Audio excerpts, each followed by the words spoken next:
All right, ladies and gentlemen, here we are, day two of the CDL for the Major 3 qualifiers. All right. Yesterday was definitely a rough day for me. I'll be here for the whole thing. We'll watch every game, we'll watch every matchup. Everybody lock the fuck in.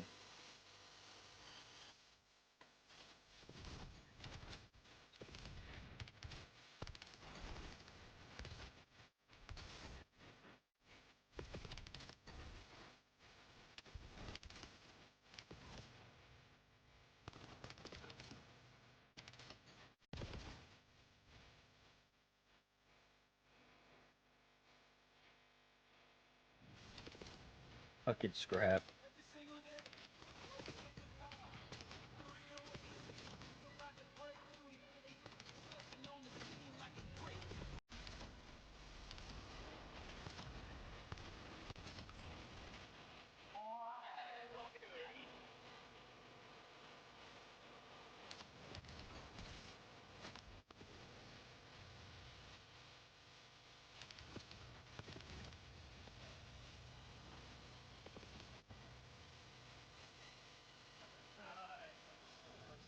Which is great.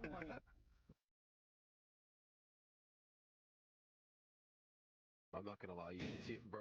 It looks like I've been playing the map for 3 years. I swear to God. I Yeah, get to the bomb. I'll show you later. There's some new plant tech. Is there? There's new plant What? tech. It's insane. There's It's actually. lights. I thought I had the flow. Bro. Brandon, there's a way to throw all your attacks while planting the bomb. No. Brandon, this guy's You know how like whenever you way. The LA Thieves are your minor one champions. Trophies are in position. 2 seconds now. Extra time to save it all. 0-4. 0-4. Kills good. 0-4. Run it home. Oh, he's in. Oh my God. From down 4. Makes it a 1v1. Oh my God. This is it to force sudden death. I can't look at this guy's player cam, bro. Bro, like, What what the am I fuck? looking at, man? Oh my god, he I actually can't does have believe the you wore controller that on top. fucking hat. Yeah, no, he's trolling. He's fucking trolling, bro. He's fucking trolling. That should tell you everything you need to know about this series. He's wearing a circus hat. Yeah, I mean, bro, that just hurts even more. Like, you look at the rebrod, you're like, oh, yo, we just it so we could hard. have Then you did see this. Ernie We could have did that. He's just propeller trolling, hat. bro. Like, oh, man.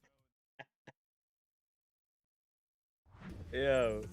What the fuck? That was the LA Thieves, our minor one champion, celebrating. What was he before thinking? The match even began. Welcome in, everybody. It's Mike alongside Nameless and Rosalie, and the Thieves continue to impress. They made yesterday look easy, but today we might have a 40 map day. 20 map day is the max we can hit there, Ali. I blew your mind there for a second. But trying to do it in my own head. we got a lot of close games, fucking right? cooked. Could we see more search and destroy? He's fucking Absolutely. I mean, I looked into today and was like, our whole What the weekend, hell? the 2 good matches that we have are literally today. So definitely strap in. Let's take a look here at our standings, Nameless, and call out the surprises because we are just 2 weeks away from Atlanta Major 3 around the corner. Yeah, I would say a pretty big surprise to see Carolina sitting down there at 0-3. You know, especially after the performance a lot of people watched yesterday. Maybe they missed the first couple weeks. Carolina played good versus FaZe, but hey, it doesn't matter. You got to get the results. They need some wins because they're also in 9th in our overall. But then the other team there, Riyadh Falcons, a team that was top 4 in our last splits standings. They're now 0-2, so they need wins desperately. 0-2 for Falcons, 0-2 for G2, Cloud9. Of course, Boston still winless. Let's take a look, though, at some of the players that we think are climbing up the rankings. Our stocks up section here, Allie, and you get to go first. Which player do you think has their stock up? I think the player with the biggest stock up right now for me is Lurks, for sure. I think given the situation that he is in as well, with going back all the way to the beginning of this season, Carolina wasn't a team really to watch out for. They weren't really in any conversations. Lurks, he was a rookie, of course, being brought up, so there wasn't a lot of information on him. And just throughout the entirety of our season so far, with the new metas, the new maps, and even having roster changes on Carolina, He just Royal fucking Ravens, shit on the them. one thing that has been consistent is Lurks. If anything, he's been getting better, and it's so unfortunate because you bring up the Rookie of the Year conversation, and because of the supporting cast, he is technically not a leader in this category. If they were finding more success, they're closer to Miami Heretics in standings, maybe it'd be more of a battle, but I just think he has brought so much to this team and so much light, and there's so many series where I can just be like, wow, Lurks' point of view looked insane in this series, despite his teammates not doing the same. Unable to get the win yesterday, drops his stock a little bit, but I think he's definitely still in the running for Rookie of the Year. Nameless, who you got your stock up on? Yeah, I agree. Lurks is a monster. He's going to have a ton of interest. I would go with a BZ for my stock up. I mean, the start of this year was not pretty for the LA Thieves, and certainly not for a BZ. A lot of us questioning if he was still the cracked out SMG. Would he keep the sub out in his hands? Well, he was pulling the AR a lot until the meta changed and the NPC became the SMG. And he said, you know, I'm just a player who likes to get up in people's faces. And I wasn't able to do that with the Dravic. Now I have a gun that I have an advantage. I can close the distance, and his numbers are up across the board. They won the minor. He was lighting it up. I think he went on an 8 streak in one of the search and destroys, a 1.07 in respawn. BZ's back where he was, just an absolute dynamic SMG player who can take over games. And I think with those numbers, it really does make the case of like we're moving into a much more traditional AR SMG meta that maybe we haven't seen in the past couple of years. BZ is a great example of that, because even when we interviewed him, like Ant said, he was like, I just want to play my role. I just want to be an SMG, and it feels like now he's able to do that. It looks like he found his confidence again as well. BZ stock is definitely up, but a young man that I was not high on at the start of the year, Trakes, has the highest stock in my opinion right now. If you're looking up the star coming out of South America, he fits in amongst 3 Spaniards, and there's no issues. In fact, if you give him an NPC, he goes from a 7 to a 10 in my book. The way he's been playing recently, if you watched him in the minor, he had takeover moments, multi-kill after multi-kill. The Dravic made people with mediocre aim better.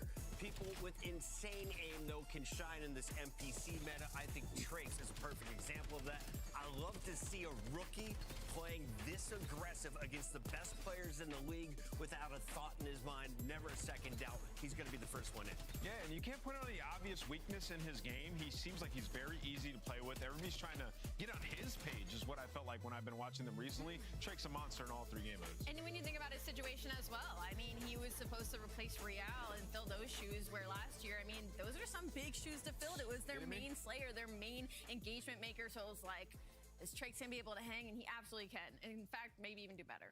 Yeah, Real, the 5th man on the bench. Unfortunately, I don't think you're seeing any starting time soon. Let's take a look, though, at players that we have our stock down on. And unfortunately, I have to go first with this pick, a guy that I used to love when we went to his screen. Our Major 1 champion, the star stud. When you saw this man, Sib was ready to take on anybody in S&D. He had one of the best snipers in the game and the most confidence behind that big stick. Today, though, he's dropping some bombs. The numbers aren't pretty. When we go to his screen, I'm bored. I want to go somewhere else. Listen, Chris, slide back over so everybody can see. Listen, on the left side of the screen, that's Dante.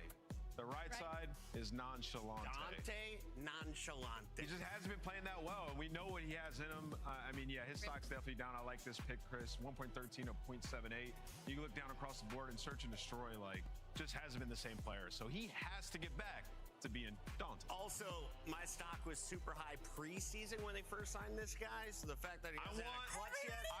I just want to say something for Alios. I want no part of this. We gave you guys the fair warning before the split began. They had all the hardest matches, and they were already ass. You're taking shots at Afro, bro? So I'm going to lay out my game 3 king. All right, just let me know. 2 truths can be true at once. This can be harsh, but it also can be a fact.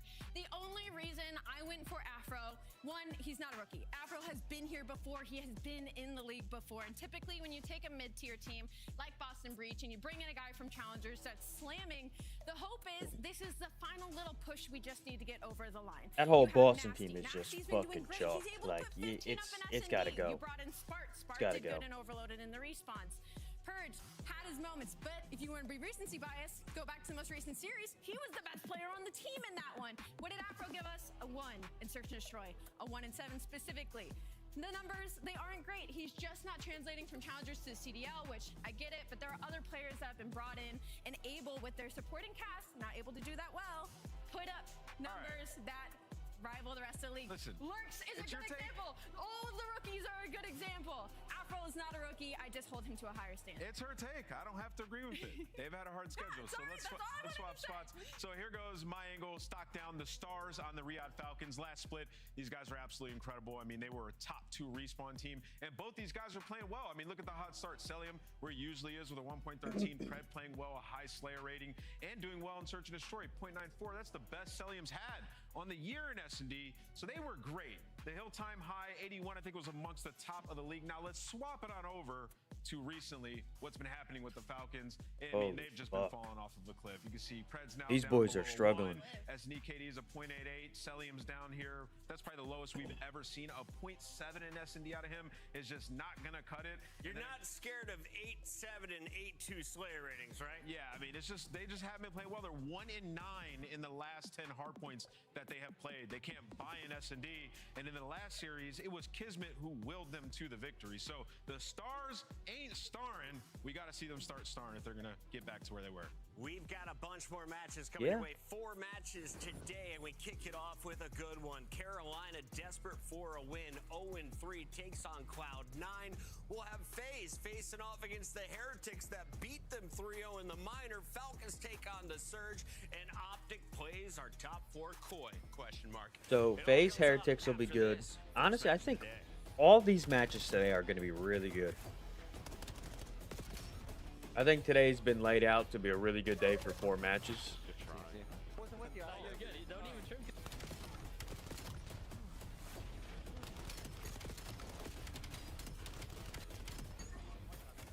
I think the Ravens are going to sweep Cloud9. Brought to you by America's Navy and the special operators who work in the shadows.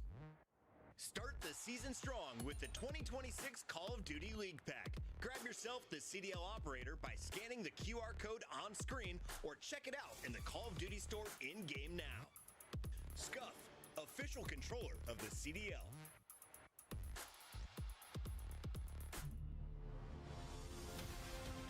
Let's find out who's built for the big save. Heretics ready to dive in. Thanks, Tim. 4 and Snoopy. Wipes them all. But Hydra with the switch impossible. He's making top room. Control game happy. It's Sykes. Down a bruiser. Dominance on the grandest stage.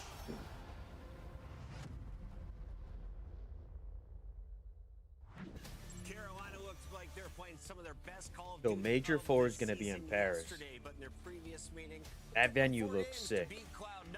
It's 2 bottom 4 squads, both looking for a fight to get into COD Champs, and you got to get 10 points right now. This is an easy win, in theory, for both teams. So let's start here with our squads. Carolina looking pretty fantastic against FaZe. They go up against a round 11. On the other side for New York, it's been fast series. And unfortunately, it's been fast series where they've had it in their control at times. Allie, what's been the woes of Cloud9? I think some of the things that was the most painful, and as we go back and watch some of them, is their overload. I mean, it's just so unfortunate. There's so many times where they've been in prime opportunities across respawns in general where they just haven't been able to close it out, but they are unfortunately on Zuma loot 4 and 23 record in their series map set. Dude, he's just catching strays. Come on, Tomasi. It lives on forever. I never thought I'd see that number again. That's ridiculous. Yeah, it's impressive, man. Listen, they're in great company. They've, honestly, the chokes have been impressive out of Cloud9 in the overloads. Impressive is the word I would use. Honestly, you know, for these guys, though, honestly, this is a kind of a good matchup for them. They're playing That against fucking kid looks like Carolina, he's who like cannot 10. buy a Search and Destroy, and this is their best game mode. Does Carolina play up or down to their competition? That was a comment I saw in the chat. Yeah, I mean, I guess they can at times, but I generally think Holy fuck, Okus looks like he just did a fucking line. Not winning S&D at this point. So I want to get that guy some help. I don't know what to think about that. On the other side for Cloud9, S&D is your strength if there is one. If you look at this Carolina roster, though, Lurks was on your stock up segment, Allie. Exceed was on my player to watch, potentially a boot watch, according to the chat. I think Exceed shut up all the haters yesterday with his play. The whole squad looked like they were clicking. If anyone had a rough one, it was Lurks, which was a surprise to me, Yeah, I mean, I thought, you know, yesterday the Search and destroy, yeah, you'd probably want a little bit more out of him there. The respawn, he was great. But I don't even think it's an individual player thing. When I watch them play S&D, they'll start the round out great, get themselves into a great position, and then like the next job they need to do, they just throw away. Like whether it's all grouping up on the map first phase and trying to bang out junk without having anybody lurk mid or take space trains, like they just need a little bit more variety mid-round in S&D, and they'd be fantastic because they have playmakers. You got to put those playmakers in positions to succeed. So I think we'll see that today. Allie, you like Carolina in this series, I assume. Tell me about the maps and modes, though. Who has the edge? Well, as I looked, I haven't seen them red. All right, well, Colossus, listen. We like For it now. the second time. We did not go 0-10. So if you're Carolina Ravens, me seeing Colossus in this series definitely screams more confidence on it. So I love that for them. I like Raid for them. I think it's giving them a lot more opportunity on the map. I think it's going to give Exceed a lot more opportunity on the map.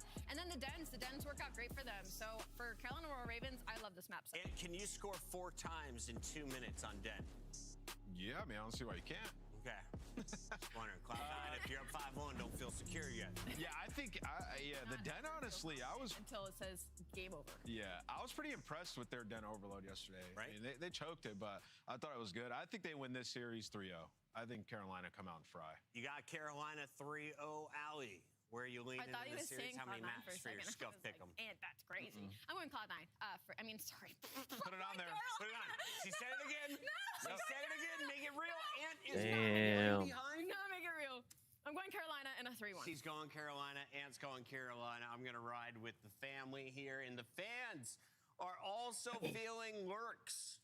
Yeah, It's going to have a great day. I definitely think Carolina's going to win this. I think it'll be easy. Smiles. I don't think Cloud9's where they need to be at the moment.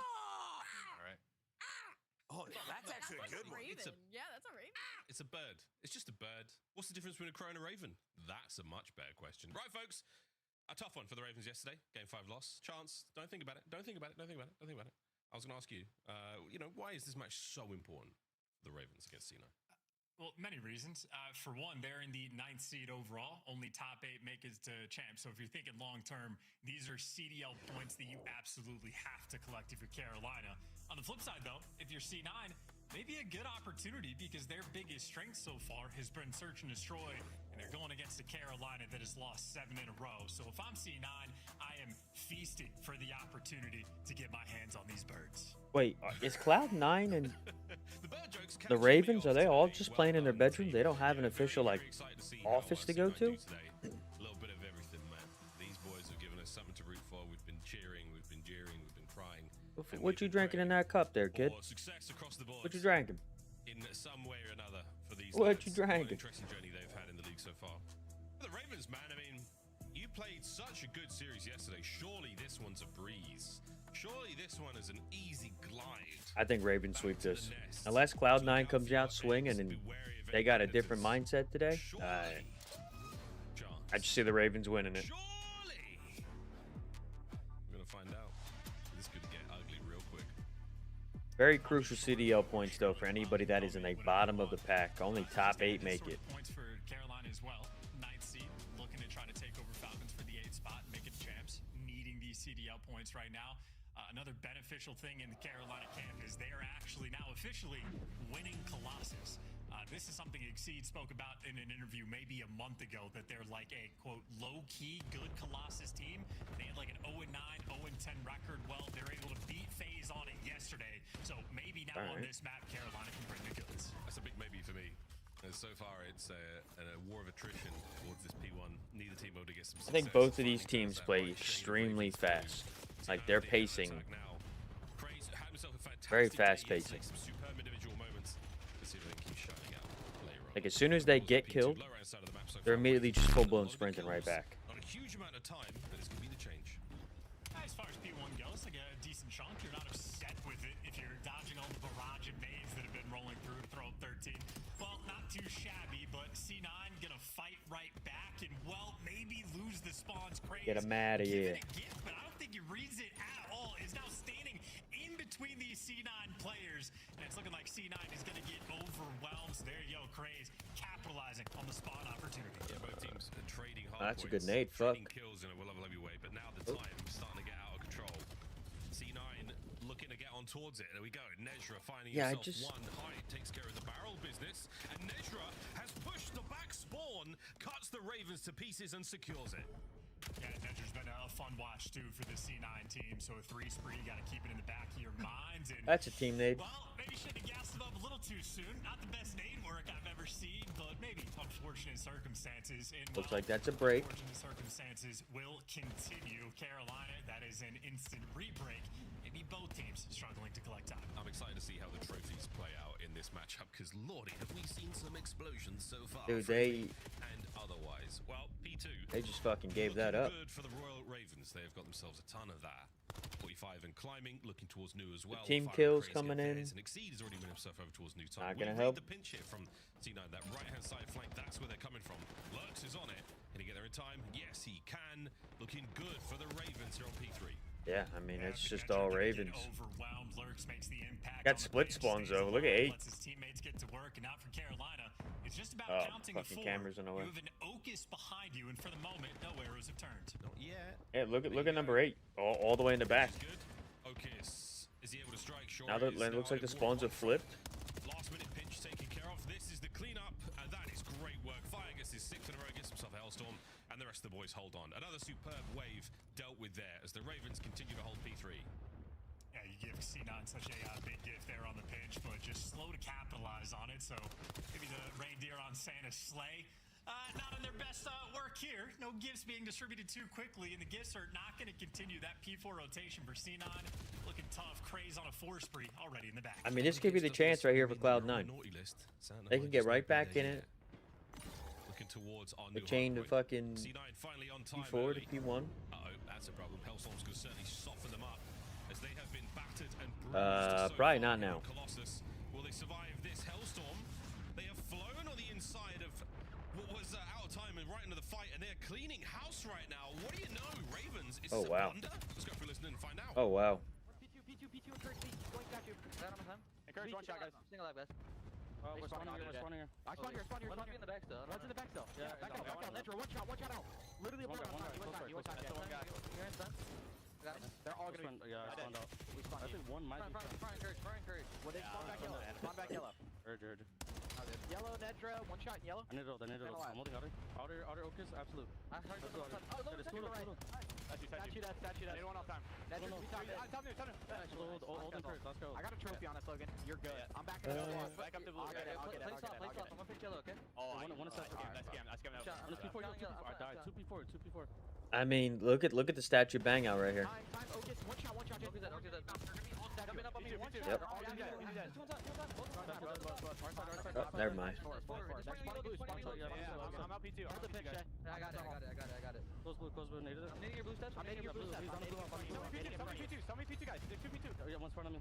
I got needed. Dude, that Front, outer statue on me. Outer statue. One shot statue. We can The polar statue. Weak on time, I mean, Push up C9 P4, get themselves right back in it right here. I need one. They chain the P1 to the P2. Back P4, guys. Play P4, I'm going tunnel. Keep the Ravens at bay. On the set, they statue on me. I short trophy. He got stuck. No, you got me. They're gonna need. Listen, I'm taking the left route. I'm doubling with you. Yep. One in the front. I got needed off hold. He do. Kill himself. Take it again. I need Yo, either between the team kills or them killing themselves, Cloud9 is barely on the fucking map. What are we doing? They're making the pinch plays, calling out where everybody's going to be, good facilitation, and calling out the names. So, yeah, stress-free from Carolina, but maybe the stress starting to ramp up just a little bit. Another opportunity for a C9 hold on P2. This time, they should have some trophies. The stress is rising with the kills of C9. They're finally getting on the board in the eliminations run. Side door. Yeah, all Ravens. A lot of friendly fire in this game. A lot going around. Hi, what a snap. Beautiful work towards time. Gonna get closed up. Nedra on the pinch yet. Yep. Times it off. And Carolina just break it and they're right in there. He's gonna be held back. A kill or two is all good here, but he's still gonna give that time to the Ravens. 20 seconds is 20 seconds. Good looks here on the P2. Back to back. First set to second. Yeah, I mean, it's super easy. Wow, good shots, Graves. Good shots. In the back off the time because someone on C9 just isn't covering your teammates at all. So Ocus, a small mishap there, and it's going to be a costly one at that. A 70-point gap maintained. I mean, encourage 13 and 22, like, Flowing their way, and now it's Lurks' turn to be the one on a streak. what the fuck is going on? Last time we were here was great for the Ravens. They held it all together. Craig streak from last time round. It does get the Hellstorm. Lurks playing it safe. Wait for the boys to cover. You have the coverage there. Now the attack from C9. Dios mio! Dude. No, not another. I was talking about the friendly fire, and that It's so bad. the double nade cherry on top of this cake. That's it. Yeah, Oak is having a tough one. There was that chance. Certainly for anyone coming over to Call of Duty. There was that chance. I think it's over now. Unless C9 starts and plays perfect COD, it's over. They're probably going to get a 100-point club. Somehow from that, though, C9 have at least managed to get some of that scrap dive. So you'll take what little bit you can get. Of course, though, you're about to lose spawns and rotation again. Did they get a read Nedger on the back? It was a sort of martyrdom, a dead drop. Oh, they tried. That's where I'm going with this Oh. one. Nedger can't hold the back for long. Jesus. We'll see the attack towards new time once again. The Ravens have broken it wide open. 4 spree right now from Exceed, a 2 for Fire, and 100 points separating C9 from the Ravens. I mean, every single player on Carolina's gotten spreed out at some point. So, yes, adding Colossus to the pile, trying to deepen that map pool for Carolina. In the long term, this is a great thing for the team to win the maps that they've been picking so much. So, improvements getting shown off and teeing off on C9 here. All right, Lurks. All right. In the midst of a, I believe, 17 hard point loss spree. So, this is just expectations being delivered. Yeah, history being made. Wicked work. Wait, 17 hard points they lost? Oh my god. Hellstorm in the back pocket as well. It's 31 and The 18. hard point has been so good. We've barely gone Oh, across nice the grenade observers, craze. knowing that the fight is on the far right-hand side of the map from Max Apart there. Back over we go to P1. And the Ravens hot streak continuing here. Trades complete. I mean, A single man left up in that Carolina. Purge is trying to come back a little. 21 and 30 though. Okist 19 and 27. Hive 19 and 28. The series could look to be a 3-0. Let's see what happens with Search and Destroy next. Lot to work on with C9. They're all rookies though. It's, I don't know, I guess more or less expected for them not to be the best team in the league. But do so consistently, but unfortunate there nonetheless. C9 not even really competing and keeping up. Ravens still marching their way through Colossus, not over yet. Lurk still dancing. P1 not an easy hard point to get a oh, they might hit 100. Dance was good, but it's now complete. The final steps. We're making our way towards P2. Are we looking to win it here? Yes, we are, Ravens. Yep. They're digging in. The claws are on it. No. Testing from C9 for the final few seconds. And No, they can't win it. P2. Where, in theory, C9 have just been given a little gift. There you go, boys. A hold for now. Yeah, they're gonna dodge the 100-point club. I was getting ready to song in my head, but instead they've absolved themselves of their fate. They will potentially survive to no 100-point club. Didn't work out for Carolina on a P4. Will try their hand at a P2 as Exceed, looking to get those. Dude, the Hellstorm sucks on this map. It's terrible. Through the side door to Okus. Gets 2. Lovely stuff, and the hold is Oh good. shit. Okus for 3. Hold on, ain't over yet. C9. When we asked for it to be perfect, this is what you get. What a P2 this has been from them. All right, calm down. 15 seconds left. Stick it out. Ain't over yet. Pressure over and Oh, over and over. now it's over. And there's the team kill we're looking for. Knew it was going to come through at some point. It looks like it honestly might not be enough, but if you're looking at the minimap, Fire set up ahead on rotation. Doesn't even have to win the gunfights, just has to play keep away against Carolina. There it is. Going to close out map number 1. Sigh of relief. App 1 to the Ravens. Ravens as they finally sees the 250 cross their screen. Victory in map number 1. What they would have expected there going into the respawn, and with damn good reason they've been solid at it so far. A strong rep and a good bit of work on Colossus. Finally shown after the victory against FaZe. Are they a Colossus team? We need more data for that one. That's for sure. Ravens wall hacking at home. I think they're all at home. And this is now officially the real test of the I don't think series. there's an office for either team. You know, this is the stoppable object for, you know, whatever the saying is going to be. It is a team that currently cannot win Search and Destroy going against C9, where that is their best game mode. So look at the scoreboard there, and that's just Carolina players. Yeah, doing for sure. exactly what they should. Praise and For Lurks sure. leading the charge, 36 kills apiece. Great job there in the damage department. Fire, new man on the squad, 2 minutes of hill time. That's exactly how they want the Colossus to go, but the real meat of this series is, in fact, the 2-3-5. this is where we get to find out exactly what kind of Carolina we're going to get to see. Yeah, we'll get to the overload in a moment. For now, I think they should have the screen share. Fuck that. Squad not afraid. Could you imagine having to try to screen share? No way. Teams in here in the league, Royal Ravens. Good luck, lads. This is going to be a fantastic rep for them against a solid team in the mode. We'll see if it can translate into anything a little bit later on. But yeah, team kills. This was so tough.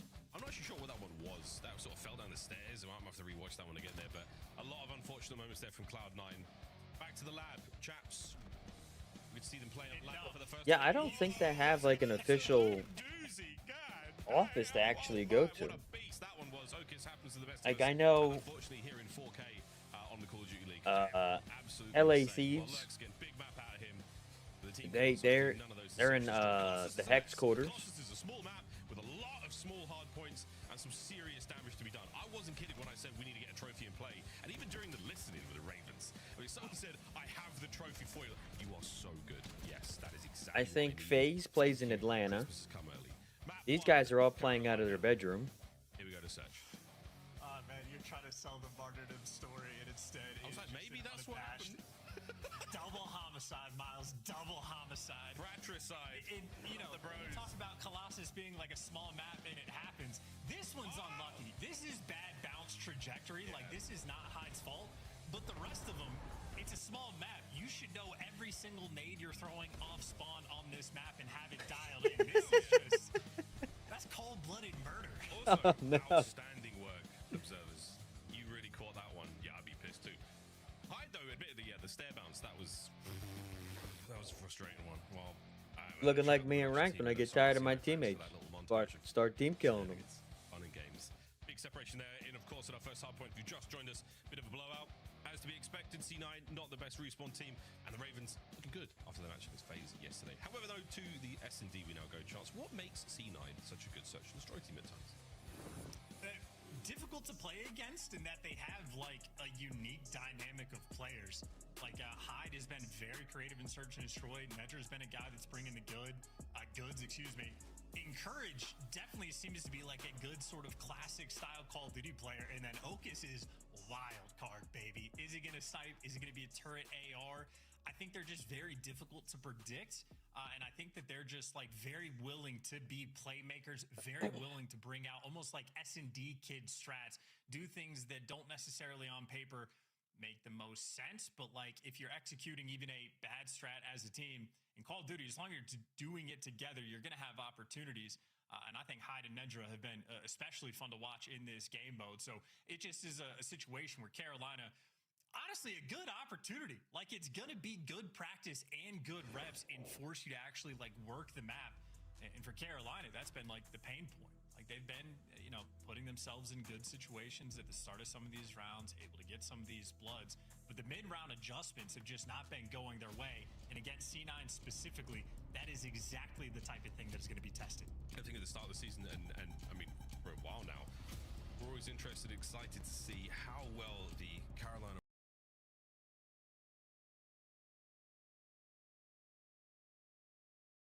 Royal Ravens can creatively lose maps, especially of search and destroy, and that is a lot of L's. The last 5 S&Ds in a row. Last time they got a search was 42 days ago. I don't know who it was against, but this could be the day they break it. But again, a very, very challenging opponent. Have they learned from their mistakes? Have they got into the lab? We're about to find out, ladies and germs. C9. Bounce back is on. Here we go. What, 2 defenders for Carolina over towards A. Okus with the snipe already getting shots off to sort of back you down.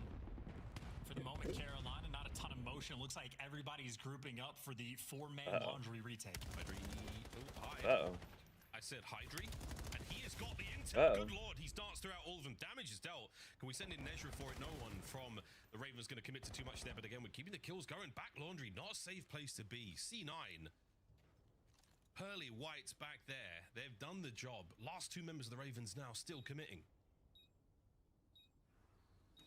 Test the retake as well for C9. Every single player back down. They do not have much laundry pressure. Nedra, though, creeping up. He's got the credit spot. He should be good for 1, and that's absolutely outstanding in this position in the 3v2. Clock goes red.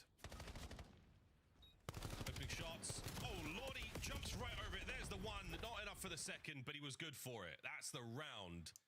C9 starting strong. And to highlight the point, sending Hyde in where he gets a couple tags on a player back laundry to then just full psycho sliding in between 4 people to finish off a kill. That is a situation of That was a, paper, maybe I don't not know. the best play, but if you're not Was not a good completely look by dialed in, Carolina, you that's can get for sure. punished for that type of thing. So you're not All walk away 4 from that huddled up by situation, get laundry. command advantage. And I think that Blues Prey 2 off spot the rip. specifically, both Kismet and Xnid used it together. I think the Falcons, the first team to show it off. I think Paris have picked it up and added that to their bag of tricks as well. And C9 showing off the same thing, and Ravens not prepared. Ravens once again together, as you said, Chance. Prey's looking to be the playmaker. Gets right to the front line. Brought down. Now there's looking 2 for a dead. trade. Doesn't get a thing. Hyde farming the Ravens. Yeah, wow. Look at this guy. This nice shots downrange. Last one to die is going to be Exceed here. Gets one before he falls, but just a clean and comfortable round there for C9. Smoked them in the hard point. Carolina, I mean, what's the strat S&D, there? they Oh my look God, like a that's bunch of red dot. shitters. Let me go hunt that What are we bad doing? boy down. And while we're chasing red dots, Hyde is just picking up freebie kills left and right. And I can't even gas up C9 for that. That is just easy teamwork rolling through. Carolina offering us nothing. Pretty free round. No mid-map love whatsoever shown there by the Ravens. Typically when we see, you know, a player take space, it's usually in mid. And you get the options for the boys. You're that sort of first point of reconnaissance. Everyone else plays around that. This time, look at the spread. 3-1 here for the Ravens. We've got another super aggressive round. The boys are out. And that's the problem. Encourage. Perfect pre-fire. Hyde is now lined up his kill of the round. 4 and 2. And another extremely decisive attack from C9 New York. Yeah, Carolina getting picked apart as well.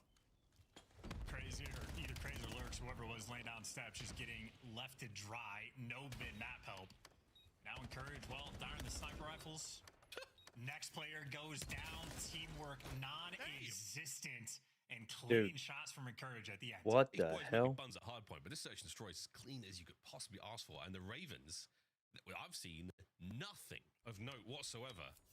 This looks like a 6-0. What the hell is going for on? a team that has 7 S&D losses in a row, you'd think this, again, just an opportunity of a series. If you're not going to be stressed out in the hard points, if you know you have to work on S&D, I mean, be prepared for that on the day. That is the only thing you need to talk over. And, well, any conversations they had at least have not shown themselves in the first 3 rounds, but got to get 6 to win an S&D. Carolina, plenty of Call of Duty left to be played in this one. And they're going for the full map spread, playing for picks. Lurks. Good for 1. Hyde, fearless in his attack on the trade for his teammate. Encourage still on the force spree, yet to fall. Fire's got that route towards the backline, but Hyde has once again danced his way towards pillars. He's got out of trouble. Guy's gone. 2-man hold here from the Ravens back in spawn, making sure that no one's, you know, getting anything done here, has bought them a lot of time for Hyde to flank them. Yeah, he's timed this perfectly as well. Through the front, Orcus timed nothing. But the Ravens have backed up. Here we go. Fights on. This is not going to end the way you wanted it to. Encourage. A spree comes to a close. We're waiting now for Hyde to end the game. Pressure now forward as Oak is trying to buy the time. Will they turn at the right time? That's the question. And the Ravens have dipped yet again. 30 seconds to go. Oh, they're not even going to check top bed. I try to solve that puzzle. Yeah, loses track. Didn't once turn to see if they were behind him, but now his arrows starting to make a couple moves. But in the meantime, he has in fact been juked. Bomb plant towards B, and the bomb planted for back laundry as well. Hyde approaching this with limited information. It does have his tactical to play with. Oh. We'll need it now. Exceed. Huge damage. A nearly impossible gunfight to win. Nearly. As Hyde holds his nerve. 30 seconds to play here. He is still very much in this. Back to the original position. Shoulders still being thrown by the Ravens. They're giving up nothing here. And this finally, a sign of life. I mean, Hyde. That's just Proving bad. still to That be you're the just in a dominant bad force on spot the there. map. There's not much you The could do. Ravens sweat for it. Yeah, and Ravens getting bailed out by just overwhelming Oakus pool steps. Sort of caught just a little bit lacking. Of course, I'd say this is a situation for Carolina where at the start of the round, it's Hyde working together with the teammate. They get first blooded. He trades it out, but then disappears. And Carolina lose track of him. Against a top-notch team, if Hyde gets away in that situation, gets behind you back garage for a 3v3, a good team will beat you 10 out of 10 times in that situation. So just an example of Carolina not doing the best tracking for these mid-round adjustments. 3-1. Let's see what happens here. And Reed will move, finding all the kills towards the B-bomb site, wrap it back, spawn back over towards A, get the plant. Good luck reading that one, but Hyde not to be deterred by a couple of nades. Same with the Courage. A-bomb site looks to be the site where we're going for, and we sure are, boys and girls. Planting on top of the trophy. Another button press to worry about, as now the sniper of Exceed. Can he find something there through columns, through the pillars? Simon. Reposition, counter-attack is on. One flank dealt with, though. Fire's going to start the party. That great attempt now to Craze. He is in a hot spot now. Finds himself one. No good there. Trophy play is going to eliminate the smoke, and that's going to make things a bit awkward. Fire's flank is gone. Last man in Courage dead, 20 seconds, and we are 3-2. Ravens back in it. Yeah, shout out Craze. That is great work being done back laundry for the retake. He was able to collect 3 in the round, so that's getting a kill, All right, staying Ravens alive, getting a kill, staying alive, and they're coming alive. They're coming alive. The end. You see the value of the trophy system, stopping that smoke diffuse from going through as well. So trophy nearly the MVP of this series. Either way, though, Carolina deliver. That is a 4-on-4 retake of that bomb site. I mean, a team that's so good at search and destroy, what do? You eliminate that teamwork factor. Don't let them trade. Don't let them do anything together. Craze, hit and run, stays alive. No Simpsons to be found here. It's a deep cut. Exceed, yet to be super effective with the sniper rifle, but again, run out nearly every single round. Dope. Oh. No kill for Exceed yet again. Another first blood for C9. And Carolina search and destroy, not picking the bomb up off spawn. Freebie first blood, and already your team in a tough spot. Lurks swimming over to meet up with Nedra by Tiki. In awkwardness as well, I think they just jumped over each other, but hey, you'll take that. We got a 3v3. I got him. First blood, plant it. Let's go. No, dude, no first blood. Plant it. 3v3. Through steps, we're sending it C9. Courage pieing off the left-hand side of the bomb site. Nobody there. Oh, this could get weird. Another man dies in the pool. Fire and Craze. Big flank out of Craze. Back-to-back rounds to tie it up. Damn. That Exceed is mind blown. Hey, what a joyous face he had after that round. Maybe watching his teammates successfully clutch up Craze. Once again, the final stamp in the round. 2 back-to-back ones where he's there for the 2-piece for the final call, and nice retake of middle of the map as well. I think Fire maybe with the nade got the information. Hey, there's 3 of them pull steps, and Craze eventually going to be able to sink that flank through. And I think the focal point of the round is probably on the minimap. It looked like Nedra playing in Tiki jumped over Lurks as he was hopping up it. So whatever awkwardness happened, Carolina capitalized. You get lucky to capitalize off of the mad moments like that here in the COD League. Oh, the Ravens, they have sensed that fear. They have sensed that weakness, and they are pushing the advantage across the map. They managed to catch Encourage. Smooth reposition here from Exceed. No good on the snipe yet. 2 shots missed. Now what? Is it enough to force C9 back to consider the A bomb site? Maybe. No, not enough. They have committed. Fire from Kyle gets his. Dude, he's got to put this away. C9, you are so against the wall. I think he's got to put that sniper away. The advantage. Surely this is the round. A 3v1. Focus. Show us what you're made of. Gunned to bed. Ravens take the lead with 3 straight. And that's a hellstorm coming in for Craze as well, as he is currently on an 8 spree. So 9 kills to his name, has the utility in the back pocket, and I mean, someone has to be able to step up for this Carolina squad and search and destroy. Craze trying to be that guy. Absolutely. 2 superb, strong I mean, they're bringing it back. They're bringing it back, right? Here.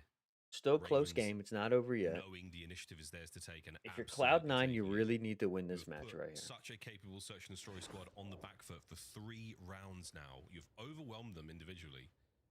Craze on an 8. Next is Control. Giving him the bomb as well. He's got the call. It's just, I mean, the setup on the minimap, this feels like a call in the hellstorm kind of round, but you don't want to. I mean, and it sucks because Lurk is off to a rough start. He's 2-6. Yeah, 2-7 now. Another first blood by Encourage defensively on this side of the map. Encourage gets a 2-piece. Gives you 2. So Carolina turtle up. I'm thinking for the Hellstorm. And in reality, it's 3v2. just so they can get picked apart and have no map control. Yeah, Encourage gives you the double lariat there over by Ring. Praise still roaming. Follow me, boys. Trust me, I got this.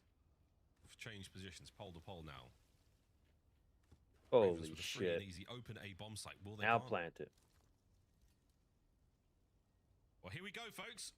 C9 What's up, Steve? Encourage is going to catch the side of Craze out. Will he try to cross over again, doing this without a single bullet being fired? This is going to be the end of the spree for sure. Oh, they saw him for Encourage, sure. And easy pickings. They saw him for sure. A patient, a very sensible C9 here on the retake, 3v1. And they're just waiting for information on fire, which... Oh! 1v2 now! Wait a minute. Wait a minute. What did he just do? Hide on the defuse. Fire will not be able to see this nor check it, and that should be that, ladies and gentlemen. 4-4. One round, C9, 4-4. I mean, Tied up. We're tied up. Nominate that one for one of the worst rounds of the year, by the way, from both teams, start to finish. Some of the ugliest Call of Duty you're gonna watch. Doing nothing. I don't know what the other guy did, but he fell off the map. Just turtling up in spawn for Encourage to pick you apart. Craze going to a cruddy spot that I think we've seen succeed once in the preseason, and every time since then you've just gotten obliterated. We got guys falling off the map, which is not an easy thing to do on raid. I think there's probably been years where it's not even possible. And here we are, tied up. Not had a chance this disappointed. This is the last time we played. And then they didn't even play for the middle of the map, and he's playing for the clutch. They handed you a 1v3 clutch, and it's just not even possible to get it. So this is just... All right, what are we doing? Swim. I should be Okay. on for the flank here. Nice nade. Exceed's gone again. Minute to play. Bring that bomb up, boys. Courage has been a force here on raid. That 10 and 5 looking good. Should be 10 Oh and 4. my God. Happens, ladies and gentlemen. You got the flank here, brother. Oh, Yep. oh, he gets it. Nice work on a Craze. 2v1 down to fire. Last man. Up on towards the bomb site, showing a little bit of pressure, so showing some presence. Nezra with a bomb, he's out, he's planting A. Heads up moment, and Fire knows it's going to be a 2v1 over by Ring. Yes, and Nezra plans for the art side of the map. He should combat to his I uninstalled Call of Duty. Play from, and C9 doing exactly that. So Fire needs to get eyes on bomb real quick to start to break this one down. He's cleared half the map, but yet to find either player, and he doesn't check the default spot. So yeah, well, that's how it goes. Cut down. C9 take the lead. 5-4. Come on, Ravens. Give us the round 11 because you know it's going down there. And that spot, by the way, sort of in spawn, like the zig steps towards like the back middle spawn. If you're trying to play this map in ranked, steal that one. That's had success in 3 different rounds so far on this map. Meanwhile, the Ring Creddy spot, 0. Front laundry success. spot, fantastic. Laid down front laundry for the post plant setup works like a charm. Got to add these to your repertoire. We have seen 0 success from that spot, as good as it looks with the Ring spot. All right, 5-4. All right, Craze, here we go. Hellstorm. Those boys are going to be able to safely make it into kitchen. The kitchen has an open roof. Laundry should be safe. Basketball should be safe. Take over that B-bomb site and get that bomb planted. Here we go. Might be good for 1. No. Excellent work, C9. Dodge that Hellstorm. Map complete control now to the Ravens, and that's going to be the bomb plant. Courage gets himself in there. First kill, great. Okus picks up the next. Man advantage to C9. Oh, baby. Craze sends it. And here we go, Hyde. It's all down to lurks. This is for the search and destroy. I'm done with Call of Duty. We're on the defuse. And that That's will it. be that, ladies and C9 gentlemen. win map 2. 6-4 final score. That's pretty good. That's big. Now you got control next. Just an opportunity for Carolina to get some S&D rep practice in, and, well, they need some more practice. Took a long time to get that bomb plant down, even with the Hellstorm sort of forcing all these players through, and then your coverage over the bomb planter guy.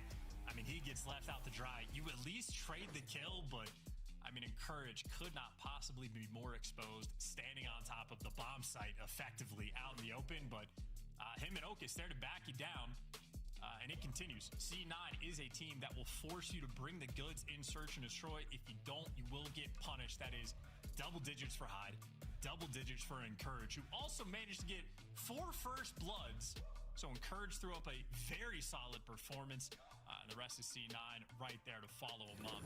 That's a clean 6-4 victory. Meanwhile, Lurks 2-9. Ooh, He might be then the guy back to to figure it out. back. Just channel your inner Abizi. He's got the talent for it. Run it down. Be the first. Let's see how Cloud9 does this. Their respawn didn't look very good on Colossus, so I feel like this could be over very quickly. C9 started things off very strong. It had the makings of a 6-0, but 6-4 our final score. Well done to the Ravens for showing us something there in the middle of the series, or the middle of the map. Towards the end, though, absolutely not. C9 tie it all up. Not a massive surprise. The surprises are in now. Coming up in the overload, boys and girls. Strap in, because quite literally anything could happen after this break.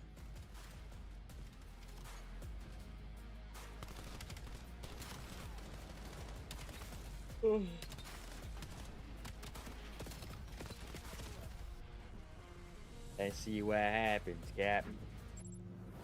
Monster Energy, the official energy drink of the CDL.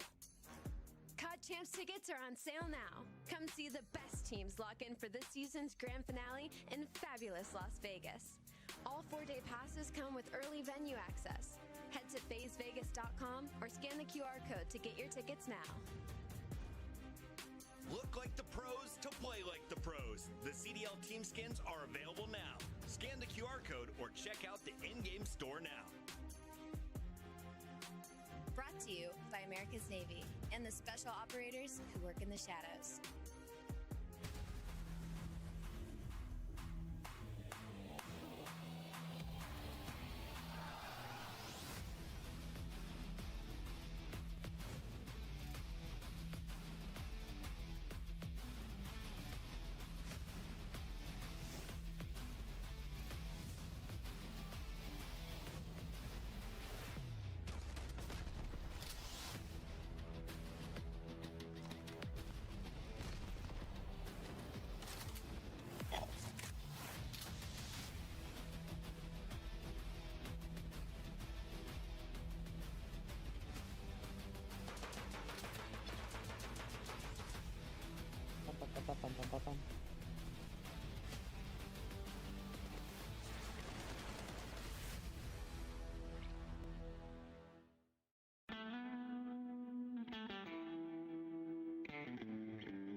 Good grenade. Oh, you just ice skated on him.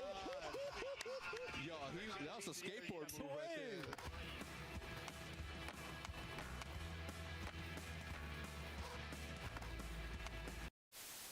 there. Fame, how you feeling, man? I'm feeling good. Happy to be here. Fantastic interview as always from Fame. Wonderful lad. Trust and go back, rewind it. What happened, bro?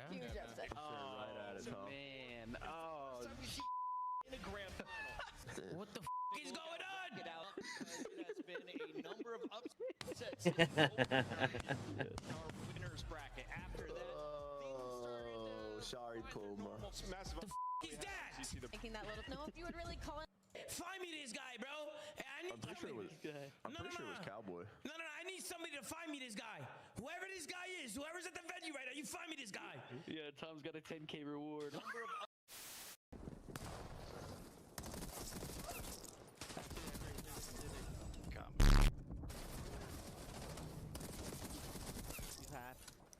We have the overload device.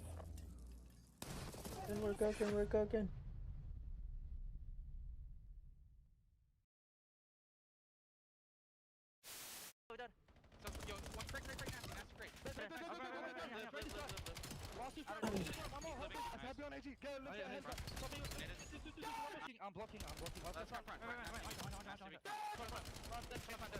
You just gonna yell dead the whole time? Yes.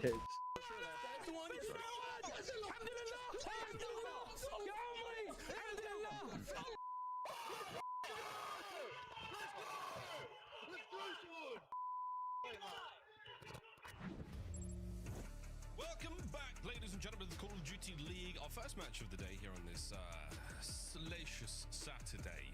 Yeah, we'll go with that today. C9 taking on the Ravens, and it is 1-1 after an absolute in the search and destroy, we go to overload. Chance, what the hell will befall us in this map? Potentially the decider of the entire series. I mean, if you're in a situation where Carolina can't win a search, where C9 can't win a hard point, overload is officially the Got Hyde out there deciding shooting factor. bots with some shit in his glass so you can see it. Good for him. What a smart man. They've absolutely battled in this game. Yourself Mo, warm. So this is Keep yourself in it. spicy one to watch. You might have a situation for Carolina where they are around the way from dethroning the Major 2 champions and getting a really nice win under the belt. Well, they might fail that and a day later get beat by C9. So this is the opportunity for Cloud9 to devastate them. That is right, boys and girls. Not a lot of Fridays left. I'd be telling you to buy the 3-day or the 4-day package, but that's gone, boys and girls. That is sold out. You had your chance. We told you week after week after week. Here we go. Into the overload. First half. What an incredibly important one this is going to be for the Ravens, boys and girls. If they See what lose happens it here, here. you might as well split the team up. Well, they're getting split across the map right now. Hyde pierces his way through, gets the kill up in top window as well. And if any of his teammates were remotely near the objective, man, they could have cooked something up, but they've just now made it here. We go, well, all of the min-map covered in C9 right now. A little bit of, no, let me take it. Let me take it. No, you hang up. No. They're in lobby and they are pushing B. Cross over the map now. Can we keep the kills up? An opportunity to be a problem. Great damage. Oh, what a save from Lurks. Exceed picks up the last man and the Ravens are clear for now. Yeah, 0 flow. I mean, yeah, who's going to pick up the 6 device? overload map losing streak. Oh my god. Carolina there to break That's it down. tough. Lurks on a 3 spree as well. He's going on a distant pitch. Meanwhile, Hyde leading the charge on the defensive end. Right into nades, but trading back and forth, and Exceed doing what he can to slow these players down. And a successful job at that. So Exceed putting in some serious work. Carolina staying active. Oh, one shot for Lurks as well. He's on the lurk. Quite literally. Hyde helping out here. EMP making its way through the middle of the map. Options for the Ravens. I mean, they're starting off hot. They're starting off hot right now. Unable to make any big moves happen. They still have to contend with this, and this is the move though from Hyde. 3 dead. Carolina's holding them back. This should have honestly been an easy win for Carolina. Commit cut guy, or grab the EMP and just run it, lads. We've lost the man on the front of the column, so now C9 back to mid, back to the drawing board, and back to reality. They should lose possession here. Yep. And C9, yeah, that's the back foot. Ravens attack again. Good discipline on that. Oh. Waiting for someone to fall off the map so I can go, whoa, there goes gravity. Continue to flow, but that's not going to happen. This has been a flowless map so far. Again, C9 really not on top of who should pick up the device. Finally, a quick one. Oakes grabs it, got the lead blocker. All 4 players here, and we immediately died in nades, but at least the right guy picked up the device this time. Netra took it. Dancing. Great moves. Nice work. That left stick flowing for sure. Able to sneak this across. Oh, you got stopped. Attempt. Ravens once again. Bottom side of the map. We're still going. So close That's in good so nade. far. Nades continue to rain out, but so do the kills. Oh my for god. Another 3 in the feed. Hit the goal button. Exceed should get traded out. It's 2 players in line. Oakes lead blocker with the pistol. Decent damage, but There's Craze with a 2-piece right there too. better. So close. No cigar. Craze. Puts him in the dirt. Hyde under the cover of smoke. Nothing. Team kill. Keeping it going. Nezra has to stay alive here. Nezra good for 2. Yep. The third. Nezra Nice saves job. it alone. All Nice boys, job. Enough of this bottom map shenanigans now. Looking towards the top side. Fire already on the rotation. Already defensively in position. He's pulled them across. Mid-map. Here we go. Ravens, how will they respond? Well, I mean, hey, dude, if you're C9, why not rotate it? You've been stuffed. How many times do you have to get smoked over by Dojo before you realize it's just better to go the other? Why would they not? Is it in yet? Is it in? It's not in yet. It's the cross up towards A. It's off. It's good. It's in. It's 1-0 Ravens. You know, all right, Miles, for all the trash I've talked to you in particular about where we're taking the device in overload, I take it all back. If we got pro teams making these types of decisions, you're in the clear. Thanks, bro. I'm absolutely still in the clear. Shots from Nezra once again off of spawn, but an ugly but effective capture nonetheless. It's on the board. It's in. That's all that matters right now. Exceed brought down finally on that little run towards Tin. Now it's Lurks. He's gone as well. It's a 1v1. It's over. It's done. And surely someone from the Ravens picks this up and keeps the play going. Well, and again, this is day one. If the device is on the low side of the map, this is a long-term advantage for Carolina because it's just easier to score in this direction. They're trying to set up the play with Lurks on the pinch. For the moment, nearly everybody on C9 is a little bit turtled. So Lurks is the thorn in their side. Oh, man. All right, Nedra. Damn. Again, defensively, huge three-piece to slow it all down. Yeah, I think defensively, you just send Nezra in alone. Everyone else watches the flank, because that seems to be how it goes. Well, 20 seconds, folks. We could tie it up here. Encourage. He is sending it straight into the hands of the Ravens, who now have possession with 15 seconds. We need to see this change hands for C9 to stand a chance here in overtime. It's not going to happen. Final few. We're going to get the attempt. We will get extra time. An opportunity for the goal, and it's good. It is in 2-0 at the half. 2-0, 2-0. For the Ravens. Again, just to highlight Not good it, for if you're C9. playing this game in ranked, and this is really at any level, if it's a mid-device spawn and you're going the direction that C9 was, so you're attacking the right side of the map, your primary route, if the device is middle or low, is to take it through mid. Your secondary route is Dojo, but that's really only if you get the kills. And if you ever have the opportunity to wrap it towards lights, the top side of the map, that is delightful for you. That is where you want the device to be if you're spawning on the left side of the map. So just the fact that C9 had the opportunity, the map played into that, and they just constantly said, screw it, let's go get smoked again over by Dojo. Well, you saw the instant response. They get wiped off the board. Carolina get a cap all but 20 seconds later. It is really important at this time of year, and again, I'm speaking to my diamond lobbies at this point, to do the default stuff or you will get punished. Keep it simple, stupid. It's crazy keeping it anything but simple on a 4-spree. A sneaky Nezra for a second, but he's brought down. Possession right now to C9. The attack is on. Which way will they go? Chance, they're on this side of the map now. How would you like to see C9 approach this? Yeah, primary, you always want to go through low. Occasionally get forced through mid if you want to set up something fancy. That's great. But if you try to jump it into top broken, well, that's just going to be a nightmare to ever go and collect. Yeah, good luck, mate. Well, Kraze will be in position. Look at how difficult. Why would you ever bring it up top broken? Miles, this is actually the thing I yell about. You don't run it mid. That's not the first thing. You take it low. Guys, it's getting very personal today as the overload devices reset back to mid. Okay, so What the hell is going on? Their way forward. And again, Ravens have been very much trapped on their side of the map in this half so far. Well, that's a good fucking nade. Crazy with a superb Semtex. Exhibit B, why you don't want to run it through mid. Again, it is very situational. If you got the lead blockers, if you got clearance, if you know guys are coming off spawn, but if you're just default trying to make that happen, fade it. Kills there. Fade. On the map, Dojo looking full of C9 players. Lurk set up for the mid hit. Oak is about to make some noise upstairs. He's surely not going to let this EMP device get through without some damage. You don't have players in position to pick this up, though. If you are C9, you have fanned out across the map. You found all the kills. The Ravens, ineffective so far in their mid-map pressure, even with the snaps from Lurks. They're going to lose another one here in Kraze. Again, a lot has happened for no movement of that EMP in the last 2 minutes. Well, in Carolina, Oh, he's hard stunned bad. Right now, they just need to play protection. You get 2 in the feed, maybe there's the idea, but his encourage strikes back. For Carolina, their job is one thing, it is to play keep away. That man was so stunned he couldn't even move. Their hands right now. Fire the tiptoe towards mid. All the corners checked. Nezra walks away with 1. Fire once again from that mid-cut position. He is on Overwatch. Don't let it get picked up. Don't let anyone get near it. C9 back to spawn. Dojo starting to get flooded. We could see the Ravens get a pick up here and make a run. There it is. Go button has been hit. Encourage massive damage. Whoa, shots on the next map, but no good for the kills. And again, we're going to run this right through the middle of the map, but the defenders are. And what do you know? It's down and out. Nedra once again a big save. Kraze can't get the kill. Dude, Nedra has just saved it time and time again. Like, give that man some help. Lurks already with the corner. Well, he makes a little bit of noise so they know he's here. Does a good deal of extra damage, though, so his teammates coming in for the cleanups. And as you take down 2 players, well, I don't know if bodies for C9 to get the score just yet. They need the reinforcements, but the troops are here. Yeah, holding in position, waiting for The go button, mid-map, starting to stack up. There's the first kill, the man through broken.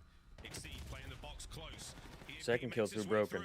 A spawner there towards A. Lurks is on it. Instantly back off spawn into the fight. The lineup is good and they get the kills. EMP so close you could taste it. Okus, last man, holds his nerve, holds the kill. Has another to find, but it's Fire who puts the play out. A minute 30 to go. And already, well, Exceed, he's pushed up well, truly past Dojo. So if his teammates can at least trade out Hyde, you might be good to go for the score, but they've slowed down tremendously. Now you got players in towards mid-cut, and Exceed might just be rendered useless on the map. Yeah, gone. Cut down. He's still got to stay alive behind enemy lines now. He doesn't have the hit points or the resources to keep it going. His boys have got to fight forward, and wait, they're doing just that. And Exceed somehow, he has survived. He has survived. But the defenders there onto Dojo. Craze making his way forward. Superb work with the pistola. Just smoked that guy with a pistol. You've got the numbers. Absolutely smoked him. Look at this. Right over him. What the hell? And 3 for the Ravens. Fancy moves and a nice wall hop. Again, Dojo might not be the preferred route, but once you're getting those frontline kills, got a guy in position, well, you can facilitate like this. Now you got Exceed on the foot race, trying to slide it through, and he gets That was a crazy jump. He jumped right the hell over that guy. Oh, look at Craze. Now he's just cooking him. Now he's just cooking him. Look at this. Now he's cooking him. Turn up, Craze. Just go ahead.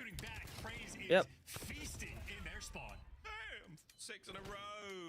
5 captures on the board for the Carolina Royal Ravens. And they can now taste that. That's it. 3-1. It was 2-0 up until 40 seconds ago. And the Ravens will close it out. Bye-bye, Den. 5-0, the final score. You had a guy trying to do it all in Nedra. And you can't. You can't do it all. He tried. It didn't work out for him. Virtually for 10 minutes straight. So not necessarily playing with the ideas, but for Carolina, the bully ball. I give him credit. He really did try to do it all. Just outmatch him with your firepower. I think Craze especially lighten up the kill feed there towards the end. Really impressive stuff. Yeah, man. He's had a couple of great days in the league so far. He had a strong showing against FaZe yesterday, and now search and destroy every now and then. What? Now it's 2-1. 3 rounds here or there. Good work. Like, look at Nedra. 32 and 26, trying to hold it all down for the team. And you certainly managed to cut the legs out of C9. Their series looks impossible now. We will have to see the finest hard point. Pretty sure it's over with, folks. Pretty sure this is over with. Carolina's going to run away with it. We'll give it to C9 then. But by God, it feels impossible now. It does. And how about this stat, Miles, as well? Kills as carrier.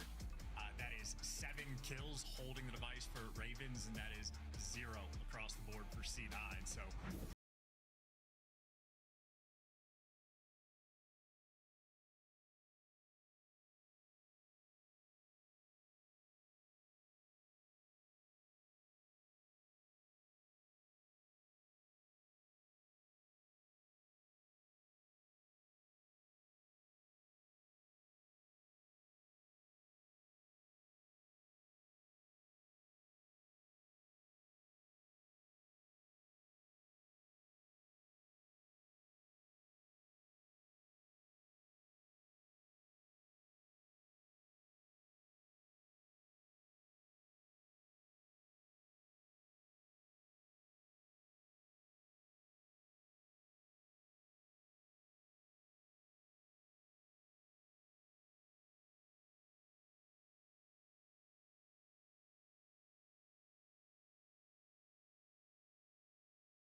in those final moments, applying the pressure, but that might very well be the series. All right. Dan Hardpoint for C9 is going to be forced to respond, where they're currently on an 18 hardpoint loss spree, so a very tough task. That's crazy. Den a map as well that is very punishing for mistakes. If you're talking about the tippy top level, if you're having any moment on a hill against a top team where you double team kill your teammates with a nade per se, might be the type of situation that'll just straight up lose you the map. On Colossus, you have more bailout opportunities. On Den, you do not. If you do not play this map mistake-free, you will absolutely be punished. You will be punished from start to finish, one hard point to the next. Here we go, folks. This is possibly the last map of the series. We're going back towards what map 1 looked like. Talking of that Colossus and Lurks and Craze, they had themselves a time. 251.38 was the final score. These boys absolutely instrumental in it. Got warmed up, man. SMG is on Colossus, and they're just having that neck and neck sort of kill race battle. So Lurks had the edge there in the KD and damage department, and the hill time as well. So Craze obviously bounced back in the S&D, played extremely well in the overload. But I think Lurks probably wants to take his turn to tee off on C9 here for map number 4. Well, we'll see who gets to run it. But both of our players excited to see how this one goes down, because again, for the Ravens, you are so comfortable and much more confident going into this map now. 5-0 score was ideal. Another hard point. You know the mode. Your team has shown it. Surely you close it out here. For the Ravens, this is it. This is your series. You lose this and it's basically done.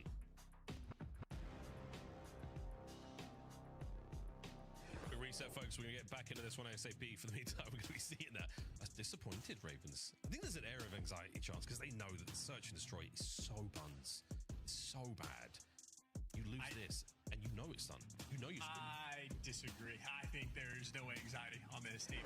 The pressure cooker can get turned up rapidly depending on how the dem plays out. If you find yourself in a situation where you're down by 50, 60, 70 points to C9, you'll start to feel that heat.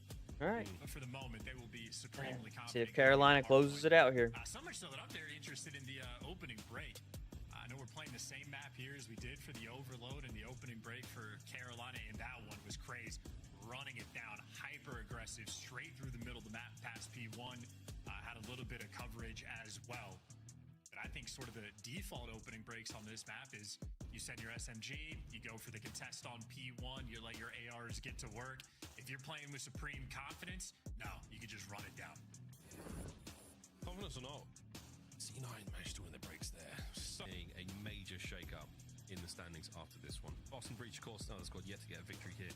Bottom of the barrel as well. Major 3 going to be an exciting one indeed, a pro-am. So not just an opportunity for our squads to go up against each other, but to go up against the top-tier challengers talent. It is going to be an eye-opening experience for many of our players. Typically, pro-ams take place at the start of a season. Not everyone has the game down. We don't have the reps. We don't quite have the experience on these maps and modes yet. Now, though, mid-season, I think it's much more interesting to have this mid-season chance where some of the challenger squads are way more rehearsed. Team changes are plenty, but still quality players. We're going to see a lot of upsets at Major 3 IMO. And a very interesting storyline as well is some of the players on the original C9 roster are currently having a ton of success in challengers. So I know those are going to be players, Beans being one of the best examples, rubbing his hands together, waiting for the opportunity to get his hands on his former horde. Well, yeah, Challengers has been elite, if you'll excuse the pun, folks. Tons of fun watching those matches. The highlights here from many of our Challengers Elite matchups have been superb. TK, who beat the ever... Hate that guy. No, hate that guy. He beat the snot out of both of us in 8s. Went on to win his Elite that night. So, you know, TK, if you're watching, bro, yeah, you're welcome. You're welcome for that warm-up. You're welcome, bro. You know... Just want to let you know, it's no biggie, bro. It's no biggie. He beat the snot out of us. It was very impressive. Good stuff. And congratulations once again. Plenty of good times happening in challenges right now. It's lit. I know you're watching it. It's absolutely banging. Very, very exciting stuff. Almost ready to get back into this, folks. Chance, you want to talk about TK again, or you want to talk about challenges? I want to talk about TK. That was my first experience playing against the NPC as well. Like, I got to see it for like a week in the pros' hands, and I was like, this gun looks like a ton of fun. I'm glad it's in the meta. I played against TK and went, get rid of all the attachments, bring it back. Tough life out here being an AR player. Well, who was it? Puckett said, like, the Dravik, making, players who don't necessarily have the best aims look much better. I was like, I was kind of nice with the Dravik. I was pretty solid, bro. The NPC is whooping me. It's tough. I'm also pushing 40, and it's not getting easier, folks. All right, guys, we're going to take a quick break because we have another issue with our players. So save you RBS. We're going to go to break on the other side of this. Always issues with these matches. They can never get this stuff right.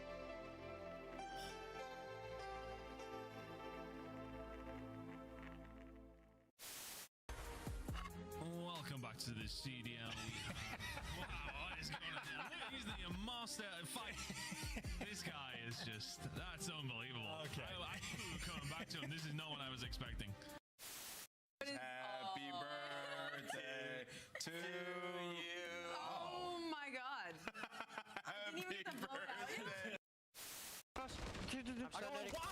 There's two weak. One more. Weak. Get killed. Back out. There's two. You can refill your secret in a second. She's one more back door. I know your secret. Secret. Back door. Holy Eric. Last one. Nice, Eric.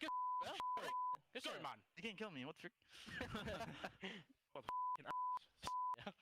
I have a streak. We gotta find him. You guys get smokes if you're a little weak. Run the outside. He's running the outside. It's Eddie. It's right. Close. Right.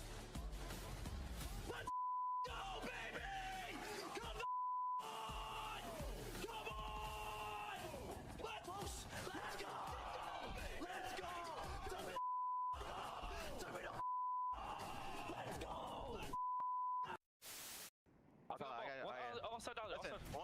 One's outside here. One's small. One's wrapping me blue. And one's in our cams. What, blue? Yeah, low pass me, I think. Low pass me, 100% pocket. He's on me. Low pass me. He's low. I'm in. Right bomb. So what is happening, bro? I don't know. Where the are you doing? These guys are horrible. I don't know. What is going on? What the is going on? Why are they not hopping the bomb? These guys don't know how to plant. They don't know how to hot bomb. That's a streak. It's 6 at us.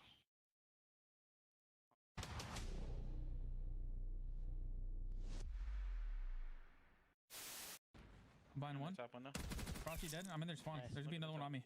I'm pressuring. What's Rook Jay? One's on me. That's two. Nice. Let's plant the shit. Yo, come. Or you go. We have it. You guys are good. They're gonna spawn dead. My God, Caesar. Okay, Mike, I'm just trying to throw them everything. Just get all four. Oh my God. That was dirty. Like, good Caesar. Just no. I was working picks, bro. Reset. I'm in. And we can. Front of me dead. And we gonna head in. One more me. I'm in. Actually, one shot dead. I'm in. One shot. Dead. What? Wait. Alright, push it. I'm ready. Pink cross. Go one more me.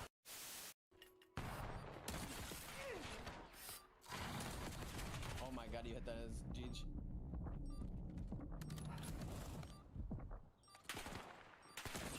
Oh my! No way he chased. One enemy left. Handle it. Did I just see him? I don't know. I didn't see it. You're the best. I told you to leave.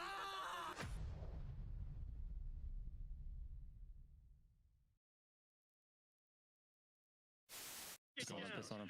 Wait, shot the bomb. We're playing the bomb. Oh my God. God, ball. Come on, give it to me. Bomb is armed. I don't know if he gets sound. Behind you.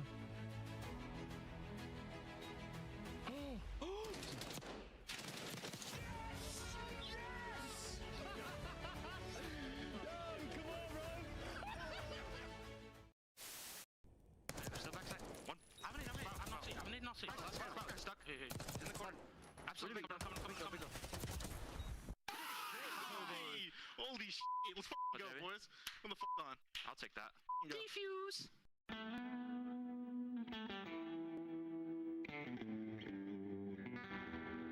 Bada bing, bada boom.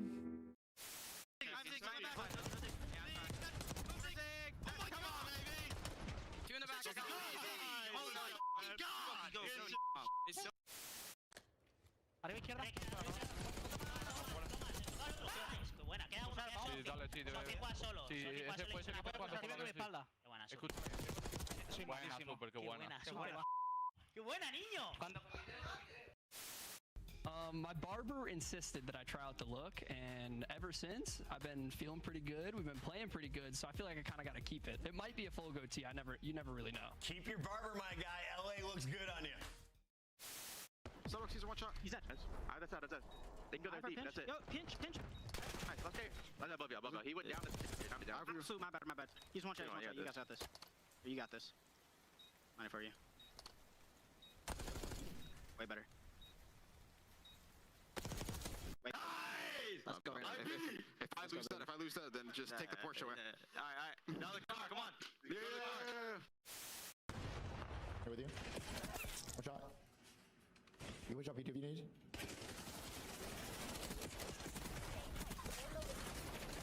Hurt for you. Back to here. Nice. All time. Balcony. Nice. Hopefully these matches start back up soon.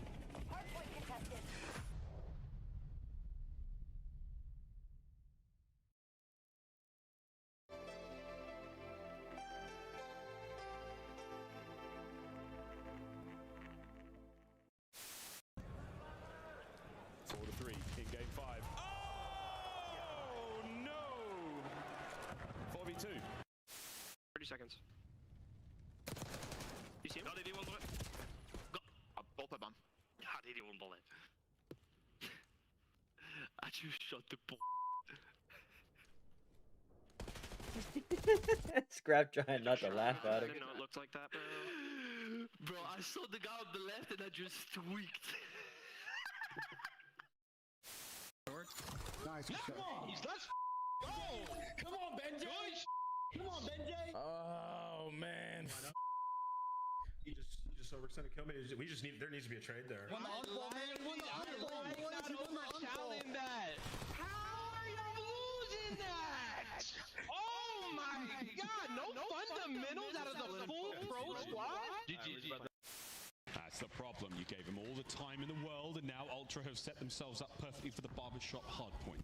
The apartments, the alleyways, all the nooks and crannies are now full of Canadians. And you have a BZ at 9 and 22, and this is only a 20-point game. You're looking at big plays in the final moments, but Envoy takes down 2. Envoy the front line.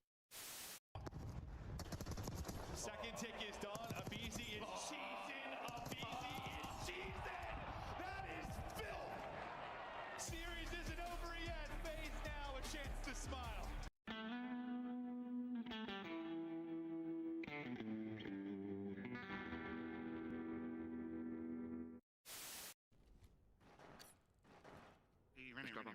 Just grab bomb.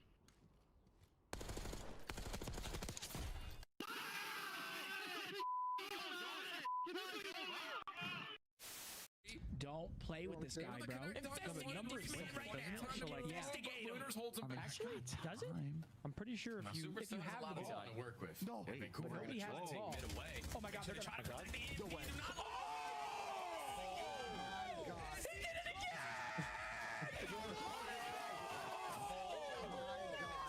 No way! That's what he wants to do! Okay, bro. That's what he wants to do! Okay, that's how the series ends. Okay. Oh my god! He just stamped him. Oh He just stamped him. Yo, he just stamped him.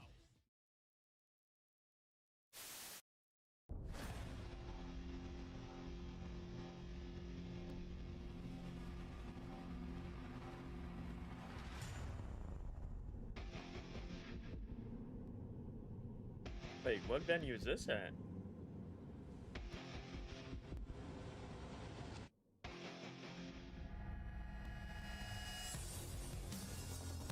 Can you imagine?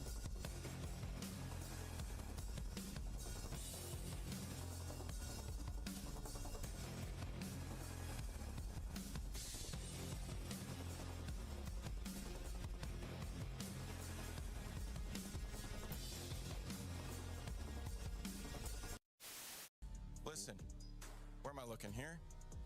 It's Mother's Day, all right? Call your moms, all right? And maybe I'll call them too. Stun Zig. Zig dead. Weakest. Front window dead, damn. Back spawns. I'm gonna get one more kill here and then I'm rotating. Alright lad, I'll get 2 more then I'll rotate. I'm here. He's dead. Got one, there's another one in the back on me. In the back dead. Last guy hill. Jealous, what you got?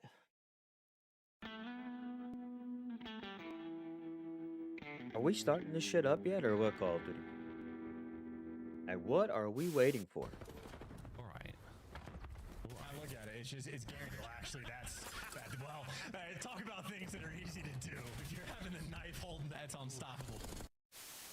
Game pause, folks, game pause. Someone, we're gonna reset the lobby here. Someone, whoa! What the fuck? What the fuck is that? What's up, man? We're just gonna get the lobby reset. What the fuck? And we'll get back into this S&D as soon as we possibly can. It's not okay. It was so uncomfortable, and the noise of the crinkling of the paper. Welcome back, ladies and gentlemen. Our technical break is over. Our players are in the lobby. They got in this time. All the pings are good. Everything's settled. We're all sweet. We're hot to trot. We're ready to rock and roll. We have light the fires. We've kicked the tires. We're doing all those things. It is now Den Hardpoint. We're going to find out who truly got iced here. Hopefully it's the Ravens, because, I mean, I'm just going to... I don't care anymore. I want an upset. I want a Ravens upset. I want to see C9 on Fringe. Actually, they might not be that good at Fringe. Now I've said it. Cursed it. Let me remind you, by the way, Carolina, 9th seed right now in the overall standings. It is top 8 to make it to champs. So this is a team that is 30 points behind, qualifying for the most important team or tournament of the year. And you're like, nah, I hope they lose. I want to see a game. Nah, you're right. My bad. That's toxic. My bad. That's actually very toxic. Professionalism. Lock back in, Ross. We're back. We're back. C9. Honestly, boys, at this point in time, you're playing to ruin the season. Do it for that. Do it for that reason alone. Show us what you've got. Show us what you've got when the chips are down, when your backs are against the wall, when the pressure is on. Give us the goods. Hold on. It's up to you guys, honestly. I'm just expressing my desires. The chat's got their desires as well. Hope you guys are enjoying yourselves. Thanks again for sticking it out through that technical issue. Enjoying some of the wildest CDL TV clips we have. We really do appreciate you all for sticking through this one. This should be it, boys and girls. Carolina Royal Ravens C9. Den Hardpoint map number 4. And I'll tell you what, it's looking like a Ravens win on paper. And as we know, Chance, the paper sometimes lies here in the CDL. And it happens. It hits the fan. Well, Den Hardpoint. I think it gets closed out right here. I think it's over. You can wall bang a ton of stuff on this map, and maybe something crazy will be prepared for. He has been on one in this series. I don't know if you can really ice him out the way he's been shooting. A 1.4 is one of those KDs where he just gets to stand a Titan in this lobby. And he has been maybe the main reason. He did what he could on the map too, and absolutely fried on the map number 3 as well. And I think just to sort of re-highlight the old analysis, curious about the opening breaks as well. What level of confidence Carolina are going to be playing with, and if Craze is going to be soaring straight through P1. Yeah, your opening break chat from prior to the break. He's soaring in his own right, but it's his bullets getting the job done for him this time. He has reached out and touched hide across that courtyard. Into time he goes. Encouraged once again. Couple of pumps there as they clean house, and wicked work on the trades from the Ravens. And once again, they win the battles, they get the time. Yeah, it's squared up ready for the next hit as well. Nice shots there from Nezra, the old NPC. And while Craze hounding, he's on the pinch, and any kills he gets is a great one. Should make his teammates' life a little bit easier, but as they're squaring up downrange with the NPC, it's looking like C9 should come out on top, and Okus there to drop 3 to make it happen. This has been a square-up battle on P1. Trades out about left and right. It's looking like C9, well, they don't have the time, but they certainly have the edge on rotation. You've got the rotation, and you can pull 15 seconds out of P2 easily. Oh, man, he got smoked. Right now, Fire and Co making their way through the back line. Encourage has got himself at least one to get here. Nice shots at range with the NPC. Caught out of cover. Thereby lurks. The pinch is on here. Ravens, this should be your break. And you've got all the kills. Last man, Okus. And he's down as well. So you pull 11 seconds out of that. Still, the Ravens on the attack forward. Once again, it's their hard point. Yeah, and C9 doing that thing where they had a perfect setup on the mini-map and then just had it no teamwork after the fact. So just a couple players getting sent in to make the hero plays, and if you don't deliver, well, gonna have to break through the front on a P2, which is looking like they're successful. Players tagged up, so maybe Carolina can be quick on the response, but I suppose for the moment, if C9 are just able to play with pace, they're looking good. Hey, this is what you want, mate. Focus exhausts his magazine. The dump towards the back. Already on P3. Already, and it's going to be covered in Ravens for now. They have picked the corpses clean of C9 New York, and they're looking to get opening time. Okus absolutely flying through mid-map into Exceed, who guns him into pieces. Deep route here for the rest of C9 through the middle, or through the right-hand side of the map. And a few more of them now going to be hitting Dojo. Okus got to bide his time. He could be the other side of this pinch. Well, 3 players coming in through Dojo. Exceed Does the right thing, gets the information, backs down, reposition, and hide. Well, gravity finally came back to snap him into the reality of the hard point. Gonna be about a 20-point game right now in Carolina with a strong B3 hold. Yep. Okay. Well, gravity claims another man lost. The hell? To that force. Raven's still holding onto this hard point. P3 looking good. Not a problem in the world. Great nade there for Fire over the top. He and Exceed now have cleaned out Dojo. Looking towards Tree, and they're going to battle their way through lobby. Okus dug in. Good shots. Hyde finds his as well. All down to Exceed. Oh, no, spawns. Knows he's going to have to deal with it. Well, yeah, look at those spawns. Okus just gets overwhelmed. That is a clean and easy break, Carolina. There it is. It's the break for Carolina. Double chows going through. Good timing on the gunfight decision-making process, and Lurk's one of the few players that has had success in this spot. Gets it What again. the fuck? Nice work. Towards the lobby now. Exceed trying to get a couple more. One more kill's going to get in that Hellstorm. Fire's here to back him up. Can he get an assist or two? Exceed dead. No streaks likely. We'll see in a moment though. As the Ravens have made a good bit of work here on Tree. We're going to find a little bit more out of it. We're halfway through the hard point now, and it goes blue again. And Miles, I'm going to just turn your attention back towards that P3. You remember Hyde like running through 10, trying to get to lockers, and he's just face smashing into 3 people, and then Okus jumps up mid-cut and just tries to run into 3 people. Yeah. You have guys like Shotzi that reputationally have like, they just play at light speed, but you watch a high IQ player like that in those situations, they know they're not going to win every gunfight, and they will pump the brakes and play hide and seek and wait for the teammates to get in the mix.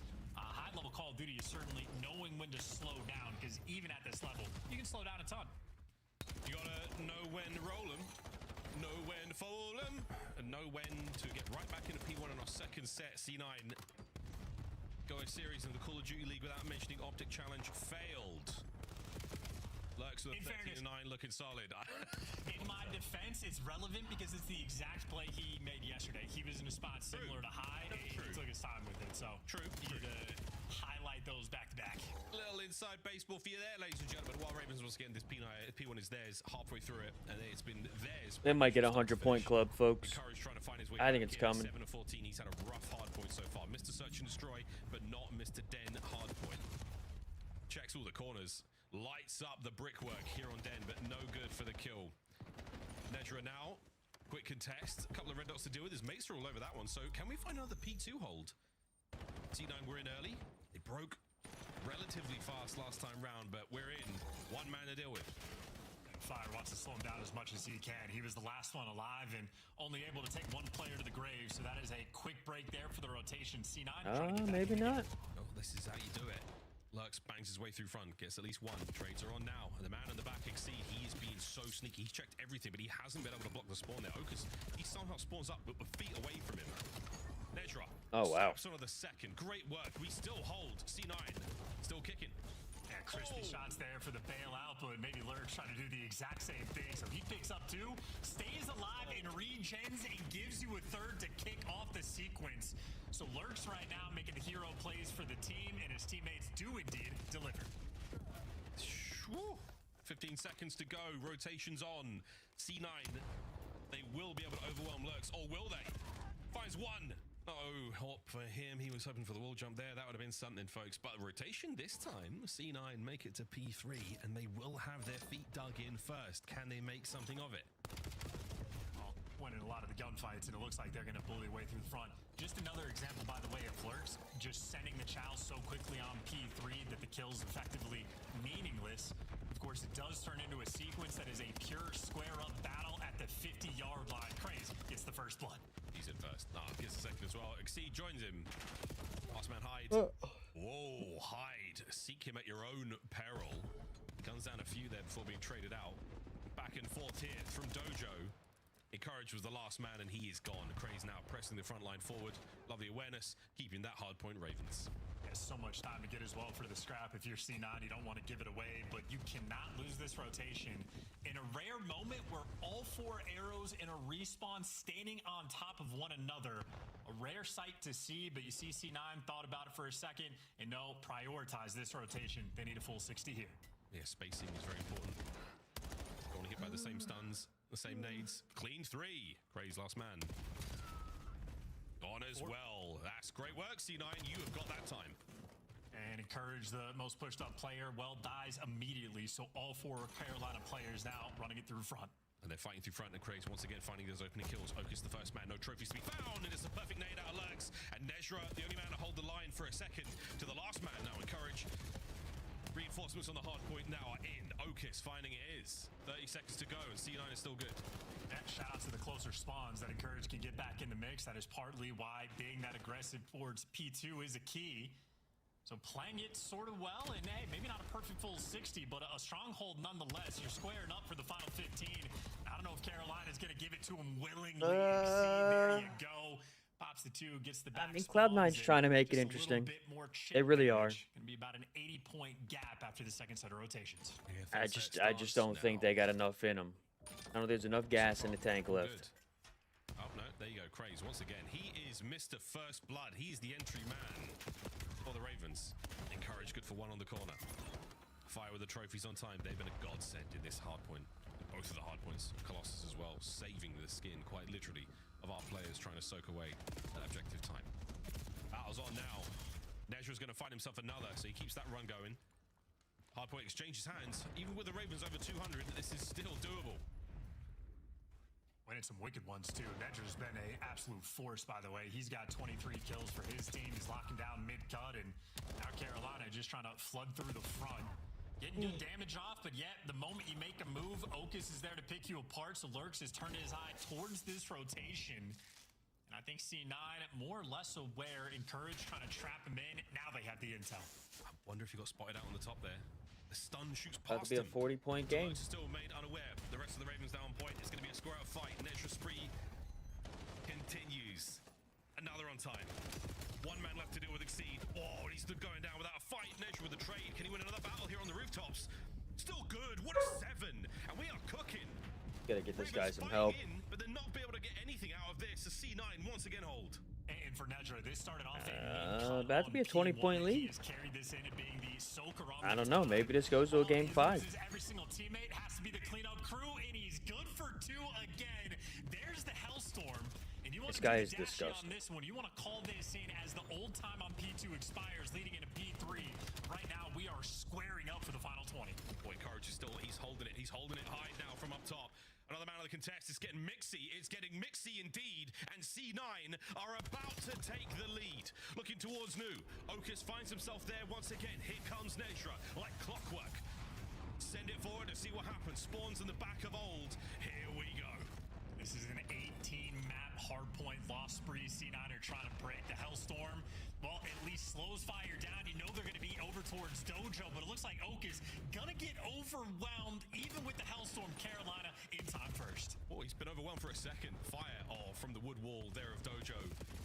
Lays down Oh, he's beaming you through that wall. Damn. Encouraged from mid. Lurks for the 2-piece. And that's going to be the hard point changing hands. The lead will change hands soon, unless we can get Hyde and Nedra into the fight. Well, they got to worry about the Dojo pinch. Couple players behind him. Well, now the arrows react in turn, but Okus on the pinch through lockers as well gets a freebie. And now for Carolina, they're going to get eviscerated off the map, and the spawns are going to get weird. Can you even read these? You got to Exceed tucked away back lobby. And he is motor mouthing it right now, feeding the boys the intel, keeping everyone afloat, but this is getting dangerous right now. Ravens have got lobby control. Ravens are all over this. C9 have got to check these corners. They know that not a lot has happened. The spawns are probably good, but it's 2 sets of kills, clean ones at that, over the Nedra on the front line. Can he make anything happen? No, he's been sniffed out. Ravens, here comes the lead change. I mean, listen, 1 break for C9, and we're going to a game 5, but this is where you get to test the mettle of a top-notch hardpoint team. You have to deliver in these moments. Craze delivers the stick, and now he's holding on to servers. Through the outside roof, we're going to see this happen. Again, slow and steady. A gift. Oh, Nezra checks nothing. The man over the top gone. Craze looking for another. Can he wait for the reinforcements? Pressed out. That's going to be it. C9 on time. The contest is there. Lurks is holding it together. The slide. No way, C9's. Last man encouraged. He's been wiped out. Uh-oh. Fire is in. Fire for 3 and fire to call the game out of nowhere. C9 devastated and dumbfounded. Damn. So close you could taste it, but instead I'm surprised it was even that close to begin with. All honesty. How about that 3 from Fire? That 3 from Fire was worth everything there, man. And you can see the looks on Exceed's face, the looks on Lurks. worried about that result, and with damn good reason. C9 just played a very strong game of Den, and they pushed you to the absolute end. If we go to that search and destroy, it's done, boys. It's over. Ravens don't have it in search. It is done. You needed that 3-1 so badly. Wow. Back. We came close, boys and girls. We came close. I just need to see a second look at that final sequence as well, because that is a moment where C9 do in fact make the break, have it under their grasp, and it kicks off in such a weird way. I was shocked to see Exceed spawn here at all, let alone fire. So I don't even know if that's a C9 mismanagement or just the luck not being on their side, but C9 got full control, and then Fire's going to be number 2 on the minimap. It'll be his next life, but somehow he delivers. It'll be interesting to see this one play out. If we watch the first 2 kills, I thought this is it. We're done. Ravens going to find this. The stick onto Encourage, somehow managing to avoid any extra splash into his teammates by Roof. They stay alive here. And this kill from Craze is unbelievable. Nezra sending it, not checking the close corner. The second man, unbelievable. But yeah, through lobby, you manage to get him on time. You overwhelm him. Number 6, Nezra, off spawn immediately. He picks his one up. Fire, fire, fire. 3 back to back. Damn. Trade's done.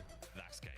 And that I mean, was just a called sort of game. peak moment as well, where they had just killed everybody, firing off like spawn is coming towards outer. But I think those 3 C9 players are probably so amped up in the comms that the one guy that was in time, everybody turned to take him down. And that small window of opportunity to fire and get in, well, devastation.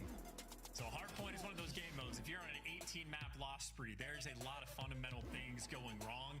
And this is sort of the toughest example of, like, you know, how unique of a situation is that they have probably never seen in scrims before, and you have to be able to clutch right there or you lose in devastating fashion. Thank God they did clutch indeed. 250, 247, map 4. Ladies and gentlemen, we don't get to see Fringe. That is that. Den Overload, I mean, that could have gone either way. The first half was the only time we really saw anything out of C9 there. Brave Raid once again. Yes, those boys, they can play search. They're very good at search and destroy. They absolutely nail it. 3-1 though. Ali was spot on with the 3-1. How's the rest of the desk feeling? I think we all got it right. Feeling good about this, and glad we didn't go to a game 5. I think Carolina also a huge sigh of relief. Ali, just how close, though, were we to seeing a Cloud9 upset in this What do you series? mean? We were milliseconds away. I mean, Fire, even if he doesn't get one of the kills in his 3-piece at the end, I think Cloud9 close it out. Let's take a look at the highlights, because I got in here at 150 to 98. Yeah. I was ready for this series to be done. And then I sat glued to the big screen as the comeback started to roll out for C9. Yeah, I mean, yeah, it was a big blowout to start, but they did a lot of good stuff late. I mean, the P2 into P3 at the very end was just fantastic out of C9.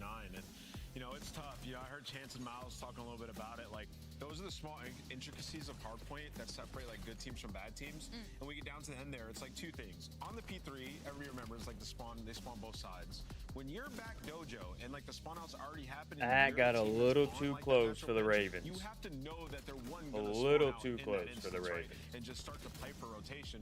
And when they ultimately do re-break to even get control of that hill, they play it so slow. They killed everybody, and Hyde just like takes his time to go clear out the last guy.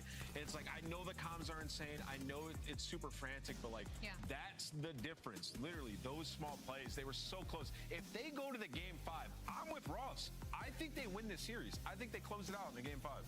I don't think it's a hot take at all. I mean, it's one of those things where they haven't been in this position enough times to know how to close out some of these respawns, and that's how it feels. You know, when it gets down to the wire, pressure makes diamonds. And Carolina, I mean, there are still some vets on that team that have been put in these uncomfortable spots that know how not to panic, where Cloud9, it kind of does feel like every time they get close to closing it out, they panic and they don't know how to. Joining us live in the Monster Winner Spotlight is the one and only Exceed. He comes back up to the CDL to save Carolina, puts up some big numbers in. Exceed, you guys had a rough start to the Major 3 qualifiers, but you bounced back last night. You go to a round 11 that falls just short. Today, you look okay. What happened in this game 4? Why did we unravel? Honestly, I think we just oh, my bad. I think we kind of just stopped trying, to be honest with you. We kind of let our foot off the gas and started doing some lazy shit, but, you know, we won, so. You did win. Matters. You got the 10 points. You guys better not you better keep trying because you guys need to get into champs. You're on the outside looking in. With your guys' S&D recently, though, it has been great. What's going on in that game mode? Obviously, you make a roster change. We're ass at S&D. We're working on it. We're fucking ass at S&D. We're gonna get better because we're actually really fucking good at hardpoint right now. Yeah. I don't know what's happened. It's just been like a fucking flip flop, and we're just ass at S&D, but we're working on it. We'll get there eventually. Acid S&D's an understatement. Hang on. I think we got like a fucking 20% first blood percentage in S&D, so that's why we're fucking ass. All right, well, there you go. But on a positive note, you told us, I think it was a month and a half, maybe 2 months ago, that you were good at Colossus. Here we go. You're now really good at Colossus, and we're throwing it in series. How does that feel for the team, and what does that do for your hardpoint? 2-0, baby. That's what I'm new saying. squad. That's all that matters. I told you once we got the one under our belt, it was coming back. I'm so glad you brought that up, man, because that was my next thing. Is I was like, whatever Exceed says about this team, I'm gonna believe it. It might take some time, but I'm gonna believe it. So you said it's the first Bloods in Search and Destroy. I'll believe it to you there. I want to go back to the series you guys have versus FaZe and kind of like the playing up and down to competition that we were talking about a little bit before your match started. Do you believe that's true? Do you guys feel like you have a really high ceiling, but sometimes you can have a really low floor depending on the squad you're going up against? No, not really. I mean, the FaZe one, we just got Neslo'd, and then this series, like, we literally just stopped going hard in map 4. But, I mean, when we lost S&D, the other 2 maps weren't even close. So, I mean, it literally just got, if we win an S&D and one of these next coming up series, like, I'm confident that we can roll through anyone. Can't wait for that. Just gotta win some Search. Get out of your We've seen it fucking before. mind. Good luck. Thank you. That's Exceed Carolina F&A in different games. In the meantime, we got to take a look here at the lurks up there. The stock is rising with the young man. Dude, he's unbelievable, especially in those respawn. And I think I know exactly what Ant's going to say. And He beat up the worst team in the game. It's not awesome, and also that. But look, dude, honestly, I actually kind of want to shout out Craze in this series because if anybody did well completely across the board, even in the Search and Destroy, it was Craze. 1.25 ain't bad, though. This is, I love lurks. I've been bullish on them. But this is where you get your stats for the stage. You get the C9 match, you know, I got to pop off. So at the end of the stage, it goes, I had a 1.2 in stage 3. So good on you for doing your job, Lurks. Lurks is just 40 damage shy of 13,000 for the series. He takes it in a 3-1, and it's just our first match of 4 on the day. When we come back, we turn it up. This is going to be a good game. This is going to be a good matchup. Very good matchup coming in.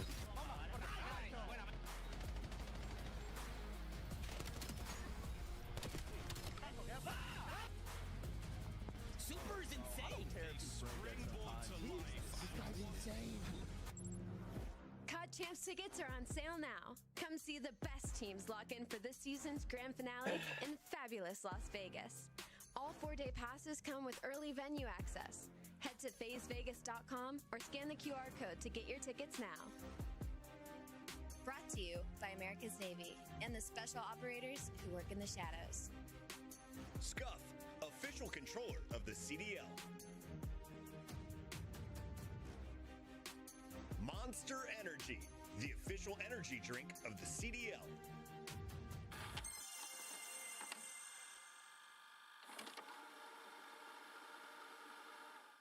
The official energy drink of the CDL.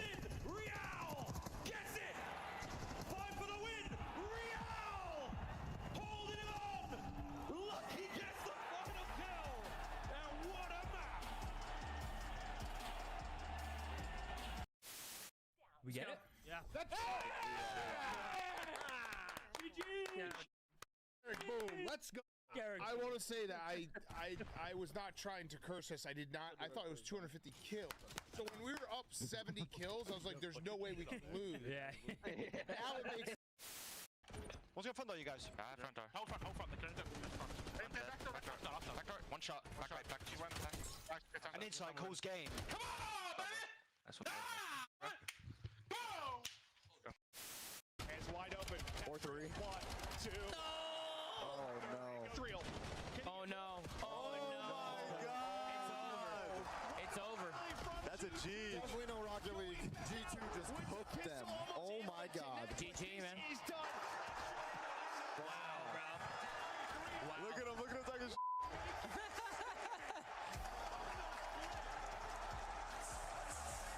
Oh, He said, I run you motherfuckers. Damn. That was a breakdown. That was a breakdown, a closing comment that fit the moment. FaZe getting upset by G2 at Major 1. Then they go and win Major 2, but in the minor number 1, it was Super and Friends with a 3-0 alley. It also included the longest overtime in Overload we've ever seen. What did you learn in that series? I learned that Miami Heretics is on the upward trend, and they're a team with this new meta that we should be especially terrified of because of their pace of play and how consistent they're able to play at that pace of play and put up the numbers that they are. When you look overall at the team KDs between these two squads, of course, Miami Heretics has a 1.11 for their side of things, and the flip side for a 0.89 of FaZe. But the edge there still will be in the search and destroy when it comes to the FaZe. And 0 series wins, 0 respawn wins, 0 search and destroy wins. You are mapless against Miami. What's going on?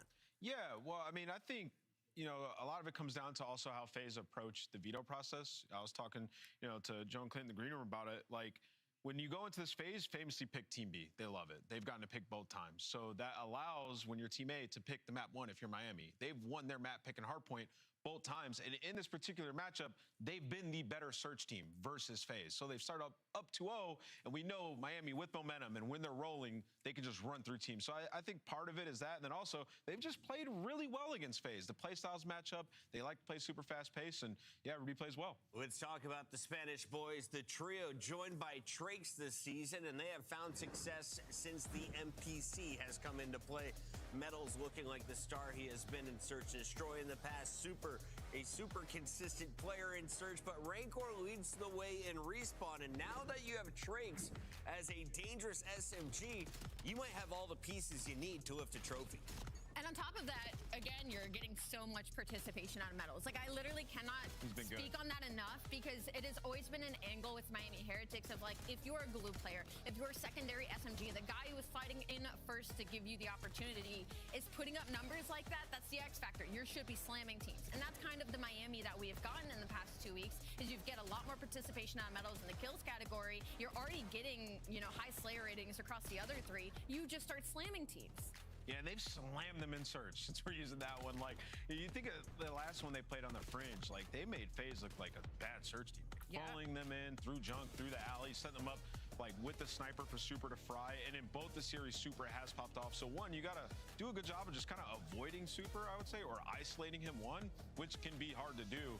But if there's a team that can figure it out, it is FaZe. They've had enough reps at this point. FaZe had Simp drop 27+ in the Search and Destroys yesterday. Keep your eyes on 04 and Abuza, of course, the youngsters joining Draza and Simp. The Zaza twins, let's see what the ARs are bringing to the table today. Do they have the edge over Super and Rancor in your eyes?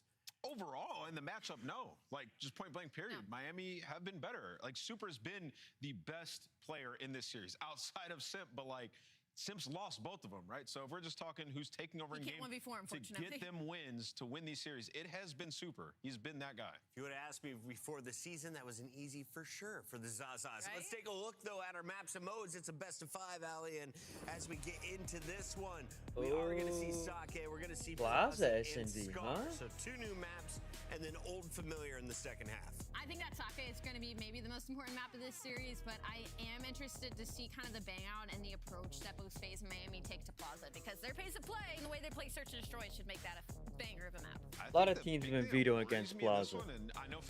Now some players are bringing it in, or some teams are bringing it in, which is kind of good to see, but I just wonder how it gets played out. But yeah, I like the start of it from FaZe to Saki. I think they should be able to take that. I wanted to say that Ant's making a really good point in the overload there, and the fact that it is Scar also leans really heavily for the side of Miami Heretics. We did also, it is true, but we did also break it down, I want to say last weekend, where it was like Miami Heretics, specifically on Scar too, or just have such a good grasp on how to play the map and their situationals, and like that situation where it's like, okay, we could have tried to force the MP, but we're going to keep our heads on our shoulders straight, back up, and just play the defense. That is something that a lot, even of the top teams, haven't been able to apply in overload in those really high stress moments and situations. And so for Miami, I kind of give them more of the edge in that one. And we've got a few moments here before this game kicks off, so let's get to our Scuff Pick'ems and remind the folks What happened at Miner number 1? Do we see an overtime on Den that goes 17 minutes? Well, it's Scar this time, and I hope it goes even longer, Chris. I hope it's 20 minutes. Chris is going to fight you on that one. Yeah, Scuff Pickups. I'm going to go with FaZe. I think FaZe take this one. I think they win that map 1, and it changes the trajectory. So they go from 0-6 in map count to 3-6, 3-7, 3-7. 3-7, 3-1. Okay, Allie? I'm going to go with Miami Heretics. I think that this is a style matchup, a mismatch for It's a tough FaZe, match so to I'm gonna go call. with Miami State. Very tough match to call. For first. Let's go, baby. No way, you just already decided phase one. Allie, I hope Karma gets you. I too will ride with Rancor today. As good as Simp is, they for some reason cannot handle the intensity of Miami. We got some screen swapping up on the players' side. They're plugging in, getting our Astros and our headphones ready to roll as we jump into this one. We got two great casters in a game that is just moments away. Final thoughts here as we got Merc and Maven loaded up. Joe. Yes. Is this going more than game 3? I can see it. Yeah. What was your pick? I went with FaZe. And what? 5? Yeah, and 5. Just with the, sort of their hard point struggles, but then you see map number 1, Miami, they haven't won a Saki yet. And there's a lot of new maps in this series. This is a completely different series than the Minor 1, right? Vetoes are different. No, neither of these teams have played Plaza yet, so this is brand new. And listen, I don't have the exact stats of me from last year in front of me, but like it felt like this was a matchup thing. This Miami team, a little different, obviously, with Real in there, but they gave FaZe trouble all year. You think about, I mean, the moment that comes to me is that 250, 249 Hacienda, which, you know, we casted.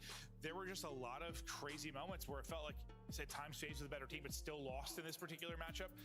Is it something about, is it just like a matchup thing to you with these? Well, I think it's just 2 of our better search teams. That's it. And like I if think FaZe are the best search team, they always have a shot, but a team's better than them in search, they're screwed type thing. It's like, all right, if the conversation with FaZe was like, their respawns were like around 50-50 in hardpoint. They got to a game 5, you felt confident enough, but that was kind of Miami's way. Yeah, true. Right? Like they were like, they This felt is about to the be a same way, bang out. especially with the addition This of match Super. is about to It be felt like they kind of outdid an absolute bang out, folks. Strengths, I guess. It's strengths. Yeah. This shit's gonna be, I don't even know. It'll be a big one, but this will be a big one for I Miami. just feel like this No is wins yet this on site, might so be going this on a is game FaZe's 5. pick. They'll be Team A. In this particular matchup, you heard I could see it going to a game 5. Team B more often than not, but this time Team A, they'll take the opening hardpoint or try to take the opening hardpoint with their pick. There's a reminder of the overall best of 5 at the bottom of your screen. Plaza and Den will be the search and destroys. And as you said, very different with regards to maps of what they just played at the Minor. FaZe looking for a little revenge. And it's crazy, dude. The fact that Miami are 0-1 and FaZe are 3-0 already the qualifier. It's just how it's lined up with their matches. Miami will be playing today and tomorrow, and have 2 next week. Yeah, and I mean, just going into that, I mean, you don't want to start off 0-2, right? You want a winner start. Obviously, everything is trending in the right direction if you're Miami after Major 2, but the fact is yeah, you got to get to that winner's bracket. We expect them to be there, but you never know who those 5 teams are going to be. And well, it is a very strong start there for FaZe. They get the flip. Abuza's 4-0, and you already have them in a trap. Yeah, and I think where Abuza and Simpa pretty rock solid. You know, the reason they won the major was, I think, due to how Draza and 04 performed. They're going to be sort of the question marks at times, and World 4 has been terrific, really, since that final. Not really the best series against Heretics. Well, yeah, not there. And even yesterday, right? They dropped 2 hard points, and it kind of reminded you of the old FaZe yesterday. Luckily, you had Sim drop the search record across 2 maps. But yeah, this has been an unreal start here for FaZe. Look at where you have them spawning all the way through. You have the P2 spawns if you are FaZe. Things looking good. And they still, they still get picked apart mid-map, for God's sake. They got to deal with 04 before they develop this first push. I mean, FaZe is running away with this right now. He's able to snap and deal. He's weak, so Booza will push out and finish that off. He's just a bullet. He'll be able to shut it down. Nice little snap there from Booza to take down another with him. As he falls, there'll be pressure to the hard point, but step 1 is just like getting inside on this hard point, and then that's a battle in itself. No, it is. Yeah, clearing out all the corners, P2 and P3. It's a whole nother fight. But this is at the point where FaZe are like, all right, let's push out of this. If they flip this and get the final 15, we will take that all day. You can see the splits right there. Super's going to spawn at old. Same with 04. So both teams just running across the map, trying to get into a spot for P3. Draws, tries to get to his spot. Tries to trade out his teammate. Not going to happen. Trakes will be able to take down 2. That's a fast kill there with the pistol on the second. New hardpoint pops, and while Heretics has struggled, this is where they really need to put up a full 60.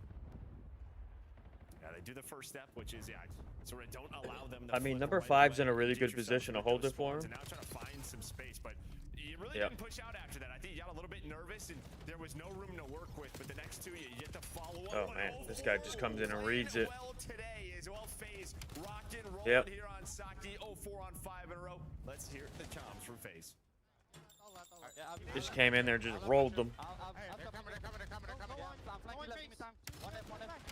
I go one left. Spider back. Go play back or right. Spider back. I'm right there. I'm getting you back there. I have your bridge cross.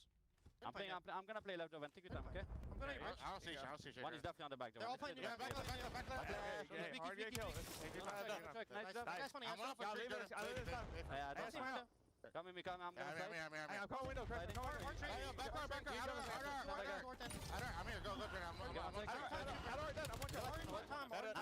He's got the streak too. 0-4 is cooking it right now. 14-3. Metals 2-9. I have a streak. I'm gonna streak this. 3-10. One HP outside. I'm not worried. That's fine. One's back art. One shot art. Two art. One's in their window. Okay. I spawned down. Dying up. Okay. They're gonna spawn north. Yeah. I'm coming from Chris. That's on me. He's on time now. I picked up back art. Metals. Alright. Take it up going. Okay. I heard that. That's been deep. That's on you. That's on you too. Let's go. Yo, one shot. On time. Let's go. Well, 0-4 was piecing, got the streak early, calls it in. I don't know, 45 seconds left. It doesn't really turn into a whole lot. I mean, you're thankful you were up so big, despite the blunder. Maybe you're still up 60. Yeah, I mean, that is as good as it's gonna get there for Miami, right? 0-4's out of the play. He was almost on a 10 spree, but since that moment, when they've called it in, they survived the hellstorm, and then it has been all Miami since then. Now transitioning that P4. Miami's starting to shoot a little bit here. Metals is having a bit of a stinker. But you're a little bit staggered. But that's with Super going on a big pinch, and now time is white. Now everyone is fighting for control here at the point. FaZe will get in first. Spawn stabilized for both sides. Draza trying to take a little route, get an angle. He's gonna get drops and pushes forward and drop. And now it's gonna fall to 4 and a boost to try and hold the line. And here comes the pressure now for Miami to break through. They'll pick up everybody, and now they got to their spots. All right. 10 seconds Metals are starting to shoot. Sets you up now for the second rotation at P1. Well, that's it. 15 seconds left. You go at this one more time if you were FaZe, and now you can look at the mini map. You already have 2 players set up on rotation towards this P1, and we've kind of see this where if you're not going to rotate on this map, sometimes you're just going to get put into the blender, but they do recover as Abuza is able to find a double and get onto the time. Yeah, it came down to basically a one-on-one. Yeah, no, it did. As Booza gets picked out of the point, though, here go the rest of the fight. So far, so good for Miami. 0-4 has been the difference maker, though, on the FaZe I mean, they're kind of shutting down the pimp. He's 10-15. He ain't looking that hot right now. It could be this map, too. I don't know if a whole lot of teams are getting reps on these newer style maps. Seems like a lot of people are trying to avoid them and not play them. Nothing too crazy. Yeah, I mean, Miami. But 0-4 is 18-11. Like, he's doing it all. That scoreboard, but this is where FaZe dominated, was early on in the map, and they're trying to do it again. You can see Super, he understands. They're trying to get those P2 spawns, so wants to play for any kills that he can. And, well, gives his team an opportunity. See where Abuza is? Now you see the pressure. All the white arrows flying on through, so Sim trying to play his life. Not going to happen. Metals gets through on the headshot, and Heretics will be in their chance to have a real solid P2. You've got a 3-on-3 towards the point for a second. We'll see if FaZe can break in or break the back. 4 spawns. Nice little shoulder there from Draza to pick one. Metals, this is where you can be the playmaker, though. Yep. Getting in is step 1. Then it's a difficult fight to actually hold on. Nice job, Metals. That's a good 3-piece. We've seen so many SMGs make big plays inside this hard point. Add Metals to the list at 15-15. And that kind of all stems from the final 10 seconds there from Super, right? Like, he just gets 1 kill. That blocks the spawn, splits the spawns for his team, gives his team a chance to get here, and now Metals continues to go off. They read the spawns, and, well, we're going to have a lead change. This is what we saw yesterday from FaZe, right? The map 1, like, they went up big early on. right on the Colossus, and then it's just like they just slow down. The other team gets hot. I think we've seen that quite a bit this year. Well, honestly, I think if you look at sort of like the P5 and the they're just not rotating. I mean, they lose the rotation battle there towards the P2, but they were going for it. But earlier in this map, or towards the end of that first rotation, they just were not rotating. We'll see if FaZe can lock it in on rotation, or Miami continue. 8 straight for Metals. Make it 9 as he guns Simp. It was the streak of 04 early, now the streak of Metals. He's got the Hellstorm to work with. They're chaining together 2 and 3. Trailed for most of this, now up 30 into double digits. Go Metals, and now let's hear their comms, and I'm sure they're Damn. Metals has fucking bounced back big time. Simp still having a tough game at 13-21.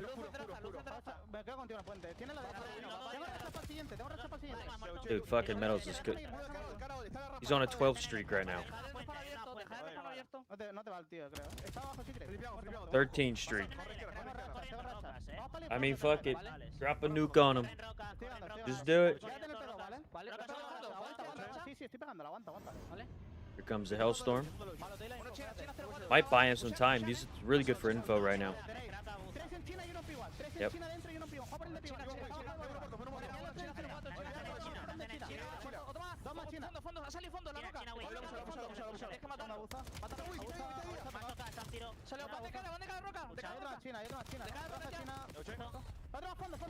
Damn, they finally ended him. He was on like a 14-15 streak right there. That's insane.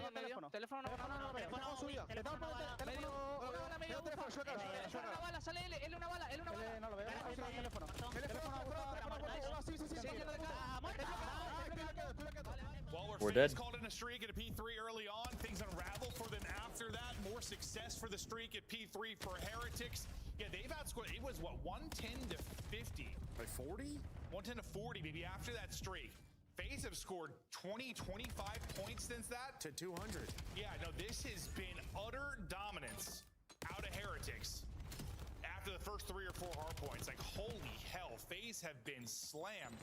And what's crazy, I mean, the scoreline, considering the slang's not like that wild. It's like 7, 6, but up 100. The hell? You can see his feet. The dominant start. Yeah, for FaZe. Yeah. Holy shit. Yeah, no. Honestly, no, Heretics. The turnaround of this. Yeah. Is unbelievable. I mean, Metals is on a 13-14 spree. He's going off. The boys are yelling in the cams, and I just cannot believe the run they went on. This thing is going to be a crazy little score graph when we looked at it. Unbelievable run out of Heretics. Yeah, no, I'm actually sometimes like the game flow, I'm like, whatever. I'm like, I really want to see the game flow now.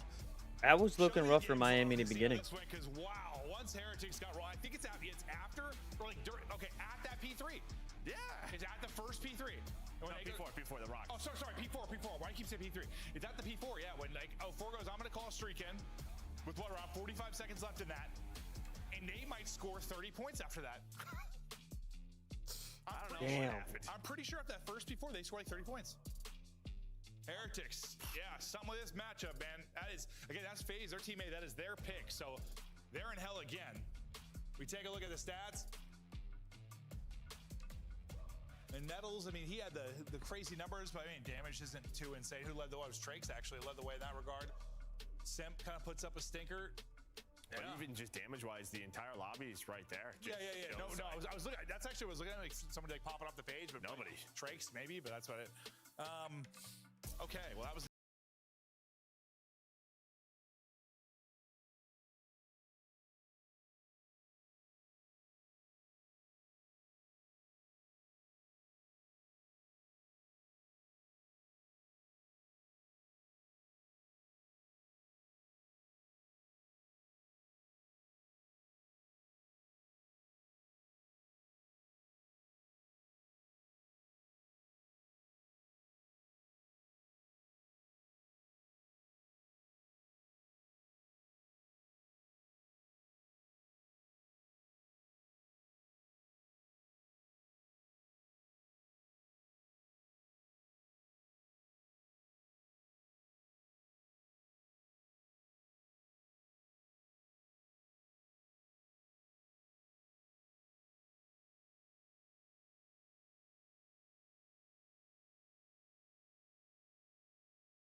this 3-0 them. Look at the 3-0 again, because now they get to their search pick, and they have, well, they've both been very good search teams, but they have won the search in this particular matchup so far this year.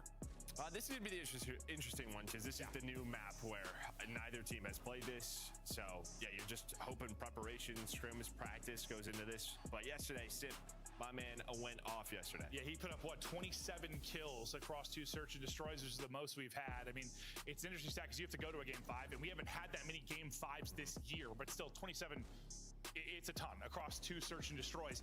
And while I think they're going to need that, after that map 1, they're going to need him to go huge. We'll look at some of the highlights from Monster S&D Day yesterday from Sim. I mean, you're hoping they don't need that, because they needed this early in stage 1, and that's when we're like, uh-oh, they're in trouble when he's not doing this. But luckily yesterday, he was doing this. On Gridlock, his playground, we saw that a lot in Black Ops 4, but then you're also going to end this.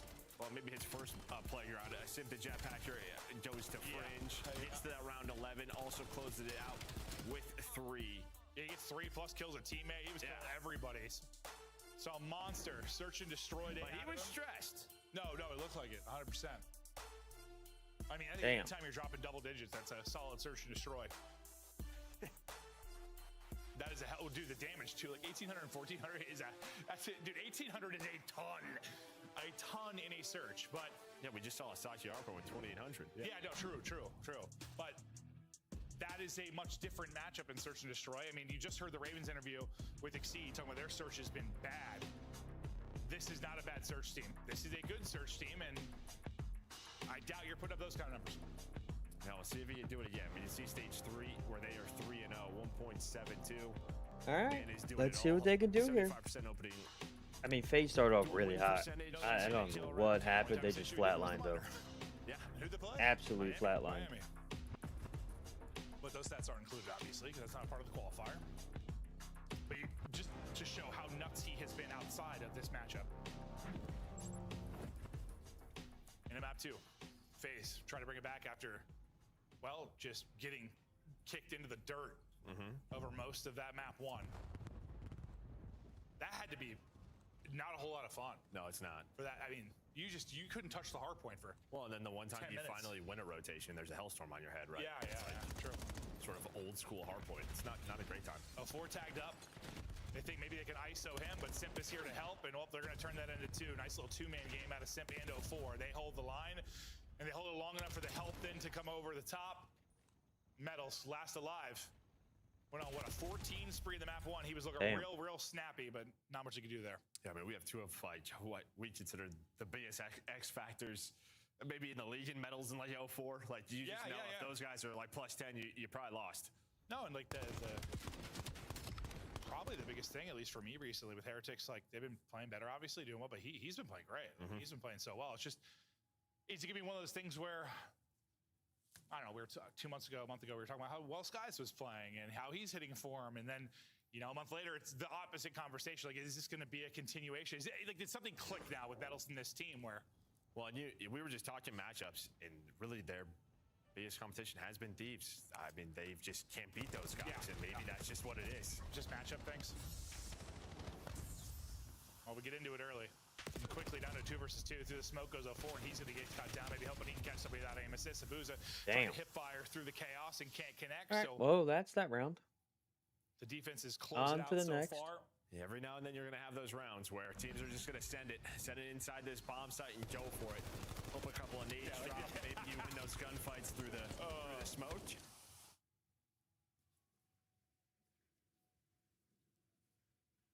Drake's was just, dude, they were always laughing after that. Like, those fights didn't look fun. It's almost like you wish you, like, turned down your sense to 2-2 for those. Yeah, right. AI, if there's a smoke nearby, please lower my sense so I don't look like a clown.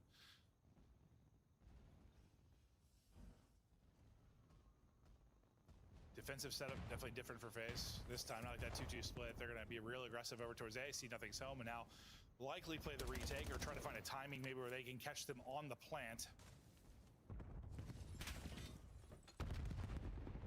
Miami peeking forward and just trying to dodge an nade. Super hit to 20, but no follow-up as of now. He's able to get to a corner and get safe.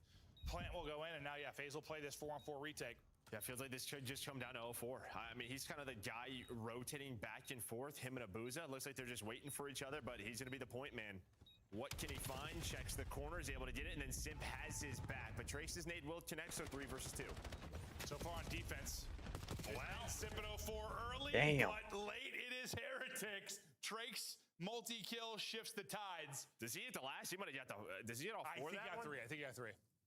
But he just drops an 8. He's playing outer. You might be right. I think he got 3 though. And well, everybody just runs into him, and they're probably all weak. But sometimes you need a cleanup guy, and it, well, Maybe it's he not did a get all Tim. of them. Maybe we'll see. I thought I saw on the feed he had 3, but I was gonna say it's similar to last defense. Simp at 04 get the openers and turns into a round win, and then before I finish speaking, feed lights up all Heretics. Oh yeah. Oh no, he did. He had to have got the ace. All right, you're right. Trakes with a hell of an ace. Now on 5 in a row. Franco will be the lone man here over at A. He's gonna have to back up as the pressure is here for FaZe, and we'll see how. Yeah, I mean, I respect this out of FaZe because they just did this last offense and it did not work whatsoever. But maybe they have a trophy, or maybe they're just like, whatever, this is how we are going to play Plaza. They run that same strat again. Or maybe they just think, all right, if you're Miami, you're probably not going It's gonna be computers on protocol over again. Yes. Yeah, can see that. Metals somehow walks away with a kill. Super's got a snipe out and plucks ahead. Wait, Super is fucking sniping? What the hell? Okay, back-to-back rounds with a team that gets the first 2 kills loses the round. All right. You got nades everywhere. You got Super with a snipe hitting headshots. Metals hit the wall bang, but Draza in 04, the 2-man game. Dominate. I mean, you just got some vicious headies you got to get through. That's why I thought Metals. I thought Metals kills sealed it. Honestly, I was like, okay, that wallbang finish there, insane. I thought that was going to set up for the full break. Even the gravy on top with the snipe, but not enough. I mean, they're real fast, but they are 2v4s, back-to-back 2v4s. Not like your typical 2v4, I guess, but it's still a 2v4. Back and forth we go. It's again kind of an A-stack and retake type play, it looks like, for FaZe. Do have a Hellstorm, so that's why they're playing this outer bomb site. They want to get this down and then back trace up. Oh, I didn't realize he got that on the 5 spree. Okay. I didn't either. I just saw it. Yeah. Dude, you are in a bad spot, Metals. In trouble, and well, the 1-shot call. Really bad spot. Then he's gonna fly forward. I thought Simp flew in to get the kill, but a 4 actually got it. Simple drop. Rancor standing in the middle of the map with his fucking knife in his hand. Still have this Hellstorm. He goes to pounce, not gonna play the Hellstorm. Gets shots into 2, but not able to finish it. Super will get caught, and this time, FaZe able to retake. And well, I don't know if he was planning on using that at all. No, maybe not. Yeah, because they kind of went back to their default post plan where he was just playing that outer ledge again. So normally you plant that bomb or you have the Hellstorm, you're just thinking, I'm going to try to get all the way back or find a corner. To be fair, I don't know if we've seen it really used here. No. Not that I can think of. No. I mean, usually the uses in search are pretty similar, but like I don't know if I've seen one here yet. Like for all I know, there's a event. Dude, these Plaza S&D, these rounds go way too fast. Shots, he'll find a way. Wrap that thing. They go way too fast. Yeah. Okay. I've seen him do some wild stuff, Joe. Oh, here we go. Good old-fashioned meet and greet. Abuza with 2. Jesus. Draza. Rangor all Like, alone. Oh, ace 1. between Hold up Abuza, now. Draza. Timing where the plant's going down. Oh but my they'll God. send it, and he That's will it. drop that nade. He somehow gets that nade off like a second earlier. Maybe they both slide into That's it. just tough. You stun and you're not thinking they're going to slide at me. He stuns him and he's like, oh, maybe I'll hit this nade and then I can go. Instead, they just get off this bomb because they have tac mask on and they fly at you. Here, let's see him. I mean, bang it out, Joe. FaZe have ran this strat every single offense. That seems to be their plan. Yeah, this is all they have done. Yeah. Okay. Well, it didn't look good at first, but now you've won 2 in a row. It's All right. looking great. I can see Draws like, dude, just send it. Like, wait, didn't Draws used to do a giveaway if they lose a series or something? Oh, there is yeah. If I lose this series, I'm doing a giveaway. Okay, he might have done that to gas himself up, but he might be doing a giveaway. Hold up now. Will this spot for Metals pay off? Do they check it? Of course, Sim checks it. Well, I don't even know if he did. I just think that Metals started shooting, and then 3 people in on your screen, and you know how that is. Like, yeah, which target, and then you get melted by 3 NPCs.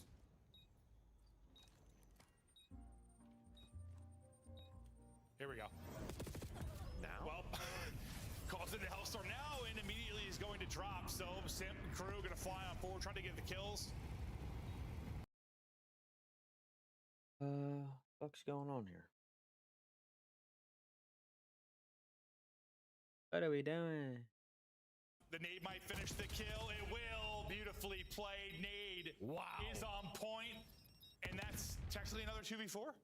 Wait, well, 1v4. What? There's a missile in the sky. That's true. No, yeah, honestly, 2v4. I got confused for a second, just for a moment, because I just watched Trakes die, right? But still, yeah, I showed him alive on the feed till the streak ended. But yeah, no, I guess technically a 1v4? Oh, yeah, that too. We'll give him a 2. We'll give him a 2. That's kind of a weird one, right? What do you call that? Yeah, I've had that before. Yeah, he's there. He's there. And well, somehow this hits too. This gives them a chance. Yeah. You got to call it 2v4. Yeah. I'm making the rules, the commissioner. And you're just hoping you're spread enough, and I guess they were not. No. That might be the first time they've dealt with a Hellstorm on this map. Yeah. Where did we go? Not there. Okay, this has been a circus so far on Plaza, which, well, we kind of expect a circus when we go here, but... Hey, FaZe switched it up. Oh, they did. They're tactical. He's got a Hellstorm. Okay. Did they have to score something? How are these guys getting these? I don't know. How's he on a 5 streak? Oh, because he lived. Yeah, yeah. Oh, Got picked off. Yeah. I thought they both died for some reason. I was like, how's he on a 5? Bomb wasn't planted, though, so now it's going to be a 3 versus 3. Well, L4 is going to get caught. Numbers to Heretics. Pressure to Abuza and Draz. Not playing tight. It's really mid-map cross vision for Draza. Abuza gets a big one. Abuza gets 2. Super, still basically full HP, though. Draz tries a peek, doesn't spot him. Playing the clock. Now gets eyes. Oh, maybe shot a little bit shaky at first, but it'll take a... That is just not an easy gunfight. Take a breath. You just get a free heady on the garbage can, and, well, you just saw it. Like, hits the first couple when he peeks out wide, but as soon as he comes back left, yeah, it's just... That's all Abuza gets. It's a disgusting heady right there. Double child, then, well, nearly triple child. It doesn't care. Fact he gets 2. Because I'm just thinking, well, with their setup, like, they weren't playing very tight. Like, Draza, he couldn't get there to help. But you trust Abuza, and he has been... I mean, so good for them across modes, but he has been a big part of why they've been able to keep the S&D identity, I think, despite the roster change. I mean, I think any team with Simp in my head is going to be pretty good at search just because he has been God in that mode, but Abuza has been a perfect fit for that, right? He's been terrific. Draza is on 6 straight.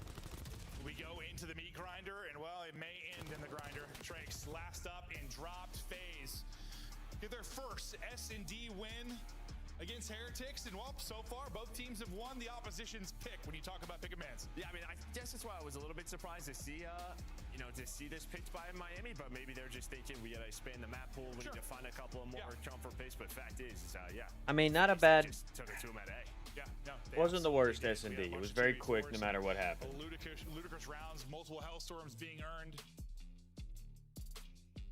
And well, we were thinking, does Simp need to put up the crazy numbers in search? It wasn't him that needed to. Sure, he was there with the squad and damage, but really it's another 3 of 4. Draws, Abuza, all having solid games. Abuza with some really clutch moments. And FaZe get the search win. And I mean, this is going to be one of the more riveting search matchups in the league, really, with these 2 squads. Yeah, in Miami, like, it's tough to take much away from that because I thought their attack over towards the B zone looked pretty good. Or towards the B bomb. It's just their defense in A just got wiped. So they're going to have to figure that out. Either we're playing a retake or we got to figure this out. Yeah, no, 100%. But all right, that'll do it for the first 2. We're tied up 1-1. FaZe finally get a map in this series. They finally want to search in this series. We get ready for the Overload Scar, which will come up next. But for now, we're headed to a break. We'll be right back.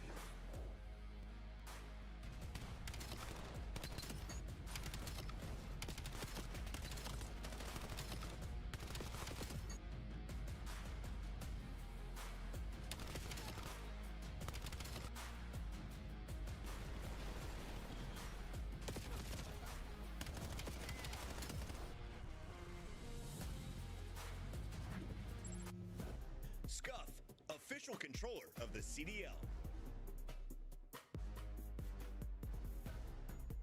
Brought to you by America's Navy and the special operators who work in the shadows. Dominate the competition on main stage with the CDL Major Hunter Tracer Pack. Collect your chip by scanning the QR code or heading to the in-game store now. Black Ops 7 7 returns to the Esports World Cup in Riyadh this summer. Scan the QR code to be notified when tickets go live later this month. Oh, great. This again. Oh, they're gonna dig this. Enemies up in my sight. They better run for the night. They know when we show up, when we load up, then we pow, pow, pow. Finish the mission. Hoorah! Can I get some help? On the way. The gas freak bag. Rising, they climbing, they guarantee we never stop. It's you and me against the world. Controlling the show. Blow for blow. You cannot see me. I leave eyes closed.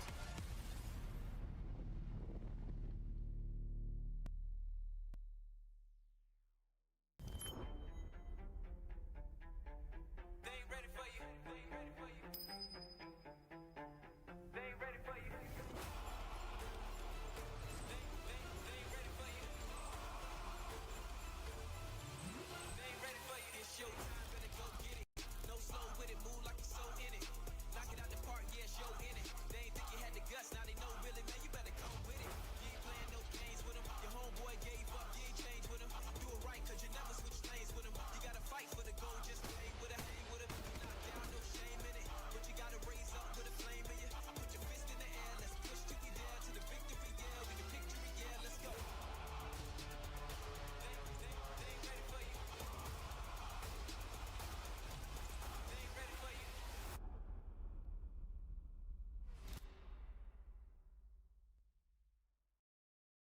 At COD Champs, it's more than Call of Duty. It's you whipping an F1 go-kart at the Grand Prix Plaza, testing your aim and movement at Summerlin Paintball. It's you driving supercars at Speed Vegas, surviving the best escape rooms at Escapology, experiencing the immersive art in the Arte Museum. It's you taking a picture in front of the Bellagio Water Show and seeing Vegas from the largest observation wheel in the US. It's you and the squad making memories for life. A weekend in Vegas that you'll never forget.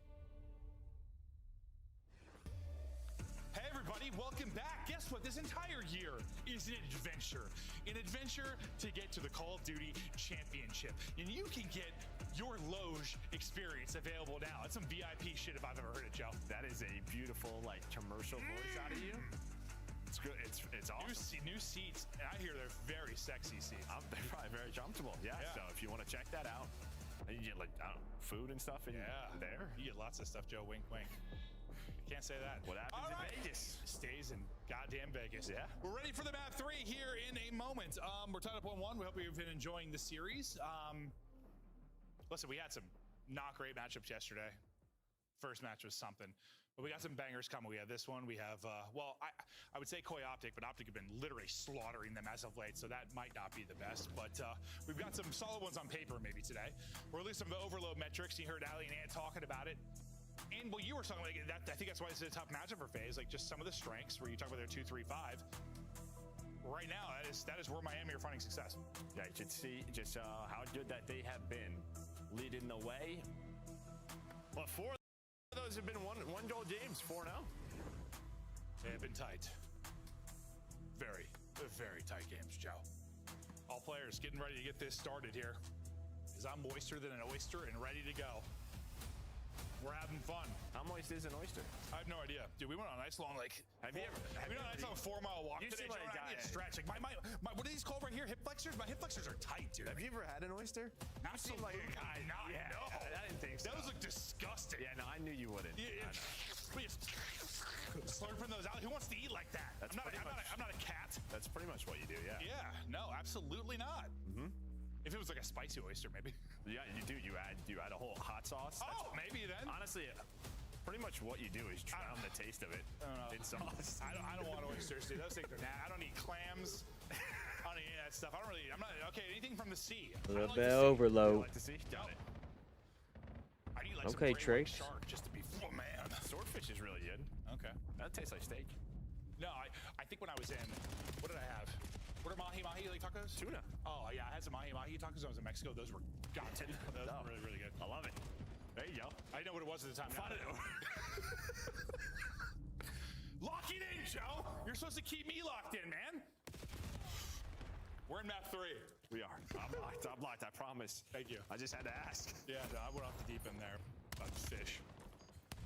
Metals, who doesn't have a solid series, in trouble now. Everyone flying on forward. That should be the Oh first my God. Potentially stopped at the goal line. Wow, Tricks no him with way. a double, all on a boozer, or sorry, Draza tries to send it, and they all get cut down. Good old-fashioned goal line defense there for Heretic. Well, that's all Trakes. I mean, he had some big multi-kills in the Surge, doing it again here in the Overload. See, we're locked now. Would have mattered, you know? And well, the boys just play a little defense, and now we're gonna start the attack. Super's attack, clotheslined. No opening for him. Trying to get forward on the other end, but will be a 4. We'll see if he can get to a spot. Sims made it a little easier for him. Maybe to find an opening. That's picked up by Super, but he can't win the fight. And EMP carrier will also fall as we'll stall out for a second out towards plane now. As both teams fight for position. Super still looking for his first, but you've got numbers here massively, and that just increases for Heretics. It's and a reset. Comes in. Yeah, that's a basic deal because it goes right back towards the middle, but this is where they want to start at that attack. Yeah, you would have had it plain side already, so things will slow down here for FaZe. Yeah, you're probably fighting on defense. Yeah, having this fight, but it may not matter. Metals is going to come off a spawn, and well, there you go. Super doesn't have a kill, but he's Miami score first. All right. That's an interesting stat line, but you will take Super 0-5. Just can't seem to find a kill. Double positive for him early That's on. crazy. And outside of that one phase push that looks so good, really after basically the opening fights, they have had nothing. Just can't get to their spots. Heretics have been mowing them down. Good finesse from Trakes. Well, I thought buying maybe time for Rinker to get top green and deal with them, but he'll take damage. Oh, Super found the board. 1 and 6. Hell yeah. They lost Simp, but you still have 3 bodies here. Simp spawning deep, not going to be in the play for quite some time, so you're relying on the others to get it done. Great nade, takes out 04, and well, that just stops the push entirely. And I'll tell you what, That's a good stop on that push, though, all seriousness. I feel like most of the time we have seen like a 2-2 split, at least a 1 on both sides, and I think it's just 04 right now. So Miami are kind of playing this just M15 like style that we've seen the last couple of stages, slowing things down, and maybe that is what is helping them play this defense, right? Not allowing FaZe to work up the middle of the map. I just feeling that way. Metals. And Trakes is also just frying. Yeah, Trakes is frying. You're getting good effort out of Metals as well. Pressure again. As Heretics are in attack mode, start to get going forward. They've got numbers. They got to deal with 04, maybe on the cross, who can shut this down. And while he kills the EMP carrier, Simple get one. Doesn't matter. Super still able to get through. He's 2 I mean, he's 2 and 8 with 2 caps, though. Fuck it, right? He's the objective man. I thought, honestly, after 04 got the kill, and we'll Simp the follow-up, I thought they were stopping the score. What happened there? No, I did too. I just think there was a timing there, and then Trace got right back involved. Just one of those middle-of-the-map spawns where he's able to pull out the M15, get a kill that just relieves some of that pressure where they can go. And that's an example of like what could happen, especially from this side. Like I'm trying to think of like, yeah, the last phase push when they lost Simp. Like they're pushing pretty aggressively. He still spawns deep B. When you're pushing from the Heretic spawn, yeah, I mean, you've got EMP control. You'll sometimes get that mid-map spawn, and you could just, that's why it feels so relentless. It's just push, push, push, push until you funnel it through. You've got to take advantage on that side when you're in positions like that, and they've done that so far. Up 2-0 with a minute to play. We'll see if FaZe could find more success on the flip, because nothing happening until right now. 3 dead, chance to go. Rago trying to shut it down, only able to get 1. Can Trakes be the hero again? He can't stop it. It's all good, though. There is your front guy in 04. He's able to play his life, and then he finds a couple of kills. The last 2 times when FaZe have been able to move the EMP up towards B. Oh, I didn't realize Abuza was 5 and 10. So that player's just pretty much caught out dry, just trying to run the EMP. So finally, you get some production from 04. 5 and 11. I think you go down 1 into the half, I think you feel okay if you're FaZe, because it has not been the prettiest half. You really only had 2 opportunities. You turn 1 into a score. We'll see if Heretics can muster up some late half magic. Gonna have an extra 30 to work with here in a moment. For FaZe, just gonna have to kill EMP carrier. And for the EMP carrier and Super, he's been making good decisions. See if he can do another one. He has their 2 scores. That'll be 2 dead. Another chance for Heretics to get 1 through these final 30. No, you can tell his stat line. He has been the man with the EMP in hand, right? Just some of these engagements, he's been hanging out with EMP. I thought they were about to push that. Oh, honestly, I thought they were pushing that. They have the lead, but yeah, you get 3 dead, but Right back. Let me grab a drink real quick, folks. A little thirsty. That was an example of it, but when teams like, oh, there's like 30 seconds left before OT, and like they're trying to set up the perfect push, but it doesn't come till they're in OT. I'm like, take a shot before OT, because once you only have to kill the EMP carrier, he can just do a naked hit. Like, he can just get shut down with, like, not a blunder, but like one nade hits. Like, take a shot. It's not going to end the half. Metal's shot was crispy. Trakes was really in takeover mode. But you're right. I mean, I think you take this if you're FaZe. Oh, down one? I think so. I mean, at least it felt, from my perspective, like it was, control was Heretics by a mile.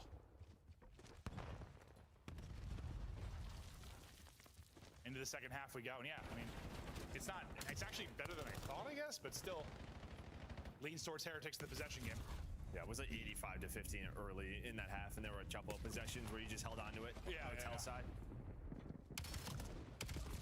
Nice shots from Rancor. He's on 4 straight. ARs continue to hit 4 Heretics. And maybe an open goal here for a second. See where the spawns come in for FaZe. Trying to get there quickly will be a Booza and 4 to deal with it. Up, over, and through. They're going to get in. Nice strike from Heretics early. Yeah, third hat trick on the season from Super. But Miami's coming to play. I mean, you're seeing it every now and Listen, then. Just based off ever since that minor tournament that was out there, like an NPC for them, but for the most part, Miami's been looking pretty damn good. These M15s, maybe it's been working recently for them. Miami came into that event ready to play. We were talking about really on the Heretics defense towards A, where he was. Now we're getting ready for Major 3, and Miami's still coming in strong to play. Yeah, getting it done with the M15s. Heretics. You have some strong AR players. Trick showing he can Especially against this FaZe team, because they just won Major 2. And once again, FaZe just on the back foot. Last time these guys played the minor, that goes to the crazy overtime. I think FaZe scored an overtime of regulation to extend that. Might need a similar moment here. Chance now for them to get a little bit of control. Maybe get See this what we forward got. to the top side. See what happens. Abuza Still some working time now, left to play, everybody though. else It's not like it's over. Working through playing. 2 scores. Abuza to find a pick for them. It's not going to happen. And I mean, yes, it's only a two-score game, but just control of the map has felt very Miami favorite. Maybe that's why just from the slaying. The slaying. Like, it just feels like even when there's where the fights were happening. Yeah, where FaZe are fighting from. Yeah.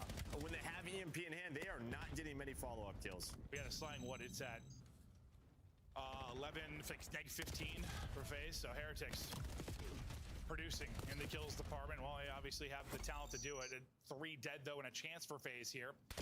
Playmaker might need to be 04. He's gonna have to get there and provide some help, but he's able to do just that. 04 finds the big one to get them through, and he found the big one for them on the other side to lead to the score. Now down 1. I thought Trace was about to stop that again once he got that first kill. I could not believe he won that. I think that player had an NPC in hand. Now Rentor's trying to go on a pinch all the way through. His teammates are gonna wait for him. Now they can fight Motel because, well, if you're FaZe, you have to worry about him. But on the other side, it is Abuza trying to lock things down with Draza overheading. Somehow 04 and Abuza have made this happen. Yeah, 04 was just lurking there. I feel like forever. Making play on new spawn. Oh, that's just bad timing right there. Abuza gets 1. Numbers here for a moment for Heretics. Draws just trying to finesse top window. Hit down to 18 HP, but staying up. Oh, big win. You had 2 inside their house. Metal's able to deal with both, and that'll stall out the push for FaZe. Yeah, it's also like, again, Metals brings out the NPC at the right time, because that was 04 and Simp both running the subs, and that is where you want them. One more gunfight win there for FaZe. If you have those 2 running around in your base, spawn killing you, probably would have been tied up. And, well, this is where Miami have been so good, these 1-score games. This will remind me a whole hell of a lot of last time they played, though. 3-2 lead for Heretics. And time starting to wind down, but with 2 picks there, it is time to go. This should be another score, and it will be. Back to a 2-point lead. Heretics, good patient plays around the point. Rancor's on 5 straight at 28-60, and they're continuing to melt. Got a minute to try to score 2. Just leaning massively towards Miami, and they're looking to funnel I think Miami's going up 2-1. Rancor is slamming right now, 7 straight. Let's funnel it on through. They're putting the game away in the last 90. Yeah, I mean, 04 had a chance there to like maybe surprise Miami because he spawns out Motel. He was the only player to do so, but he just couldn't find them. It felt like Miami knew. All right, 1 player could spawn out. Super's still here, shooting at Ghost, but it does not matter, it feels like. Yet a Hellstorm on Rentor. He's now up to 31 alongside Trace, but yeah, just the slaying power right now. I said it was 15 when I called it. It's like, it is a lot more than that now. Like, it got worse. Yeah. It's got to be around, I don't know, 25, 30 now, somewhere in that realm. Just slam them. FaZe get a late one. Not sure it's going to matter, but hell, it was heroics last time through. Maybe it'll be heroics this time to get to an overtime. It'll be 3 dead. The problem is the streak. If no streak, this might have been rallied in. That streak was enough actually to make sure they don't have a chance, because they're not going to have a chance to relay. Well, honestly, without that streak, things might get a little dicey, because it would have been 5-4. They would have had a free open goal with just enough time to pick it up for extra, but they finally got blue control. That was like the first time you finally got to that forward position if you were phased, but it doesn't matter. Well, fact is, you're going to get outslayed by 20 to 30 kills. You're not on Scar. No. Not on Scar. And you can see that. I mean, Miami's coming to play. Draza knows he's doing a giveaway. Yeah, he might be giving some away. Yeah. They're getting just eaten up right now in this particular matchup. Frustration for FaZe and, well, success here for Heretics. One more map for them to close it out, and we're going to their hardpoint pick, so they're in a good spot. Yeah, going back to, back-to-back dens, but I think, yeah, both of these teams, all right, we've been playing this all year long, but right now, just a hot hand over on the side of Heretics is, yeah. They say it's right around 20, I think, but yeah. Double 33s out of Trace and Rentor. It's just where it feels like after we saw, the FaZe team that won that final, where they've got that, they can hit that skill ceiling of the top teams. It feels like, man, Heretics are hot. Like, they can't hang with them. And maybe this looks different on land at a major or something. I don't know, but right now, it almost feels like we're talking about one of the top teams versus lower tier teams with just like a talent gap. Like, they are just shooting, bro. Yeah, I mean, this is kind of the worry with like maybe this FaZe roster. It felt like maybe we were past this last stage, or they started to show it. That you didn't have to worry as much about them getting outslayed, but it feels like what we've seen these last couple of weeks, still a problem. I guess for them, as long as they show up on land and make a run or whatever, but I think it's the opposite. I mean, Heretics are thinking, it doesn't really matter what they do here online. Like, they need to show that major like they did last year, because they haven't found the success to top threes that they have. But I mean, you think of the run in the map one. Well, what did we say? It was 230 to 30. They outscored them and you just buried them. I mean, you got medals. When was the last time we said medals was on a 14 spree ever? Yeah, he's had a couple of those, but yeah, it feels like it's been since like last year. Yeah, it's been a minute, and then this just not even like giving. Like you said, like sometimes I think it just feels lopsided, even though possession will be similar. It's where the gunfights are happening. Like when they're just happening, like FaZe's defensive third for 5 straight minutes, it felt like it just feels so lopsided. Or even when it's, I mean, you have a 3-score game, a 2-score game, and every fight is for the middle of the map, right? Where FaZe just can't get forward. They're holding EMP at plane. There's no progression. It just feels like you don't need any of those goal line stands. You have that over and over and over again. Sooner or later, it's going to lead to a counter, and that's what happens. Yeah, no, it absolutely did. All right, Heretics advantage. You'll see if they can close it out into hard point, or if we maybe go into a thrilling map 5. We'll see if we get there. But I guess we've got medals come from his streak. 14. Let's pop a video here quick. Check it out.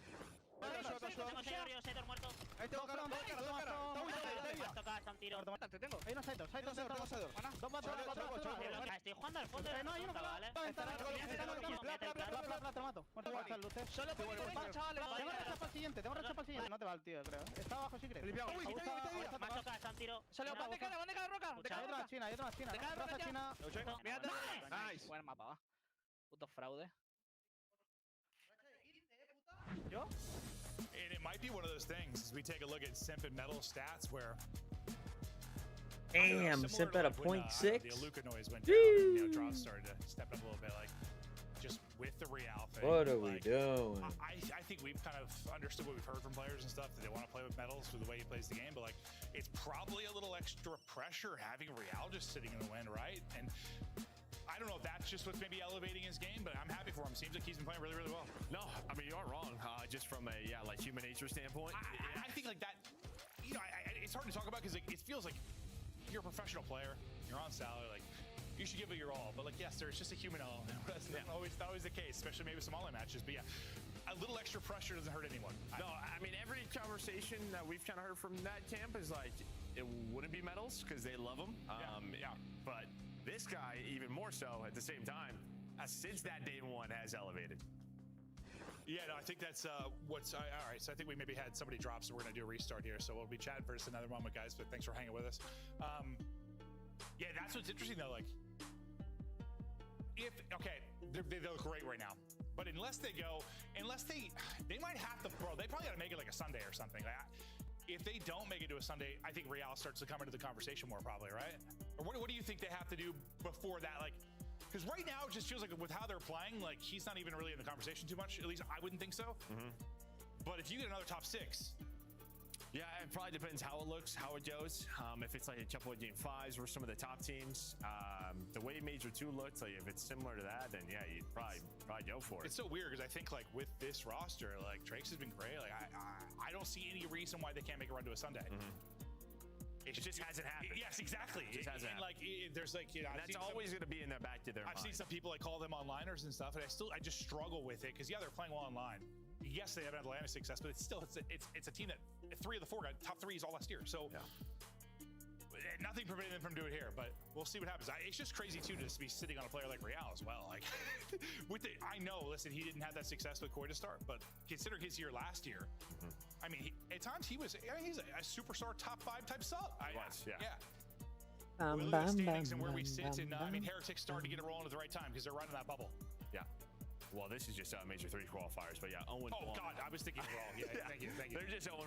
They've only played 1 match so far. Obviously, they had their run last weekend for the minor tournament. It's so funny. They had a match today. I saw the corner of my eye. They had a match today, and then they will have 2 more next weekend, where FaZe will only have 1 more next weekend. And then we will be here. Yep. Limited amount of Friday seats. Well, I guess technically they are on All right, here we go. Starting losers. There you go. App number 4. Never mind how this. That's true too. Having the M teams in, so even that's not true. We're so smart. Yeah. I kind of like this though with the different events. Like each event's interesting. A little bit of a pro-am. It's gonna be 4 streams Friday. We're gonna be twisted. Well, how many do we have last event? That was 2. Right? Are we just like casting nonstop, basically? I don't know. All right. It's not up to us. We'll figure it out. I'm gonna be cracked. I'm gonna be jet lagged as hell, bro. No, wait, that's Atlanta. Whatever. I'm thinking Paris. I'm gonna be jet lagged. If I'm jet lagged going to Atlanta, it's an hour flight. Well, Den HP, here we go. Might be jet lagged right now. I must have eaten some oysters, dude. There's something wrong. Man. Damn. Metal's coming out hot. Early. FaZe have got to take this hard point if they're gonna get it to 5. And they've just been outplayed. I mean, outside the search, listen, they dominated that search and destroy, but first time we've seen it for either team, so sure. But the other 2, which I think come in with more expectations, it has been all Heretics. And if you're FaZe this time, like, I don't know, like, yes, you want a solid start and all, but whatever the hell happened in App 1, like, we gotta slow down, rotate, not lose our heads. Yeah, I mean, Sachi's obviously still a new map, so you're gonna still have some mistakes. You're hoping on a map like Den, you're buttoned up, but the fact is I mean, that's a good P1. That's a good P1 for Miami. P1 for Heretics, so it immediately feels like you need a response. And a chance for FaZe to do exactly that. Utility Great name by Trakes. Trophies in for coverage, and Trakes continues to dance on. They're just running them. There's a triple. FaZe is absolutely getting shit on. Confidence, easy break. Yeah, I mean, I don't know what Draws is giving away, but I might have to enter it. Yeah, his dignity after this one. They're getting smoked. FaZe tried to re-break after getting busted wide open like a giant chicken egg. Or an oyster, yeah, back to oysters, dude. Metals continues to fry as well. He's on 3 in a row. Trace's straight continues at the 5 before he falls. It is 70-4. Oh my God. And maybe they're just gonna start the domination early because Heretics just. Just gotta give it to him. Belt to ass. I mean, you almost have another Hellstorm here. Trace already has one.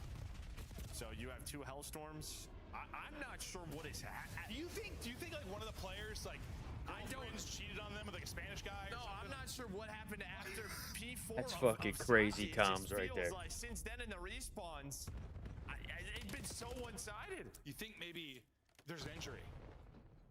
No, because they won the search. Like so. I don't know. Just props to Heretics. Yeah, no, 100%. We got a wrist injury. 104-4 is FaZe. It's a rare moment to be inside of the hard point.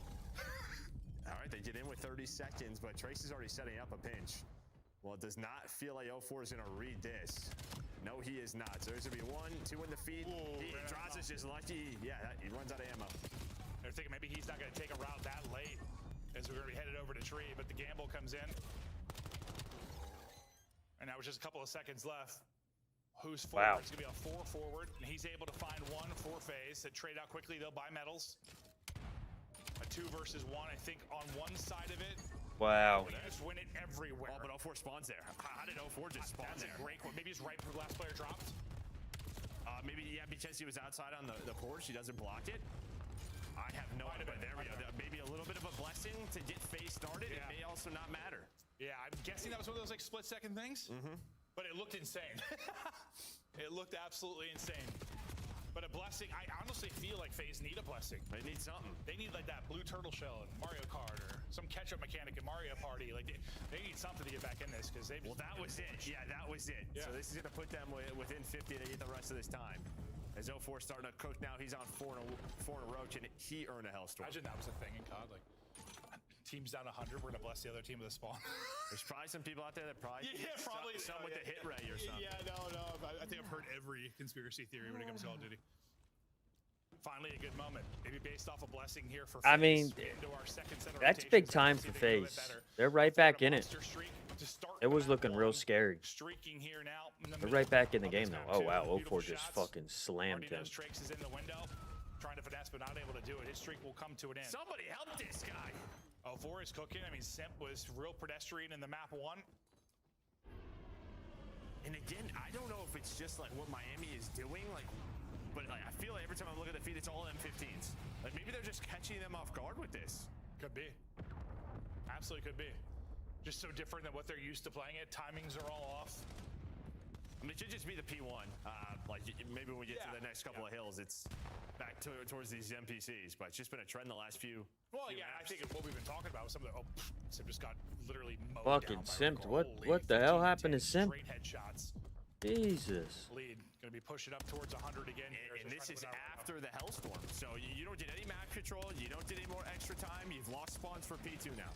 So their Hellstorms are going really well in the hard points, yeah. Yeah, they have very well. They're a bit of sarcasm. Yeah. Not what they want. Not what they want, but Sims double maybe gives them a chance here to win this. Draza flies on through, looking acrobatic. Nice little bait and switch there, and okay. Despite maybe some of the blunders, they're going to hold on to the point for now with 40 seconds remaining, and you've allowed Simp to push out and get forward. He started slow, but now on 4 spree, trying to get it going as he's slamming now 5 straight. They need him to turn up, and well, should have probably got that one shot a little off. Yeah, I would have given him a Hellstorm as well. And I think that's a kill he probably should have got. That looks like one of those where you just jump and just it's a little bounce, bro. I swear. A little bounce. A little horizontal with the NPC. He just gets away. But Miami fight back here. It looked like that the rest of that time was going to go the way of FaZe. Dude, they're still going to be up like 80 you points. Fight the So final 20, and now you're going to rotate through. You're still hanging on to this 80-point lead. Abuza is one really in hell right now. 9 and 18. And while it's a really tough AR matchup. See if he can get it going. Well, opening kills go to Heretics, and we might have been here first. But FaZe are in trouble. Draza going to be last guy up. It's a dojo side spawn for FaZe. And so good here from Heretics. Lead now back up to 100. And they immediately have the read. Like, there's a chance there with the close dojo spawns where maybe you get caught off guard, but they have the read. And now Super's on 6 in a row. He's roaring. Hellstorm in his hand. It is just 04 on this side of the map. And now they can all turn. You have P4 spawns, 25 seconds left. Man, these have been like so convincing. I'm like, I don't know. I mean, thinking about land, like they're in their head at this point, just absolutely dominating them. Something about this. Miami are just feasting. Super continues to eat. 9 spree will be the end of it. Yeah, I mean, feasting, fisting, whatever F word you want to use to talk about this. They all work. Yeah, they all work. It is not close. But you ever been fisted in Call of Duty? Yeah. Oh, yeah. Most rain games. It's another rotation. It's another Heretics win. 30 needed for the dub, and they've just got them in the cycle. What is the difference now? It's like 20 at 25. Actually, closer to 30, I think now. No, I can't wait to look at these. Like, oh, it's going to be insane. At least FaZe is 3-0 in this qualifier, so you have that to work off of. But they're going to get outslayed, I think. Hey, Rancor shooting bodies. Doing it too. Get spicy for me. Shoot some bodies. It's probably going to be. They've got to outslay them by 60. Yeah, we're going to find out. It's going up more. 70. Oh my God, medals. Yeah, we'll Holy shit. I'm pretty sure, yeah, FaZe might have got outslayed by 60 or 70 kills to this series. I think it's fear. Is it fear? It might be, bro. One of them had a bad trip to Spain or something. I don't know what's going on, dude. Holy. They're just getting fried. Like, the point, yeah, like, you get the land, like, is that in your head? Like, it's so bad. Showing Draws' tweet. He was showing the tweet off the phone. But yeah, I mean, we're just see what he's giving away. Because Miami looked damn good. Well, that's from last time. That's from last time they played. From the minor one, yeah. Well, honestly, it's like, is there something about how they play that it's just they're not doing something that FaZe expect? I don't know. It's like, is it unorthodox compared to other squads they're playing? It's the point. Like, I just feel like, I mean, they just won the event. I know, listen, we saw Paris fall off. I can't even answer that because you just can't get outplayed this. No, they're getting outplayed so bad. Like, so bad. I'm like, what? I mean, I was a pro. Listen, if I just came off a major win, I know exactly what I'm saying. Draws it. I'm saying these guys are the big. Like, if I'm in their shoes, I know what I'm saying. Onliners? Oh, yeah. But I would never do that. Draws is 1,700 damage at a hard point. Like, but yeah, Simp had more, I think, in the game 5 or game 2 yesterday. Like, in a search. Well, if you combine both, they don't get to 250 of their hard point lines, it'd be like connecting 2 rulers. 2 deaths. Yeah, 2 dead people. They don't even get to 250 points. No, I can't wait to see. Like, I usually just look at like the breaking point tweet of like the plus minus. It has got to be 60 or 70 kills. It's a lot to a little, yeah. Plaza Search looks good though. If you take away the first 3 hard points of map 1.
And I feel like in the past that has been a conversation where it's like teams play so Miami came to fucking play today, folks. Vegas, right? They really did. Always FaZe kind of in the driver's seat, and it's just kind of how you respond to that.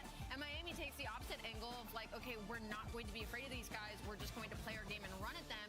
And FaZe isn't put in those kinds of situations often. So I think it kind of creates this play style mismatch, and that's why we see it so often. Oh, there's the tweet.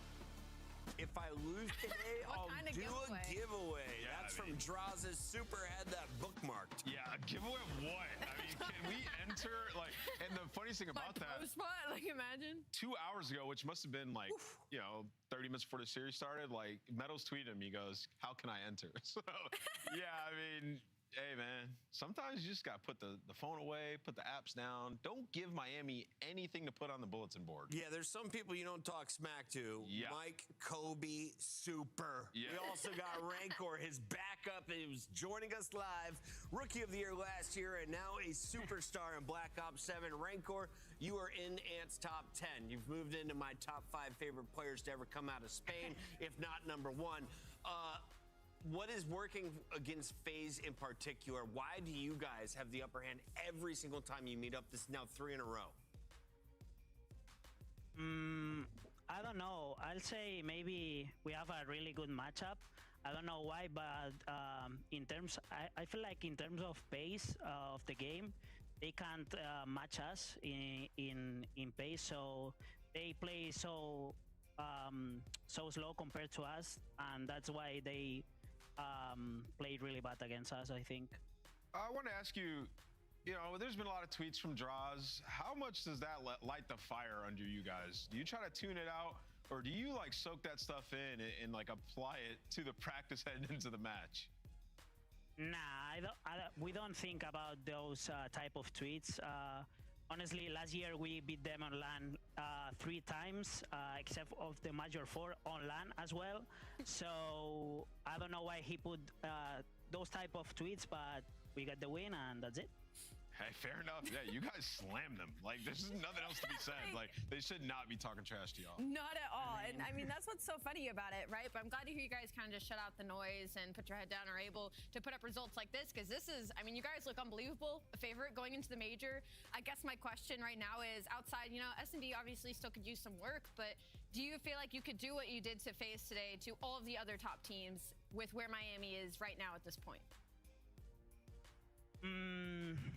What do you mean? If we play at the same level on the other modes except S&D, or right, S&D? like if you play the other teams the way you played against FaZe today, do you think like basically you're the best team in the game? I don't think FaZe is the best team in the game. Like I said before, I think we have a really good matchup against them.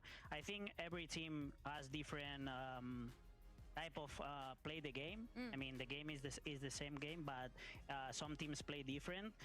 We just have to adapt against the type of the teams we are like lacking. Right. For example, Thieves on hardpoints. But I think going to the major, we're good. We're pretty good. We just get more reps on the new maps, especially on S&D, because it's our best mode. And I think we will be good. Production, get this guy on main stage. Come Atlanta. Rancor, congratulations on another win.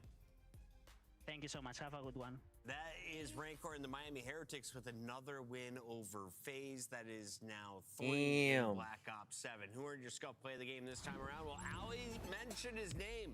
Oh, yeah. Medals. Right, bro. And he didn't just do it with the SMG, he did it with the AR as well today. Ali, this was his 15 honestly, kill streak. Yeah, this was the start. Medals of was the frying. right? Like once this guy gets hot, I mean, he literally just couldn't lose a gunfight. There was one. He started off really rough. I think it was that Sake map he started off really rough, but he really managed to come back He was and the play. only guy here. He was in like 3 different gunfights, and he was alive for a good. Kind of crazy how he brought himself back, because he was negative by a lot. It was looking scary for him. It's just like you forget what the role and what these like secondary SMGs can do on these teams. My guy is Stock rises again as he leads the lobby in damage and engagements. Trake's not afraid of anyone from FaZe as the rookie brings the fight to some of the GOATs. Big wins already for Miami, and we're going to find out who is going to join them on the day. This is for 10 huge points. Riyadh on the bubble. Vancouver nipping at their heels. Is Gwynn's team the real deal, or the Falcons finding their form? Stay tuned.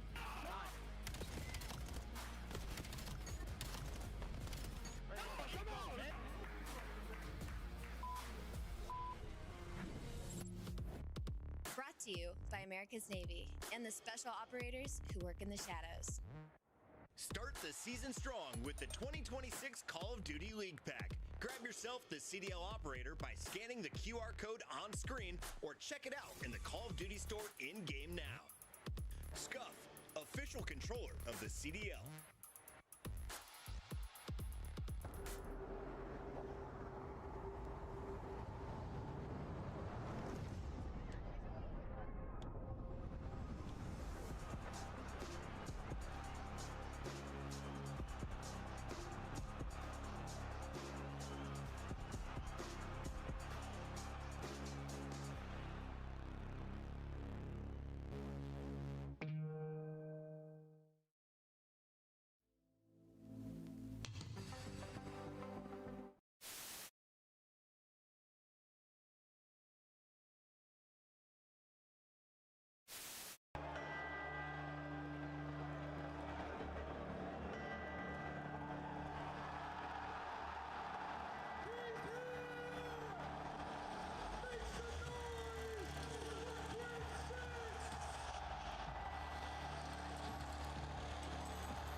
naded me out. One low. Bottom's egg. He's timing there. He's timing there. Bottom's egg. Bottom's egg. Bottom's egg. Oh shit, my bad. Oh, Bottom's egg. Bottom's egg. Go to Marcus. One low dirt. Yeah, low dirt. I just trolled the bomb. He's far right. Backing up. Yeah, he backed up. Bombs down because What up, Coach Mob? Welcome on in. Last one pushing our dirt.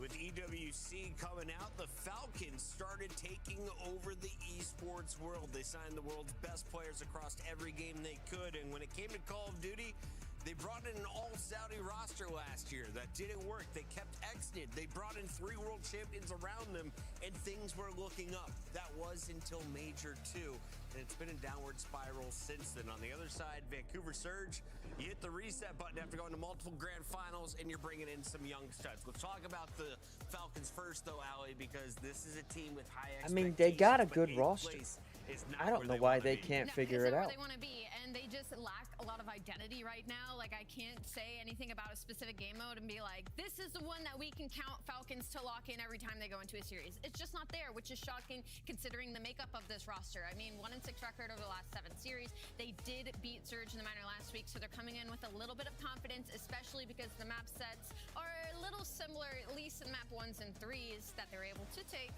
in their last series. Yeah, I mean, they need to, you said they're spending money. They need to spend money, get all the greatest minds in Call of Duty, put them in a lab, and figure out their fall off from the last stage to this one, because it's ridiculous. I mean, you're talking a team that was top 3 in Respawn, blitzing teams in Overload, had lockdown maps, hardpoint looked ridiculous, and the tape was great. They're now 1-9 in their last 10 hardpoints. The Search and Destroy still leaves a lot to be desired, and the best player has been Kismet. The stars have not been starring. We broke that down earlier at the top of the show, so a lot of things going wrong in the Riyadh camp.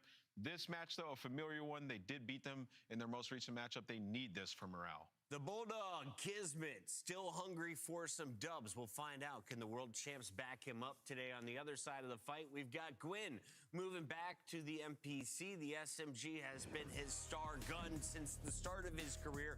Rookie of the Year alongside some great talent when it comes to the objective in TJ Halley. We talked about Nero's ability to be an X Factor, and Lunars is having a much better second year. It just feels like with Vancouver Surge, this could be a matchup problem for them in some capacity just because of the SMGs. I think it depends a lot on the Nero and TJ that you're going to get in this series versus a team like the Falcons, because even though they are struggling, they're able to put up big damage and be able to play at a really high pace. So that's going to be my worry for this matchup specifically with Vancouver Surge. But on the good side of things, their ARs have been much more consistent. You've gotten a lot more participation out of Lunars in the past few weeks, and they're starting to take some maps off of some really good teams. So Surge could be surging on the upward trend, but they are still in a similar situation as Riyadh. Yeah, if you exclude the minor, it's been a great start to this stage. 2-0, the Search and Destroy. I mean, realistically, the last 60 days, they're actually a top 2 team in S&D.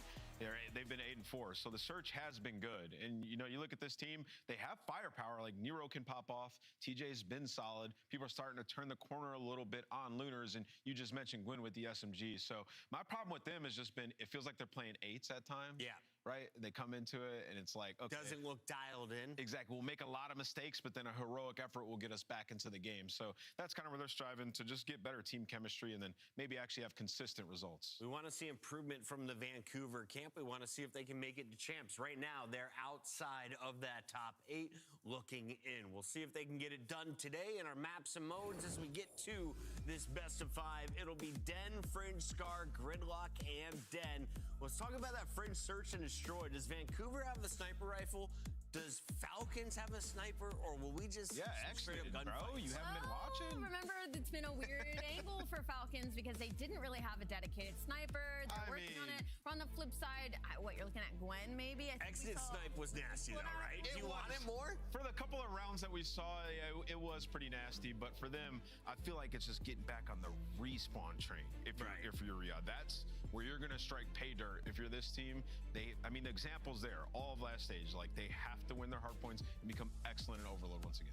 Allie, is Vancouver truly that bad at Overload? Yeah. in the context versus this team, I'm gonna say no, because that was a 1-point overload that they went up against each other in Scar. But in general, yeah, both these teams aren't great at overload in general. I will say I do like the first 3 maps in this series for Surge because they get rid of the Plaza, they get rid of kind of the chaotic search and destroy. They put Fringe in here, which I feel like gives them a lot more control on the pace of the search and destroy. And then they get that Den hardpoint again that they were able to slide with that win versus Riyadh last weekend. So I think they're set up for a good point here. Let's lock in. Are you going Falcons or Vancouver? Rosalie, Ant went first last time, so you got to go first this time. That's fine. I'll go first. I don't know why my body's telling me to do this, but I'm going with Vancouver Surge. I think they get their revenge this weekend. Yeah, I mean, I think this is going to be a competitive series. I'm going to go with Riyadh, though. I mean, they just got to see one go through the hoop. Got to. Nameless knows Clayster pretty well. Clayster knows the Falcons pretty well. That's valid. But does Nameless know ball today? I'm riding with Rosalie. We're going Vancouver Surge, the Gwyn win until Falcons figure out their missing 4th piece or what's going on in that camp. I can't pick the green squad. They did win, though, in the minor. We'll find out. Do they do it in the qualifier? On the mic, we got Miles and Chance. Hello, everybody. Wonderful picks, lovely breakdown, and God only knows what is about to happen in this series. Another wild card. Mr. Ashworth, how are you leaning? Leaning neither direction. We can let map 1 truly set the tone for us if that's the direction we're going to go, but I think it's entirely unpredictable. Falcons have broken off maybe 3 different sort of set pieces for S&D. They've been mixing things up throughout the year. No idea what I'm going to see there. Vancouver Surge officially on the up and up. I mean, 2-0 right now in the split. Nero, the pickup for the squad, has seemingly helped them quite a bit. Now the Gwyn is potentially a little more comfortable on the map. So I have no idea, but both these teams do feel like momentum squads to me. Map 1 might very well be a long-term deciding factor for this battle. We're going to ride this one out, hopefully all the way to a 3-0, but you never know, folks. I think potential is what I'm feeling with Vancouver. There's a lot of potential here. There is a lot of good energy and, skill in that camp, but as Nameless said, sometimes it's a couple of mistakes, one heroic moment. Can we change that today? No more heroes. Just a well-rounded effort from the entire squad. We'll find out. On the other side of the board for the Falcons, man, it has been some ride for those boys. Sky-high expectations, and they've yet to meet them here in the Call of Duty League. Map 1 Den. Could it be the momentum? Here we go. Will it be the fuel to get the fires going for our squads? Let's find out. It is true, though. I don't know what's going on with Riyadh, the Falcons here, but they got to start turning it up. Surge starting their Den hardpoint off right. You see their record as of recent much better. I feel like they got too much money wrapped up in the players, and if they're not performing or there's just no, I don't know, camaraderie. I don't know. You could spend the money all you want on the best players in the game, and it still isn't going to help you win games. Nobody knows how to play together as a team. And that's what it shows to an extent with some of these teams. As the time's still ticking away, and I love this position, and okay, we're not going to let that happen. We're going to still keep everyone from Surge guessing. A single battle now over towards New is all you're going to get, and it is a very, very mixy map. Yeah, indeed. And you just had Falcons trade away so much time on P1 to go for the fullest of flanks to try to secure the back spawns. And, well, they get the spawns, have yet to actually get the time, but with extra men, it should be quick. I want it. Still holding on Teej. Not letting this one go just yet. Shots in there from Kiz, and he's going to be the last guy up. There's going to be a couple more flying through, and yeah, not a trophy to be found this early on the hard point, so it is a very explosive affair. And Vancouver, again, with 30 seconds to spare, this is still their P2. And good plays by TJ as well, just to sort of mess with the timings, right? Doesn't flood in, doesn't do anything too crazy. Waits for his teammates before you get the break. So Falcons invested so much time to go for the rotation and get the back spawns. And when all is said and done, it's effectively a neutral hill. You get the final 10, but you'll be down by 40 going into the new time. And Surge have a setup all around the map, and they're prepared for this new time. That's the thing, yeah. Oh, wow. What a good nade. 60-21. Vancouver, you started Den off right. Yeah, like, look at the Falcons. They're just so flat-foot. On the approach towards time, there's going to be a bit of a flank here, but it looks like Falcons committing to the lockers and mid-map. There goes TJ Alley. Just absolute mania. Over to Pred. Coming in through mid-map. Again, are we just going to chalk it? Yeah, I'm going new. 40 seconds out. Quick rotation. Absolutely not what's happening here, but everyone here from Vancouver Surge covered the map. Falcons rounds, there is no pep in these steps.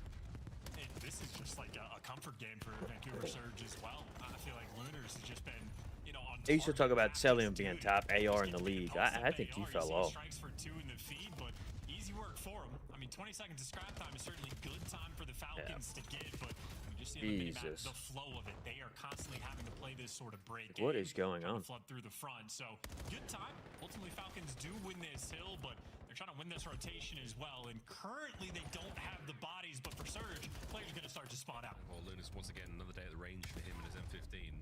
Smooth sailing right now, Kizen. Celium, they are at the helm and they are flying. I mean, Kismet's trying to do what he can, to be honest with you. So that's going to be your hard point now. Finally, we have Celium and Bread really got to start stepping it up. Winning their time. Can they hold it now? Here comes Surge, 3-1. Teacher's going on the worldwide tour. We're checking with him in about a month and a half. We got Postcard maybe as he now crosses through Dojo into the lobby. He's got himself a kill. Kismet on the front. Nice play, Kiz. Okay. Still alive, Spree. On to time, Spree. There it is. Well, Pred gives you the big 3 and Kismet gives you the Hellstorm.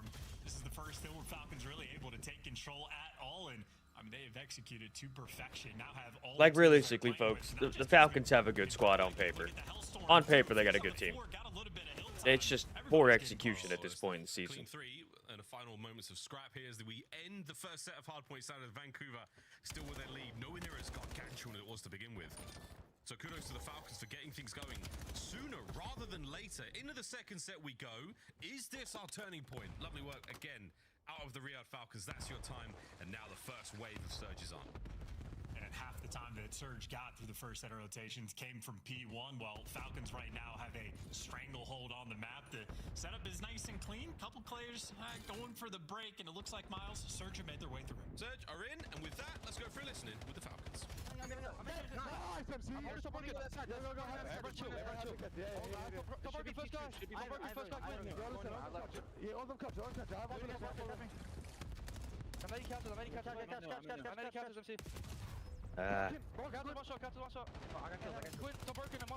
That's a good flank, Kiz. That's a good flank, Kiz. Yep, get out. I'm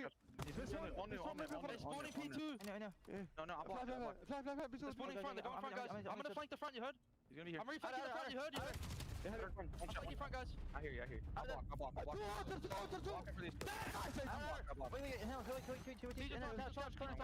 I'm playing the next guys, I'm trusting you guys. Kill that guy.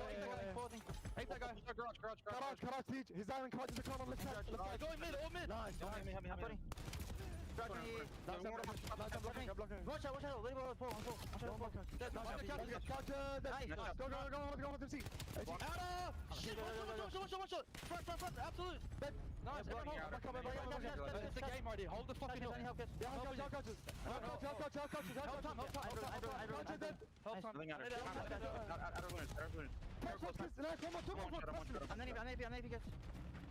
One shot, Teach front. Go.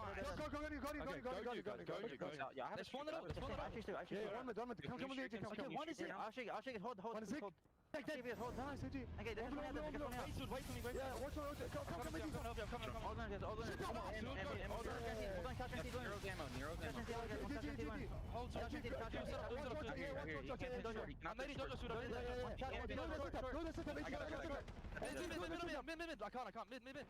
I mean, Falcons have really turned this around. I'll tell you what, Charles, But the Falcons, they've figured it out and they are buttering the biscuit of Surge right But it ain't over yet. And you can hear they are playing for the energy. They're trying to hype themselves off. And the comms on point as well. I mean, Sally making sure to direct the troops. Hey, I'm calling the Hellstorm.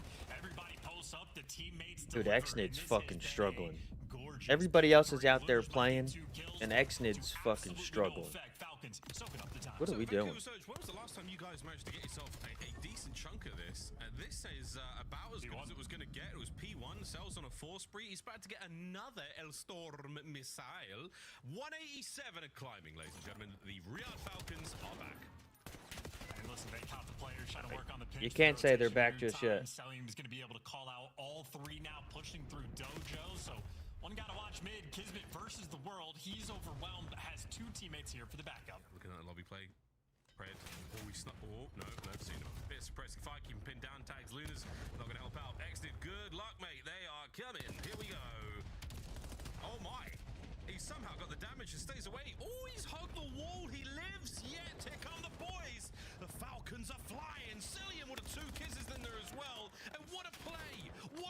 killed. Exited with the patience. Has been a slaughterhouse of a game as well. You got Selly and Feed up, double positive, 24 and 13. Xnid zapping as well. A 4 spree and roaring there in the comms. And if this is a momentum-based lobby, well, Falcons right now in full control. Flow state for Xnid, a 7 spree, and he's barking. Man, he just let out a fat dead. There was no A in there. It was just straight DED. Rocking. Here we go. Back to P1. I do believe, yeah, there's the Hellstorm. We can hear it in the air. Lovely work there. Luna's gets taken out of the trophy, blown off the face of the map. We're talking about momentum.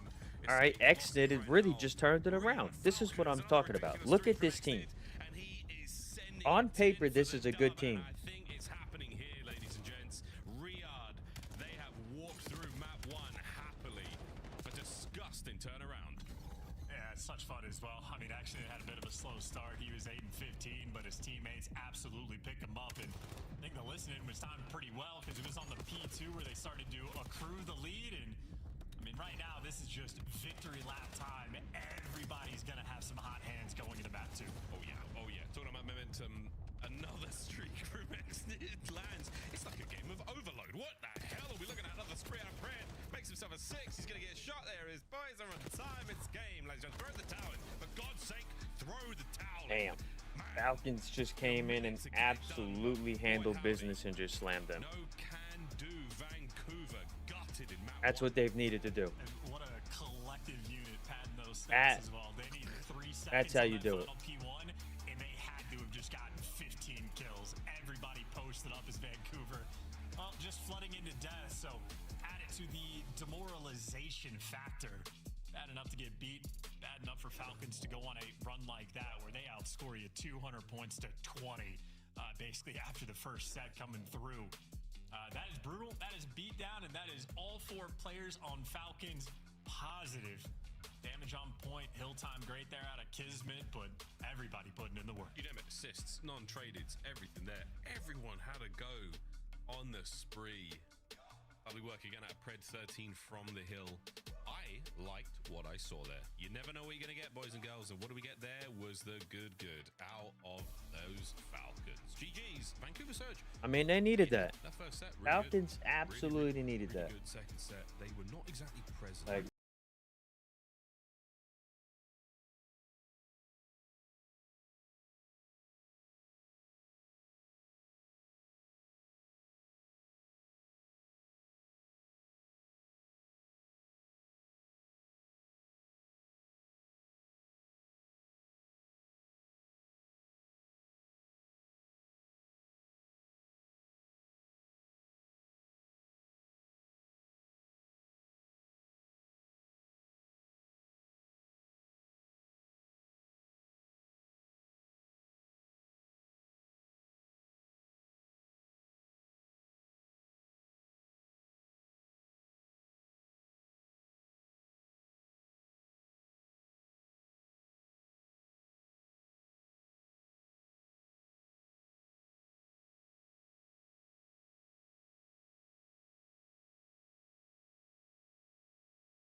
Nothing whatsoever.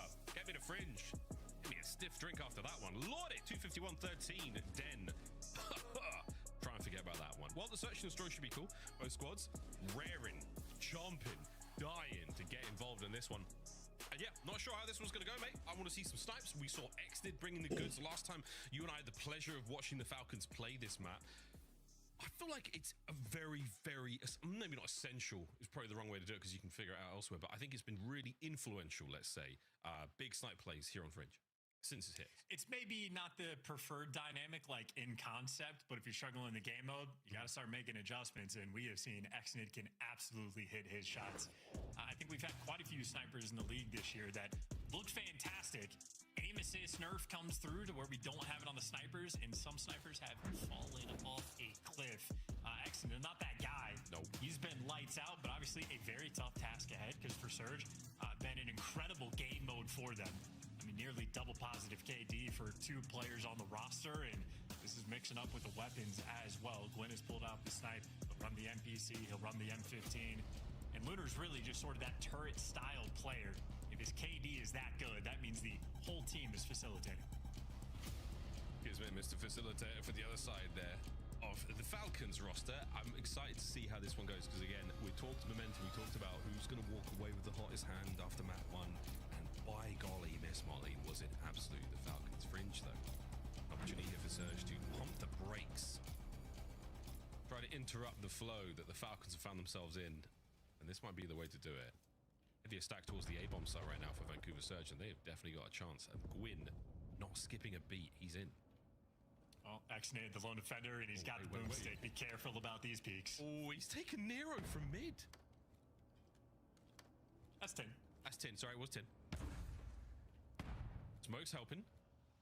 But the rest of the boys have lined up. Falcons got the mid-street cover. They've got everything good for now. Teach is on the flank. Good luck, boys, getting in here. Nice. 2-man hit. Xnid gone. There's the flank from Teach. Oh, and he tried to make something happen there on the second man. Gwyn now flooding the streets. And he is going to be a problem. Backs up. Bomb still in hand. Are we sticking it out at A? We've got the time. A little bit to work with. No information just yet either. It's been a minute since we spotted these players, and they want to get out of dodge, but you're going to have Kismet watching the cross, so easy spot. The trade's not good enough, and why plant the bomb for free when you can get 2-pieced in the middle of the map? Great question, mate. That's a good question. NPC from Kit. Oh, nah. Well, the second guy was super weak, but come on. This was the first snipe on a Nero. He gets there a little late. Shows too much to Xnid, who does not miss there. Sorry, I thought he sniped him in mid because there was no skull on for a second there. But now I right those wrongs. Good stuff, Xnid. And how unlucky for him as well that his entire flaw this year, at least in S&D, he's been okay about getting the first bloods, but he always gets traded. He immediately backs down and then just gets Kobe'd. So the luck right now not on his side, but the skill definitely is. Absolutely. Xnid, no shortage of skills since we saw him enter the league in Black Ops 6. Oh, Teach. Oh my god. Oh, Teach. Oh my good lord. He went for it. 3v3. And you have pushed the Falcons back. Gwyn, check your corner. Damn. Slammed. Kiz, stay strong. Nero trying to flood the keep those boys, the Falcons pinned in the backside of the map. Well, now you're in the middle of the map. Yeah, but traded. Granny's a dangerous place to be. It was more than a pie on the windowsill there. It was Xnid with a sniper rifle. Thank God he gets taken care of. Luna's now in the 1v2, and he is honestly in a prime position to catch them. Will they hold hands? Will they line up? Will timing go against him? You bet it will. See ya, Falcons 2-0. Yeah, caught completely unaware. Not even a good try there in the 1v2. Vancouver Surge, I mean, they are playing S&D with 2 different styles, right? You have Lunars posted up, doesn't want to leave his spawn. Meanwhile, all of his teammates wanted to go and explore the depths of the opposition. Meanwhile, Kismet showing off the vet he plays. Xnid showing off some dance moves. Awkward timing, and he jumps right over you, but he finished the gunfight. No shortage of skill. He had 3 rounds in his Jaeger left. He needed to hit 1, and he hits the first one. But yeah, good stuff, Teach. You nearly made that happen. Shoulda, coulda, woulda. Into the 3rd round we go. Nade backs Luna's down, middle of the map. Xnid once again with that snipe. Here from Dubs. Top grannies. Nero should have stayed inside. Touch grass. Gets killed. 6-0 for Kismet still, as he's having himself quite the time. Hello, Gwyn. You jump that window, you definitely get him. Good luck, mate. COD gods, are they on your side? We're about to find out. Oh boy. Oh boy. Oh boy. Gwyn finally finds the last bullet. Will he get the regen? He sure will. And Exnid thankfully picks up the NPC, or not. Gwyn's still fighting tooth and nail to retain this position. Now a 1v2. What a bizarre round this has become. Exnid has put extra emphasis on just staying alive. So at least success in that category and not making mistakes for the moment. Gwyn can reload that gun, and once again, a free bomb plant. Falcons are happy to play this retake. It's a 2v1, but again, just to call out Exnid's play, wonderful work, staying alive for so long. What a tremendous improvement for a player. He's got it. Gwyn's in a great spot here. NPC at this range. He should be sweet for one. Here come the Falcons. Exnid and Pred, check it. No good in the corner. Exnid sends it forward. It's the right gun at the right time. And Kiz, you may as well give him the assist. It was his NPC from the ground. Exnid, fantastic round. And he just stands there menacingly after the clutch. But yeah, execution there. If your teammate dies for the bait, got to get the trades. And actually really wasn't given too much to work with as well. It's not like he's trading out a one-shot kill, but executes there on the gunfight. And again, the extra emphasis Exnid is placing on just staying alive. Because again, first bloods have never been an issue, but it's after this point, making sure he works with Kismet. When the gunfight gets awkward, he gets out of dodge. And well, when he has to get the kill, he is there ready to pounce. I'd say the evolution of Exnid as a player has been very fun to watch. Really nice, man. Yeah, lets the round breathe just a little bit more. Takes his time. He's been a player very much known to overheat. And again, this, a very different look, watching that flank. The rest of the squad making their way up. He's the man on the rear guard. So now, knows full well that that is his responsibility. Falcons towards B they go. Yeah, no flanks coming through for Surge just yet, but they do have a decent amount of map control, at least on the A site. Lunars, though, is going to have a lot of pressure over towards B, but he does his job, gives you the first blood, and slows Falcons right down. Yeah, the overpressure there just takes care of Kiz. Red's your bomb carrier, so there's an opportunity here for a plant, but you don't have the numbers, you don't have that coverage on the top window. You cannot make it out there without a bit of trouble. Nero from the outside rock. Oh, here we go.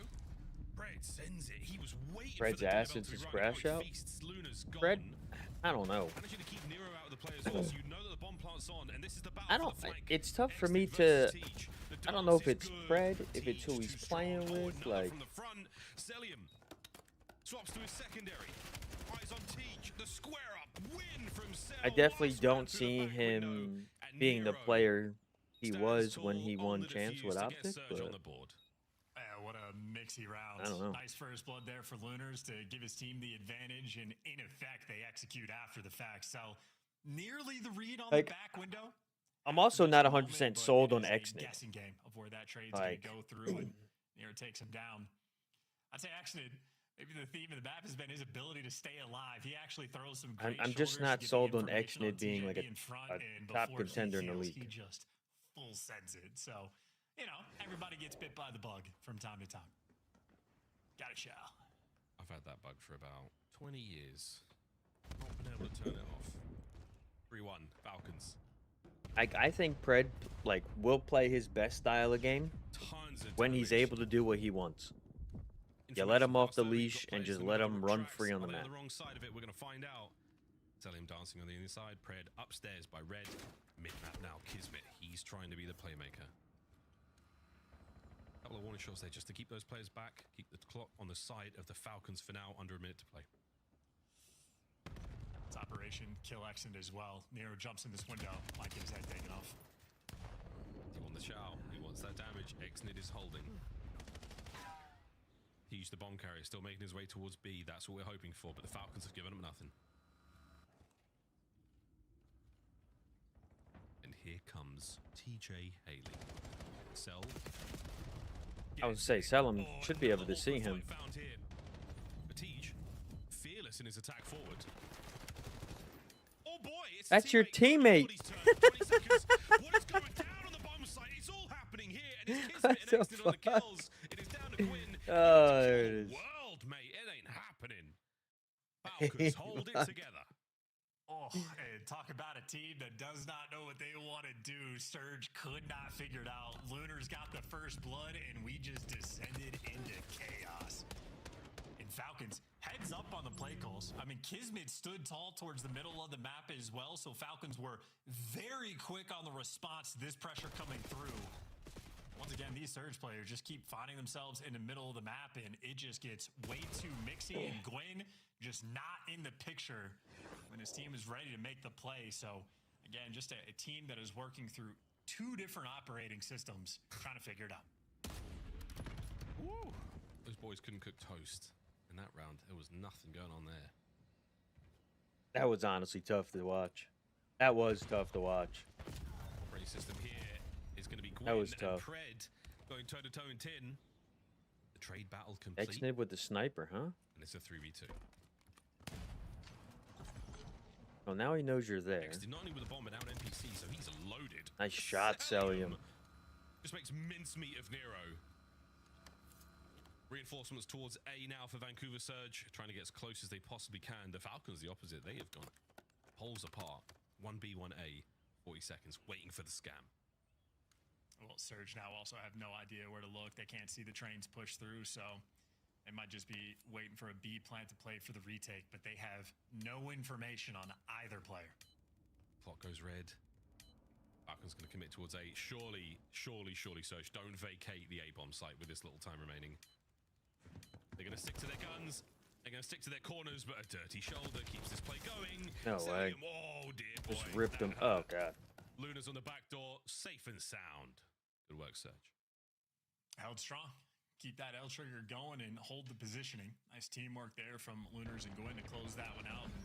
Falcons maybe spent a little bit too much time just trying to figure out what they wanted to do, because the time they got together to make the moves, well, just not a lot to work with. Lunar's there for another clutch kill. He's been on point for some of these first bloods as well. And Scott, even just for the opening break, we saw Xnid barely miss a snipe. I mean, he has been nearly perfect, it feels like, for getting these first bloods on connection, but a don't miss, don't lose type of round. 2, though. You've got a couple of rounds to throw that way. And here we go. Vancouver Surge, full steam ahead. Tej leading the charge. It's an opportunity for any weird team fight moments. No shenanigans, no mess. You've cleared out all usual spots. Somebody plant that bomb. Let's get it, boys and girls. Waiting for the nades now from the Falcons over the top. No trophies to be seen. Okay. It's a main AR trying to jump up top arm. Here come the Falcons. Gwyn's on a 3. Every corner possibly covered. Trying to play around each other. Cell peels another.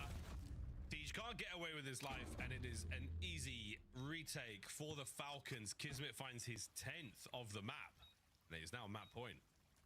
Yeah, it does not feel fun to try to hold map position where everybody is just sort of, you know, getting funneled into a small location. Bunch of corners taking control of the bomb site, and I think Falcons, as long as they take the approach slow and have good comms, not too difficult to break that one down, especially not if you're just getting a freebie first blood. I don't know what the comms or information was like, but Salim does his job. He has had some issues top barn in the past, but takes care of it there and makes light work of that round.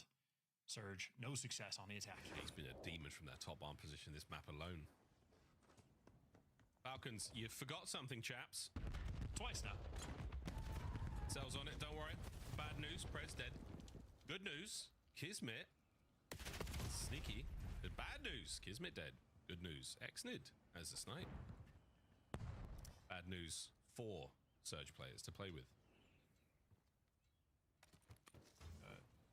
Previous 2vx duo for Salim and Xnid as well. Good news. Xnid snipes. Bad news. On go B. In a 2v2, they took a long time to make a decision on what they wanted to do. Now they could actually isolate Nero, or Nero could isolate them on his quest to find a new weapon. He's losing teammates. Good news, Xnid. I like clip? Question? Bad news, 3v1. Why do I feel like he's not running Ninja? Vancouver Surge, A very strange round after a little mishap there by not picking up the bomb. Why does They it sound like punish he's the not running Falcons very Ninja? well. Are we in for Or is that just me? Are we in for a moment, Chance? Squin finds number 10. When did he find the time to get 10 kills? Who has the time these days? He's been cooking quietly. They only have 3 round wins. Whoa. He's not exactly been, they've not been winning the rounds, of course, but he's been the mid-round guy. He's going to get us at least 2. He's been having a good time, mate. The rest of his teammates, not so much. Okay, well, TJ bomb in hand. Certainly leaning towards that B site. Gwyn will be left on an island or maybe a little bit of help towards the middle of the map. Holy. They're going straight into the double setup there from Pred and Kiz. Those boys. Trophies out. We are holding a back position. Oh, they're well in the back position. They were sack to crack, man. They were way too close. No friendly fire. I mean, bouncing stuns and nades off each other's heads. Very possible. Kiz. Oh, the wall hops are so dangerous. Lunas, get out of there, son. We're going towards A. Gwyn's got mid for a second. He didn't see the man in Dub's window, though. Lunas is good there to check that, but Tej. Airborne. Great damage. Slammed! Oh, boy! Exit managing to level the first set with a pistol. Quick swap over that for Gwyn. Yeah, from one pistol to the next. Needs his NPC if he's attacking the A-bomb site. Perfect. What a nade. Clean up there. Gwyn Jesus. Gwyn is absolutely fucking frying right now. The teammates watching the pinch. Middle of the map is open. The Lunar should be able to turn and check in. There's the catch on a player. Should be easy trades and a clean up there and an offensive round win for Vancouver Surge. While previously, Xnid's name in the game was just to stay alive. This time, he wanted to square up with the pistol inside a junk. Still was able to take one to the grave, but after the fact, as you stated, Miles, Gwyn just on point. 3 kills there in that round, and nice nade, a little bank shot coming through to clear out the site. He has been a very, very tough opponent to deal with right now. Falcons are starting to go a little quiet. 5-4. Come on, boys. Give us one more. Get us to that 11. Range has been a treat so far. Not a huge amount of nade pressure there from Surge, and it shows. Oh, by junk, that's going to be a big kill there on a Gwyn. He's out of the round. Mr. 13, unlucky for some. Is this the final round? Well, he has more kills than his 3 teammates combined, who now have to clutch this 3v4, and they are spinning in circles at the wrong bomb site. Bad news. Here we go. Lunas. Drive-by check, doesn't get anything there. The corner play, though, from Kismet. You dirty dog. That's what you do. That's fantastic work. Big win there on the flank. Tej. Yeah, Lunas, you've checked everything except for the one corner where the man sits, and he does get the kill. Man advantage. Oh, and it's about to get a whole lot worse. That is it. From rags to riches, the Falcons have had a couple of tough rounds, and they find themselves finally sitting pretty. Up 2-0. Falcons are up 2-0. Destroy. And just awkwardness as well for so many of these rounds from Surge, where it felt like there was either no game plan or just competing game plans for what different players wanted to do. It just caught in so many situations where we're effectively playing hope Call of Duty. I hope I catch a player. I hope I pick the right corner. I hope these things are going well, but in a 3v4, not really even an opportunity there on the attack. I mean, that's truly rough. Like, a little bit of a first blood battle Gwyn was between just the 2 teams, but ultimately that is 3 players for Surge negative. But Gwyn's KD looks nice. Yeah, it does look nice. That 13-7, not bad at all. 9 of those being non-traded. Not a whole lot of good looks, though, from Vancouver Surge. Their fringe didn't treat him that well. Scar Overload coming up now, and neither team particularly adept at the mode.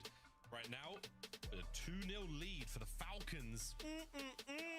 That is something, boys and girls. see if the Falcons can close it out. Surprised, disgusted, any of the above? All of the above. Disgusted with some of the mid-round adjustments. Not too surprised with the results. I think the smart people on the desk had the Falcons, right? Maybe not. Can't remember. It was a split. Yeah, they did. They did. We'll find out at the end who did get it. We're going to go to a break, ladies and gentlemen, the other side of the Skull Overload. Maybe the last map of the series. If the smart people can have their way, but if everybody else can have a bit of fun, please. Vancouver, cough, cough. The CO map 4, maybe. After this.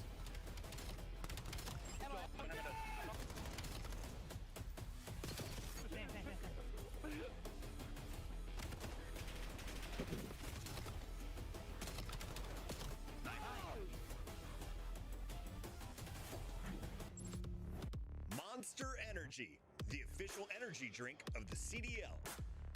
COD Champs tickets are on sale now. Come see the best teams lock in for this season's grand finale in fabulous Las Vegas. All 4-day passes come with early venue access. Head to phasevegas.com or scan the QR code to get your tickets now. Look like the pros to play like the pros. The CDL team skins are available now. Scan the QR code or check out the in-game store now. Brought to you by America's Navy and the special operators who work in the shadows. At COD Champs, the fun goes beyond your seat. If you're in the starter ranks, you gotta slide over to the iconic Vegas sign for a quick photo. Then drop into the playground made for adults. And then go swimming with sharks at the Shark Reef Aquarium.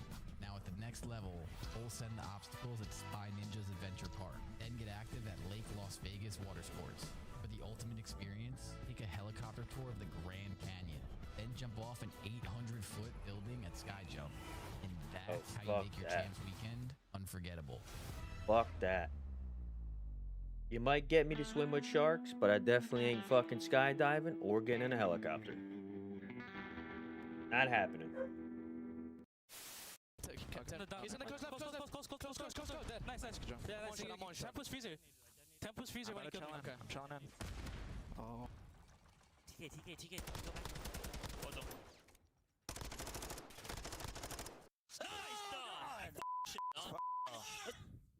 I was side door and it killed me. I was like right inside a side door. To get all the trades and Simp by himself might have enough. Grim, Simp, the master at work. A two-man stack now on A. He is completely locked in. This is it. This is your tournament. Thieves, the last chance now in the fight. Forward they go, and it's Simp, Cell, Draza, the whole squad. Damn. They've done it.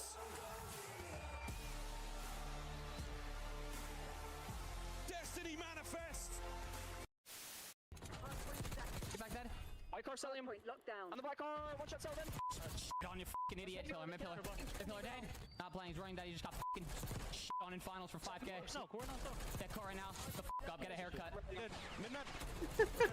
Come on now. Come the fuck on. Who's fucking with me? That's every single year. That's Zuma's tournament every single fucking year. Give me that 3P. I'll fucking out of here. Yeah, Scrap. You want the Twitter me, big dog? I'm fucking tweeting it. Yeah, come on. Upshot, chop cut. Purpose uppercut, shot top. Oh, we can't travel this? Well, that's tragic. At least let him middle. Oh yeah, I forgot. I think the side. Nade hit one a couple times and stunned mid cut. What am I doing, bro? One guy's at 17. Fuck. Sorry, Ben. It's such a legendary clip. We can't let it die. Speaking of dying, we're dying to see a result here out of Vancouver Surge. Time to lock in, boys. Overload. Scar. This is your last chance today. Scar Overload. 3-3-0 to the Falcons. How's the last 60 days looked in this mode, Chance? Uh-oh. Well, I mean, it's not just the last 60 days. Damn, They've been 1 and better 9. For a long time, Miles. So, yeah. Thank God for that. Holy fuck. If you're looking at the player counts for Vancouver Surge, This might be. there is This no might be degree of over. happiness or confidence. There's really no surprise as to why. I mean, Falcons. This honestly might be over. Especially so on exposure as well, but good margin, good confidence, good flow. And even the team vibes for Falcons, at least after the hard point listening, I mean, seem pretty on point. Yeah. They're happy. Look at them. They're so happy. They're so happy, smiling, joyous. Kismet, no. Kismet's serious. Kismet's strictly business until the map is over, until the bell has rung, and it's over. Then we're good. But yeah, for Vancouver Surge, oh boy, some of the bad split for them so far, but it's getting a bit tough. It's getting a little bit stressful. That's Coach Clay. He's sending out high fives. When Clay gives you a high five, you take it. I'll wash that hand afterwards either. That man's a legend. Here we go. Den was pretty mixy. Fringe had its moments. Scar always delivers something special. Selim has been the man on this mode for quite some time. 3 to his name. See if he can't add to that pile this matchup. If we get to 8, we will end the game. Not a lot of teams have done it. Not that perfect 8-0 spree. Could we get another one here today? Find out the duality of man continues to be elusive. One man's mixy is another man's blowout, where Falcons got the lead and never looked back and strangled the life out of them. has not been a resuscitation. Falcons trying to do the goods. Opening break as well. Sending 2, maybe 3 players to shop, or maybe just 1. It was a bait. It was a ruse. We're playing for the gunfights. Couple trades rolling through. Yeah, look at this. Exit instantly in your spawn. Instantly. Oh, read by Luna's lovely staff. Min-map. Not a safe place to be. Nero and his M15 is having himself a time. Kismet, man, he's aggressive. That's what we want to see. That's going to be pressure now on your side of the map. Vancouver, you're in trouble. Trying to maintain something in mid.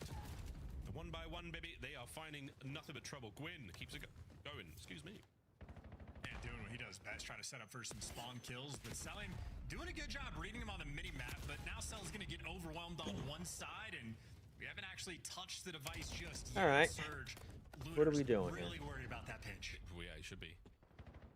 Let's go, Teach. In the back. Yeah, I mean, that's a good kill in the back.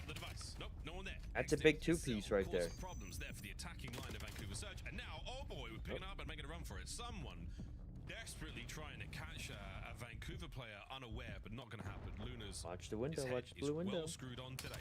Oh my god. I'm going above you, Gwyn. Well, there's 2 in the feed for Surge. Can't quite find number 3, and Falcons battle right back. This is a quest right now. Someone grabbed that device, but with an actual lead blocker. Get a standoff, square up, battle at the 50-yard line. Surge getting the kills. We'll see if they can get some motion. Kismet, slow start, 2 and 5. Vancouver Surge, one more bullet for Nero. Oh, he's going to channel it. Send it, son. Nah, that's Exnid, the master of the pistol. Siege, oh, down again. Exnid cooking. Look at the damage here to the next man. He finds another kill before being traded out. It's a 5 spree, and still not a huge amount of space gained. Not a massive amount of possession. Pred, oh, he's got his runners on. You can score this. You score this. You just get the point. This is how you score right That's now. That's fucking insane. You wait for the entire other team to be out of position. The decision-making of when to pick up the device so far in this game has been hell.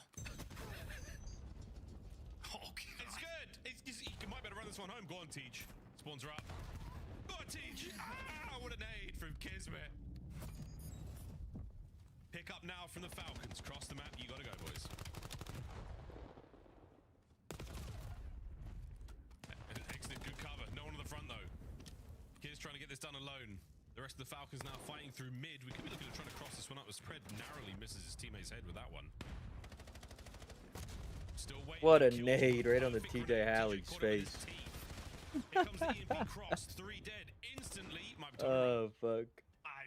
We had the device on plain heady, waiting for the teammates to get in position, and we just YOLO'd that through the middle of the map and handed it right back to Surge.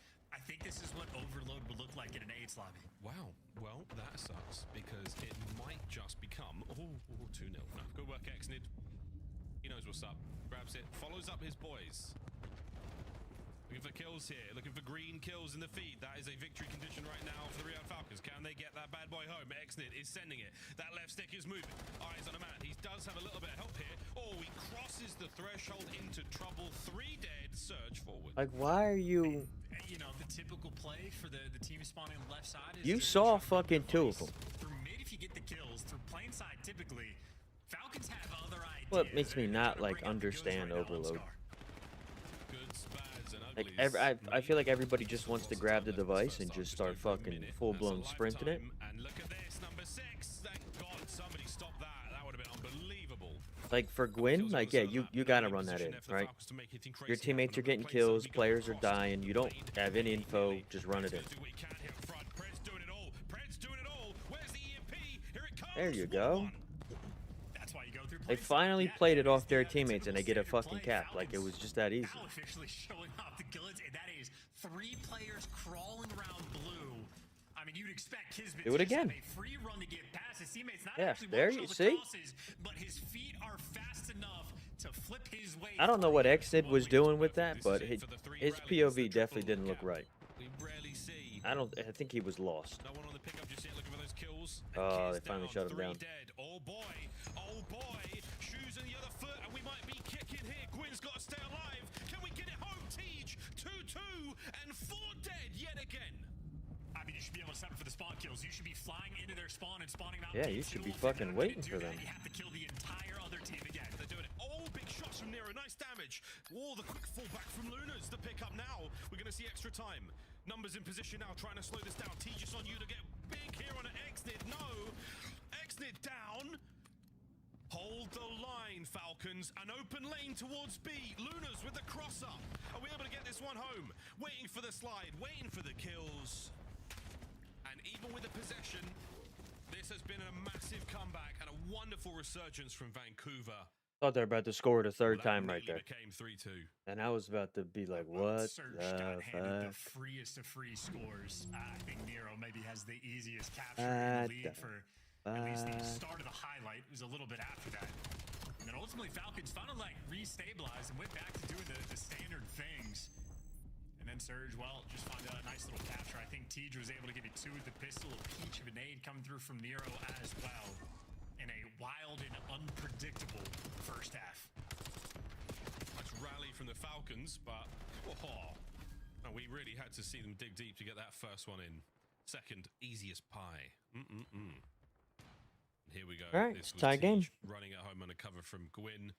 Lovely work from Tej. The 2-piece with the pistol. How the hell he pulled that one off into Nero's peach as well. Well, 2-2, second half. Falcons are playing for the win here. And Nero's nades continue to make an impact as well. At least able to get his teammates some positioning off the opening break, but as TJ's tattered up, well, easy enough trades. Xnid hears the call and full sends it into death. And now this is Surge device in hand. Gwyn in the right position, frying, looking for the spawn kills as well, but Xnid Oh my god.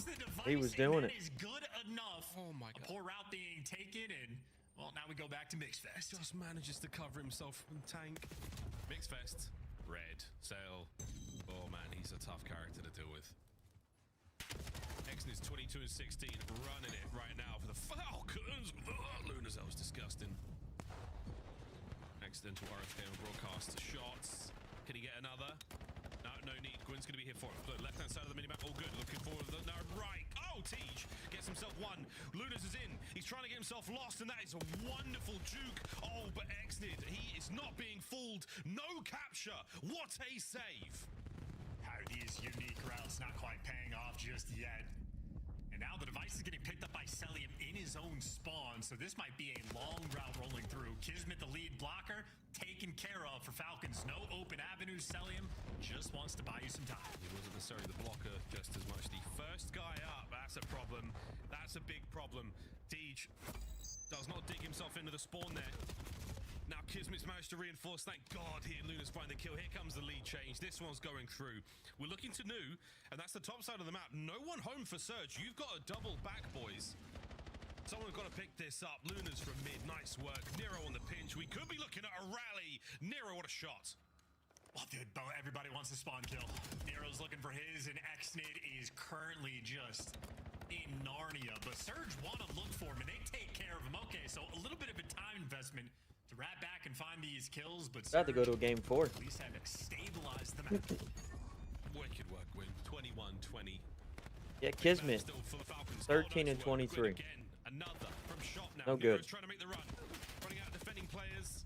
Nero goes on a route. Oh my goodness, he's managed to get lost for a second. Can he juke the players? Oh. Shots were good. No help though. Trying to make something tricky happen. We have seen it from that front blue window. Oh boy. Oh There's boy. another cap. Tej. What a goal.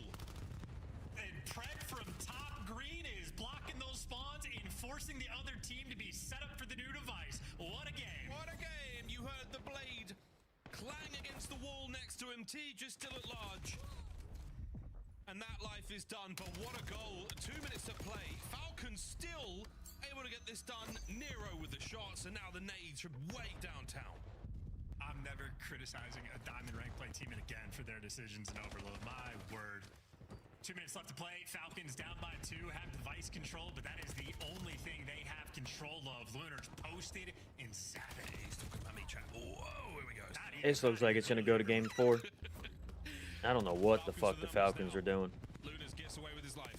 This is fucking bad. Vancouver to stay alive in the series. We're talking about that momentum. It just took a little minute to get here, and right now it is Surge. Falcons are flapping their way forward. Eagle's looking good, but what a peach from Q. Nero takes care of Kiz. The peach is good. The connection is on point, and you might have just taken care of all the problems. One left. That's that. Oh dear, Falcons. 1 or 2 more goes at this. Brother, Nero's nades have magnetism right now. I mean, his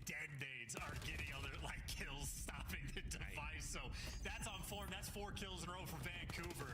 And frankly, from this point on, if they just waste time, they'll walk away with the map win. They're trying. They're trying. Nero's going to get those.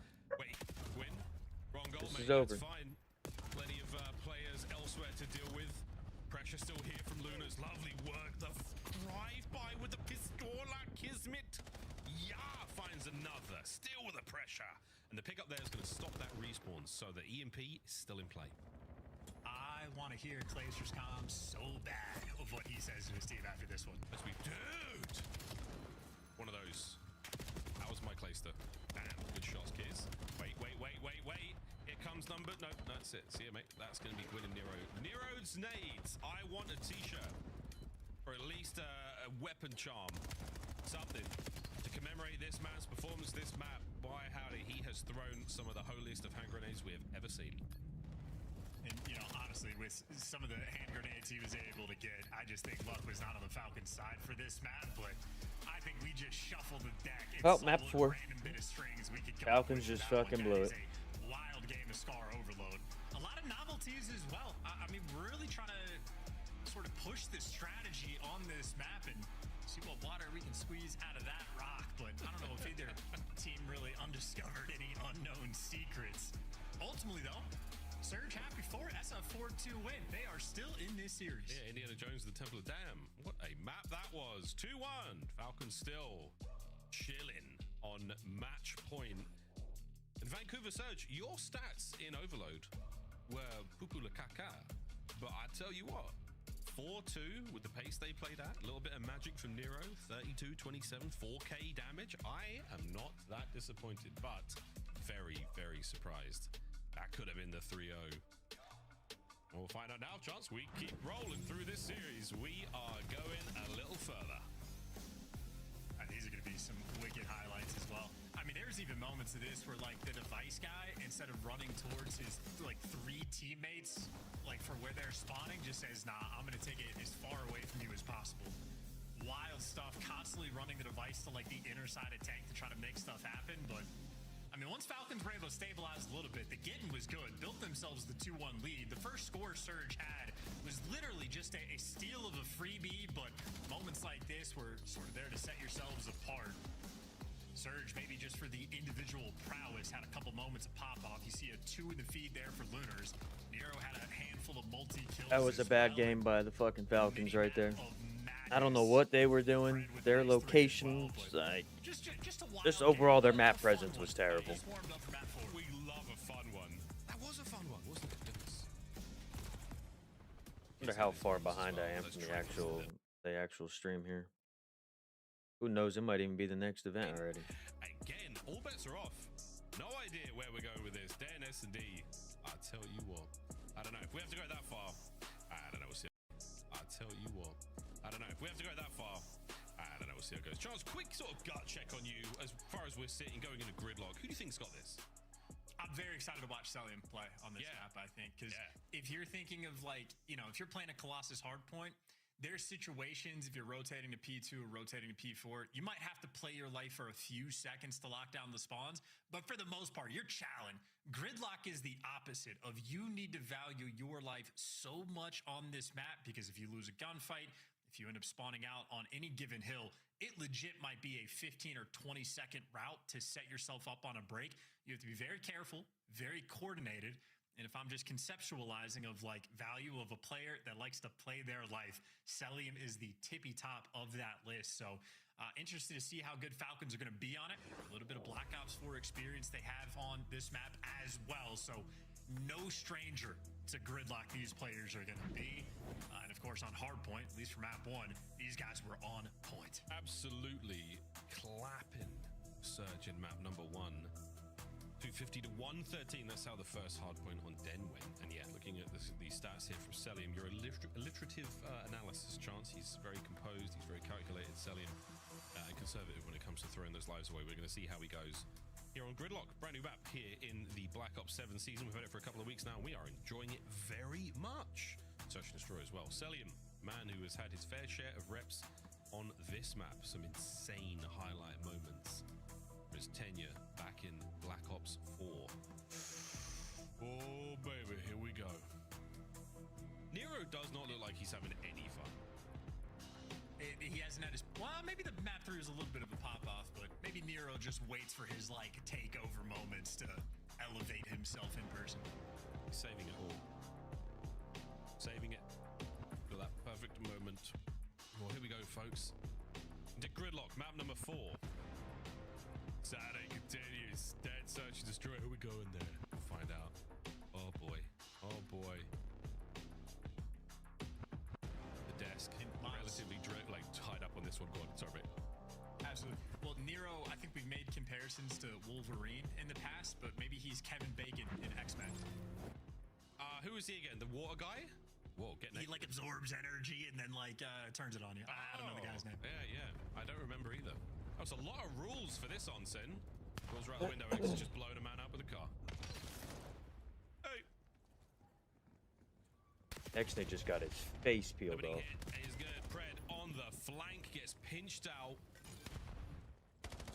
Contest in. Gwyn. Oh, he's trying to play safe and slow, but Kismet reads that easy. Big 3 there in the feed for Vancouver, and they get themselves in on P1. Yeah, good nade from TJ as well. No trophies here on this time, so nades are key for the break. You hear him landing in and around Lunars, but no actual connection. So Falcons, instead of dive bombing P1 with too much aggression, well, they're making sure they win the rotation. So not only do they win that rotation for free, where Surge put up no pressure on that side of the map, Falcons also walk through him on the old time as well, but now this is your standoff battle. Kismet in the back line versus Lunars. He's got just around the corner. Oh boy, he nearly had it. Well, Kiz is still fighting his way forward. Oh man, he is a danger right now. Gwyn alone. Lunas is making his way in through mid, a little slower here. But what a line from the Falcons. They have drawn their line in the sand. Kismet's force spree, just watching the back has been so good. No one getting close to this. And Gwyn, that's an unbelievable pick. Celium just showing a little bit too much cheek there on the backside. Ow, my goodness. So that street's now a dangerous place. But once again, Charles, Falcons. Well, not even Falcons. Kismet. That is a 7 spree. He's got 8 kills, the same amount as his team combined. And this is, again, the ability to play your life on the backside of P2, even when he had to be the guy to fend off 3. Kismet delivers. You get the scrap time. You build yourself a nice lead. And I'm thinking Selim would be that guy. Well, Kismet delivering the goods. Now on rotation. Xnid starting his team off right. We got Enigma 6 Kismet out here on Gridlock. Hey, where's Jordan General? Great, looking great actually. Fred, poof, fighting his way in. Time looking good. No one on it just yet. As maybe a bit of friendly fire there.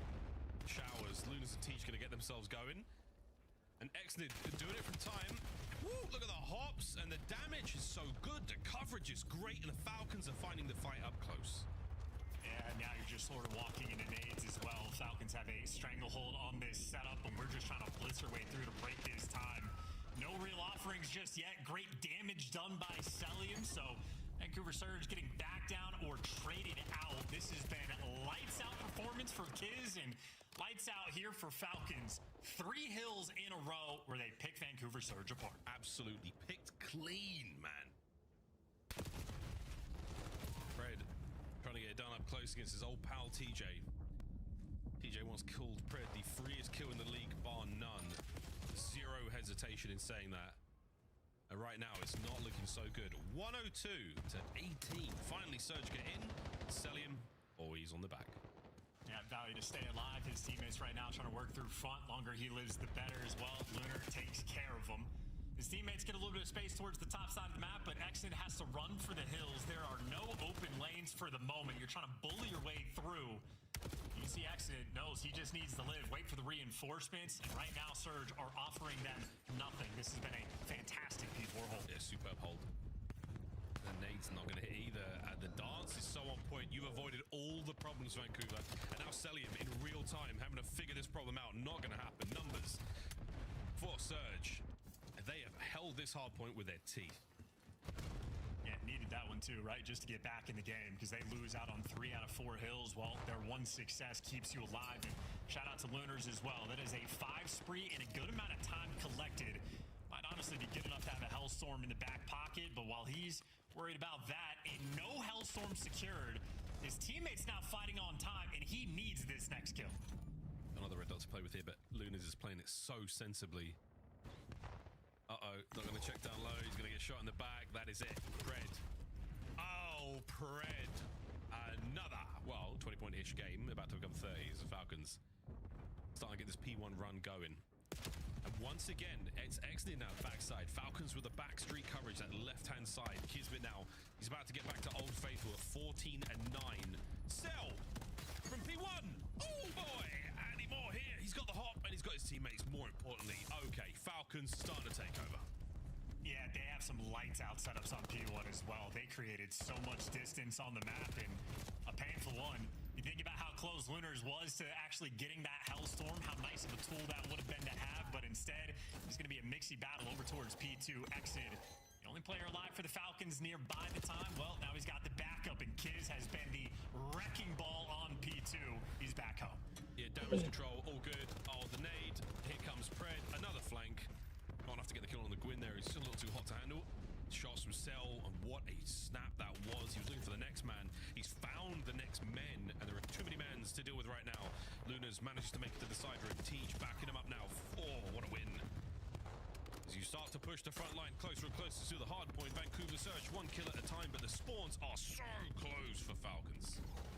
Well, P2, maybe not a ton of time being collected by the Falcons, but for how the rotation was starting off, they're happy to be able to walk away. And if they get the final 20, even better. TJ sliding out for the Chow, but sliding into the final 10 seconds there for the Falcons. And on rotation, Xnid already here.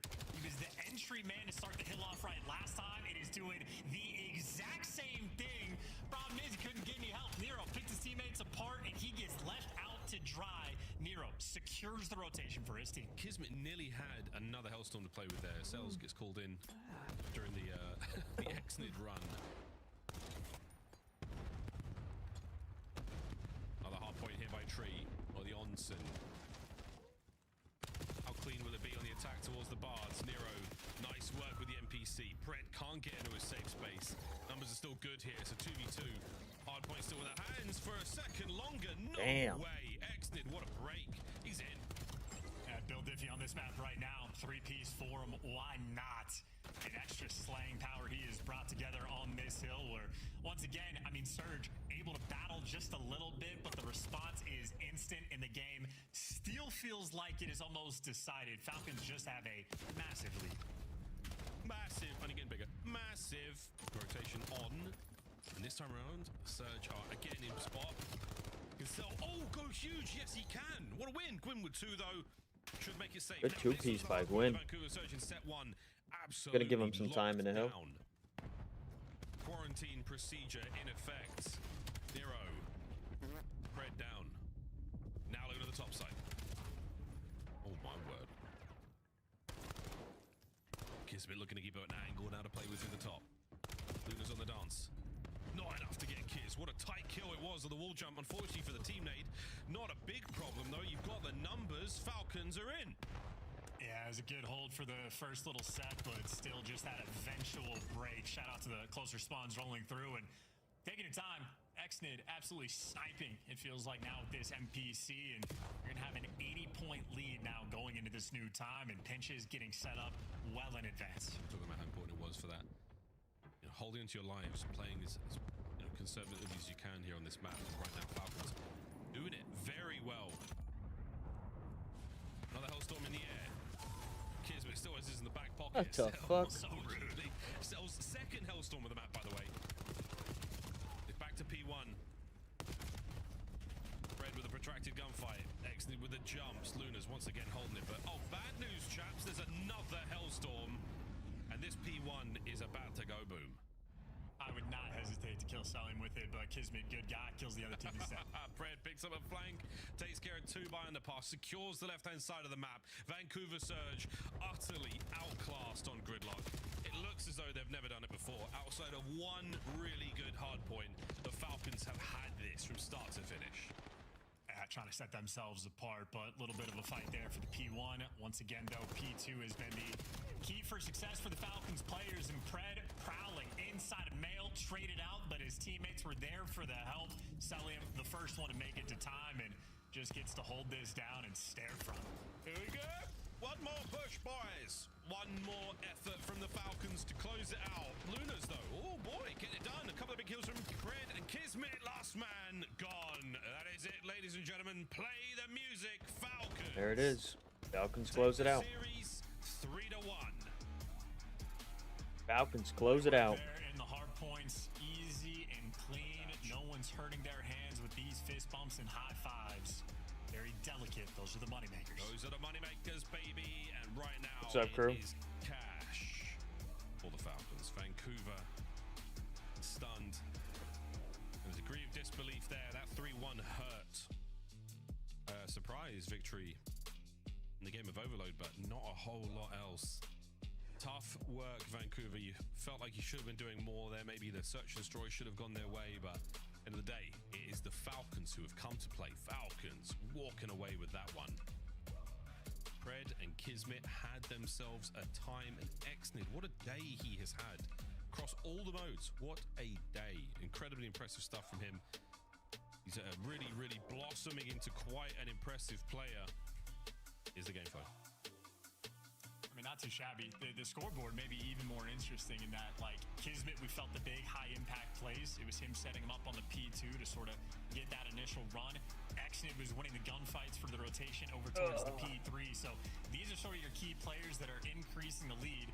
Celium was able to collect 2 Hellstorms because his job was to stay alive on the point. And then when you looked at the scoreboard, Fred had double the lobby's damage as well. So just lingering in the background, the slaying power is absolutely out of control. One strong hill there, I would say, for Surge. But other than that, it was nothing but Falcons. First time we got to see him on Gridlock. And I would say they honestly exceeded my expectations. 3 Hellstorms they were able to get. Can't complain about that. They really did look very nice. I mean, the P2 holes were great. P3 was like start to finish, squeaky clean there in showers. They had the towels out. One of them, what do you think, Des? I wanted to ask you guys a question. Do you feel like we're seeing an absurd amount of Hellstorms on like shorter I saw your streaks DM. today? I think it's just Falcons have just got it down, man. Even in the last series, though. They're in time. You get kills in time. I worked out in BO6, but I think it's changed in this game. You can get a Hellstorm in like 15 seconds, and trophies, time, assists, kills, everything adds up really fast. But you're not wrong. It feels like the Falcons are cheating. Everyone has back-to-back streaks. Everyone, they're figuring it out. All right, that's all I wanted to know if you guys felt the same way. But good cast. Falcons are using a wild card. Okay. No, they looked so clean in the hard points today. A little bit sloppy in search after a really strong start. And then, of course, the overload goes to Vancouver. But I want to start with you. What did you see in your Falcons? You expected the win going into this matchup. Yeah, I mean, clean hardpoint, kind of what we've learned to expect from them throughout the last stage. Also, they just feel real comfortable in this matchup. I think the most important thing, though, is by far the search and destroy. Exnid on the sniper getting more and more comfortable. At one time in the league, he was #1 in getting first blooded across the whole league. He got 3 first bloods that map. I mean, that is sensational improvement for him. And we joked about it, like, give him the snipe, maybe it works. 100%. Keep the snipe in his hands. 100%. I mean, he started the gates of that map, like finding a first blood immediately, right? So kind of setting the tone. Kismet, the cerebral plays for them. Chance mentioned it on the P2 early in this game, setting the tone to get a huge lead. Yeah, I mean, everything just came together for them in this match, but it's just like, can they do this consistently versus the better teams they have? Can you do it against good squads? Right. That's the kind of the angle you take. But I mean, I guess when you go back to that map 1, like you can see the improvement of that Den hardpoint. They had played them, Vancouver Surge, in it last weekend as well.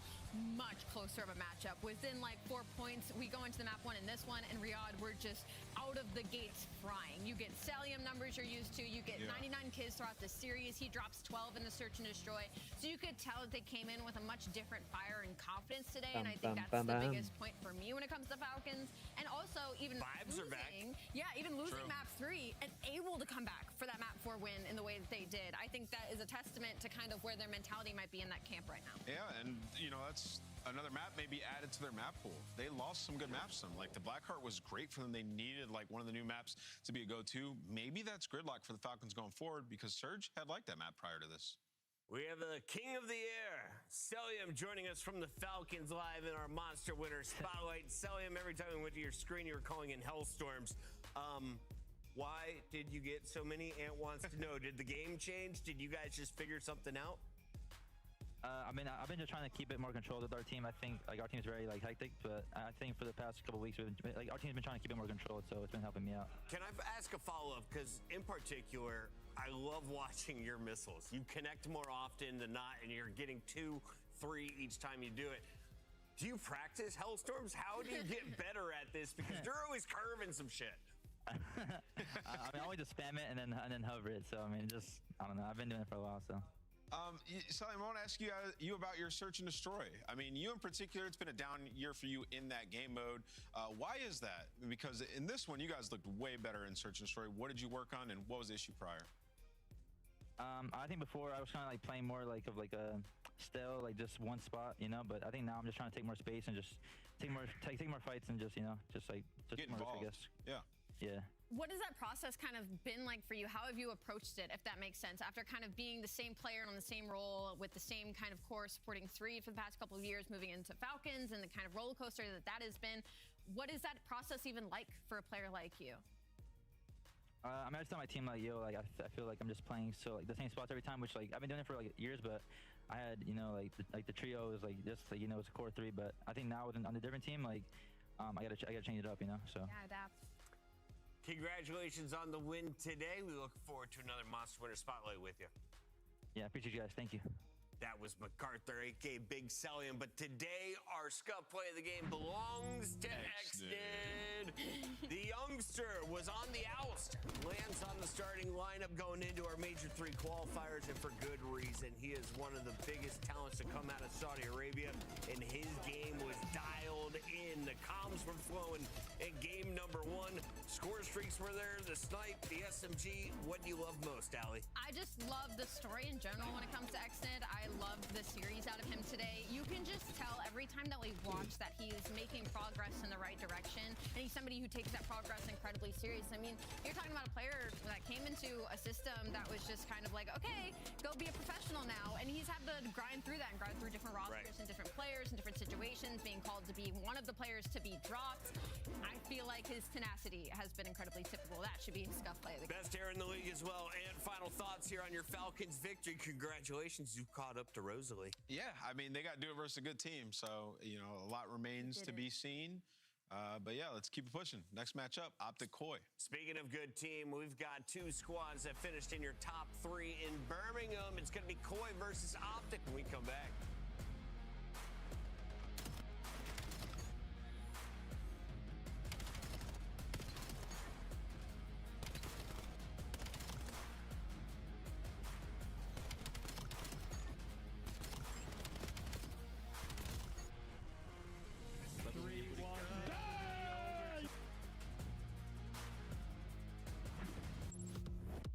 Champs tickets are on sale now. Come see the best teams lock in for this season's grand finale in fabulous Las Vegas. All 4-day passes come with early venue access. Head to phasevegas.com or scan the QR code to get your tickets now. Brought to you by America's Navy and the special operators who work in the shadows. Scuff, official controller of the CDL. Monster Energy, the official energy drink of the CDL. Monster Energy.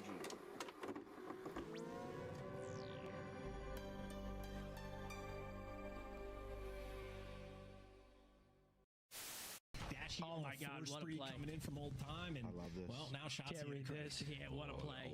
He should let one walk past. Right? Yep. Here comes the first. Free 2-piece. Great play. That is Free.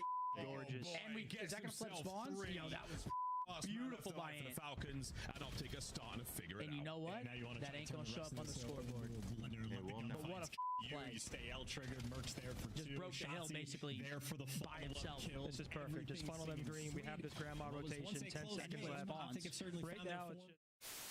We're going to have some laughs during this match, Maven. I'm going to openly just ask, who will be the worst player we see in the All-Star game today? The worst player from all of these teams? Oh, this is hard, man. It's the All-Stars. Oh, I got to think about this. It's going to be Octane. You think it's going to be Octane? Yeah. He was a beast, so he was number 2 overall S&D KD. Yes, he has, but guess what? Octane's had one good event since, like, 2016. I'm going with Nameless, just because he can probably hear me right now. He's going to choke me. Come on, guys. What the hell? Hold the line. the other side. There's no respawns remaining. Oh no! It's all falling apart! Yeah, there's still time left. Oh, if they get the minute extension, it's done. Oh.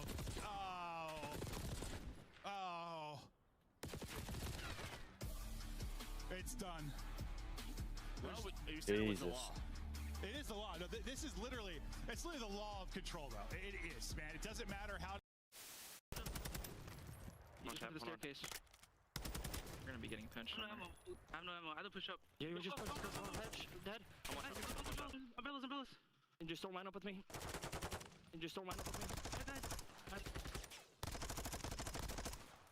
I had no ammo, bro. Dude, that's so tough, bro. I had no ammo, bro.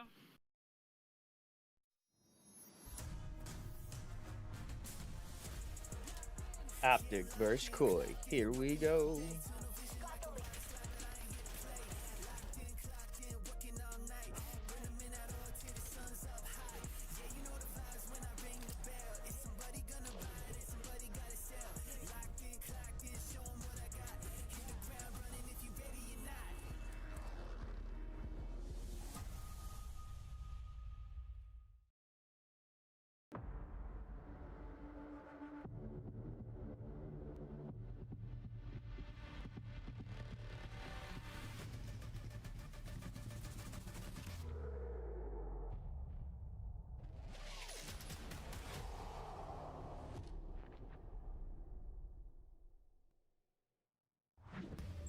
Vitamin D is flowing outside, and we might be there soon if Optic does what they did at Miner number 1. Koi has always been beat down in this series by Optic, and Nameless, you were confident in Koi at that Miner. You learned your lesson. We're talking about it in the green room. Why does Optic just have their number? Yeah, I mean, you know, it kind of feels like the Miami and FaZe matchup, just a matchup diff. I will say Insight in particular in this series has not played well. They played 3 times. They won 1 map. Insight's highest KD across any of those series was a .73, so he has to play better as well. But yeah, in this matchup, even at the top of their game last time, where Koi was winning all the new maps, they looked like they were ahead of the rest of the game. They got smoked. Let's go in with this Optic Texas squad. The only thing they're missing is the trophies from Major 1 and 2. They were in both grand finals. They were in the driver's seat going into both of those grand finals. But Optic did not make it to the Miner 1 finals. Are there any concerns with this squad? They're the clear favorite when it comes to all the stats. Yeah, I think the biggest thing is just them expanding the map pools with the new maps added in. I think that's probably their biggest focus right now, because everywhere else feels great. 7-1 record in hardpoint during stage 3 is going to be the biggest thing. And then obviously confidence going in this matchup, having already beat Koi 3 times. So at that point, I think it's just their comfortability in this new meta and how much everybody else is catching up to them and kind of keeping that in the back of their mind. They can't fall back into old bad habits from previous years. In the Miner tournament, Shotzi was throwing his life away, flying through alone, dying with no follow-up and really no structure behind it. That's when he's just playing loose, maybe trying to learn timings on maps. This kind of happens when like games first come out for him, but yeah, he's got to figure that out, you know, sooner than later, so they can actually get that championship on a Sunday. I'm excited for the new plant tech from Hook. He's going to teach us that throughout this series. Optic always evolving. On the other side, I was really loving what we saw in Birmingham from Koi. A squad that we thought was done really saw a rebirth. Insight in front of the fans reached his peak. You saw the youngster, though, Kips, step up his game after a first beatdown on the main stage. He bounced back when elimination was on the line. Allie, can he do it against the squad he used to look up to? That's the problem, is like the ceiling for sure is there, but the results just aren't. I mean, they've had plenty of opportunities versus Optic Texas and still have yet really to get anything through the hoop. I think it's ironic they've beat Optic Texas specifically in an overload, considering their overload feels a little hit and miss right now for me. That could be a personal opinion, but they do have an 8-3 record in respawn during stage 3. Their hardpoint has looked fantastic. That's going to be their biggest strength in this series, is probably 2 of the best hardpoint teams that we have. The biggest problem is when we do get to the map layout, even though it is a little bit of a square up, technically Optic Texas are still a little bit more in their bag when it comes to map pool and veto control. Yeah, I was gonna say, I feel good about Koi, like, against anybody besides Optic at this point. Like, you know, you're talking about a team that was feared on Den. They've played Den map 1 all 3 series. They've lost all of them, 250, 219, 218 and 216. So it's been They close. get to the twos. They do, but they choke it every time in the series. And like that was their bread and butter map, right? Yeah. So for Koi, it's got to feel like, what the hell do we even need to beat Optic? It takes me back to the burgers and fries, and one of the clips was Joe not checking enough corners because Shotzi and Hook are so sneaky. Is that the kryptonite? Because I feel like Joe Deceives was your top 5 player to watch. When he can't do what he does because of the play style from the opponents, you slow him down.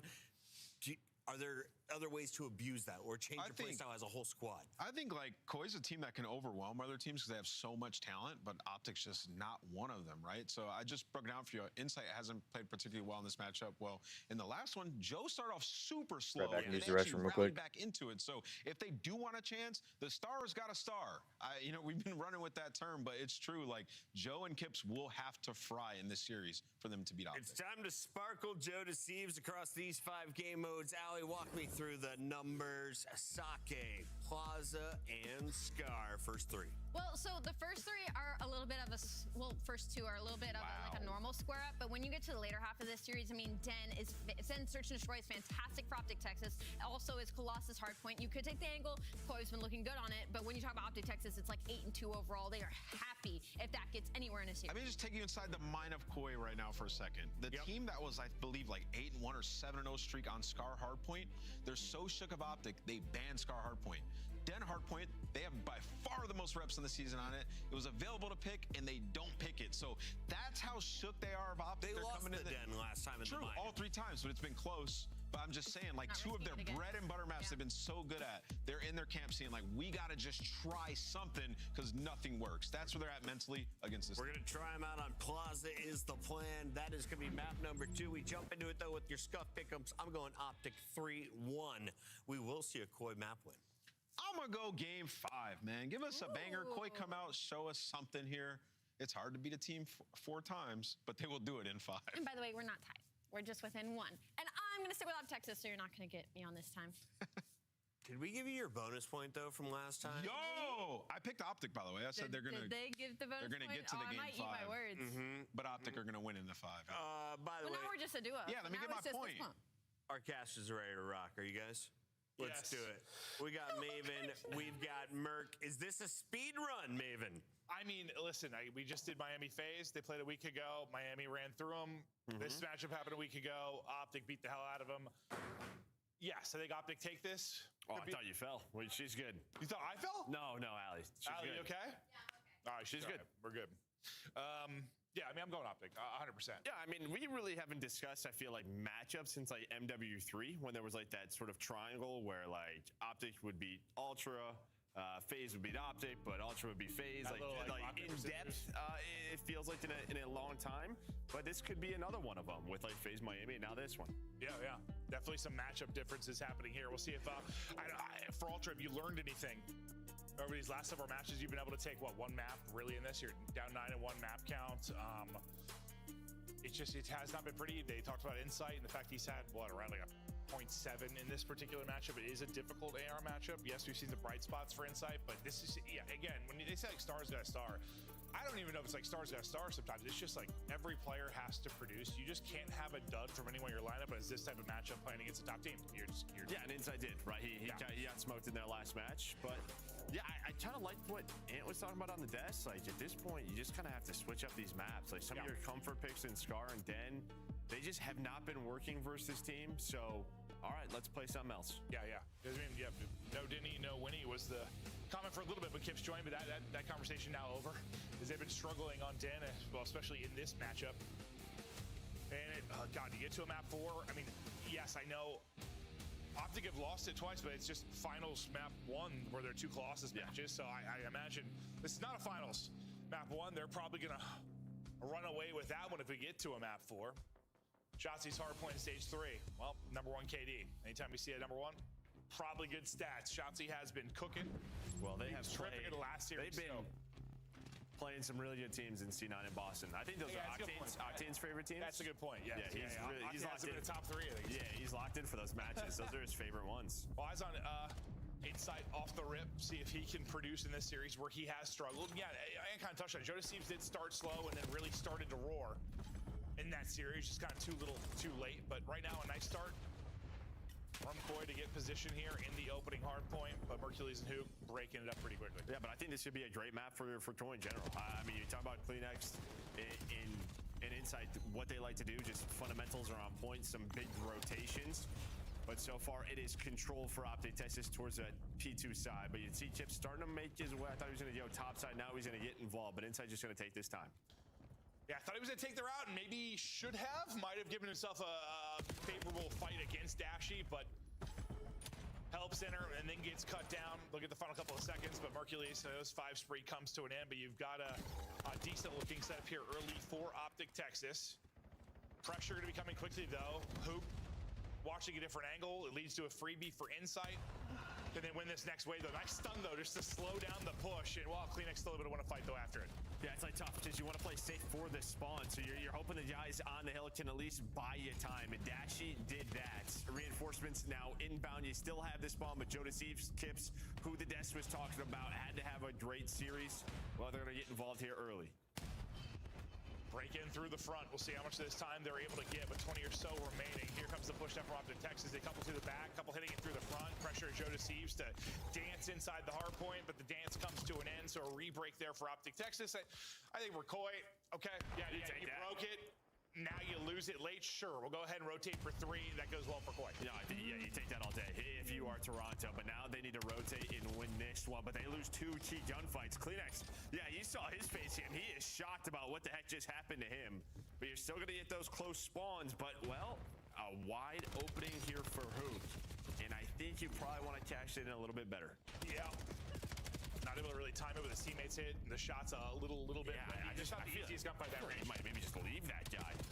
Everything else was open. Leads to some time now for Koi. Who can't get through. Kips was pushing it out and drops. Still a healthy amount of time as Optic Texas is going to try and break again, but just getting across this gap actually by pressure has been difficult. They deal with Insight, so now a chance to do it. That'll be 3 dead. Last person is Kleenex inside the hard point. Can't finesse very long, so the final bit Texas will get, but I think it's a similar situation to last hard point. Take it. Yeah, 20 seconds. Break this. Look at the mini map now. Free rotation. Thank you. Spawn us on P4. Now you have to find these kills. Well, they're going to go 1 for 1 so far. They're going to spot Hoop working on through towards that middle alley. But in the hill, as soon as it pops, is Koi. It's just like, where's the shift going to come? Is Koi going to get like a really solid 60, or is Optic going to get a much earlier break? So far, it looks like Koi are going to turn this into a lot of time. Already 15 seconds into the hard point. Just look at the space they have. I was going to say, we never really see this where you're blocking the left and the right side. You kind of have them spawning P5. But this is the worry about it. As soon as one dies when there's no trade, you're going to have immediate pressure. But Joe Deceives, Kips, they take care of that.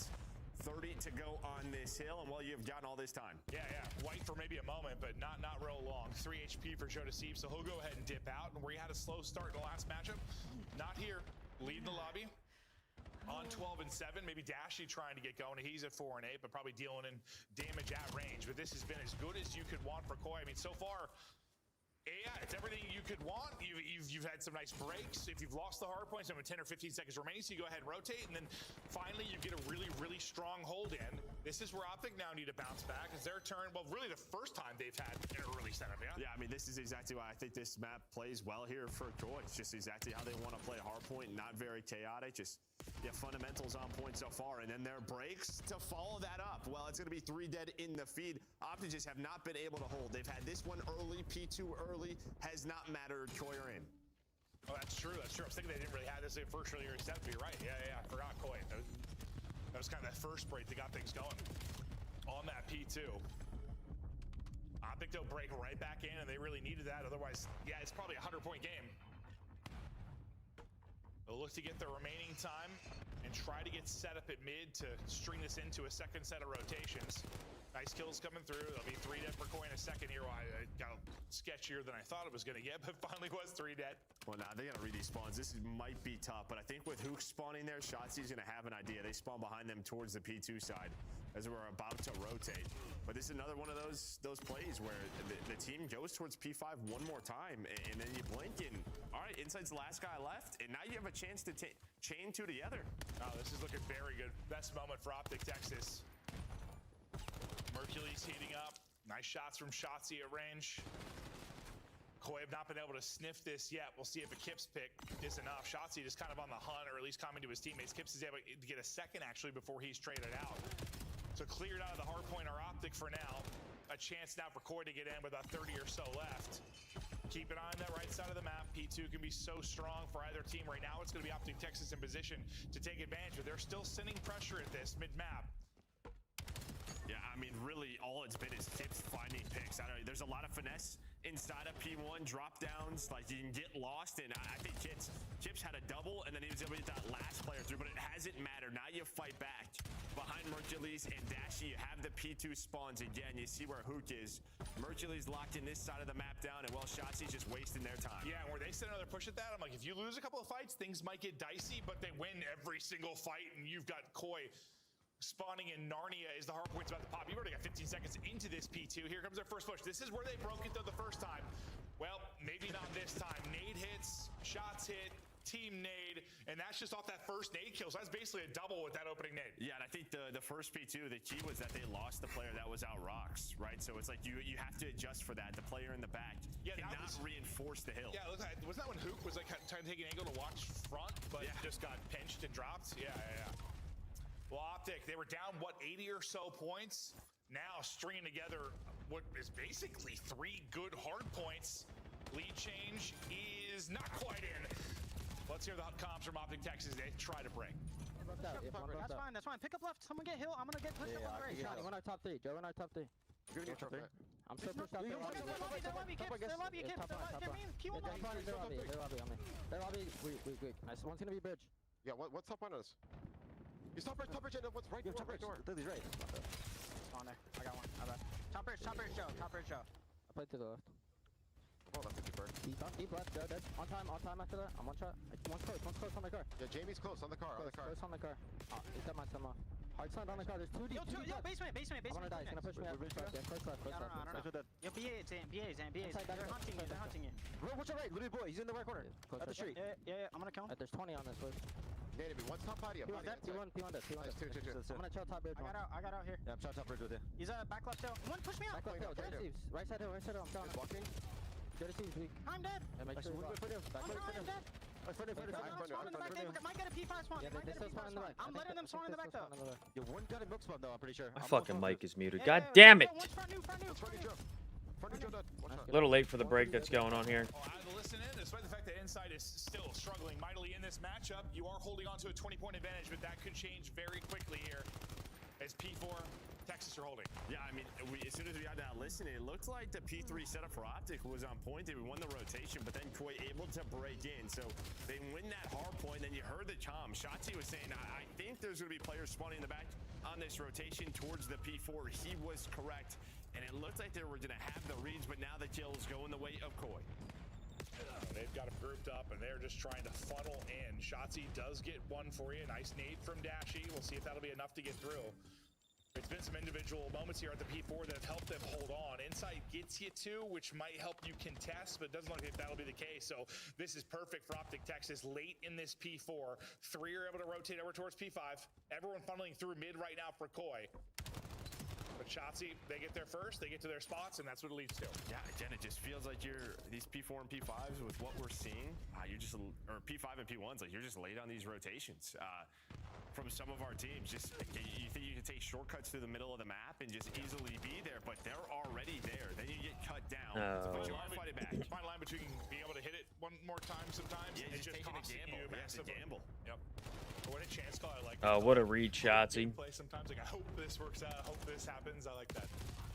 About to hit that 200-point mark, 50 away from the dub. Koi, Joe Deceives having himself a map. They're in position. Last time a lot of this time got broken up due to the plays from Optic Texas, but Koi seem to be holding strong. Can't secure the win here by any stretch of the imagination, but they can get closer and closer. We can't even get in there to contest this shit. This P1 is basically where everybody dropped Recoin and put Optic in such a good... Well, I put them in like a 2-minute stretch. Maybe you can already see, I mean, he's been there since 20, but yeah, Joe Deceives has been in this area right at that P1, and that was an impressive hold there at the P5. Oh, hell yeah. We normally don't see that, where you don't have the close P2 spawn. It just feels like sooner or later they're going to break through, but you get up to 222. But Optic, they're able to find a couple of kills, and now they're back down the hill. Yeah, you lose 2 players right as new pops, basically, and Koi get put into a hole. So Optic surviving, extending. They can't win it here. Koi can with a break. More than likely, we're going to see a P2. Which Optic have had the early setups. They've held that right side. It's been whether or not Koi can break. Yeah, what's his time going to be like for Kips? Because if he does this correctly, his teammates can get the hill. But yeah, Shotzi is there for the trade, and while everybody else was off spawn, so just felt like if he went like a second earlier, just such a tough call. Or maybe he could put pressure on those spawns. And that's going to be the call now. You know, if you are Optic, they cannot win here. Let's hold on to P2 side. You're going to give up the final 10. They give it up and rotate. Mercury spawns all the way out.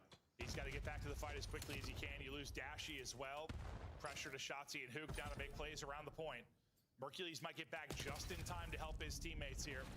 Won't even need it. Shotzi gets 3 massive kills for Shotzi now and in position to win this map if they can hold on. And just so patient from him, right? He is shouldering the door, so he's finding the info. Where is that next push coming from? They know that you have the numbers, but here comes the break here. Kleenex, he's able to find 3 in a row, but which corner are they in? Close spawn's gonna help out Optic. Still, technically, Optic can get it done on this particular hard point, trying to hold. Hook able to get an angle there for that mid-cut. Koi have got to break or at least get in and contest to get this to another rotation. Hook trying to play his life. Chow's though it drops, 2 going to be dead. They needed the contest and Koi have gotten in. They cannot win it here, so it's all going to be about rotation.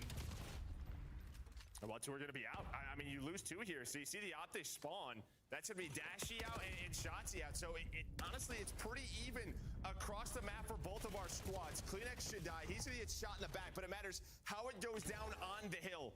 Close spawns, nobody's really going to have them right now, but it's all about hill control. Kips inside locked it down. It was a foot race across the map. Not a good start. With some split spawns, but Koi won the gunfights. They win the map 1. Yeah, I mean, they just had to break and contest some of that time, so that was even an option. Like, they did just enough to make sure there was a rotation. They won it cleanly enough that they were able to, hold the time on hold and send several through. Not a good start to the series. You just kind of have a quicker...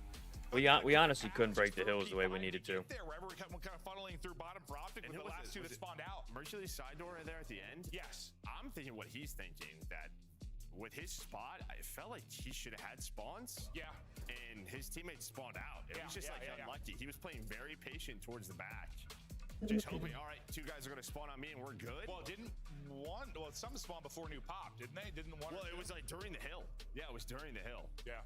But yeah, Koi able to clutch on up, and honestly, I think you look at the P3. You mean during the P3 or during the P2 when they popped? Not during the P3. Oh, I thought they popped like before it, but yeah, no, you would definitely think you have spawns then.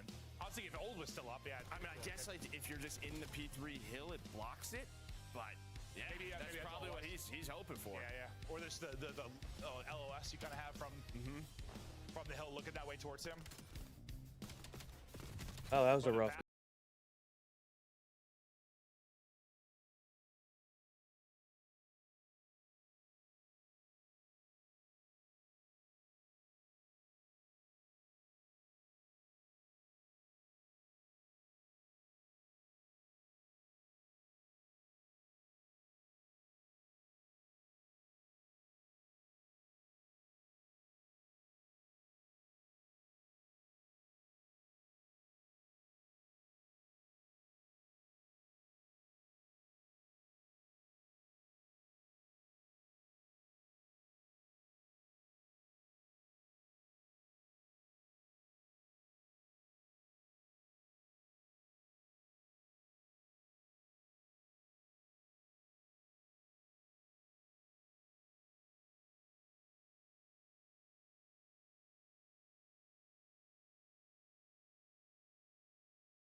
I mean, for me, there was a couple of keys, just like Kips breaking up some of the P1 times that throughout that map, but I think the P3, like, it wasn't a ton of outscore, but you might have won that by like 60 seconds if you are Koi. Yeah, no, certainly got advantage there, but I don't know, it felt like Koi just did enough sometimes. Enough, like yeah. it was pretty scrappy, but did just enough to get the dub, and now we'll see if they can actually take the series. What do we, Plaza map 2? Plaza. Okay, so we get to Plaza now. Any, I don't know, thoughts about these two teams on that particular map? I don't know how I feel about this Plaza map. Switching things up, maybe just trying some things, but yeah, I mean, this is one where like Optic, I don't know, inside of that A bomb site, you have some guys in Shotzzy and Hoot that can have a lot of fun. You would think so. Yeah, get in, make it chaotic. Worked out for FaZe. That's the only, well, that's all that worked out for FaZe. Only that, yeah. Just kind of bully ball onto A. Wow. And well, yeah, those are some numbers. S&D versus Koi in the 3 times they've played. Mercules and Dashy have been running them. And well, I mean, you already had addition to a team that has some playmakers in Search and Destroy.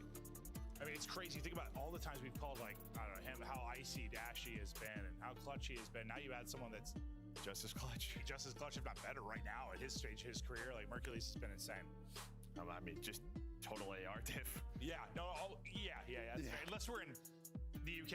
Yeah, it's true. Unless we're there. Well, okay, but that's not true because that matchup they got smoked. Oh, so. yeah, that's also not. Yeah, the UK wasn't enough of a bump to help them in that one, but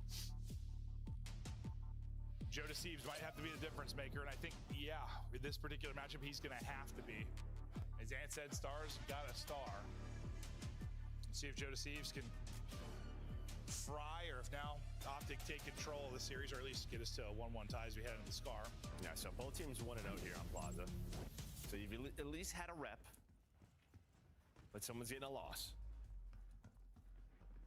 Yeah, what do you know? We meet, and we battle, and it's down to a 1 versus 1 very quickly. Kips, Mercules. Mercules does have both pieces of utility to use still. Kips, I think, just used his stun.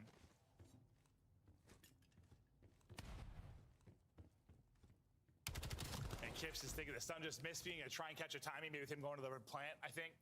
Yeah, hoping he's on the bomb. Yeah. Maybe he's looking the other way because the stun doesn't connect. I think the stun missed, and he's like, maybe I'll catch timing. That's just one of those, though. He sees the middle of the map, doesn't see anything, looks the other way. And there we go. Yeah, this is just a party. It sure is. So often this comes down to a 1v1, like with the quickness. We were just talking about Mercules and clutching. Well, there you go. There's a round 1 clutch. 1 versus 1 takes it. Never a doubt. Let's do it again.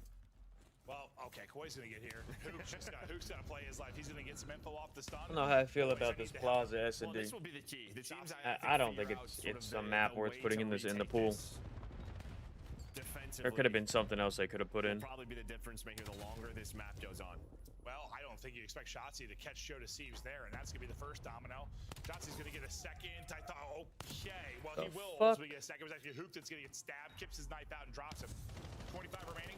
Shotzzy looking to keep the streak going. Can't through the smoke. Gonna get dropped. All on Kleenex and Dashy. Another 1 versus 1. He's out.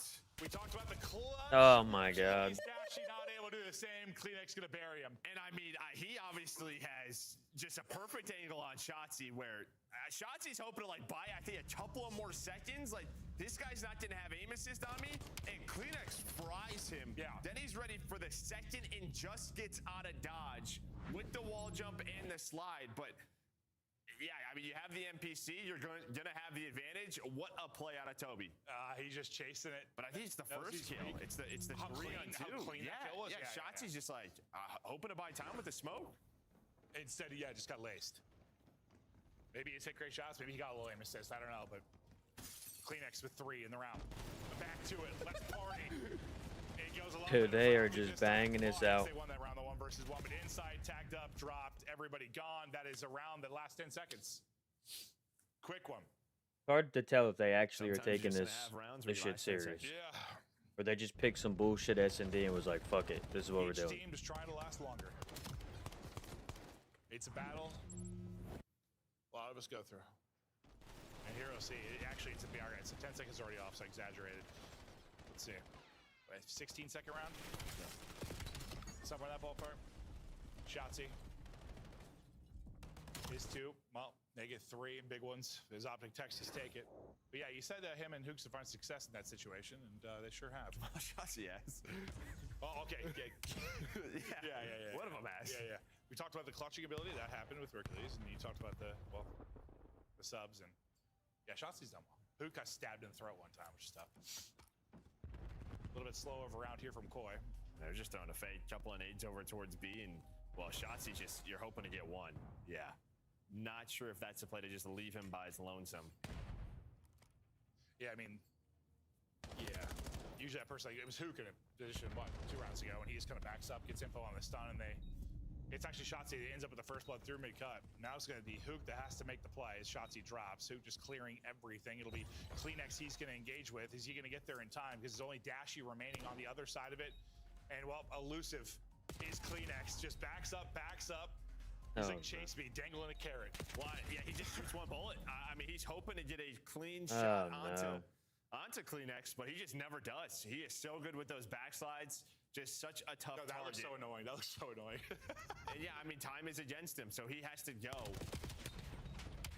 But yeah, if you're going to be the lone guy there, what? You either have to play it passive, so you can play a 4-on-4 retake, or you better get a kill. Yeah, one. You better get one. Like, you've got to. If you're a player like that, you got to get one. Otherwise, just play the back ramp. Yeah, just, I mean, they leave that bomb after 10 seconds. They're just out. So, like, Toronto's going to keep thinking that. All right, maybe we just throw a fake. It's hard enough to retake. Like, retaking 3v4, I don't think we're going to see that many of it. Unless there's no trophy or something you hit nades. Like, I doubt we're going to see that many. Hook's going to get one, dude, I believe. 2-2 now, right into A. Go Optic Texas. And yeah, a spot similar to what we see Kleenex doing. Just play it safe, play your life, wait for your teammates to develop the play, and then you can hit from, 2 or 3 different angles. Really waiting on Joe Deceives and Kips to get involved. They're going to run into Shotzi, and Shotzi, there, he gets you one. There is a quick trade, though, so at least you don't allow Shotzi to waste time. Gonna throw a stun, and it looks like Joe's just going to back up. This would be 3-man through the middle. Here they go. Hook doesn't take any damage. The crossfire setup works for Optic Texas. Last player is dropped. And Optic, hold on. Just what we were talking about at the beginning of this map. Yeah, whoever just figures out sort of the best way to retake this is going to become the best velocity. Yeah. Whatever that strat's going to be or whatever is going to either that or you're just sitting 4-in defensively every time and you're going to retake B. Retake B. Yeah. The problem is sending 4 inside of A every time may not lead to round wins. No, it might not, but it's better. If you're working on retake, if you never retake, like, if you're just finding out you never can, yeah. I'm sure people are going to get better doing it, but it's just tough. Real tough. It's like, honestly, it makes me think of like Vault. I don't know, Vault A. It's just, it was not easy. Let's get off this map. Again, kind of a fake/slow build up for Koi. And this time, Optic Texas playing a little bit more passive. Yeah, but they're so fast on this, and Inside doesn't know it, but Hook's already passed him. I think he saw one. And, well, he gets the timing, so he's just not going to expect the CNET, the second, but Kleenex has his back. So I can just combine to Kleenex in second. Yeah, words are tough. It's sexy. Hey, listen, it's almost our bedtime, dude. We're battling through. And there's pizza waiting for us, which I can't stop thinking about. I've been drooling a little bit. Might get a little more interesting. It does not. Jesus. But I think they've had a different player playing like backside A every round. It's been like, it was what? We saw playing A. It was Shotzi, it was Hook around, it was Dashy that round. It's probably all depending on what the subs want to do. But yeah, no, that one's just we're playing 100%. But retake. We're trying to go fast on the full. They've had a lot of different setups. And that could have worked. This dumbass guy spamming one message 100 fucking times. What strikes me is they're Look trying at him. stuff. Like, that's what I think, at least. Look at him. Kind of find a couple things that work and you do it. They're trying something different every time. So that's what it looks like to me. We're trying different stuff. We don't know what works yet necessarily.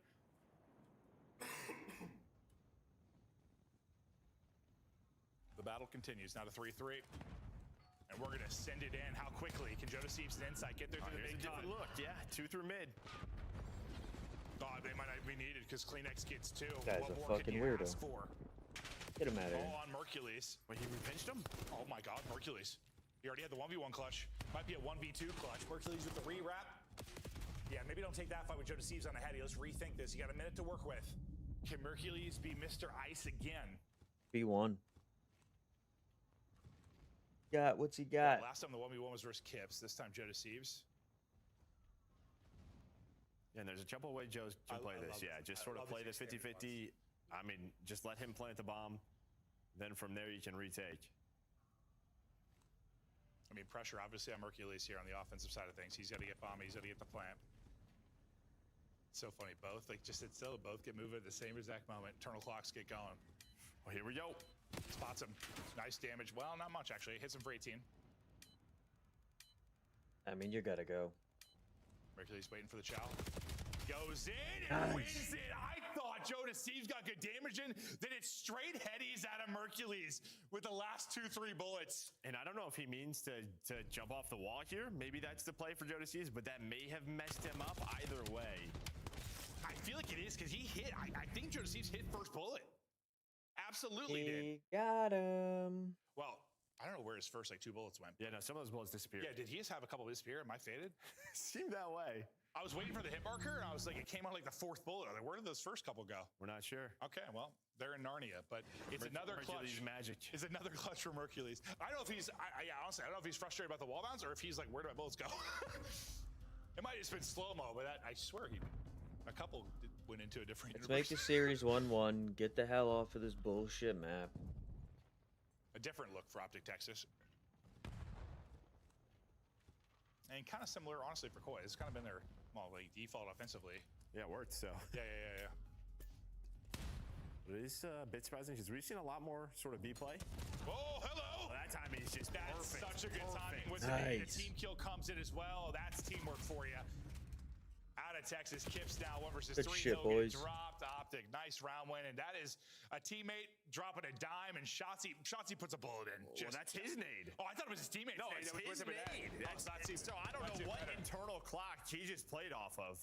Like, he just throws an nade and then follows it up himself. I 100% thought that was his teammate nade that tossed that, and he chowed right off it. And then he just gives a calm to Hoot, like, yo, Even that better. guy's one shot run at him. He does the rest. But what a play out of Shotzi. Oh, yeah. I had discredited my bad shots. I thought you timed it with a teammate. That's just you being a demon, you sexy man. Well, after the 3-3 tie, it's been back-to-back rounds down for Optic. And here we go. Good end here. Hello, let's battle. Insight's playing deep. He's got to get in quickly. Well, there we go. I don't think Koi got a kill. And they did not. Optic slam him in that final round. It is a quick one, and we are tied up 1-1. All right. I mean, couple of clutches, probably the thing you focus on. Yeah. But just as a team, it feels like they have to figure out a defense if you are Koi, because they went at this 3 times. I don't think it's if you're Koi, it's if you're everybody. No, I know. Well, that's what they're going to be talking about. Yeah, well, at least like it's one thing like, okay, it's one thing when it comes down to 1 versus 1 and you lose it, but that like, you can't meet like that, not gonna kill. Like, it's not great. No, that is tough. That is tough. Granted, it's an insane situation, I'm sure. Kips struggles. Hook, who started what, like 0-3, 0-4, ends up putting up most damage on the team. He's got 8 assists. Yeah. I mean, that's actually wild. What the hell? 4 first bloods for Shotzi, but also 4 first deaths, but it does not matter. Yeah, I mean. That's him. That's Zuma. Yeah. I was always all think about it. Zuma gonna have a lot of engagements, good or bad, early in the search and destroy. But we are tied up 1-1. We get ready for a Scar. This is the one that they recently played at the minor. What that Koi took, correct? Yeah, Koi. Yeah, 5-1. Yes, so big one. And you got to be feeling good if you're them. Yeah, I feel like pretty much everything I thought I understood about Overload, I don't understand, because some of the results have not made a whole lot of sense to me lately, but we'll see how it fares in this one. We are tied up. Hope you guys are enjoying the series. Action continues after this. Joe and I are going to eat pepperoni pizza, and I cannot wait. We'll see you soon.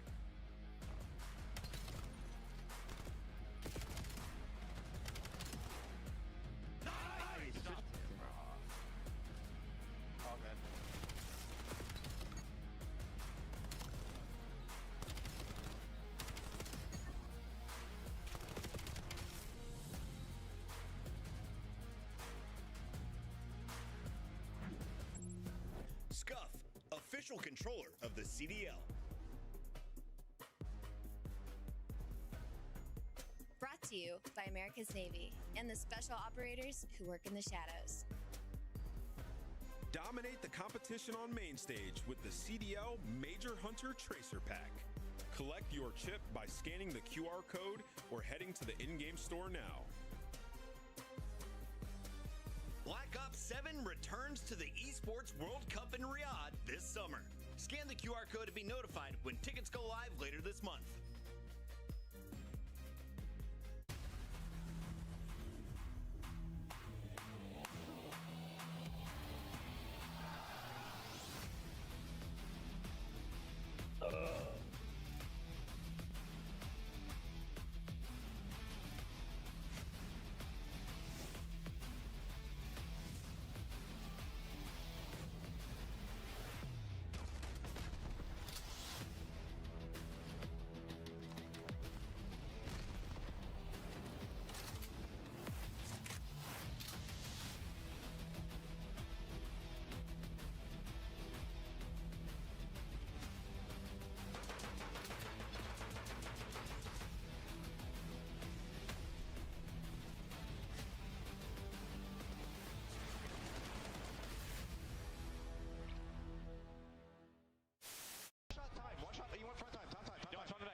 That looked like horse manure.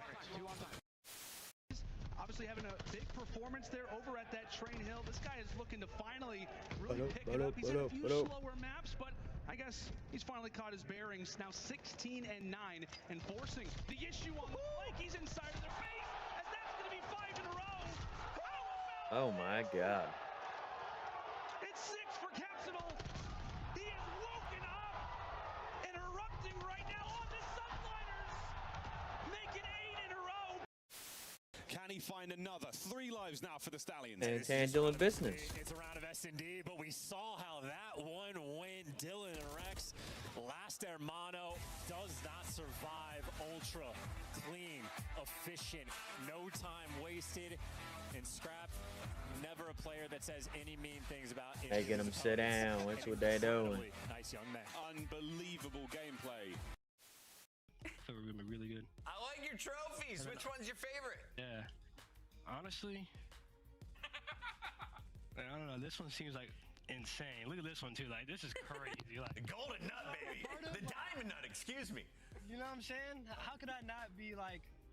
How could I not feel like I'm not gonna lose? You know what I'm saying? Like, come on. Yeah, and that's what I was going to ask you is like, Sib, you're coming into a winning culture. These guys won champs. We obviously. Hello, welcome back. We're going to talk a little about the upcoming major in the Pro-Am side of it. So 2 teams have already qualified for our 16-team pool play. 2 more teams are battling right now in our Challengers Elite 3. I think Huntsman already guaranteed top 3. Teams are fighting, and listen, I'm excited for the Pro-Am. I wish we had like 1 or 2 opens every year. I would love. Well, this isn't really an open, you know what I mean? I'd love that, but I know they're difficult. I didn't realize I was on screen. This is how I am, by the way, at all times. I'm just moving around. Yeah, he's a maniac. I wonder why I get hot, dude. Because I'm a freak. Speaking of freaks, Mercury's ready to put in work on this map 3. Some great clutches. Continues to be icy, despite the fact he hasn't seen the sun since he was born, and I'm excited for this. No, the sun's just on him. That's what it is. Yeah. It's just what it is. I love the hair, though. I wish I could grow that. Can't. You like that mullets are back in? I kind of do. I'll tell you what, the whole like mustache thing, I hate it. I think mustaches look dumb as hell. I do, always have. Yeah. Mullet, for some reason, I don't know. I'm all right with it. I am. Yeah. It's better than mohawks. I don't know. Yeesh. You take a mustache over a mullet? Yeah, I think mullets are horrendous, I think mustaches are just awful. Sorry if you got a mustache, but like, I just think you're creepy. Honestly, you creep me out if you have a mustache. I'll be honest with you. I just find them creepy. I just want to like tickle like. That's like half our league. I just want to rub it like a little caterpillar. That's like half our league right now. Here, tickle, tickle, tickle. I don't know. I can't stand them. Just makes my nose itch looking at it. I don't know. I'm sorry to. All right, here we go. Overload. Mustache havers. Come on. Come on. I'm losing my mind. Koi, last time with the minor. This particular map and mode combination, they were able to take it in dominant fashion. We'll see if that continues here, but it's a nice break off from Optic Texas. You're going to have Hook into your spawn instantly. No EMP pickup yet. There will be the pickup. Oh. Hook will take down 1 more, which will maybe delay the push out of spawn from Koi. So this should be the possession game. Okay, never mind. I'll say the possession game for a moment, but you just mow through them. Chopping down, trees are falling. 1 point up, go Optic. Yeah, some good trees here. Take you down, get some lumber, but Right now, Optic are flown, and I was about to compliment Koi because, well, this is a map they really haven't played much on the year. We saw 2-2 on the year, but they're 2-0 throughout the minor and this stage. So a map they kind of know, all right, we need to figure this out. So they've been doing Chat's over there being annoying and getting lost in the base. All right, we are gonna run these guys down. Oh, Genesis shit. 2, I think the reason maybe it didn't turn into a second score. Finally, EMP in the hands of Koi, and they'll try to get this out. Problem is you still have 2 players pushing you. All right, you deal with that pretty efficiently. Now we'll work this up Motel side. You've got to get through the ARs of Dashy and Mercules, though, and Mercules gets dropped. Hook, though, gets you 2 and stops that push for now. Nice shots by Dashy. Oh my god. Than that Miami phase game. Like, how many NPCs have we seen in the feed? Like, I feel like that's what we've been seeing. It's like 2-2. Yeah, I don't know what they were doing. They had some up their sleeve. Yeah. Well, they were on what, 3? 3 or 4, yeah. 3 or 4 M15s. Yeah. First time you were saying NPC, I was like, we watched a different game, Joe. What the hell? Making sure I wasn't hammered. Just too many M's. Yeah, no, 100%. Actually, I kind of hate that. Our guns, like, have the same letter to start. I don't know why, but it bothers me. They fry everybody in the back line, and Koi will even it up. All of Optic grouped up to the next spawn, trying to maybe hit a quick counter. It looks like with that 10 seconds, Koi were able to get in position to deal with this. Kind of pinch it 2-2 from both sides. It works out beautifully. Last man is going to be Dashy. You'd love to get 1 or 2. Dashy would delay this, but now you're in trouble. Joe Deceives already going to be challenging you. Good job dealing with him. Nice double chow to make sure he doesn't find anything. And that 1 death should stall things out for now. Yeah, I mean, they do a pretty good job there just slowing things down, but honestly, huge props there to Koi because, I mean, that is a totally set up for a counter. You had all 4 players Motel. They all wrap back. They're able to play their life, find some kills, but now on the attack is Optic Texas, and well, Shotzi is in your house. Yeah, one of the big things about beating Optic is stopping plays from Shotzi in behind enemy lines. Or killing his teammates. Yeah, or actually, yes. That's the other option. There are 2 ways to shut down Shotzi. You read Shotzi's flank, or you kill the rest of his teammates, so he doesn't matter. Yeah, so you turn around. Yeah. Somebody turn around. That was a really good example of it. Is Koi trying to bring the heat?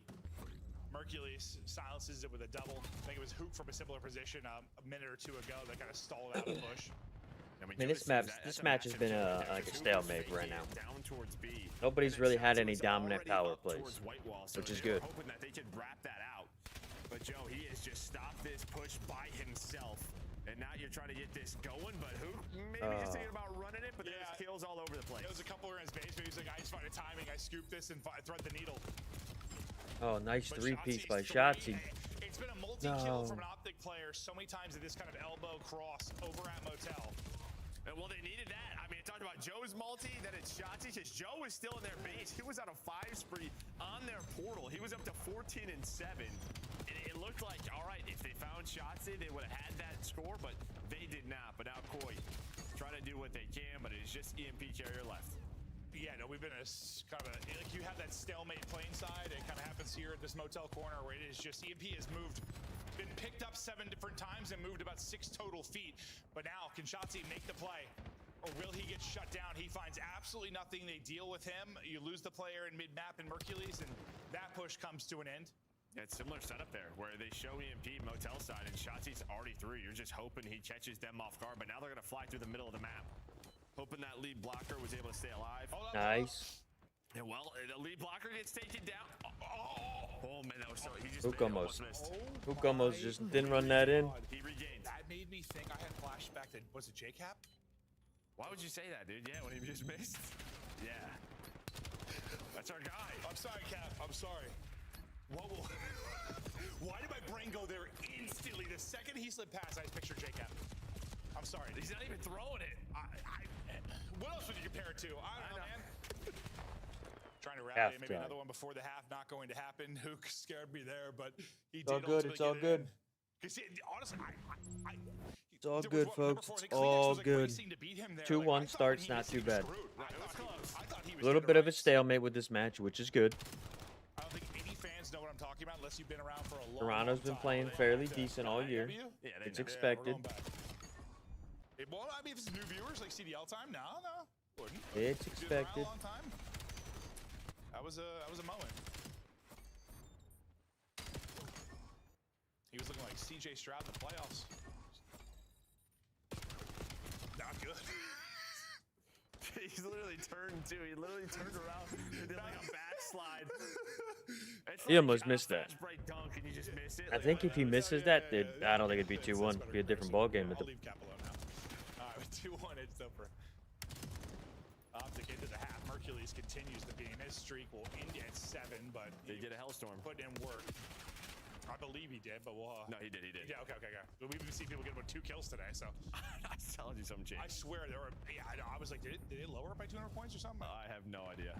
Why are there so many people with 4 kills in Hellstorms today? Mercules trying to finesse back to it after the big spree on his last life. Really needs his teammates to pick up some kills. Unfortunately, he really has 1 close with Shotzzy. The other 2 are coming off spawn. Now it's just him. Well, just playing a little game of hide and go seek or keep away. Tough to play hide and go seek though when you're marked. So the hide and seek game is quick. Yeah, I mean, he's just hoping to buy time for his teammates to get back up the middle of the map, and then maybe just sort of keep EMP on their side, and that's kind of what happens. I mean, you get no pressure here from Choi. And we do it, and we do Last it. one alive, and right away you're gonna call in this hellstorm and only connect with Kips right off of spawn. Maybe sets up Hook though.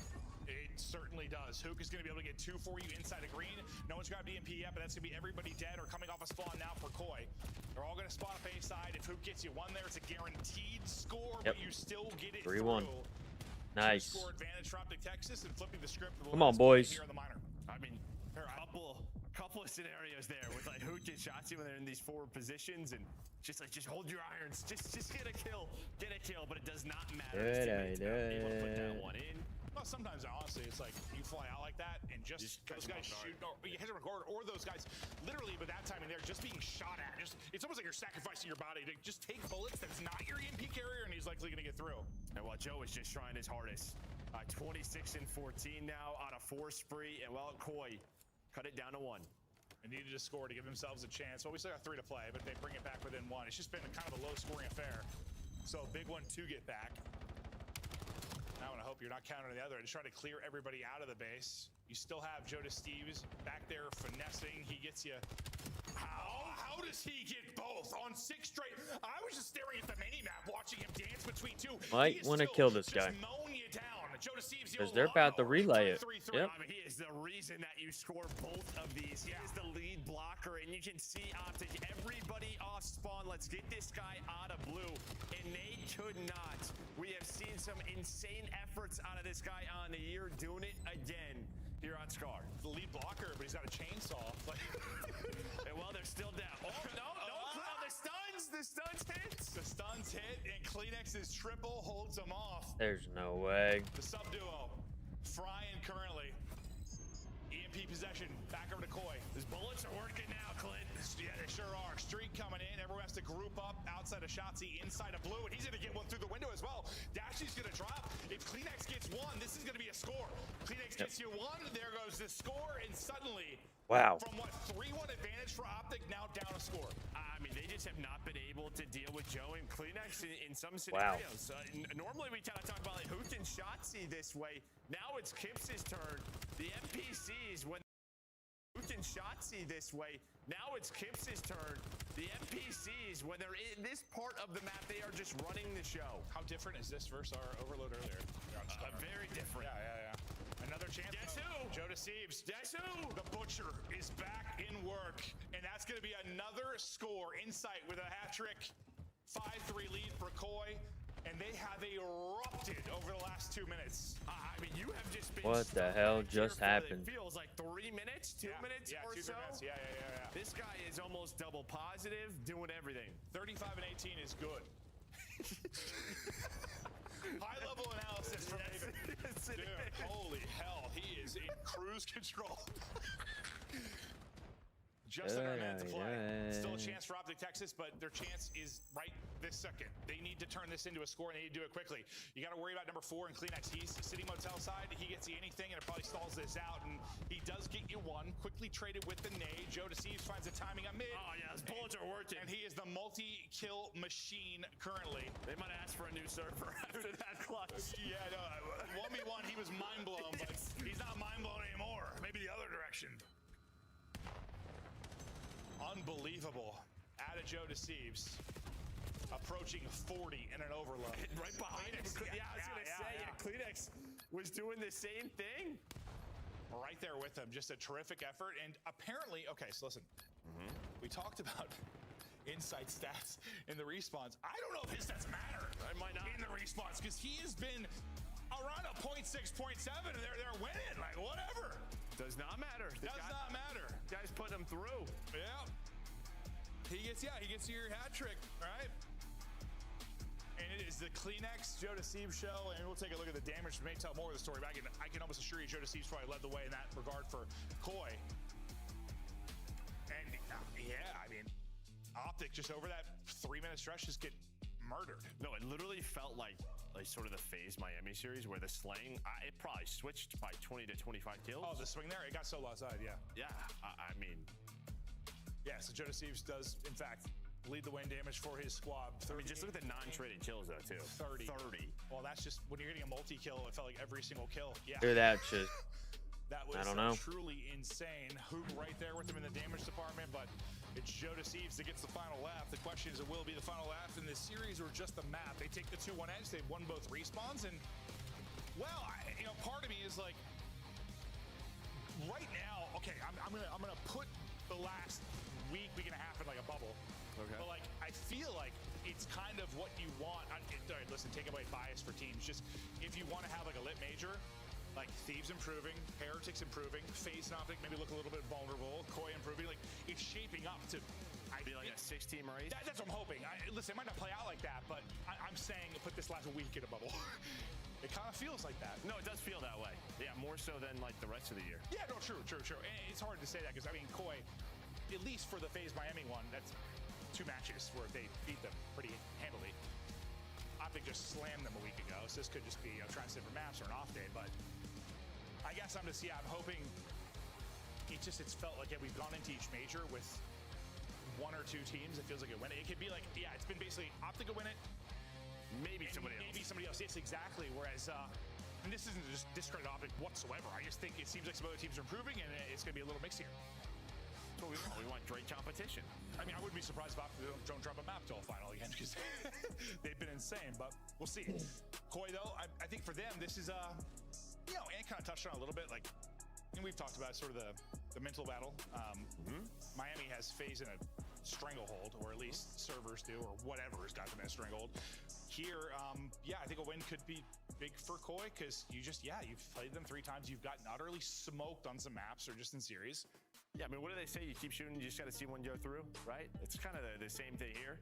But on the other side, I feel like when you're that team that's just always winning, and you see the bracket, and you see who you're going to match up against, like winners round 2, there is no better feeling in the world. Like, you just know. I don't know what it is, but as a player, as a team, you're just like, these guys are screwed. Like, they're just mentally done. Yeah. So, yeah, I think they have to see one. Absolutely. Map 1 rewind. We checked some of the stats from the Phenoms in the Map 1.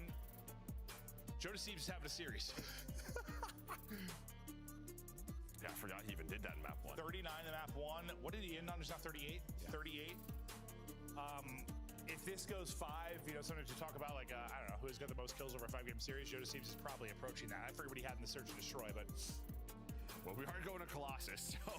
Yeah, true. He would need like a Colossus with like a 50 bomb. Yeah, if you're Optic, like, listen, you're 8-2. It's a great map for you. Maybe just don't play Map 1 at Finals. Because Map 1 at Finals is where you've lost both. You lost to Paris.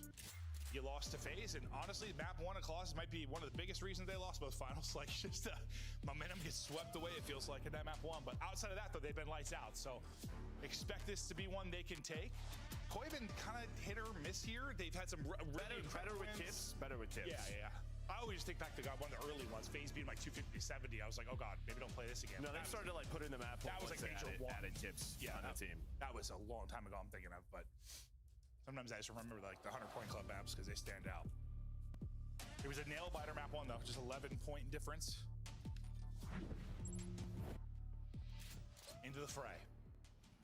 Koi looked to close. Optic looked to keep the door open for a Map 5. You gotta slow down this man on your screen.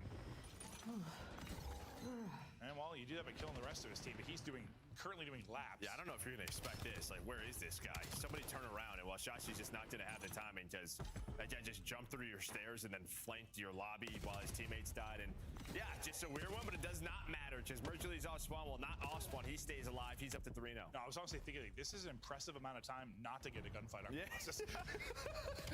Like, everything Joe Deceives is trying to do isn't working out. But Mercury starts out a little bit of a spree here. He'll try to keep it going. He's got some coverage fire, and that is Shotsy that'll do it. Nice shots at range there for Mercury's NPC, and his streak is still alive. Might continue. It does. Hipfire connects. Nice tracking, and now he's just a couple away from a streak. And that's a kill that he needed. Chips is the one guy, if he stays alive there, maybe spawns it a little bit weird, but he's able to hunt him down. Plus, you flip that right away if you are Optic.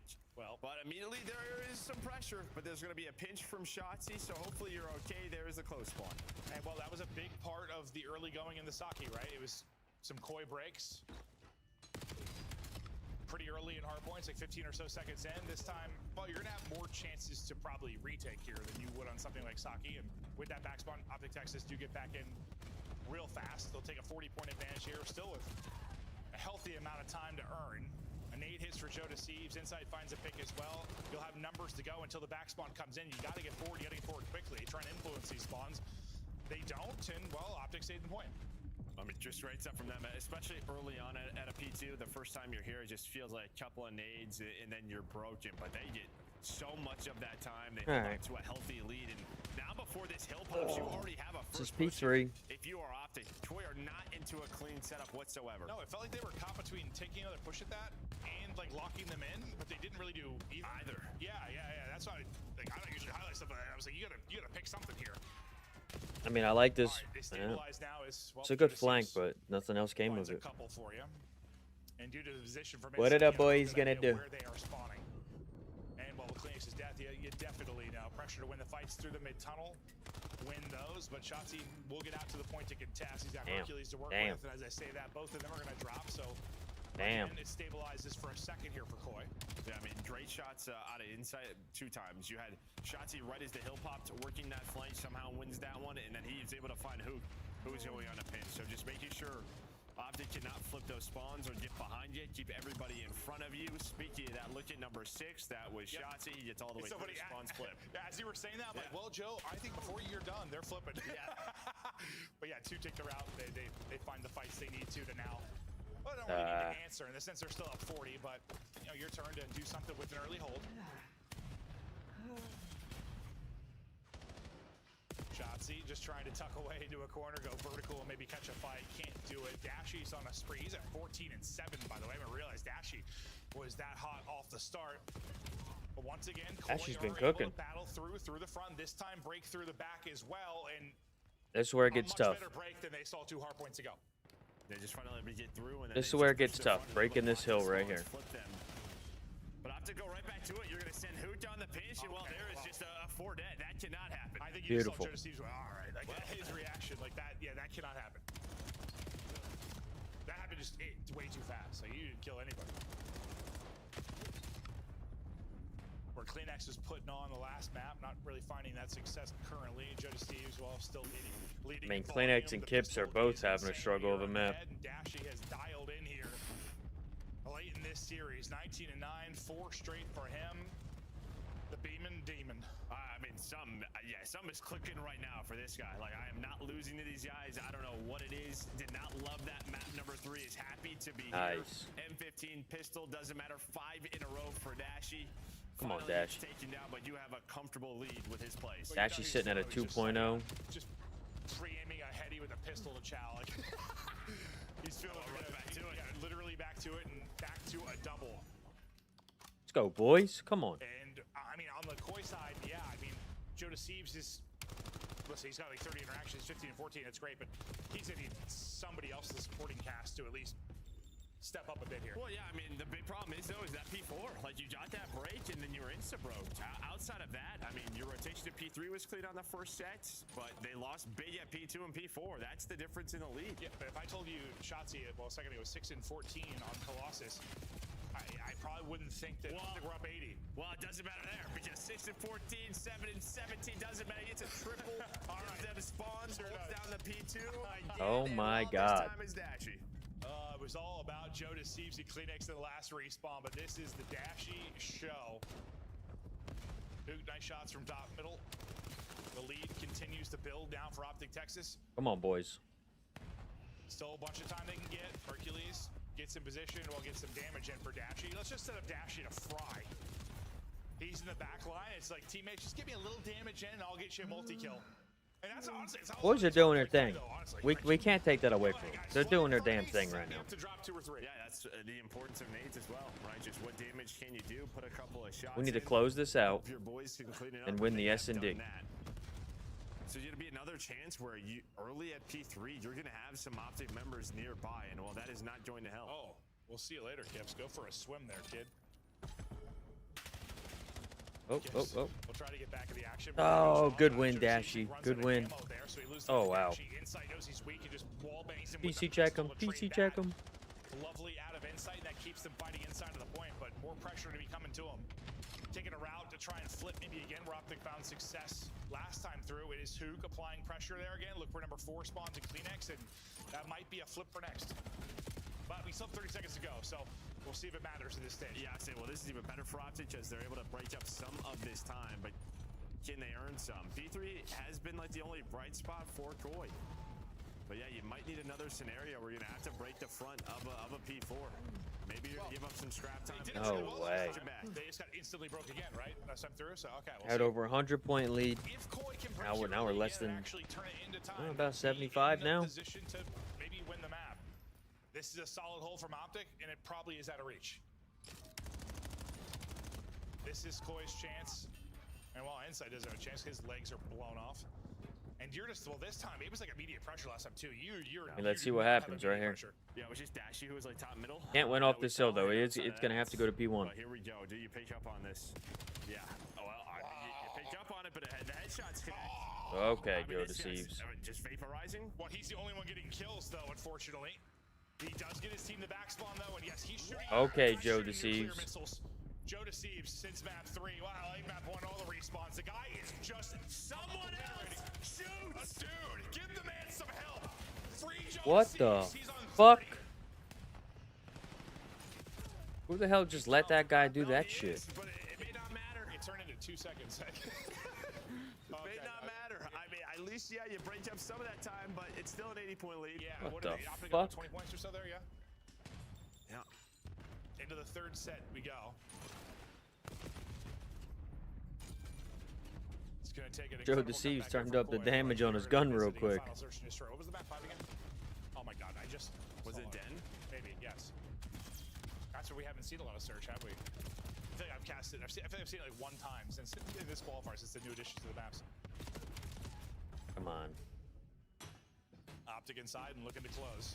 Toss it back. Well, unfortunately, you've got a handful of nade and then a face full of bullets. But Koi holding on inside the point with 30 seconds to go. Dashy remains the hot hand, sitting on 35. Joe Deceives right there behind him. Nice, And, boys, you nice. need that if you were Hoop, because he goes on a long route there, just doesn't see anyone, and he's out of the play for 20 seconds. He loses that gunfight. Nice. It could have been ugly, but he resets it, plus flips the spawns. And well, sets them up to win. Runs right into Joe Deceives. Fries him. Through the top side. He got eyes on Joe 2 Deceives and absolutely he's fries him. Massive gunfights for Koi if they're going to survive. They get the back spawns. They're able to take out Hook. They take out Dashy, and you are in and across the map for Optic Texas. So here we go. Away we go. Only 20 points needed for Optic Texas, but Koi in position to maybe mount the comeback. And they get broken instantly. Okay, well, I was going to sell the story, but might not be a good salesman. Optic back in, and It's not that you're not a good salesman. It just may not be a great product. yeah, no. Reviews might be bad. Yeah. What was that, like trying to sell ketchup to a lady with white gloves or something like that? Yeah. I've never heard of that in my life. Yeah, something like that. But it does make sense. 5 seconds and it's over. Dashy puts on to continue. That's what I'm talking about, baby. Good shit, Dashy. Map 5. Big Bruce came out here frying. 2 teams going to war, but honestly, it felt like at times Joe Deceives was going to war and his comrades were dropping around him.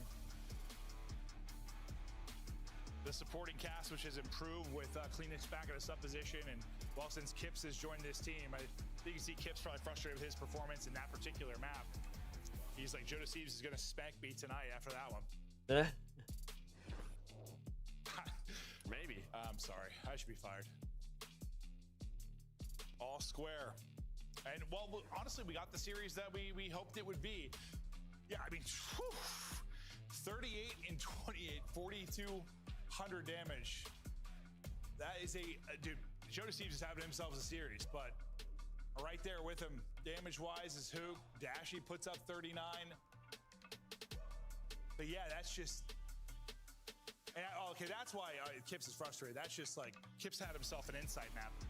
Oh, it's just a tough one. He has that stinker, 2,600 damage. He was lost. Sorry, insight. He's just more prone to having. He was just in the blender. That's what you meant to say. He was more prone to having those maps. I love you, dude. But no, Kips had a rough one. You can see why he was so frustrated. But look at the game flow there. Optic led throughout the entire map. There were certainly chances, maybe. No, I think that's it. McCoy to turn the tides, just didn't capitalize when they could have. I mean, they never had P2 spawns. When they finally did on the last one, they lost it instantly. Their P3 was great. Outside of that, it was just a pretty ugly map for them. No, 100%. 100%. Outside, I mean, Joe Deceives looked like he was having fun. Guy was shooting nukes, but I mean, you got to game 5. I guess that's what you kind of ask for if you're Troy. No, 100%. Considering how the most recent series have been going. All right, we are headed to a quick break. After that is the map 5. We're having fun. You're all so lovely at home, just tucked in with your pajamas, probably eating nachos or some spicy hot dogs, tacos. We'll see you soon. I don't know what I'm talking about anymore.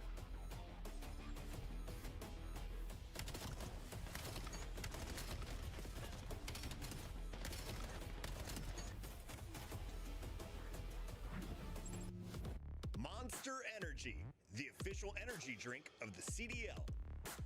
COD Champs tickets are on sale now. Come see the best teams lock in for this season's grand finale in fabulous Las Vegas. Kind of hungry, All 4-day folks. passes Let's come see if I with got like early chips or venue something to snack access. on. I'm a little Head hungry. to FazeVegas.com or scan the QR code to get your tickets now. Look like the pros to play like the pros. The CDL team skins are available now. Scan the QR code or check out the in-game store now. Brought to you by America's Navy and the special operators who work in the shadows.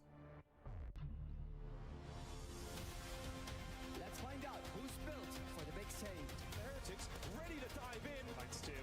Forward Snoopy. Wipes the ball. But Hydra with the switch impossible. He's making top room. So damn happy. It's Sykes. Down a bruiser. Dominance on the grandest stage.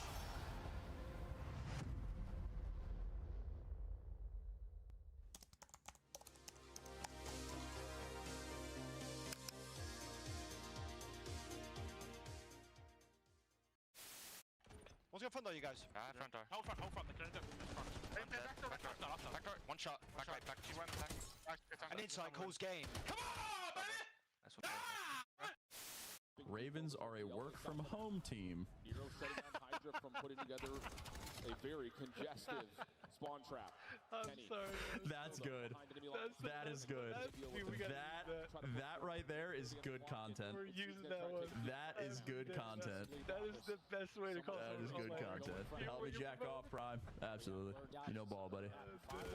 Calling them a work-from-home team is so disrespectful, dude. He's inner solar. I went left. Oh, just pinch left. You're good, man. Yeah, there's one behind. I'm waiting. Rank already there. Super dead. Nice, 3-2. I'll try. Yeah, tell me Nice, go. Go. For the game. Boom. Holy what an exposure. 8-0. It's not going to be 8-0, right? We're not going to lose 8-0, are we? Look at the pitch! It's 8-0! I promise you it's 8-0! I promise you it's 8-0! It's a world record overload! Now that will seal it. Golato! Goal! That is Toronto Koi. Have they played the game mode before? But it does make sense. I think we call it, yeah. Game 5, right? Yeah, it is. GG, come on. Game 5, Colossus, no problem. Bang. Game 5 coming up. I feel like Bruce's damage was insane, bro. Steve was going to war and his comrades were dropping around.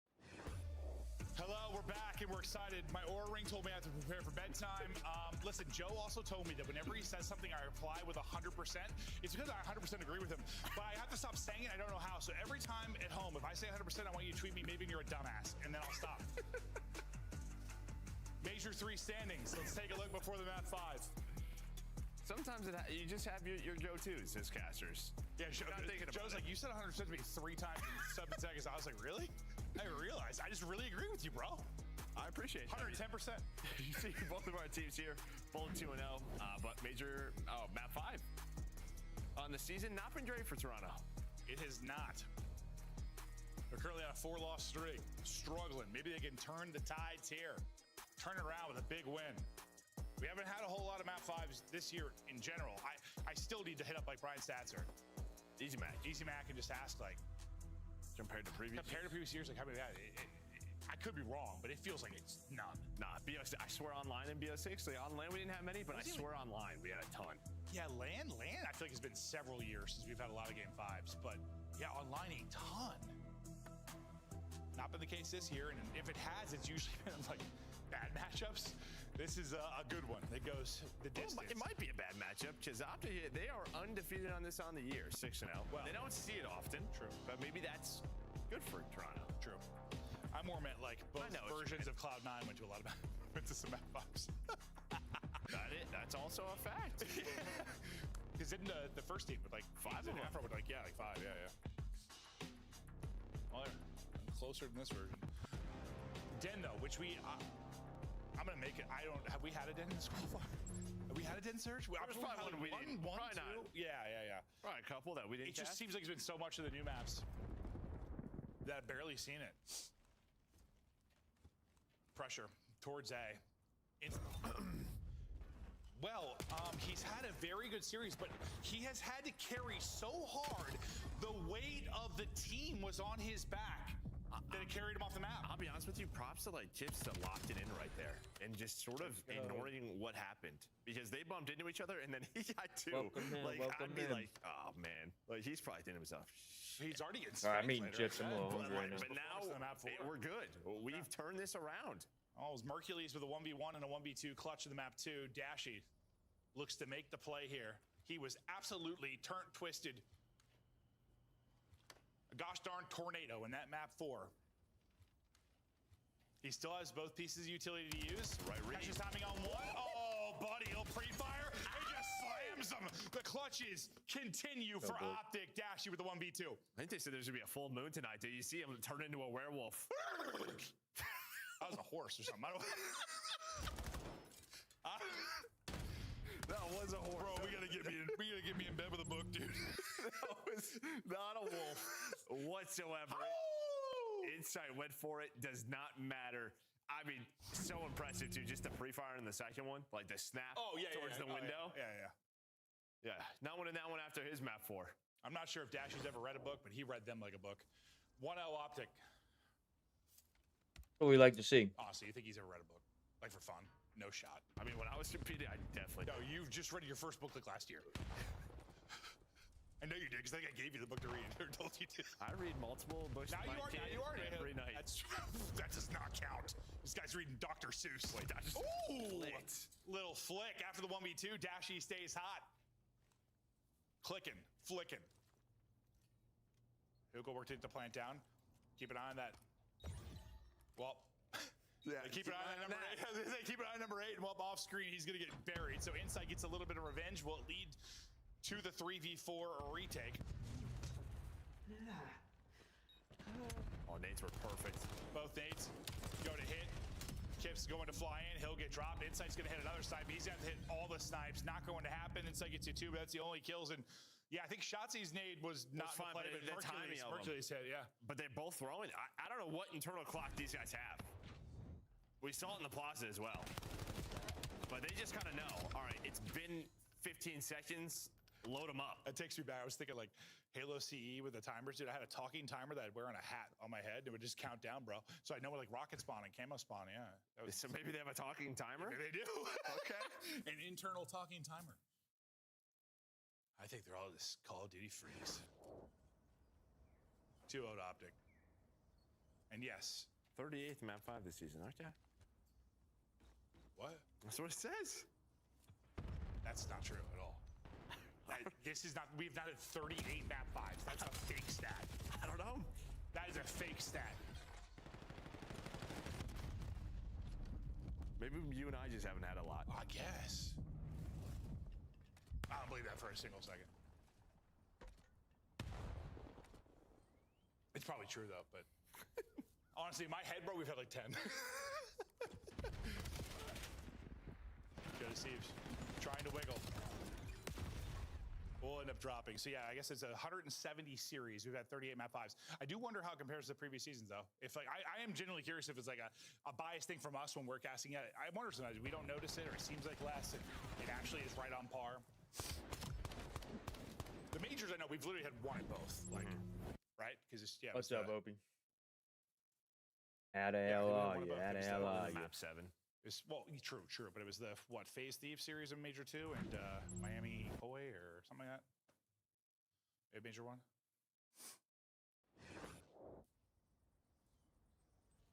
The stats boded well for Optic Texas in this map 5. They have not lost it.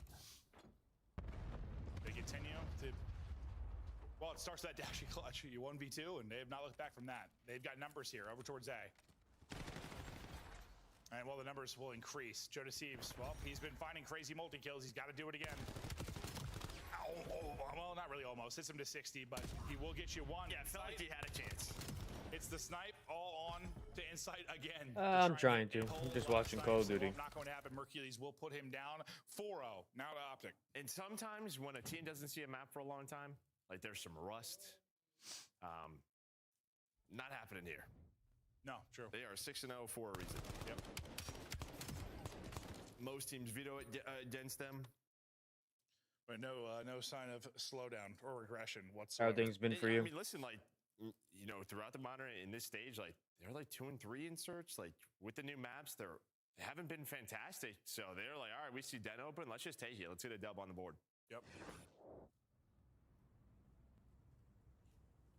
Kleenex looking to get a kill. Koi looking to get around.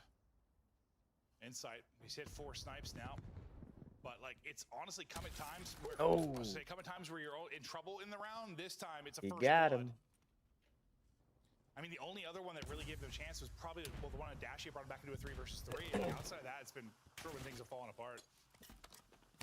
This time though, the blood, they're trying to pressure him. He's just closing the angle. Kip's trying to help out. And I'm not sure what's going on. Optic are sending it. Shotzi's been running around the middle of the map for like 30 seconds. He's very fast. Smoked. And I thought things were going to get weird. Koi played very patient.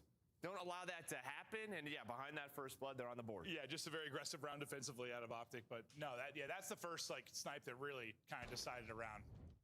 And also a great pick onto the heady. No, honestly, I was like, Optic are kind of trolling this one. Shotzi was like, just bouncing around. Hey, look at the map. I'm like, did we like flip? Are they on offense? Like,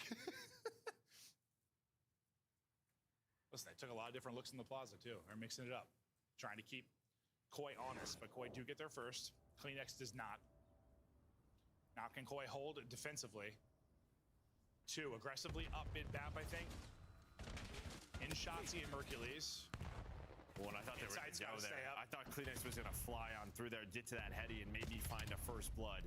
Instead, everybody is alive, and well, he finds a first blood through the middle of the map. But on the other side of the map, the A-bomb is wide open thanks to this man. Yeah, they just kept backing up Insight, backing up Insight, backing up Insight. They just isolated him completely. Insight tried to play his life, but just couldn't get out of harm's way, and Shotzi eventually huts him down. You've had a couple, kind of 3-on-3 retake situations for Koi. They have not panned out yet. We'll see if maybe this time they do.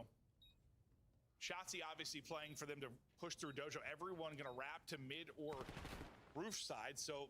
Yeah, his spot pretty much gives them all the info they need. He is out of the play for a second, though. But yeah, tons of info. And they're all here. As soon as they're all spotted, he should move. Okay, so they get the spot, and Shotzi's now going to rally in. Time to work with. They got to find a pick. They'll get the first one. It is Dashy that'll drop, but Hook also gets one. 2 versus 2. Joe Deceives working to get back to full HP, and now they got a Chow. That timing truly horrific, and he will get hunted out and dropped. Kips last alive. 1 versus 1, 11 HP, no time to get it done. Optic Texas get their 5th. And again, just a timing where, all right, Hooch and Dashy trade and turn it into a 2-on-2, and there's just sort of this internal clock with Hooch and Shotzi. And they just kind of know, you throw a shoulder, you spot Shotzi, and Hooch's like, boom, I'm going to fly at this and at least find one. And after that one-on-one, there's 9 seconds left. Yeah. Just beautifully done. Kips just has to guess, and yeah, hope he zaps somebody, but not really a chance to do it. Optic tested. Put a round away. And also, I think it's good for them to be tested a little bit in this qualifier. Like, there wasn't much of that through the last, and also the team that won the major was FaZe, who got tested a bunch. Like, they kind of limped in some ways. So, Optic maybe battle a little bit more this qualifier. Maybe it'll lead to. All right. Close out the map, and Wump Shotzi just running at you from the defensive side. Hey, what's up? They catch a couple on the other end of it. This has been a chaotic round.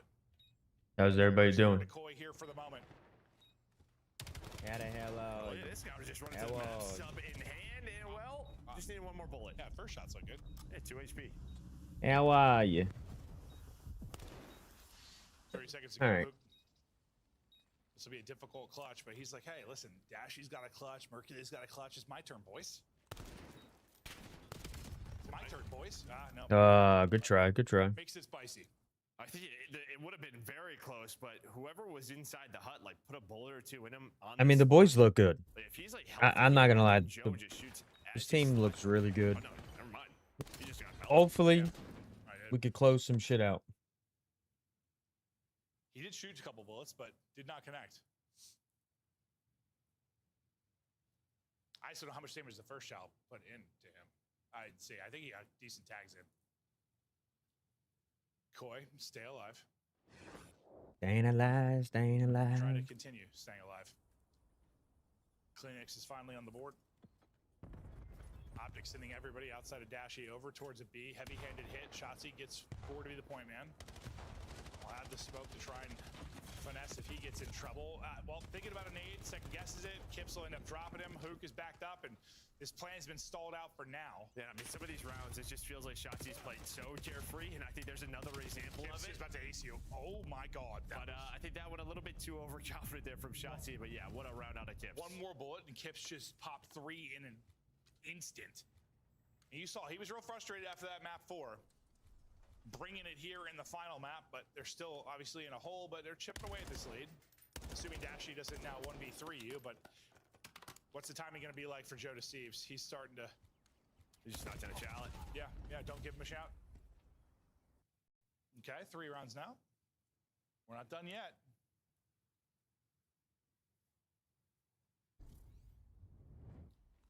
Kleenex now with his second. He'll close it out.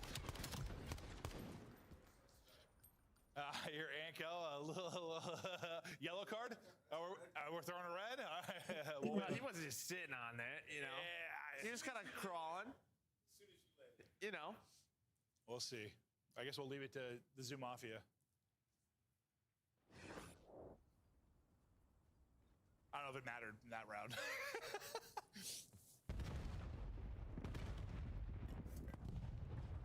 Why can't we just fix it? Yeah. Shotzi with another blood. Told you, he just does what he wants. This needs to turn this one into a round when he's had a couple of bloods that have turned in around losses. It literally feels like he's just picking a lane, running at it, and then getting a first blood. I don't know. Yeah. He's playing with so much confidence. No, he is. I think like 4 of his 6 are first bloods. Yeah, I think so. Yeah. 3 or 4 of his 5 might be first deaths. What was it? It was 4 and 4 in the map 2, yeah? Yeah. In trouble, 3 versus 4, and well, they obviously have to take this round to continue on. Where is he right now? What? Oh, is that Clayster? That guy was in a tree.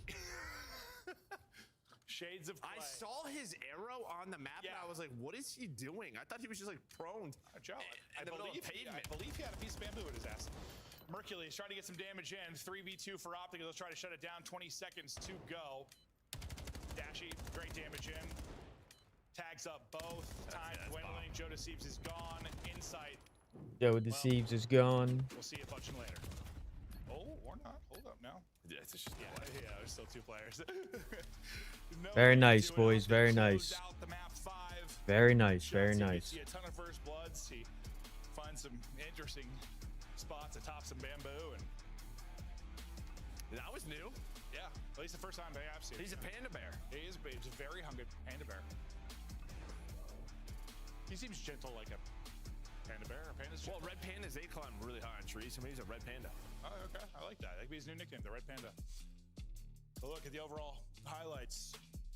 Kips, he rebounds after a tough map forward. Joe Deceives has an incredible overall series, honestly, but they come up a little bit short.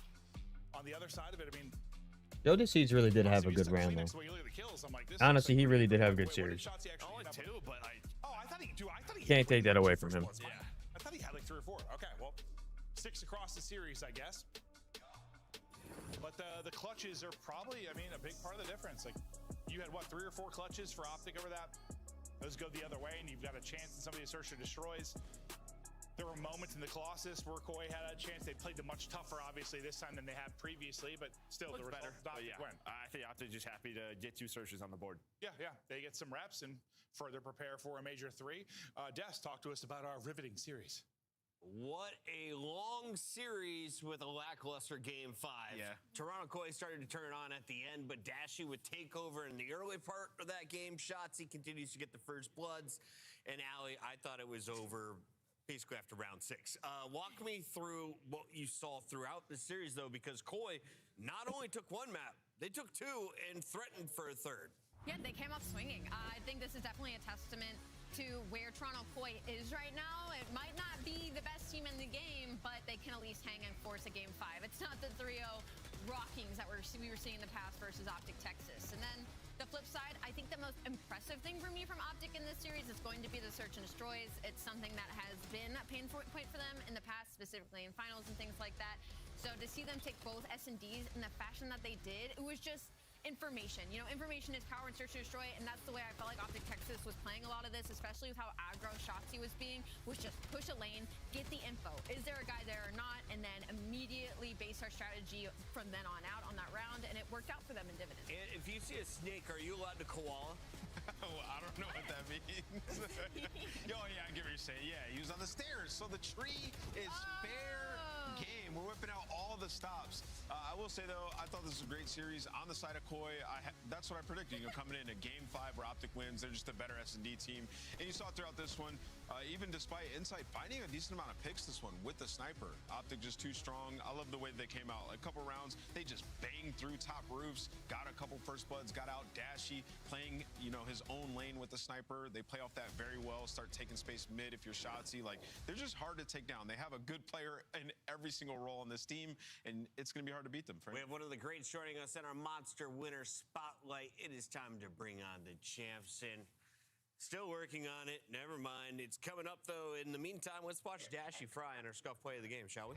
Bro, he popped take on Colossus, and a lot of it was with the M15. Like, he was flying around pistol. M15 doesn't matter, just ripping. There was just no way he was losing this series. It's an interesting angle because it kind of feels like whenever Optic Texas, like, you aren't getting, I don't want to say participation out of your superstars, but when you need somebody to just activate, they will. We're like, and anybody on this roster can do it, and I feel like we saw Dashy do it in this map 4. It felt like after that map 3, just the way that they lost was definitely really frustrating in that second half, and then you come out in that map 4, it was like that map had never happened. Yeah, if you control the pace on Colossus and you have spawns from the hill, you can just rip with an AR in hand. That's exactly what happened for Optic. Monster Winner Spotlight is ready with Dashy. Dashy, welcome back on, and congratulations on another win over Toronto. Today, though, it took you 5 maps, and you had to really kind of take over the early portion of that 5th map. Why was this time around tougher than what we saw in the minor? I mean, those guys are obviously a really solid team, so, you know, it was kind of expected, I guess, but I'm glad that the boys iced up. Absolutely. Brand, talk to me about where you're at with this current meta, because now we're seeing you have the AR a bit more, ripping, and taking over games with AR. I didn't see you with the NPC too much at all this series. I'm still using the NPC, though. That's not getting it twisted, especially on Plaza. I'm getting active inside A, that's for sure. But, yeah, they are still nice, and I think the balance is really good between both guns right now. Dashy, I do want to hone in on that map 4 just a little bit, specifically because you pop take. And so my angle with this is kind of like, do you feel like it's a situation where you know when you have to step up maybe for the rest of the team? Like, can you just activate it, or is it truly just you're spawning in, you feel a certain kind of way, and you just hit flow? Yeah, so I think with this team, like any of us four could really take over. So it just depends on, I guess, who's frying. If we can just, you know, kind of compliment him, assist him, make it easier for the rest of the team. So luckily it was me that map, because holy shit, I can get a kill today, and it was nice. Dashy, 100% is the most commonly used phrase here in the green room of Columbus Studio. What is the most common phrase in the Optic Texas comms? Oh, that's actually a good one. Probably guaranteed. I say that a lot. Guaranteed. Baby. In what context? Can we get an example? One shot Anything. Like, yo, that place is really fire to eat at. Guaranteed. Like anything like that. You know what I mean? Like stuff like that. Double confirmed. And you have a final question? Yeah, I just kind of want to ask you. I feel like it's up in the air who's the contenders going into this next major. From your eyes through scrims and just kind of watching some of the other teams play, who do you think is actually rounding out the contenders list for you, or who do you think is going to give you the biggest run for your money in a long run in the tournament? Yeah, I think the answers are pretty obvious. I mean, FaZe, Gentlemates, Toronto now. Still mates, huh? Thieves. Yeah, for sure. I mean, they won an event, so you can't really write them off just because of a couple, I guess, bad online matches. But definitely still like the top teams. I guess I was just waiting to hear if somebody would say Miami, but not yet. No one's saying anything yet. Not So yet. it's 60 still. We're right back to having like 60. Super's him. to Yo. win. Actually, can I say this? Yo, Jamie is him. That game 5, I thought I was playing against Simple. What is he? Like, He was this beaming. guy's insane. He was ripping. Jamie, won't let your him. Insight, getting some well done props there. Dashy, thank you so much for joining us in our Monster Winter Spotlight. We'll let you go. Thank you guys. Have a good one. That's Big Bruce. He's about to go hop in his Porsche and drive around looking rich. In the meantime, we got to look at the standings. How does Dashy get rich? He wins. How much does Optic win? A lot. They are 2-0 right now. They're number 1 on the season standings, but FaZe is the first team to complete 4 matches, and they're sitting atop at 3-1. The question is, Allie, with 5 matches played by each team, does anyone finish perfect? Ooh, I mean, I'm going to go with yes, just because of, you know, we go back to the Major 2 split, and I think about Optic almost going perfect, and I'm like, the possibility when you only got 2 more matches left is really high. I mean, Koi definitely have a loss, so. We're going to update these standings fine and call out Jamie's one mistake on the day. In the meantime, we take a look here at all of the recaps. Incredible stuff from the Royal Ravens against Cloud9, the worst team in the league. Tried to put up a fight, but Exceed's crew put them down. I gotta say, you know, Lurks' stock is rising so much. And we're starting to see some of the pros tweet him. Sib tweet him today. Earning your stripes, kid. I told you guys, if you just pop a 2.0 versus C9, your stats will be good for the rest of the stage. That's all you need to do. But yeah, Lurks is a monster. They win this series relatively comfortably. Did what he needed to do, you know, but, you know, the big story of Lurks is really just, you know, his supporting cast maybe not being all the way there in a lot of these series. And it was choking for. And yet he is still able to put up the numbers and the play style he's able to do, and that's probably why the pros are also now, well, the other pros, you know, he's technically still a professional. Pretty fun. So was Crazes today at 1.24, had 109 kills, nearly 13,000 This might have been the best series I've seen out of Craze this year. The one they lost, he fried in the one prior as well. He's been good for a couple weeks now. 233 engagements is a lot of gunfights. Medals took as many as he could as well. The man went on a 14-kill streak. Looked like Simp in final form. I love seeing underrated players succeed. It makes me so happy. Like, you fist pumped off air here. When I first, well, think about it, way back when I first came into the league, one of my favorite players was Mac Melts, and he is a player that, to me at least, feels a lot similar to Metals, at least in their roles and stuff. Of course, the past couple of years, the meta has changed a decent amount, and the way the game is played has changed a decent amount. But I do love seeing him put up numbers like that, especially when you start talking about roster changes and moving certain players to the bench to cause some pressure. I think my favorite thing is that Metals only tweets when he beats FaZe. Is he really? Yes. Go to his Twitter. Incredible. It's only about FaZe and like hating on FaZe. It is sensational. It is sensational. Draza has made himself a villain. Yeah. He said, I will do a giveaway. Metal says, how do I apply? Super brings up the tweet at the end of the match. They say they're not thinking about it, but all the evidence is there. FaZe, you have definitely drew their attention, and not in a good way. For the Falcons, great day for Xnid, one of his best performances across all game modes. The whole team looked better. Pred was shooting, Celium was shooting. Yeah. The numbers were back to the superstar form. And is this just, though, because they're playing Vancouver? Yeah, I mean, if they got to play Vancouver every day, this team would be insane. They played them their last 2 wins, so they're feeling comfortable. But it's good for morale. Definitely great for Xnid. And honestly, they need some matches like this just to turn the page from what's been a hellacious couple of weeks for this team. Yeah, and they got to play, I feel like in the past 2 weeks, almost every new map. And so we've gotten to see them and what this meta kind of feels like for them. And the fact they're even comfortable to put them in these series speaks well for me and kind of the direction Riyadh is hoping to go. But and still need to see more. Surge is going backwards. Facts. Surge is going backwards. Today was their prove it for me. Yeah, but they beat up on Carolina. They just have a matchup difference, Val. Yeah, I think this is definitely. It only gets harder when you play harder teams. They beat one that was above them. Can they do it again? We've got Celium, Joe Deceives, Lurks, Rancor, and Craze in our top 5 on the day. Celium tops all.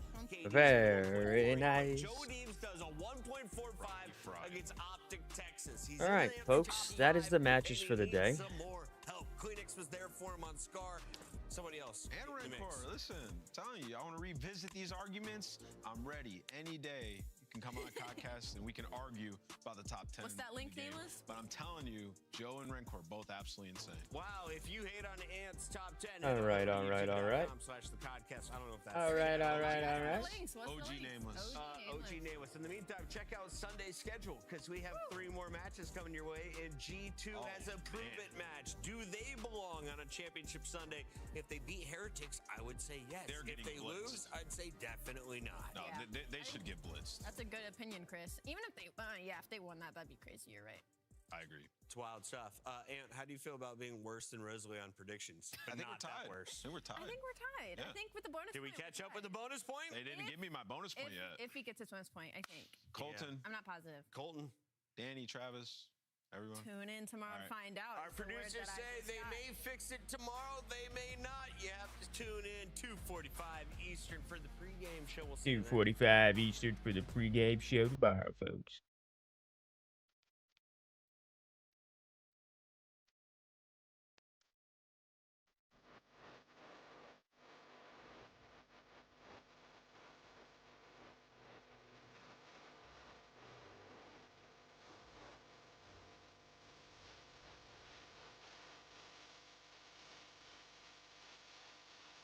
Coming to.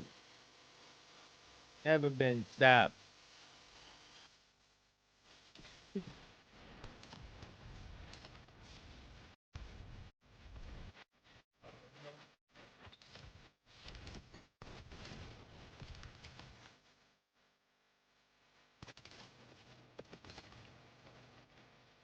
I mean, that's the matches today, folks.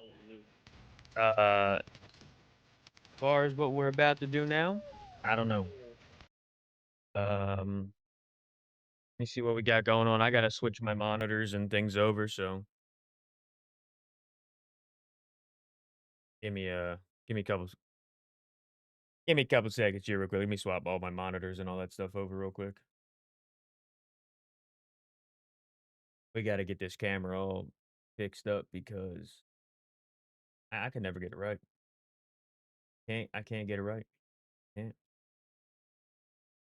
I just can't get this damn thing right. Never able to do it. It's not even the camera. It's fucking light. None of lighting. See this side here where it's all black? Can't do anything about it. I've tried to fix it. Can't do nothing about it.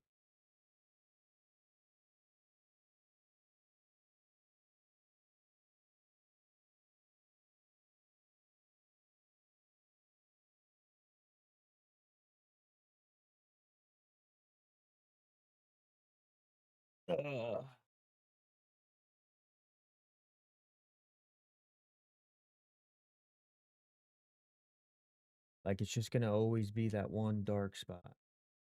Anything. It is annoying.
Like, I wish that would actually work pretty well, but it fucking doesn't. That thing is terrible.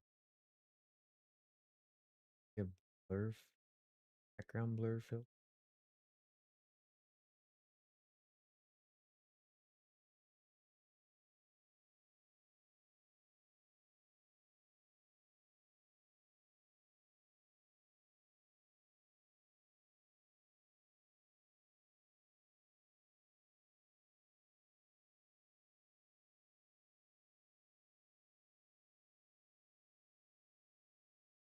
There's got to be something.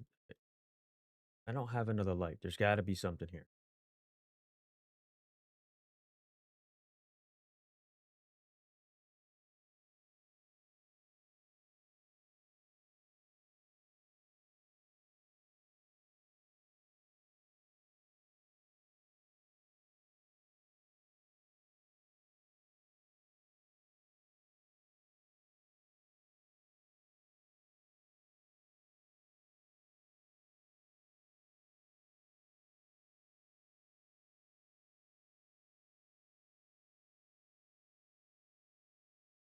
What if I selected this darker?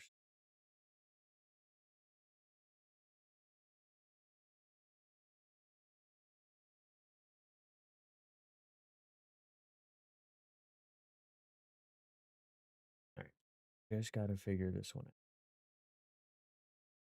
I think we'll be okay. No, because then it starts to fucking tweak out. I hate this thing.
All right.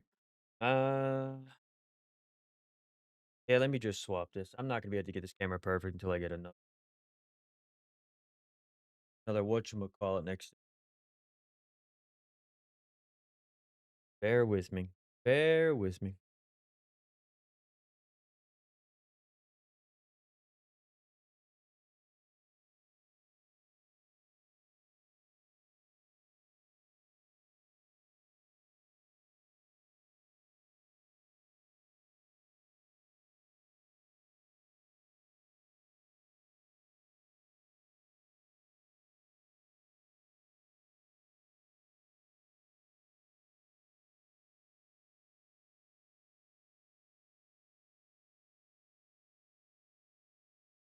All right. What we get?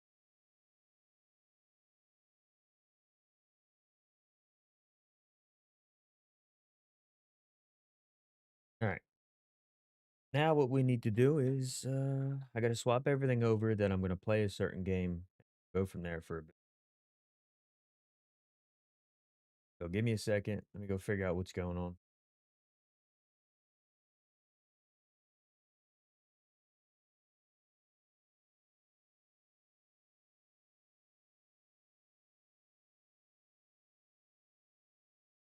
Shut up. Shut up.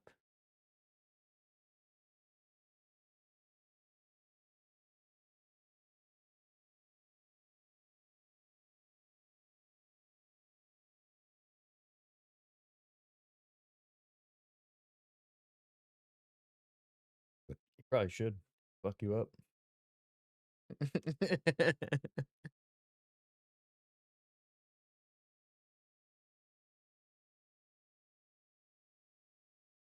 Said you had some good runs?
All right.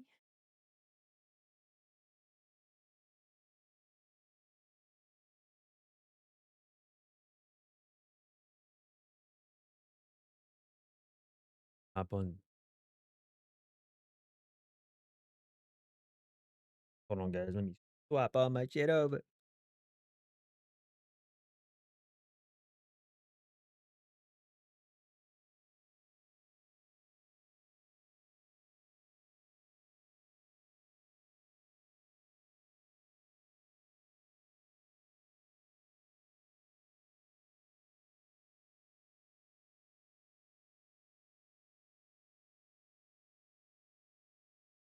Yellow. I wonder why that is, though.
Well.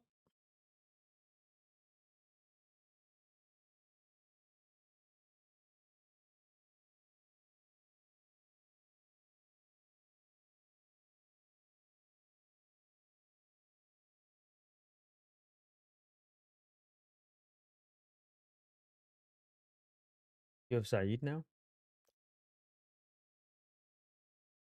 Oh, wow. Look at you.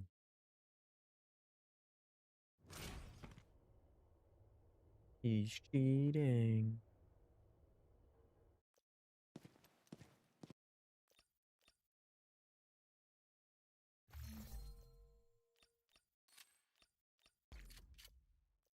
Nice.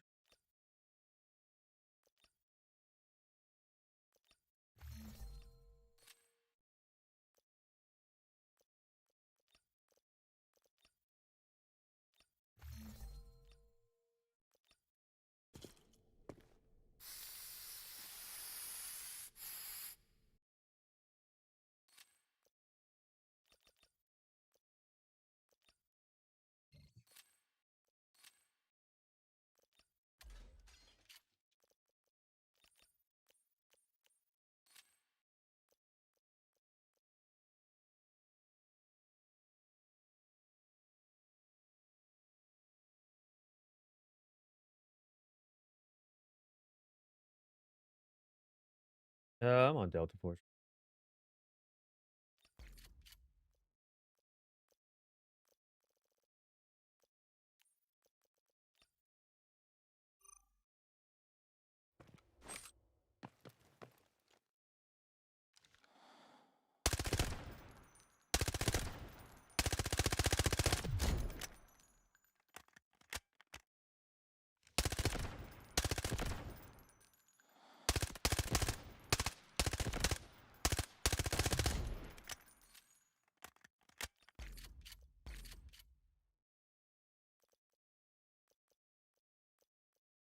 Better just run easy. Yeah. Man, I'm at 15 mil, but not the point. I'll provide you with real-time strategic guidance. That's not the point.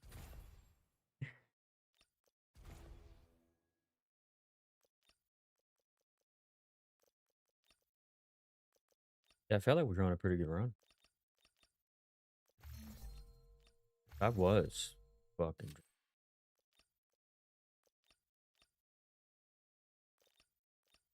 Oh yeah, I got fucking smoked.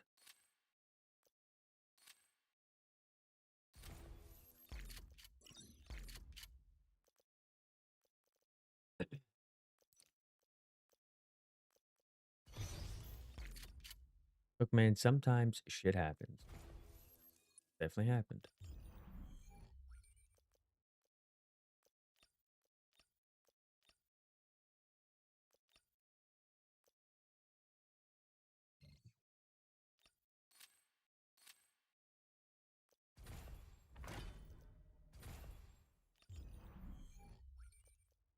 Nothing complicated. Take this chance to familiarize yourself with tactics.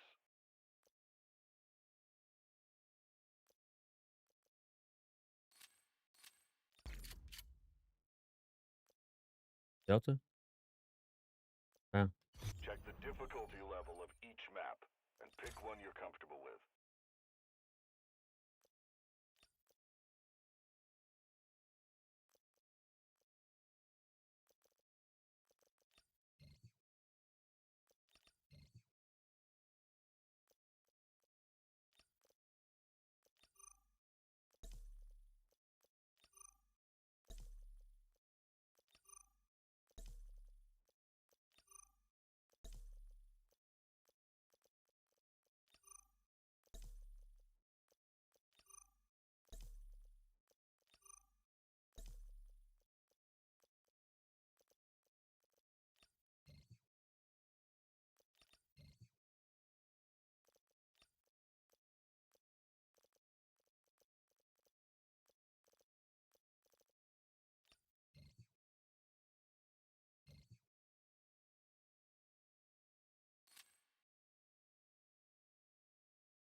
Spacey, man. Spacey.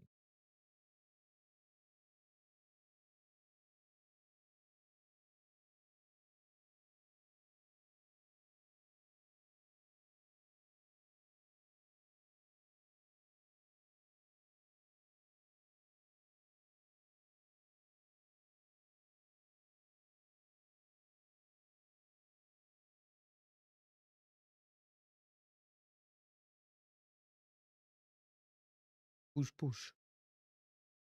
Push, push, push.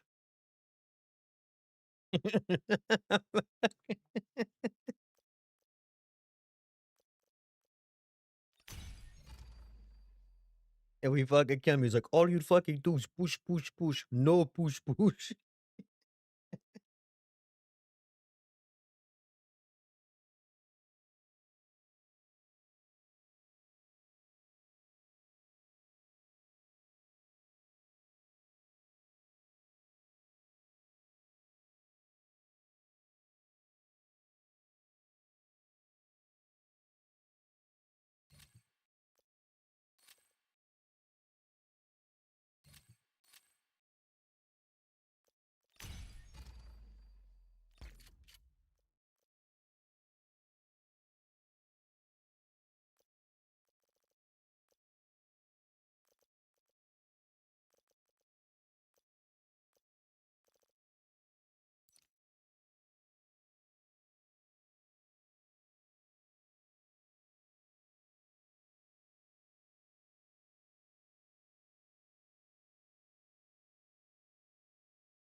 All right then.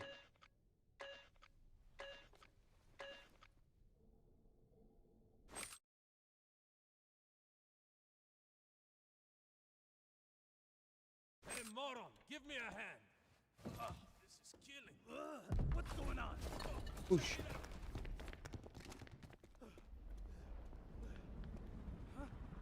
Look up there!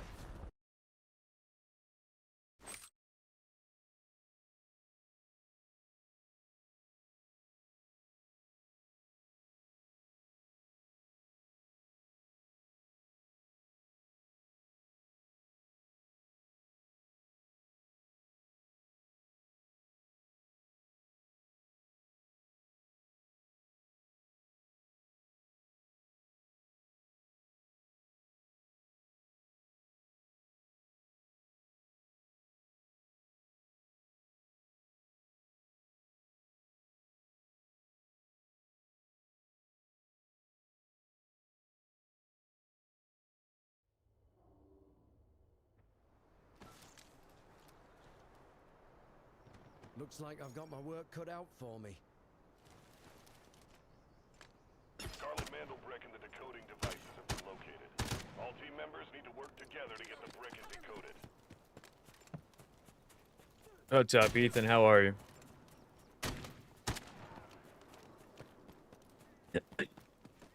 Hopefully my mic volume's alright. I have no idea. Are you fucking kidding me? What do you mean there's no sound?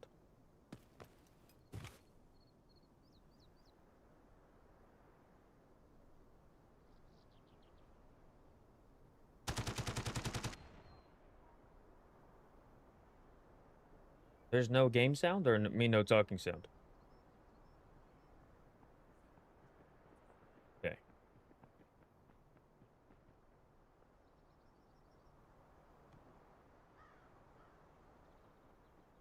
No game sound.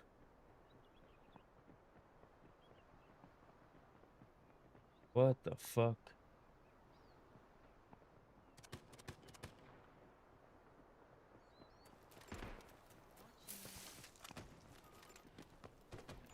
Yeah, I'm in a game.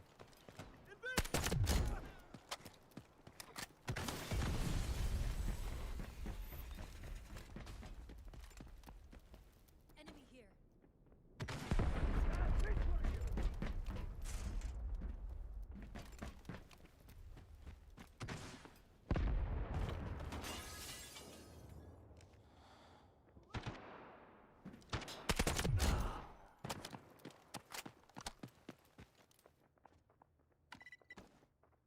Appreciate that, Ethan. Hopefully, all my audio's pretty good. I was definitely messing with some audio settings before I got on today.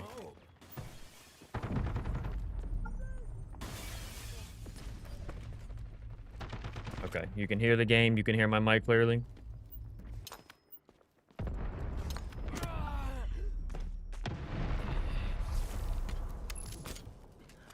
Perfect.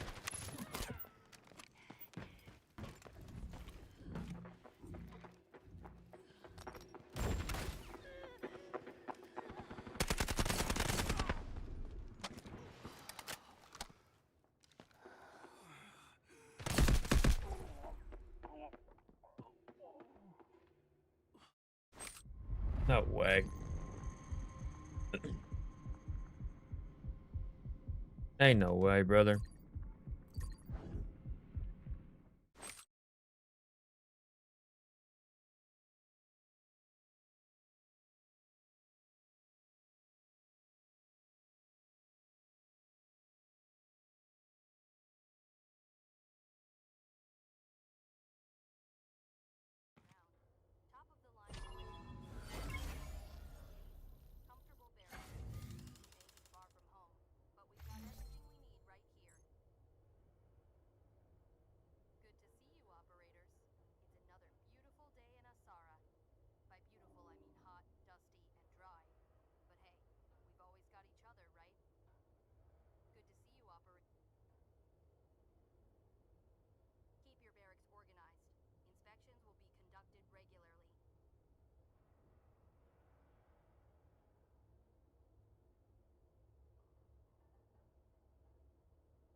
All right, all right, all right.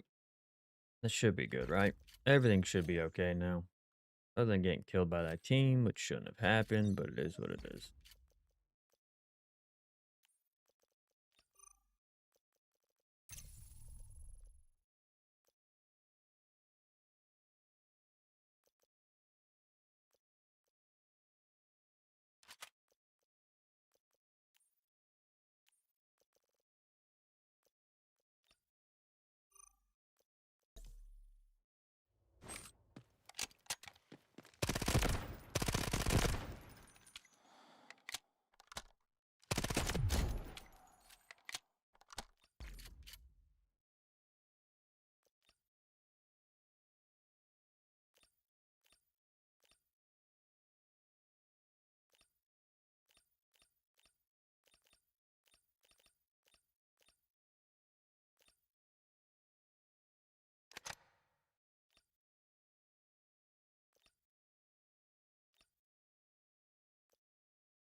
All about whatever, man.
Anything to get out of desk work?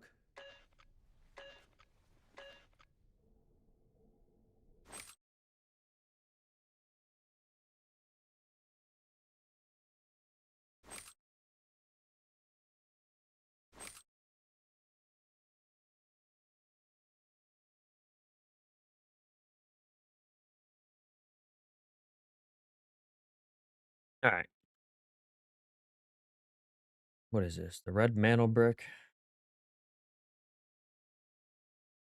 Safe over there. Mission over here. I don't have the Mystic Neuro. I gotta bring one of them in with me. Keep forgetting that.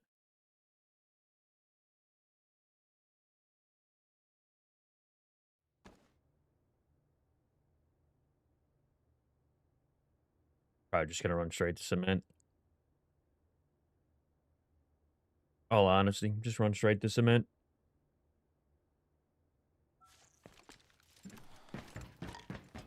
No time for messing around. Hopefully kill the team that's outside here. And then go straight to cement. All team members need to work together to get the brick and decoded.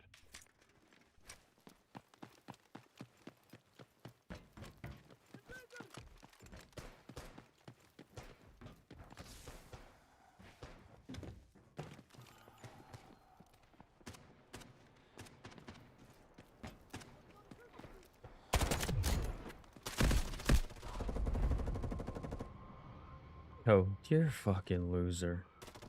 Yeah, they gotta thirst me. Thirst me with your ass, Val. Find them and stop them. Yep.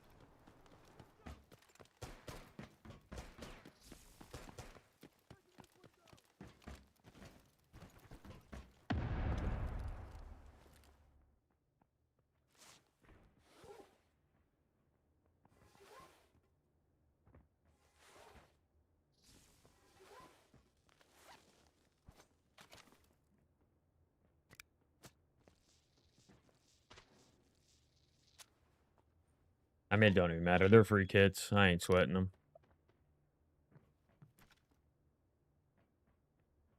A really bad peek. You see him. He's right there. He literally just looked at this guy.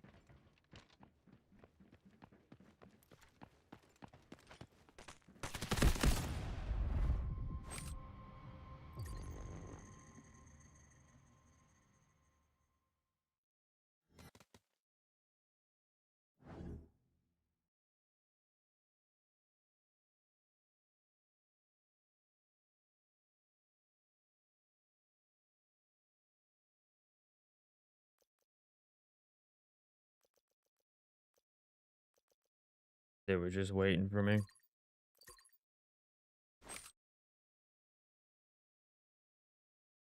That guy was just waiting for me.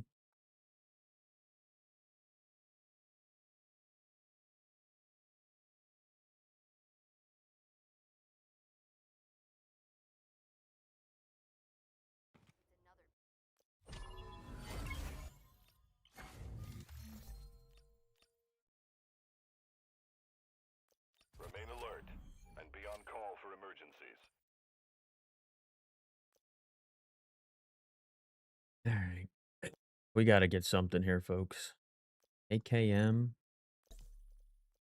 MG. A12.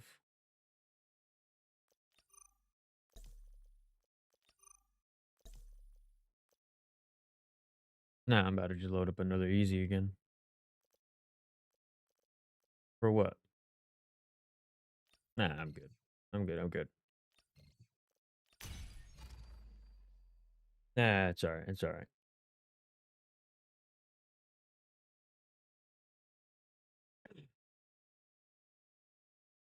All about whatever.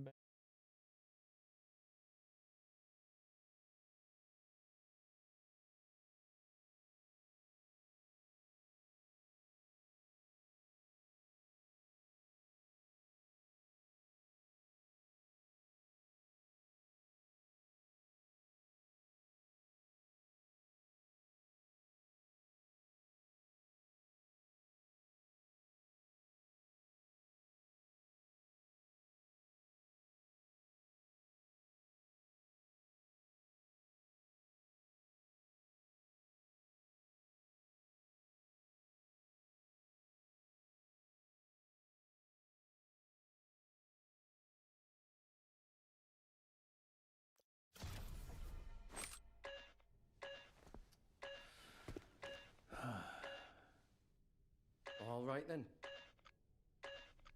All right then. All right then.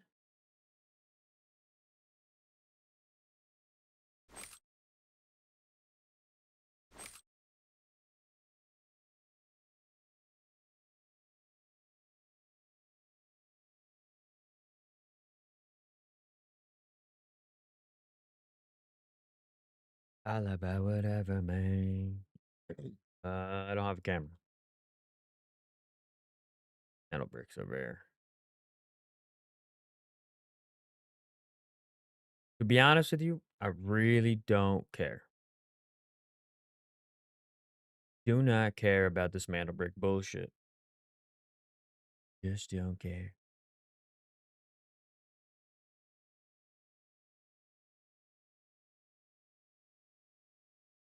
I don't care. We need to decode. Oh, Luke, what have you gotten yourself into this time, man? Scarlet Mandel brick and the decoding devices have been All right, man, the bricks up. Team members need to work together to get the brick and decoded.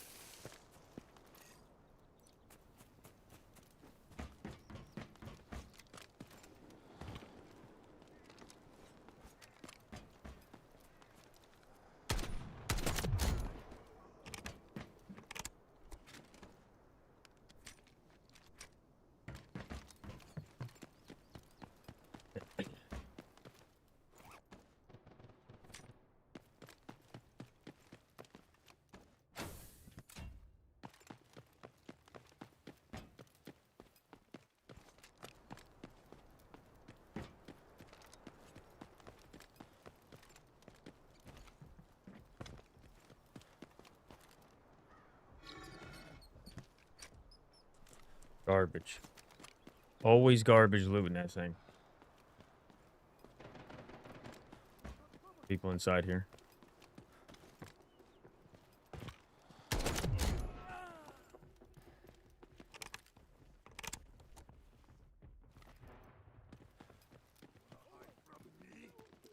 Fucking Saeed.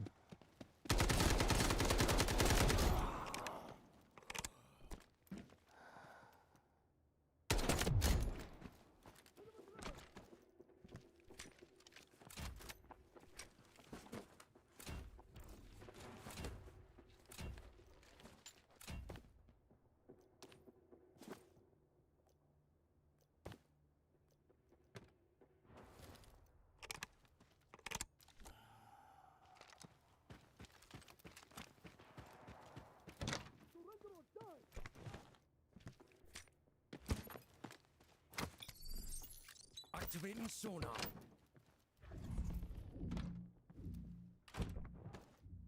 All about whatever, man.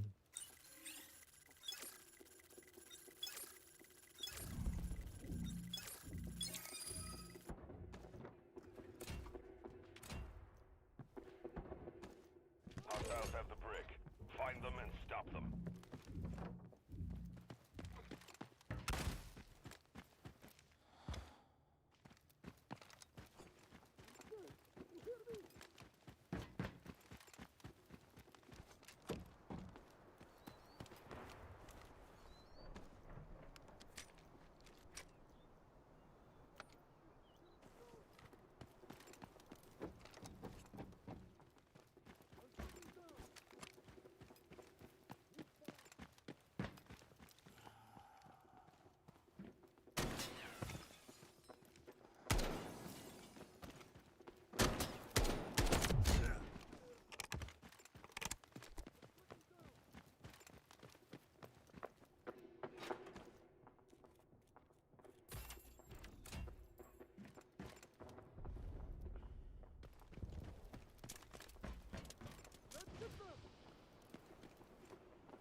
I hear gunfire.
I hear gunfire.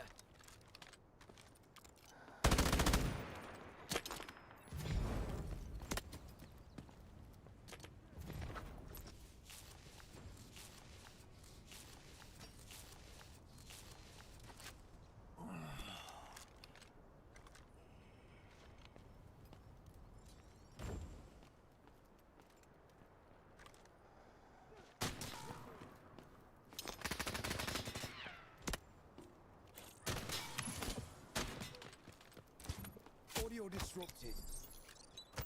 Searching for hostiles.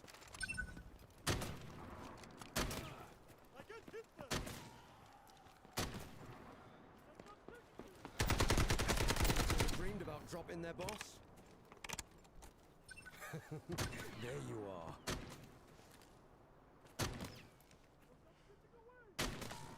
I'm getting hard reading.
Laying jammer.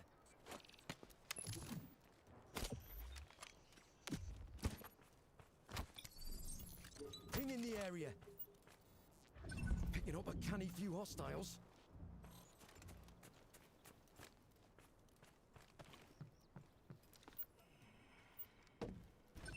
No more secrets.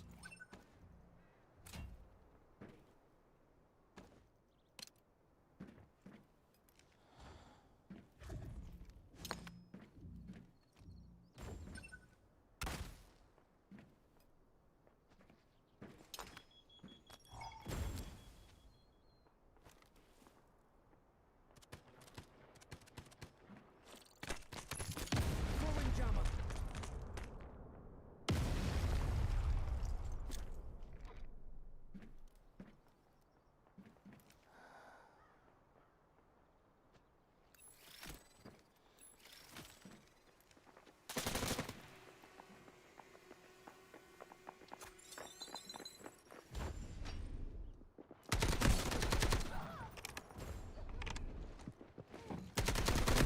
Oh my god. It took all three of them to come get me. You kids are terrible.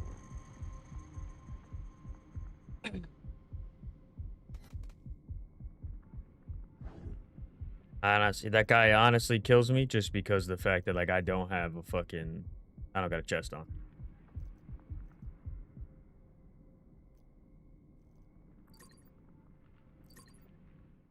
Damn it.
I do it.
Anything to get out of desk work?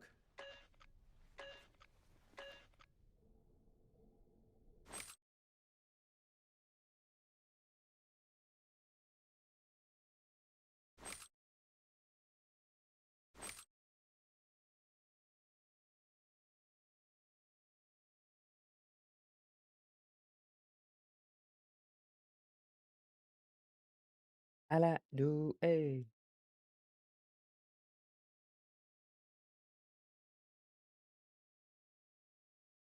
Alright, I really need to get a good run this time, folks.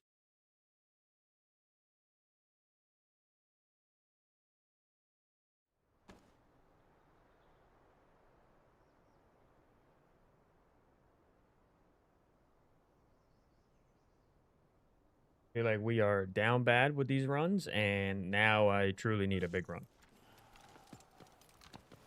Let's make this quick. Vandal brick and decoding device is located. Get the brick at all costs.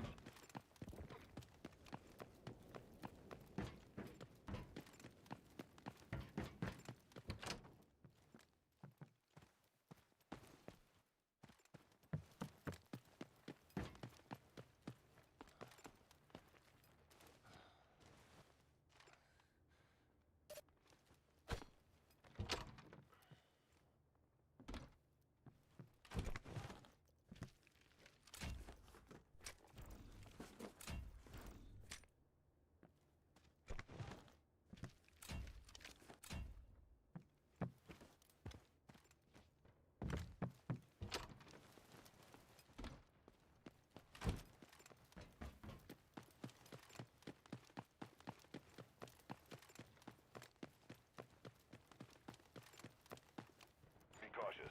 The elevator in Zero Dam is activated. You can extract from there now.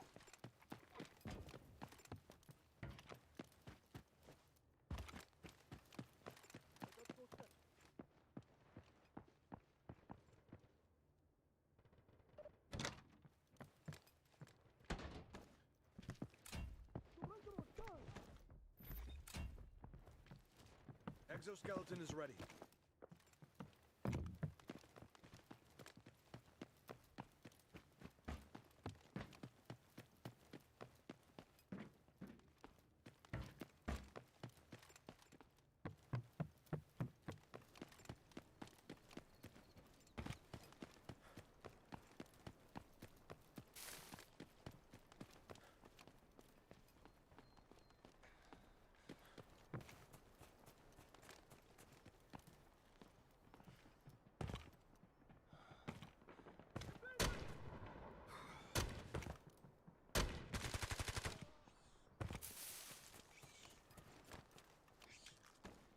You smoked them. Haha. This way.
Zero dam is negative. Find another way out.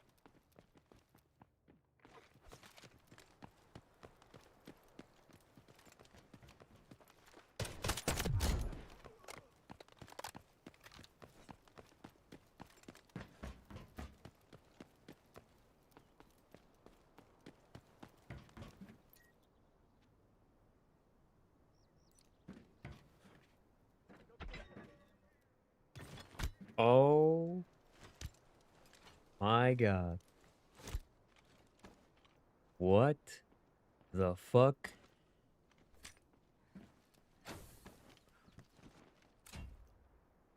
I just found a military shell.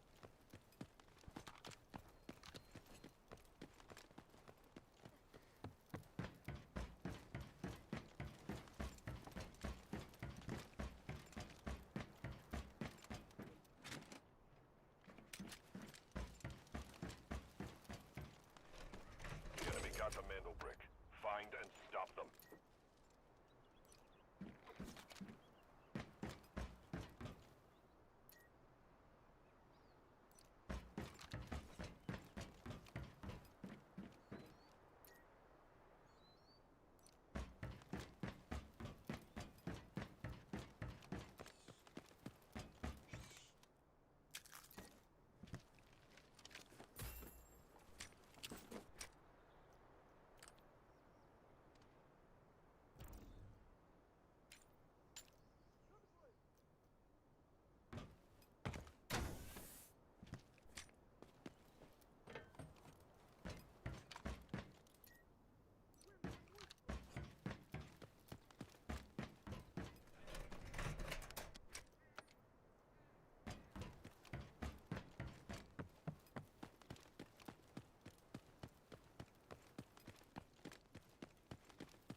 Decoding the signal. Hostiles detected.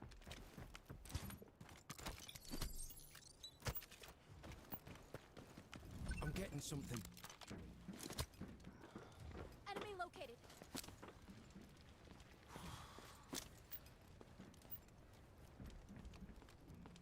Attention, operator. You must stop them from decoding the brick. Jammer out! I hear gunfire. Enjoy the light show.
reloading.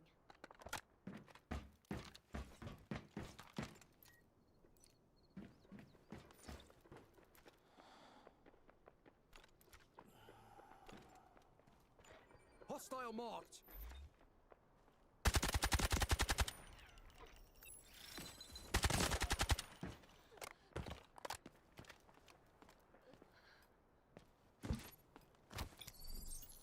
Searching for hostiles. I've got a reading.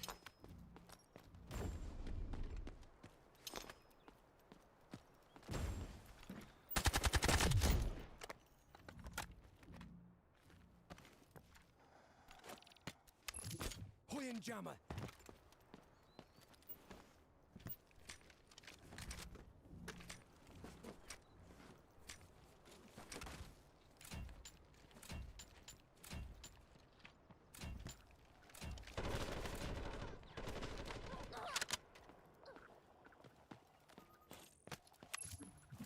Deploying jammer.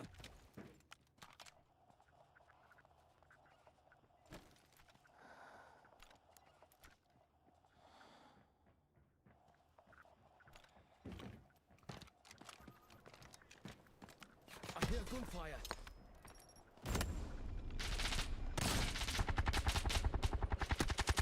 This is the last chance to get that brick back. We cannot let them go.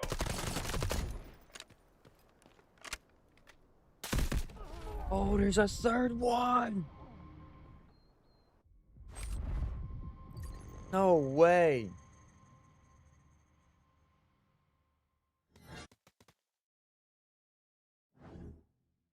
Oh my god. What the fuck? One more fucking guy. Bitch.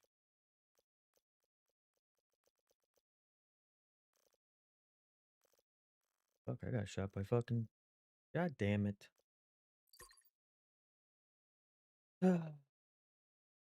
Look up this dickhead, see if he was live, go talk shit to him. Yep. He's live.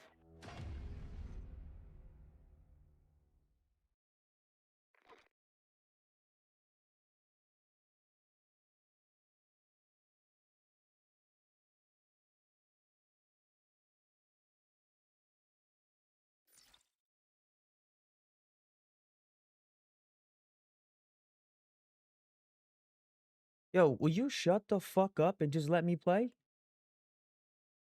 Oh my god. Holy shit. Yo, you are a needy ass girlfriend, I swear to God.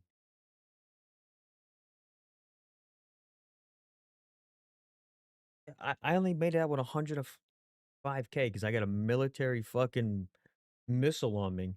It was 1.5 mil. And no, because I fucking get pushed by fucking 2 people.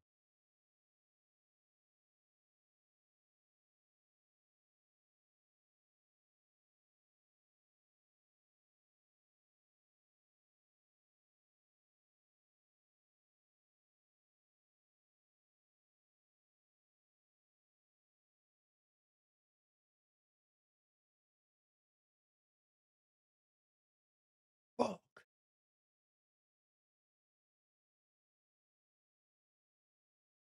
Couldn't have fucking lost all that.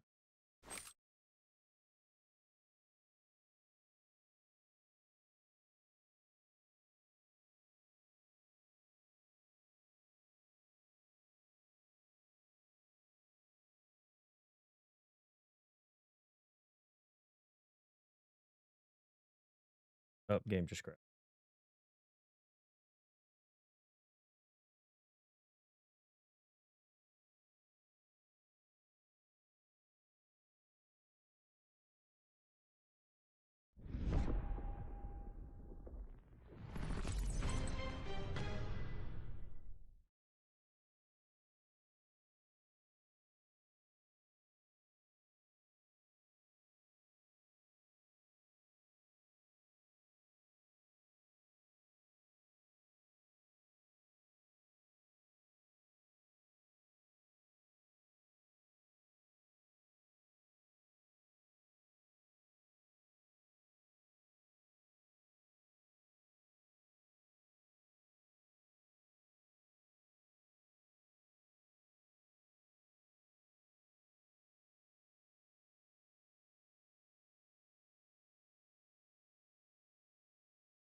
God damn it.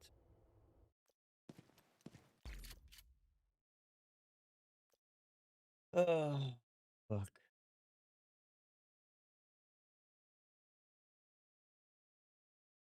Well, you gonna fucking invite me or I gotta wait here all day? No, my game crashed, that's why.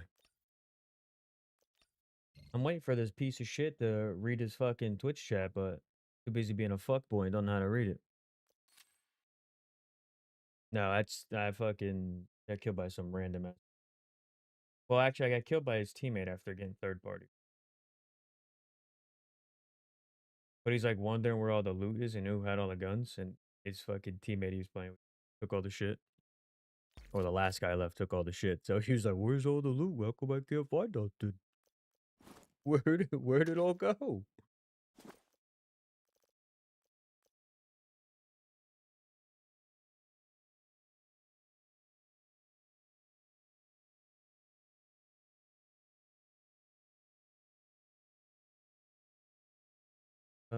What the fuck are we running?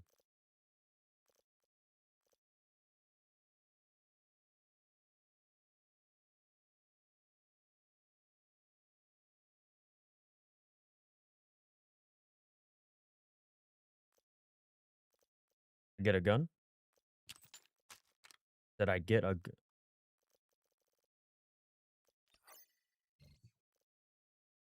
Oh, okay.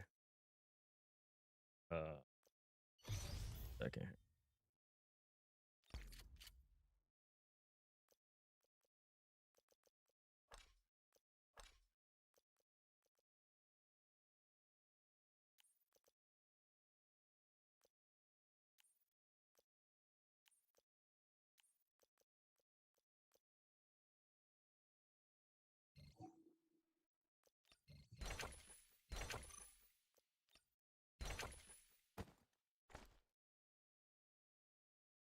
I'd have made out fucking fat and I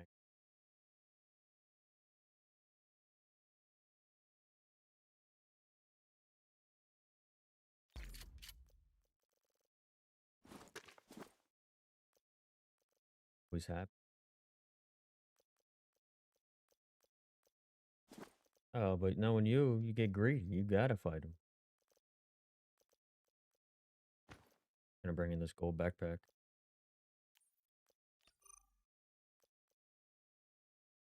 Probably worth putting on if we're gonna play this shit.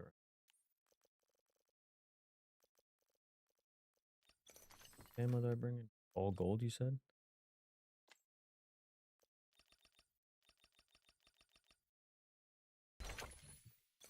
Thousand fucking bean.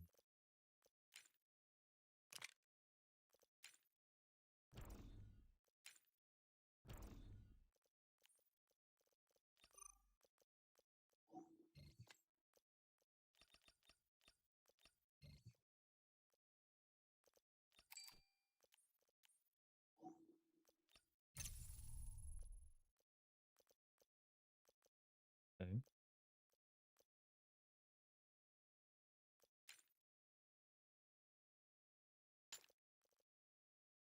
All right. Guess we're gonna have to take a look at something. What we're about to do here. Bring in heat.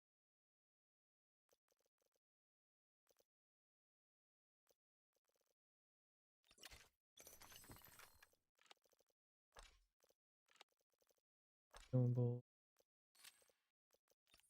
Shade. Surgical. Alright, that should be. Alright.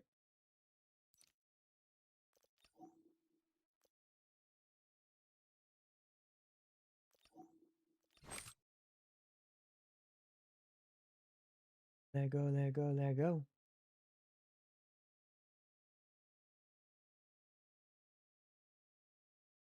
Fucker thought I did.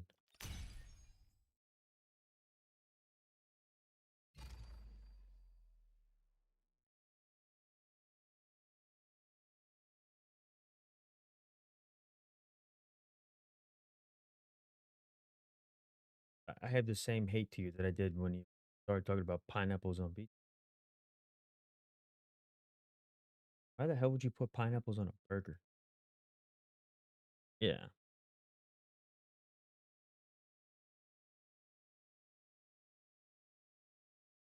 I mean, pineapples aren't the worst to eat, but like, I don't think I'd every day of my life just wake up and start eating a pineapple.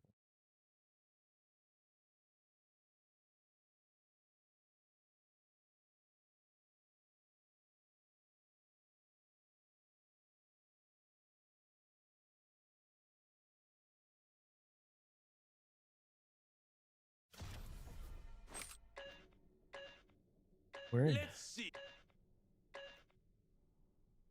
Rest assured, I'm quite skilled. Got no idea what I'm doing. So.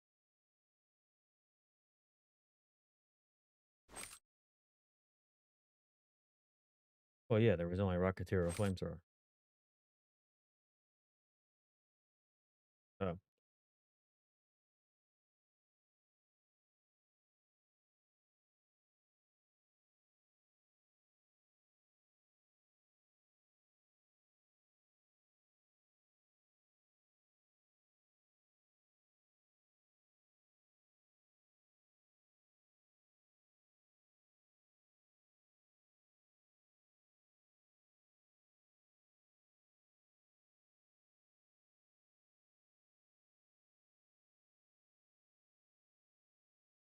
I do it.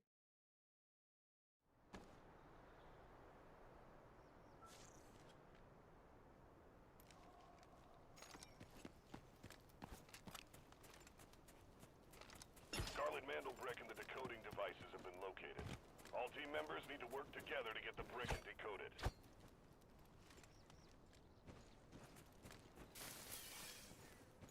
Hey, hey, hey.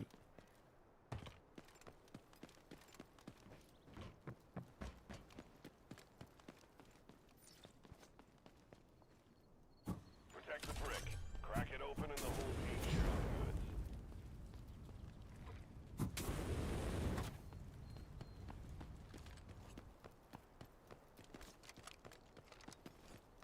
goods. Okay, okay. Think we can get busy with that.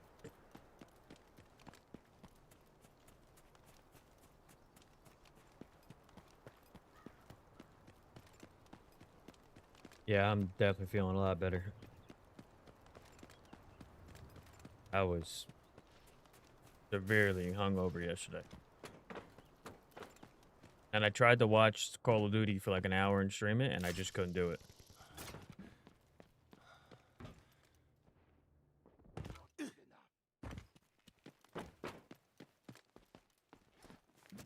I broke my legs.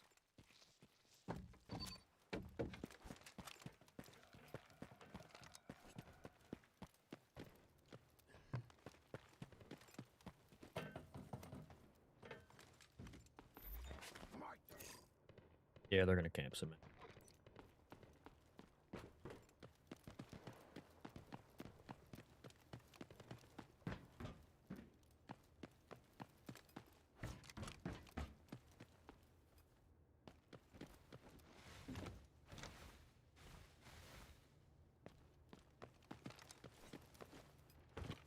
Hey, hey.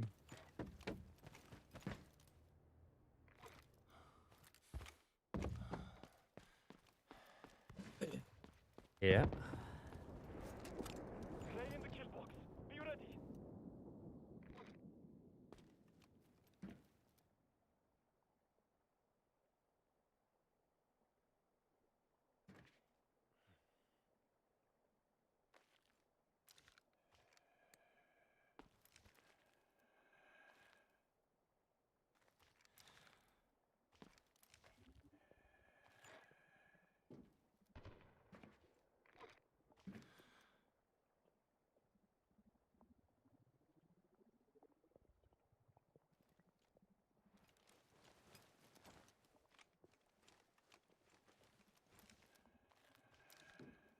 Our prey is near.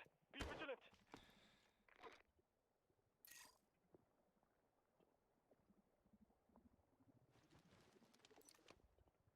Yeah, they're gonna camp it. Ooh,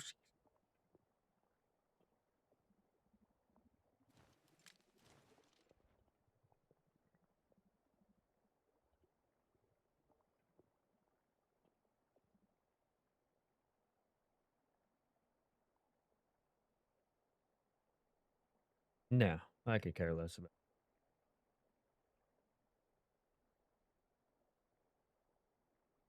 Yeah, that's great.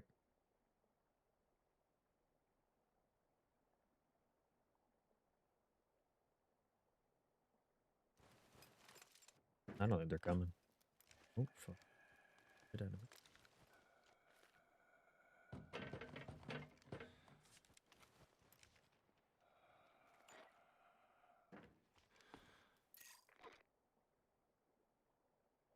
Yeah, looks like they're running because they get, yeah.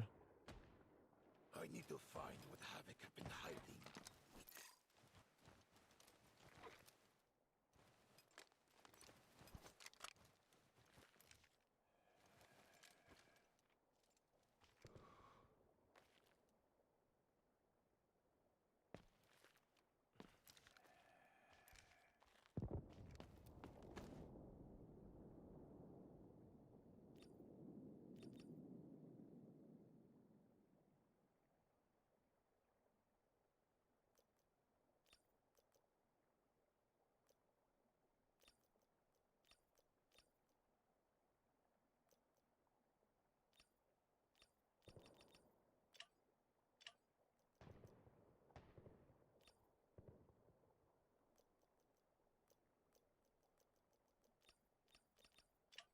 Our prey is near. Be vigilant.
Prey in the kill box.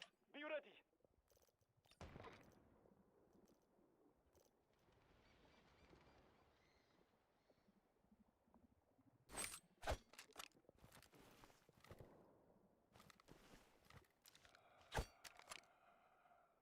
This fucking game's pissing me off.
Jesus. What the hell?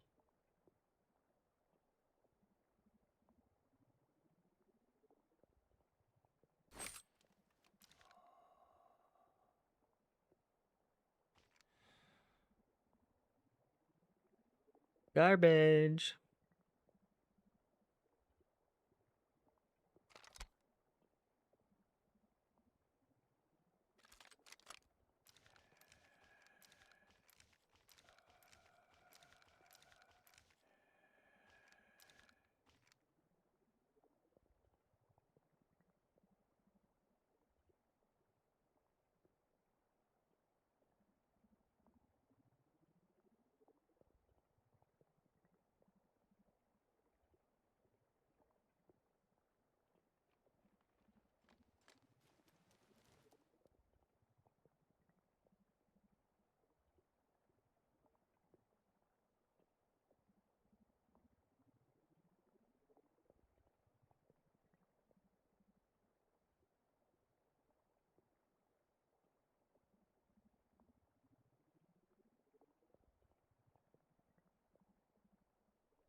Coming up behind us.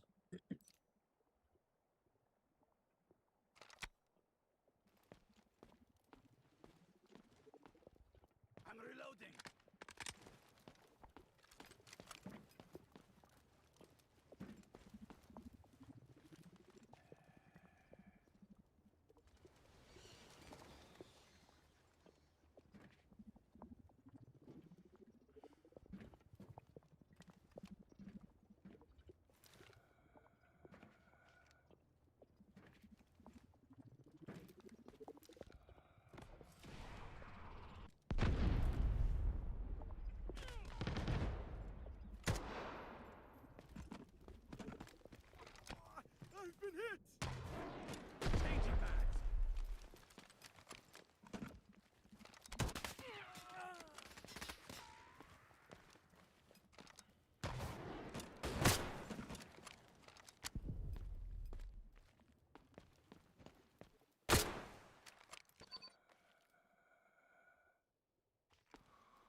There's one more. There's one more. We got him. We got him. Yeah. This is so painful I could die.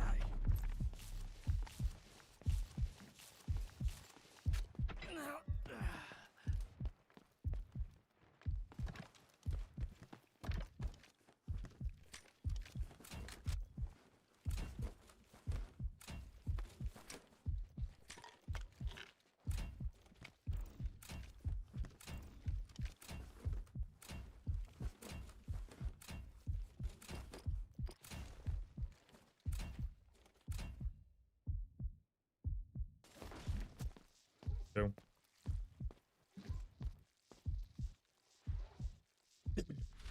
I only seen two, yeah.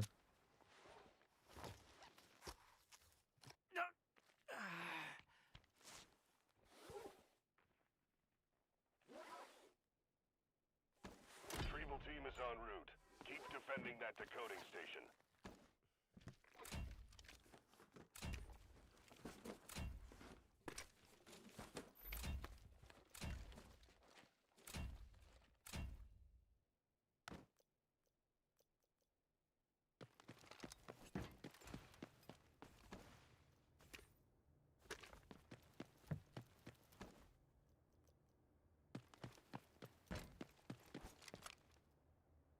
What's up, Shadow?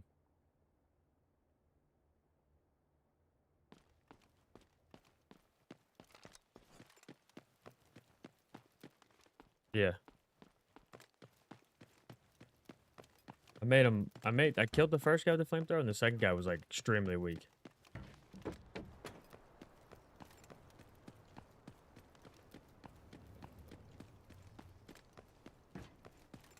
I thought the RB was a grenade. It's a flashbang. I thought it was a grenade launcher for some reason.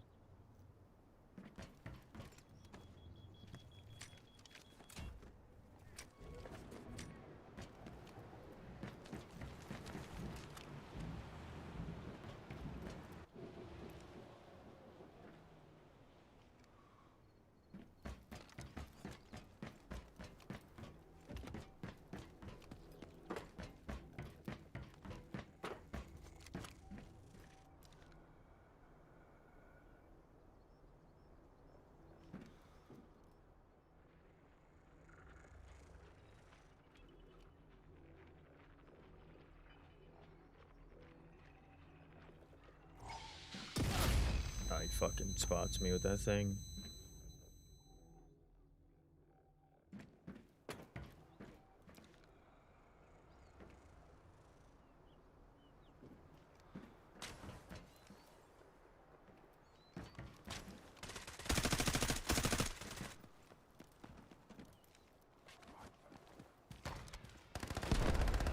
The weak fall at the hands of the strong. Oh, he's on fire. He's burning in there. You.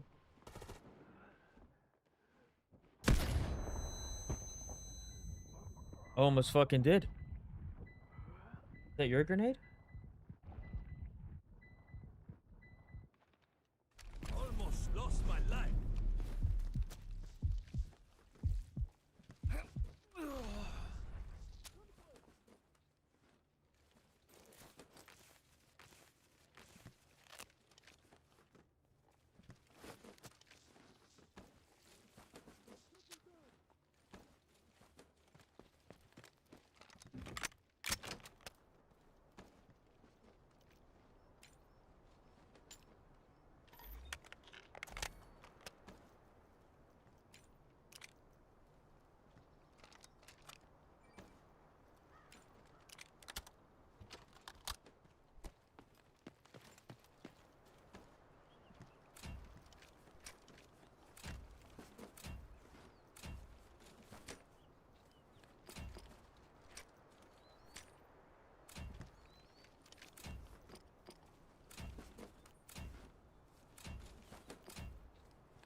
location is active.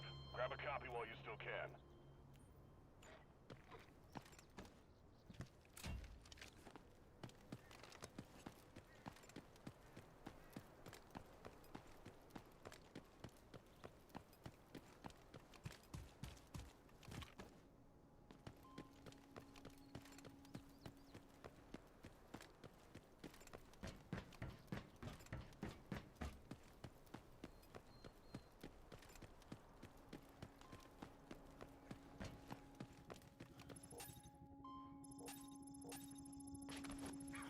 Was that a tickle?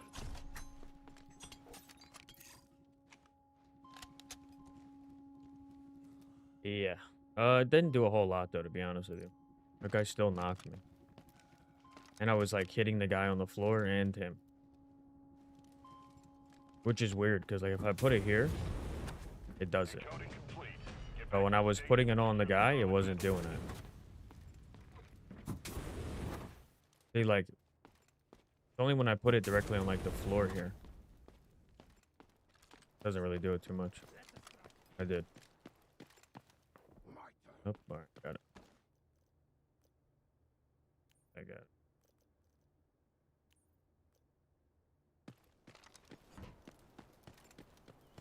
Surprised it did.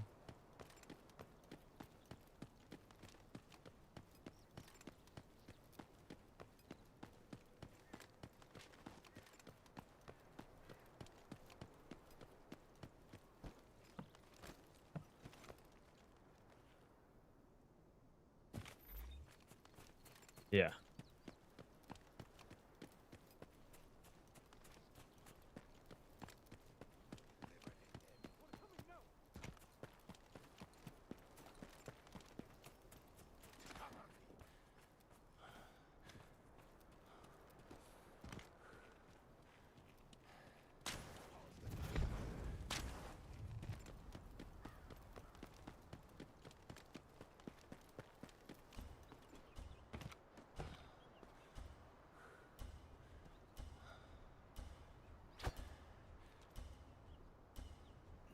Hooray! That fucking spot. All clear, sir. Nice moves, boss. Enough chatter. Move out. Let's go. Hold on. Keep it down.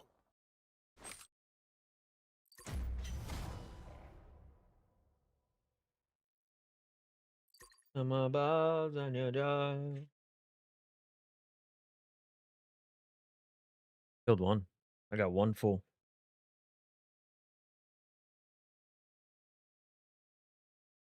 That second guy was one shot.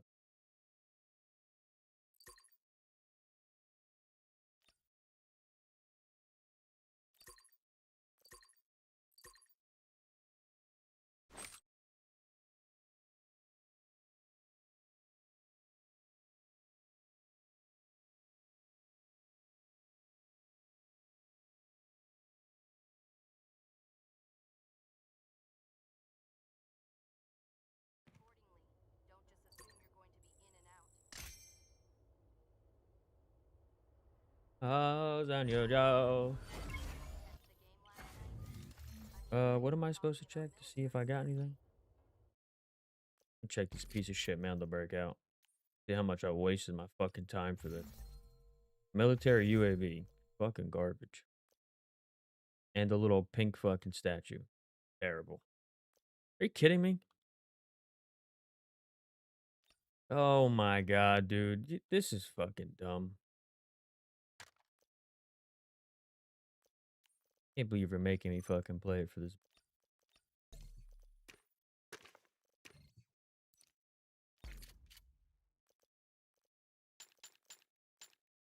How many of these Saeed things can we do?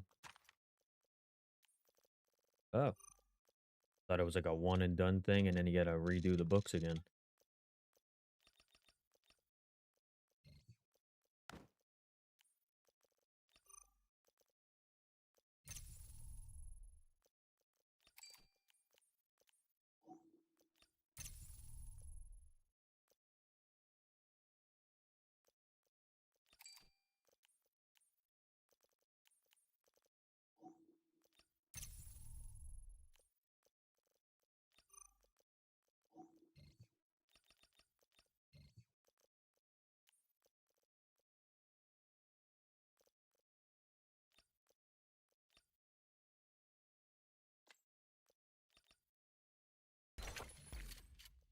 Beautiful.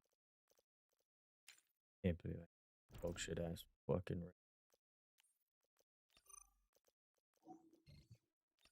Sells for $500,000. That's bullshit. I ain't worried. I don't worry about that.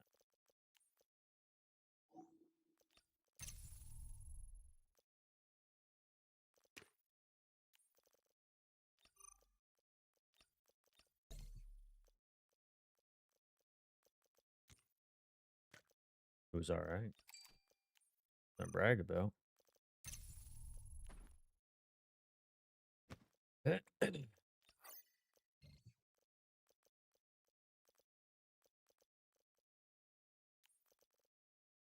I mean, we were alright. We did it without you. Oh.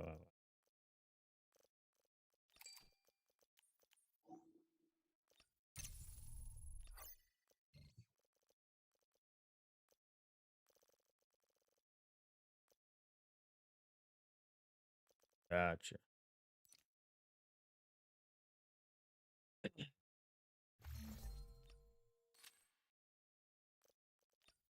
It definitely is.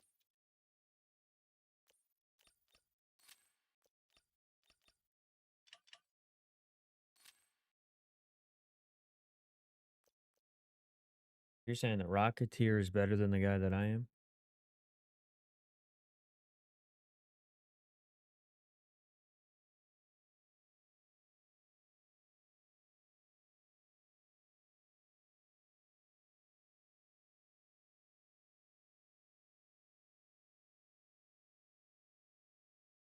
Alright, well.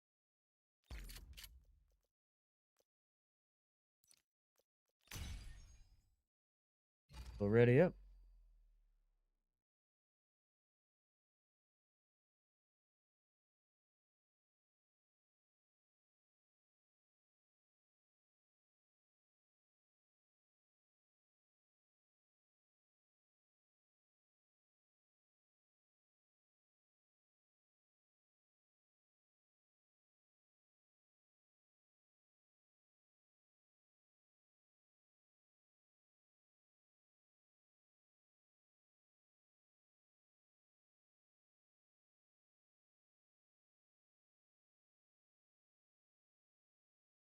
Juice, I gotta wait for this shit to fucking load.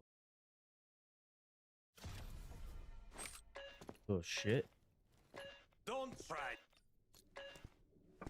Ha! Who ordered a demolition? I'm boring you? Good, Juice. You know, it is hard to satisfy the older aged community of gamers and viewers, right? I feel like you guys don't have a high enough attention span to watch people play video games.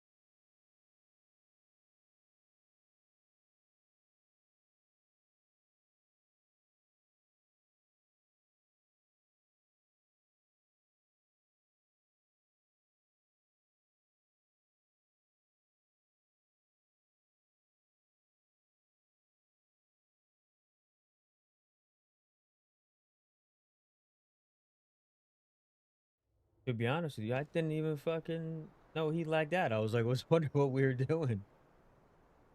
I was wondering why we were just fucking sitting there.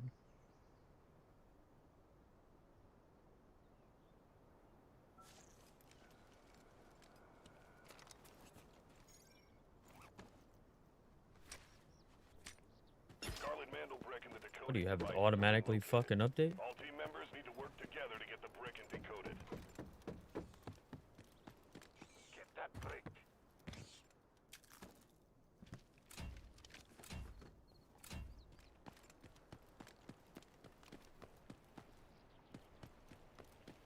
Protect the brick. Crack it open and the whole team shares the goods.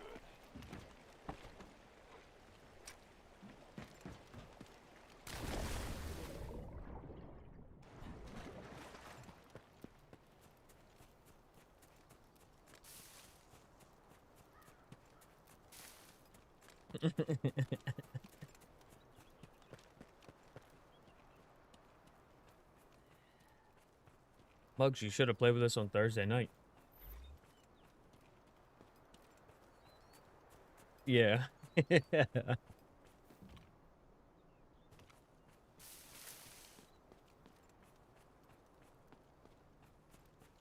Who's fucking bad?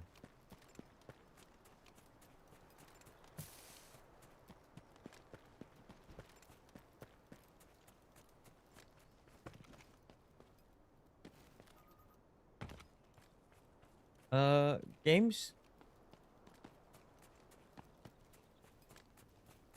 Games haven't been going too bad. I streamed the CDL earlier. I'll be doing the same thing again tomorrow.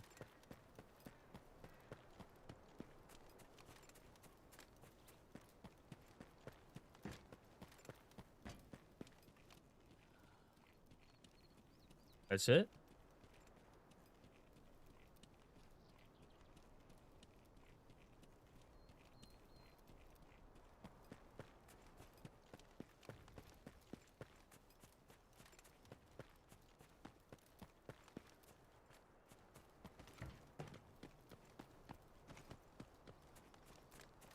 I'm still like 80 meters behind you.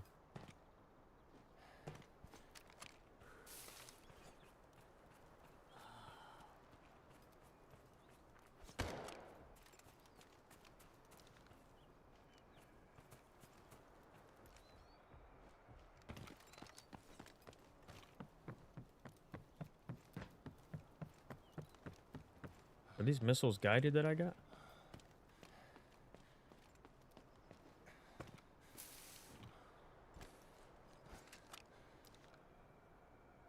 Yep.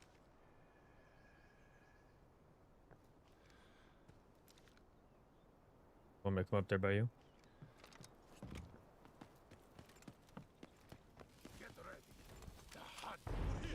Waiting for orders.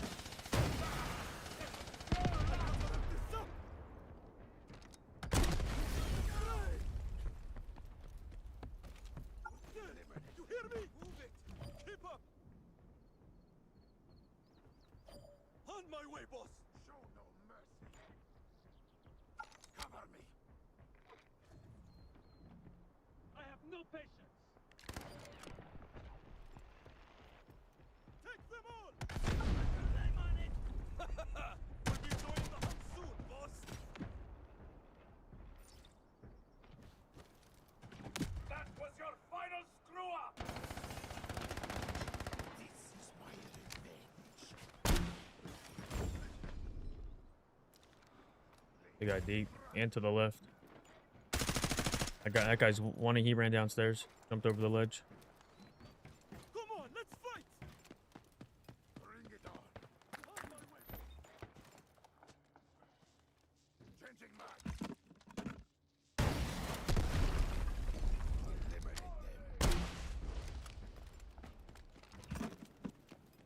them. Yep.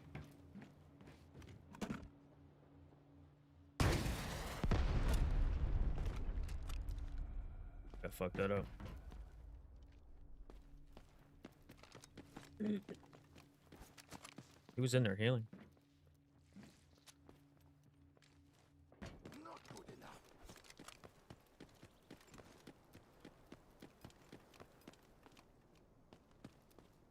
I think he's inside the building.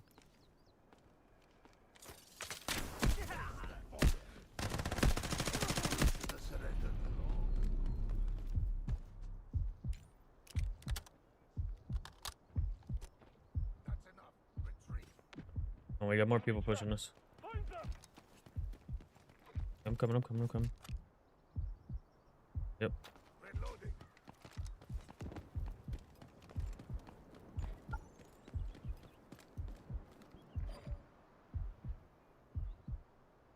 Up you get. You're missing out. He's gonna see me too. I'm resin him.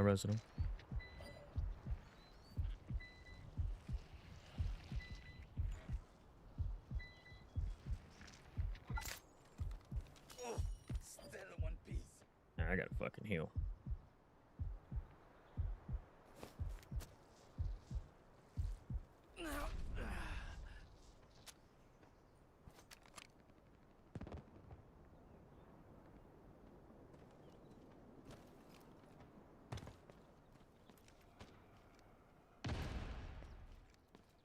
My turn.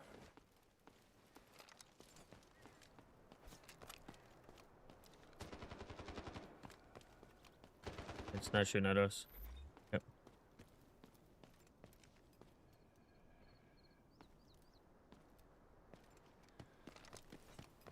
It's up to you. What do you think's our best option here?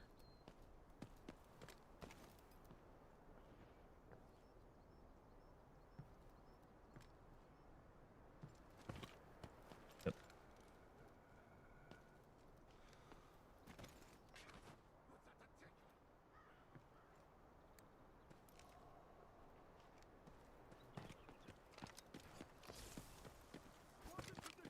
Ready and waiting.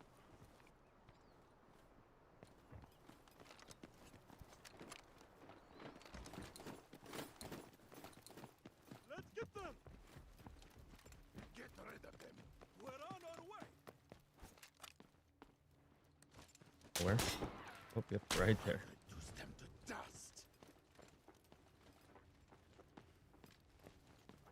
Yep.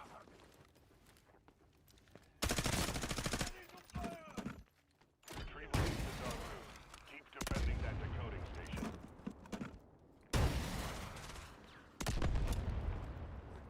Here comes the delivery. Surrender or die.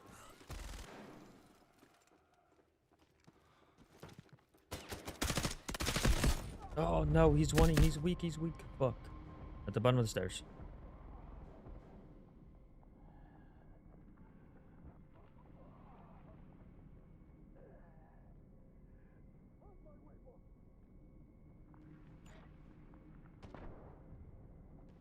Fuck.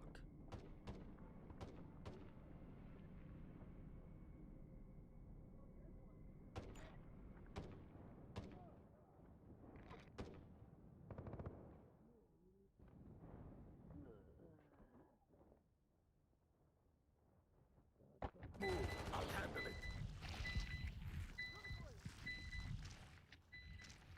No, you're good. You're good. Is that the guy?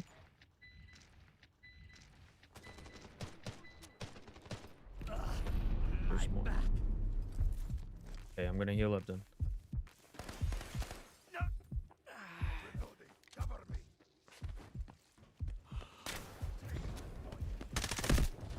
Fucking weak, dude. He fucking kills me.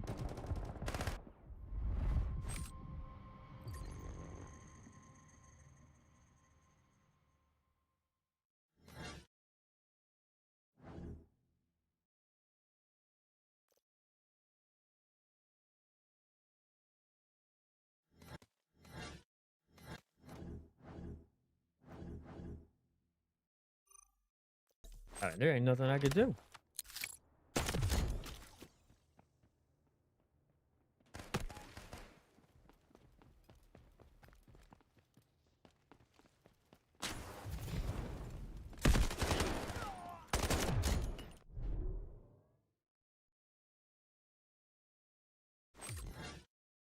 Right for.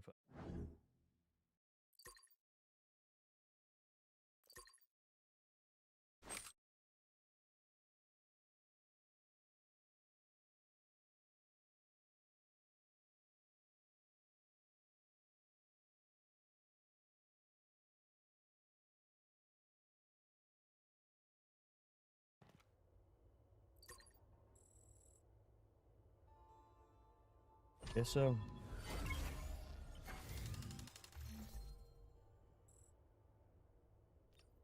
And I was fucking one shot regardless. I was trying to get my fucking heal in. Like I couldn't get the heal.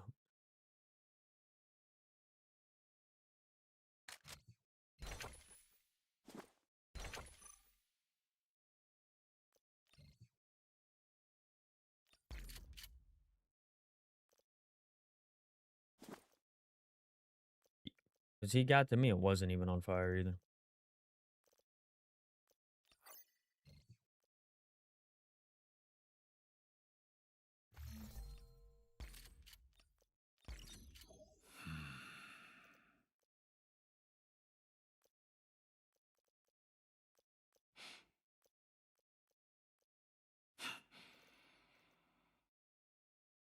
Taking care.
Yeah, we made it without. Each of us had 7.5 mil. Same.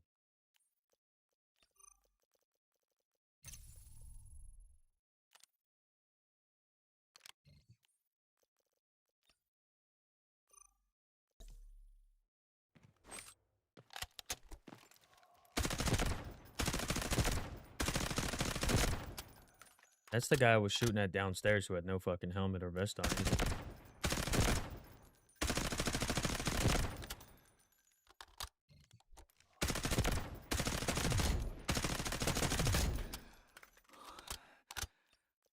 Yeah. He was. As soon as he fucking downed me, he immediately just turned around and just got me in the fucking head. He got me out of it.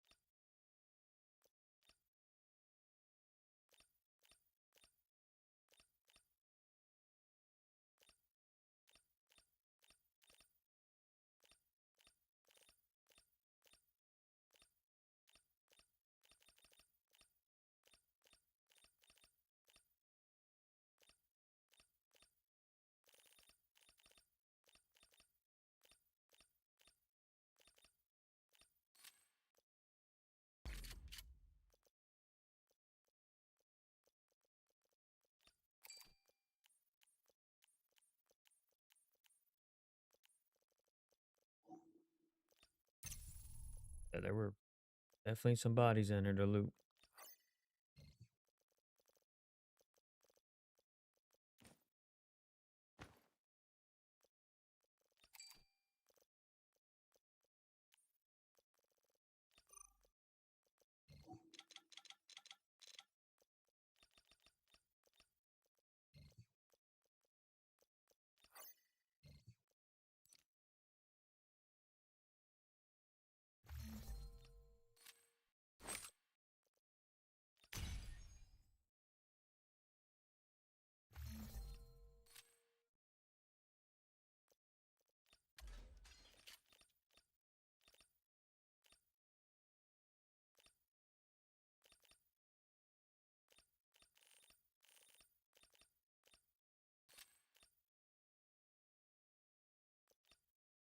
System boot up in progress.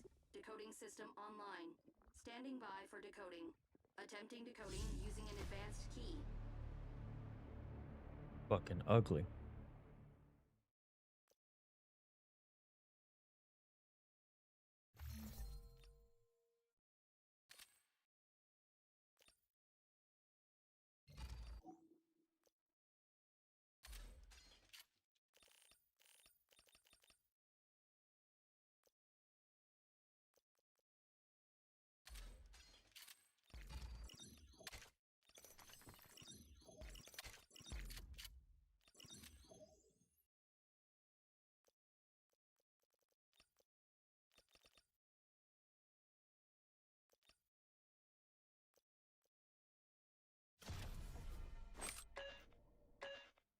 Cover your ears and wait for the explosion.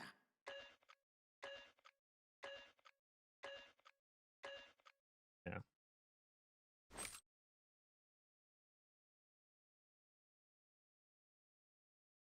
Hey, moron, give me a hand. This is killing. What's going on? Check it out. Huh? Look up there!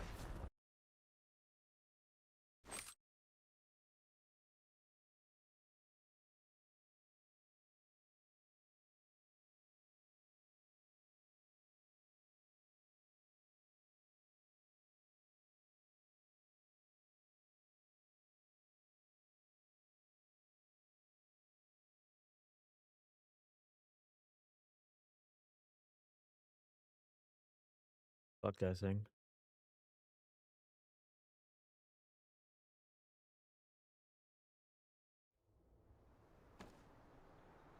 Garbage. Fucking garbage. Stop letting us fucking die.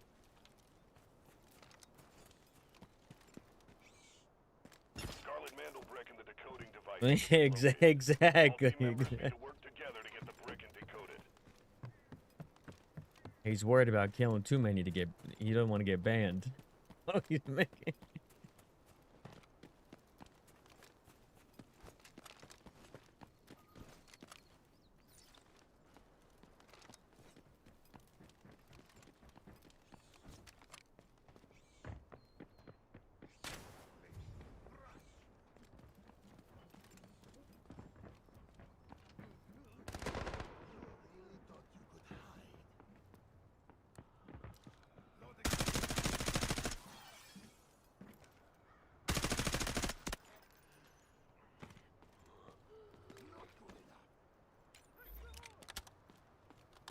I don't know. I didn't hear him. Enemy spotted. There.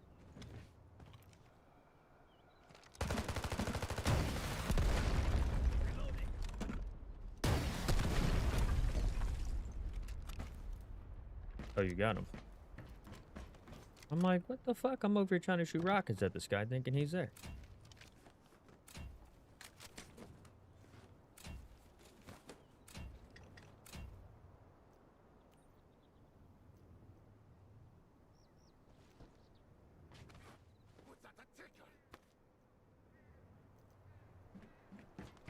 Do it right now. Oh, yeah, they already opened it.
Smash them! Here comes the delivery. Go here. Bring it on. He's knocked. Show no mercy. Knocked.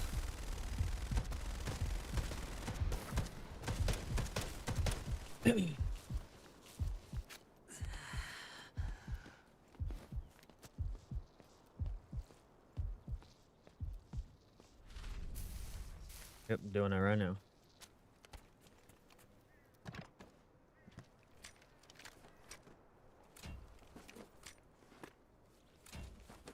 All good, all good.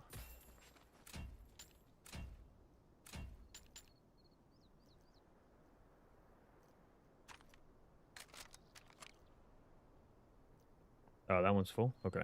Let's say I shot him in his fucking head. Where are you going, back to the thing?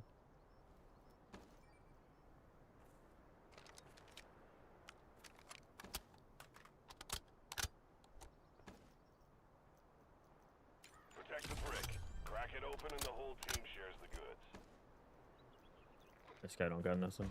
Coming back to you. No, I'm coming now.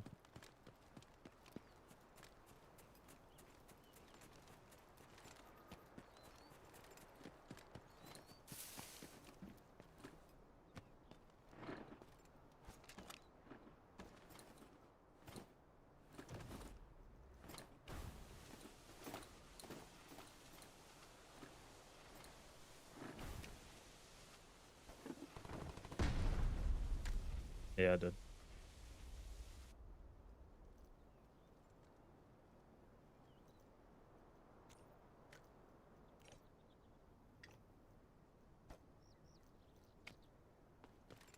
Where are you at? Start running.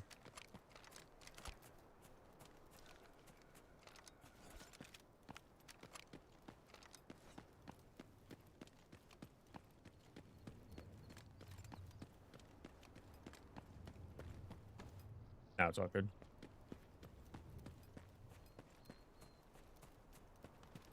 Yeah. Beautiful.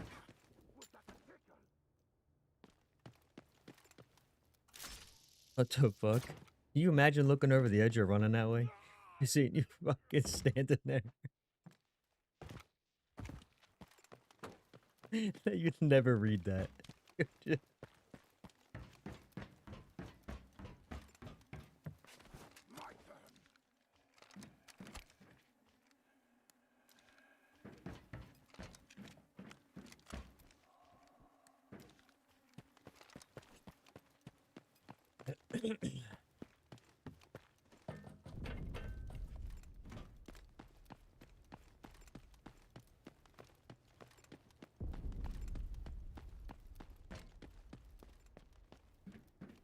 I should have looked at their dog tags.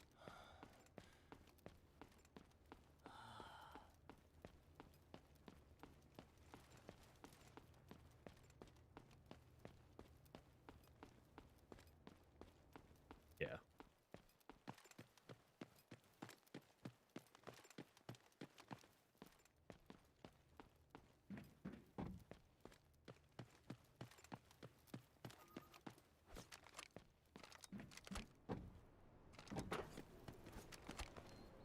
Retrieval team is en route. Keep defending that decoding station. Right there. Walking up the stairs right now.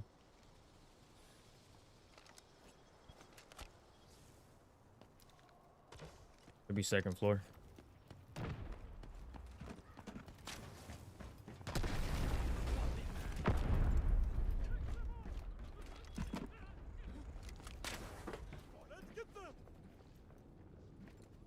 I think he's right out.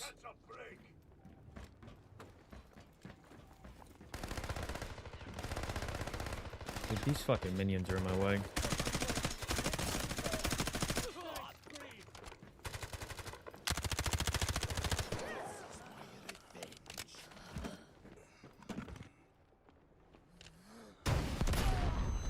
Oh, fuck.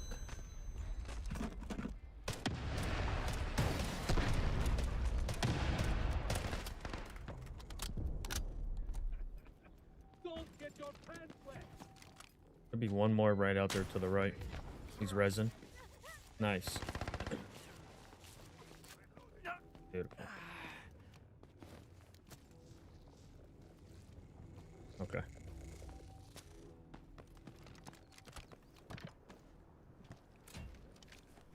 P19.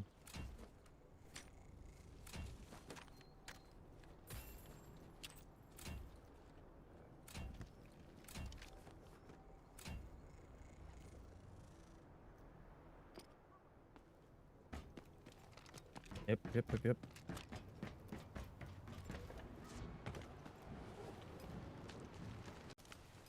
Yeah, that's the guy in the front. Oh, there's the other guy right here. Oh, this guy's got a 600k blackout.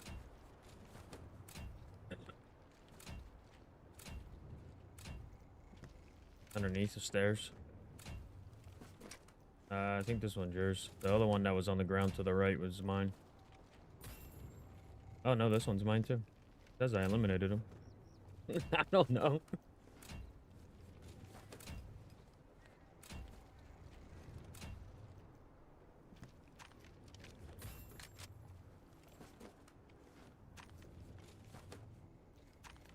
Nah, I'm just gonna leave the M4 in there. I don't have any room for all that stuff. To be honest with you.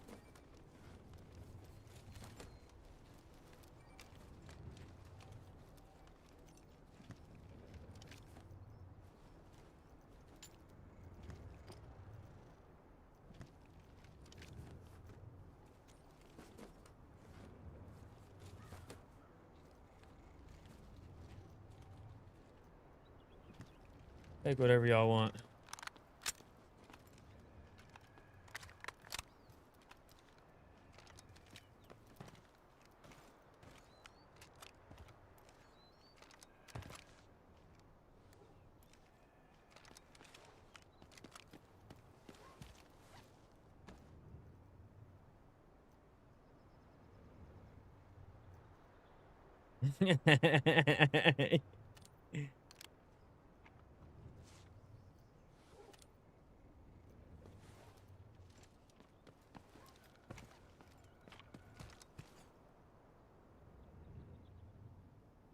Brick duplication is active. Grab a copy while you still can. Yep.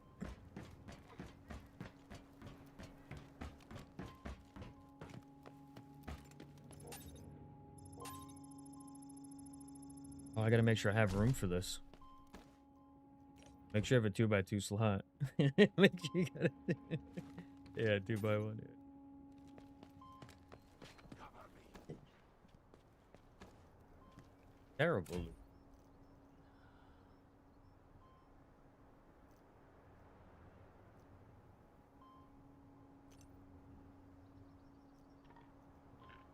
Yeah, that's terrible. I can't help it.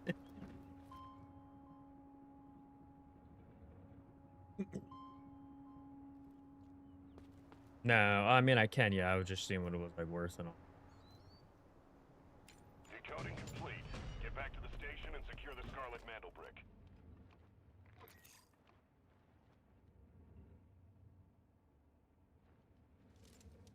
Now we gotta go all the way up to the top to. And we gotta go to visitor. Extract. Oh, we could, yeah. Let's go.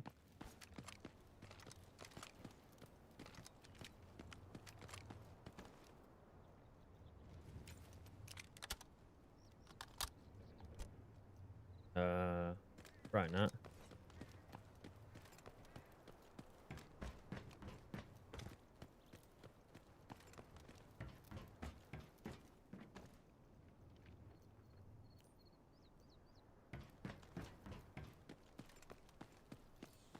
Yeah, I'm full. I can't hold any more loot, even if I wanted to.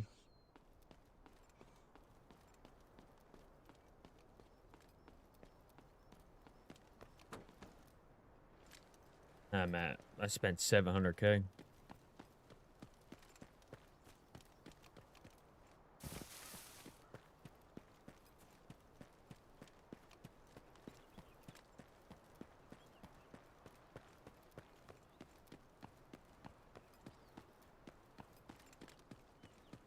I think he's here.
Yeah, at some point.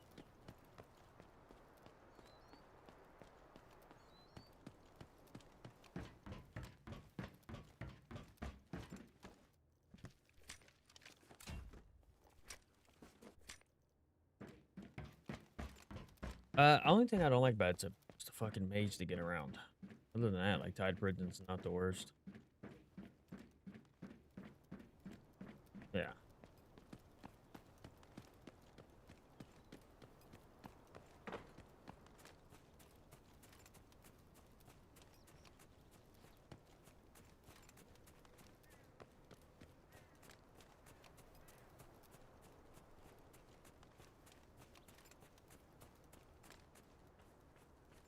Sleeping.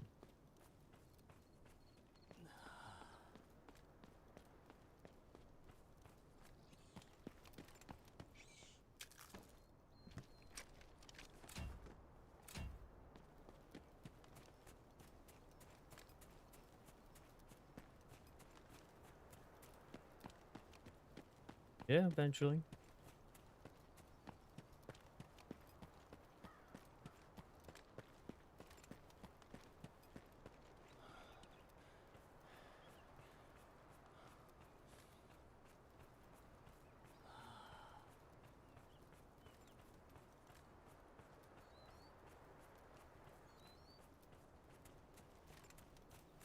Hell yeah, that's good points for me. Should rank me up. How the fuck would I not get 75? Yeah, I got like 4. And it said how many kills I got. This fucking guy.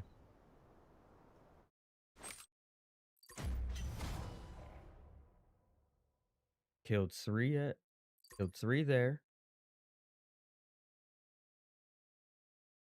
Oh, I killed like 5 fucking people.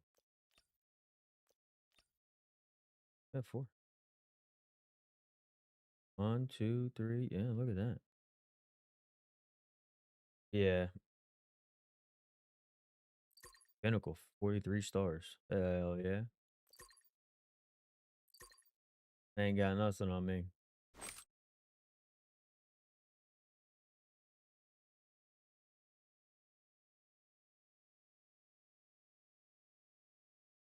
Fuck no. Fuck no.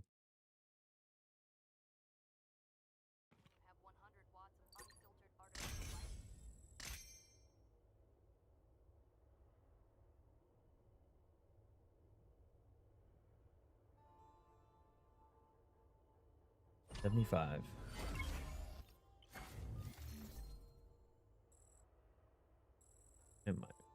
And my Saeed scout went up.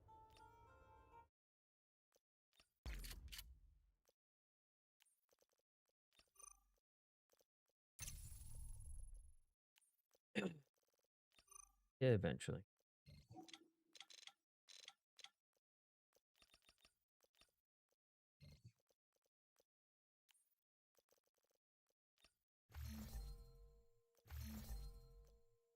I got a fucking colorful hatch egg. It's terrible, isn't it? Fucking garbage. Stop trying to make them sound better than what they are, alright? It sucks.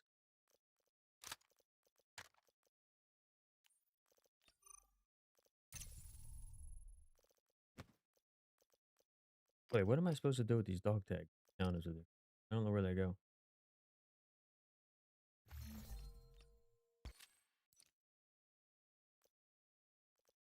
Oh, how the fuck do you expect me to remember? Events tab?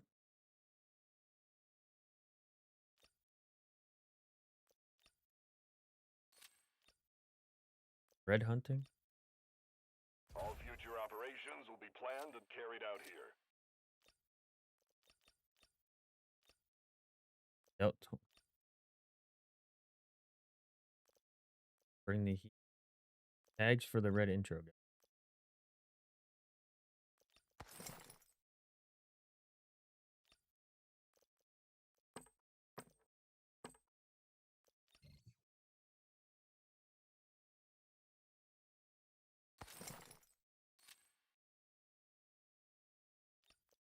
Yeah.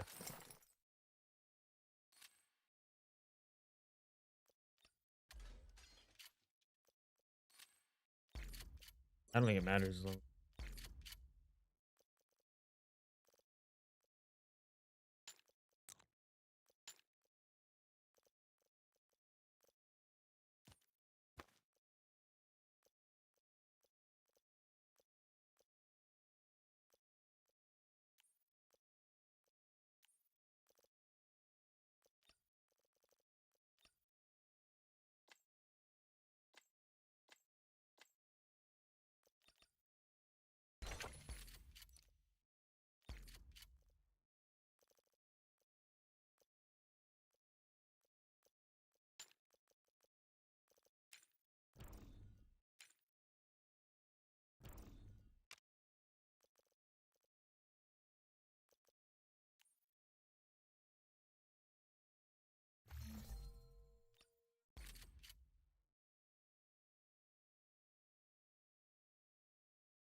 Just another day at the office.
Ever been? Ever been?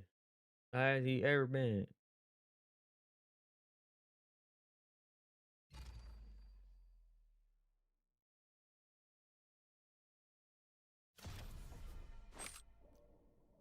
Standing by, ready to fire.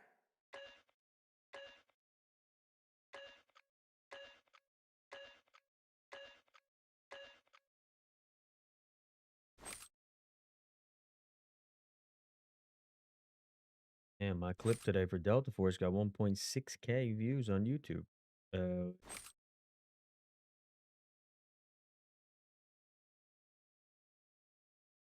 Yep, just one kill. Just one kill. Oh, another fucking battle brick. Jesus.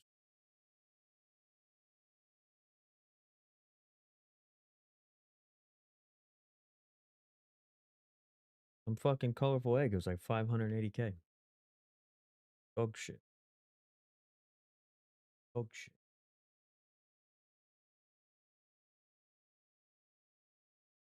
Dog shit.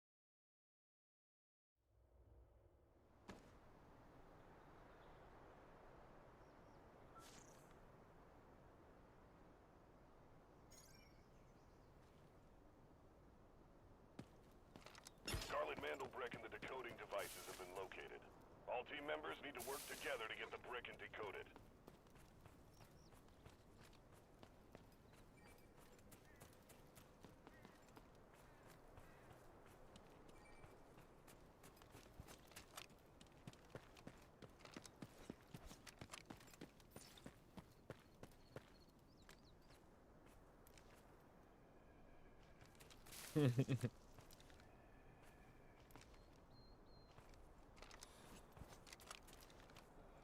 You already leave that spot or what?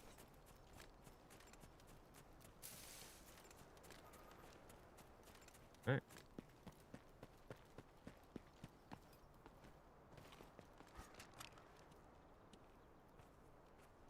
Yeah, towards admin.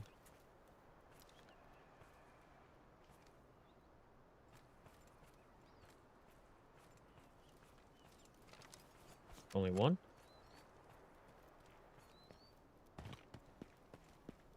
Where are they at?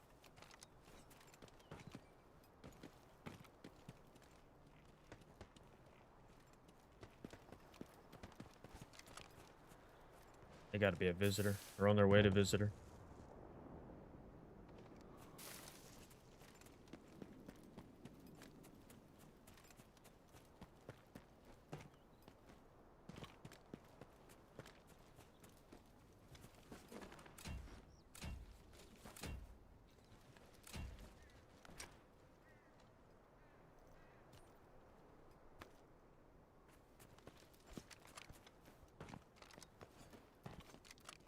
I'm reloading.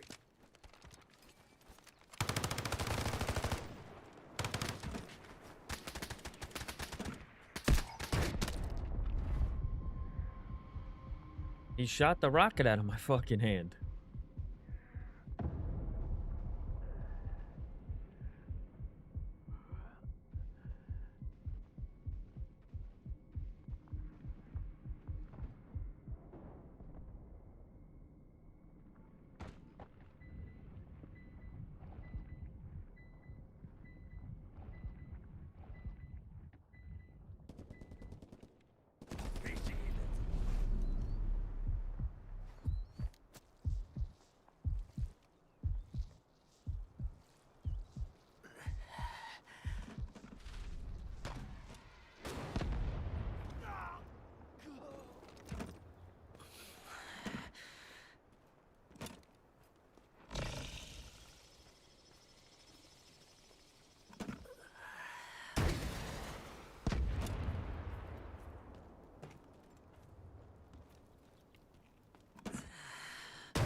Enemy spotted.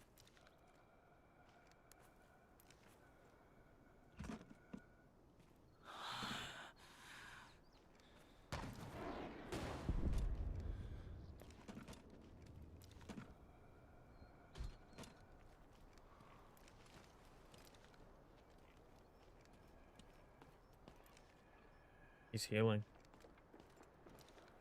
He's running. He's running.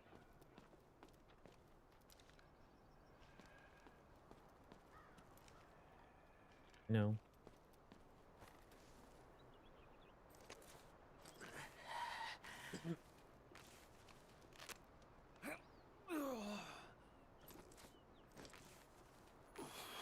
I have my rocket.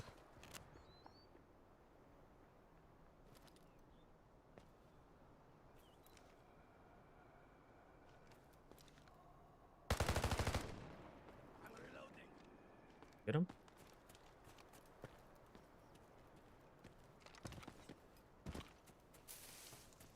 All right. And all the way in the back, the last tent.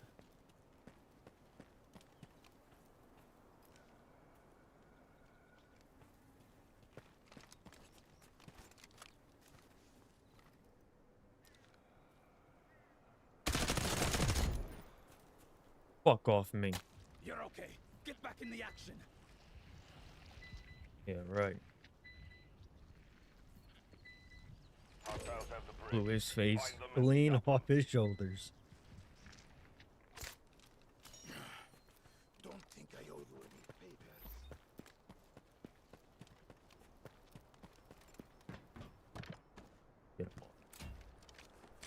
Got a $178,000 scar. So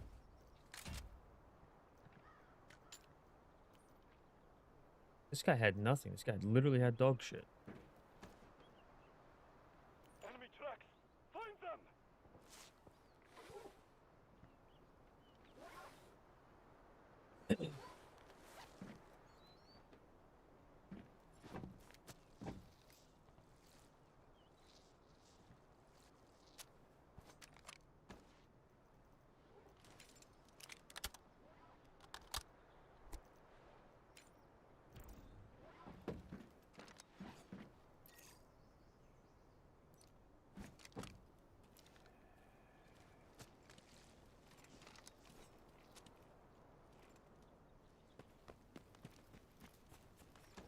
Changing mags.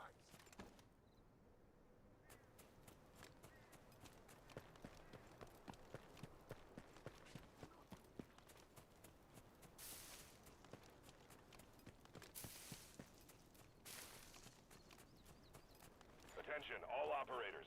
Stop that brick from decoding.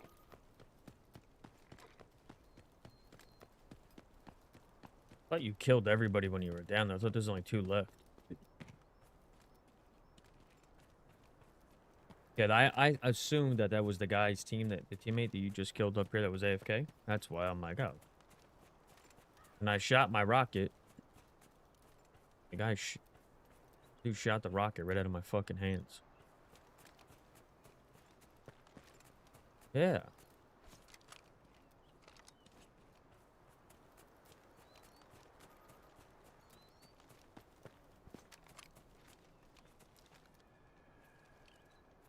Gotta get in there. Oh.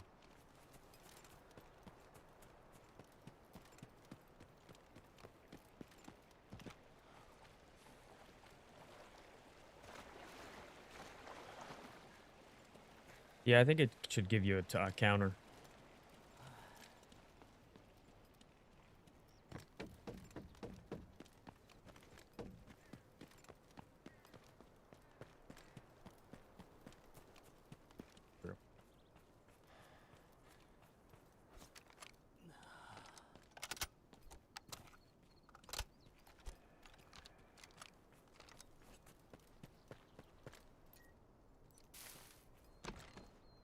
Yep.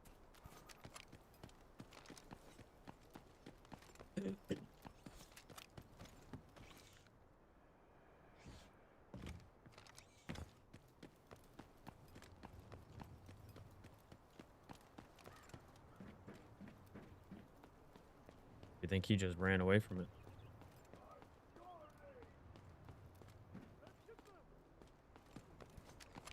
Get rid of them. We're coming now. I think he's in the door. I think he's right here. Open that door.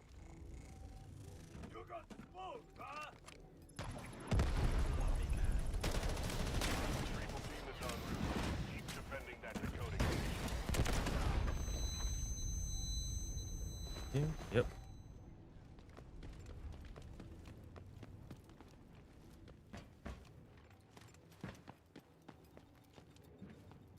Where's his body at? Oh.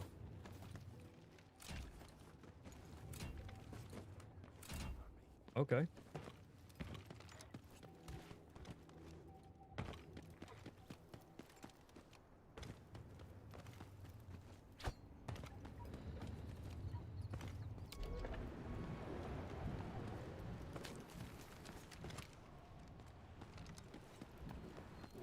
God dang.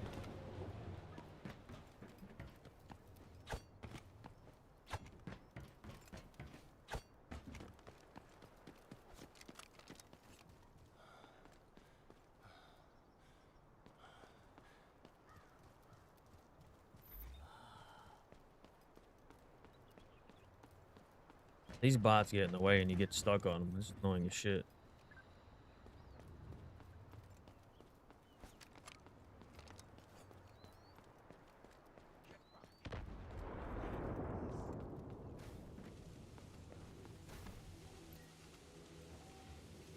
They wouldn't tell us.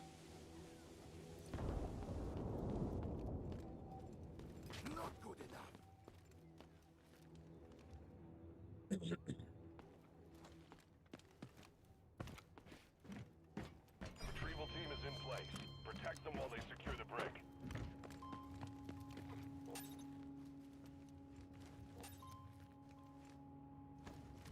No, I already did that. Yeah.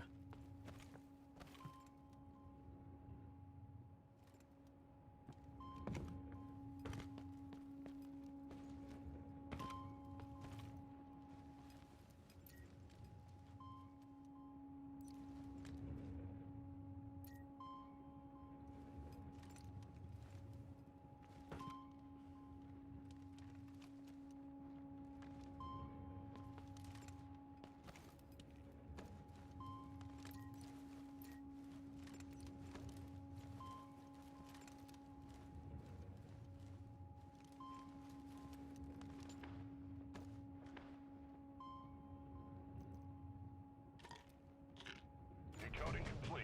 Get back to the station and secure the Scarlet Mantle brick. Was that a ticker? Yep.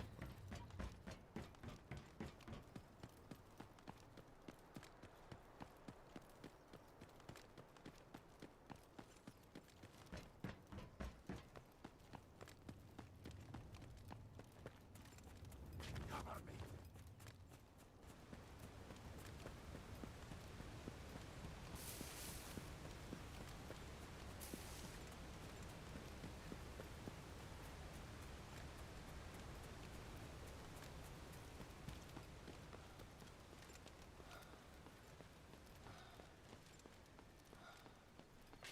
You'll have to do better.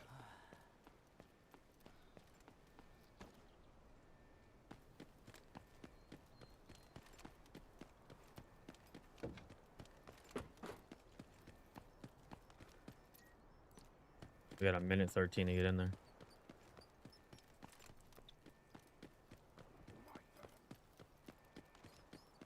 We're gonna need every minute. We gotta make sure we full kill him too. Even if you knock him, full kill him, because if you leave him fucking knocked, he's gonna get out.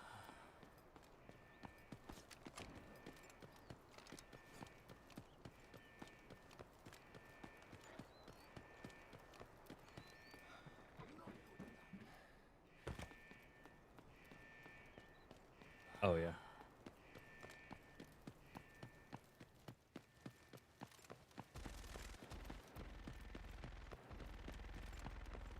Oh, I'm gonna go in there and start shooting rockets at these fucking guys.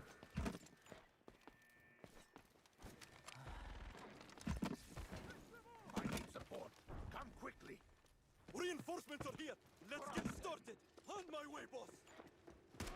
Oh my god, they're all on my way. I'm not gonna be able to shoot the rocket with all the bots on the way.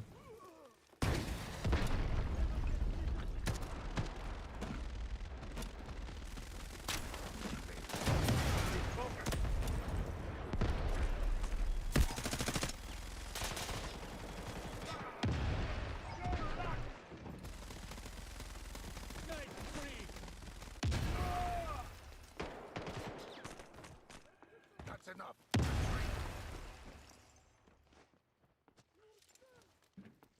Feeling like close right. They're behind the box as soon as you go in there.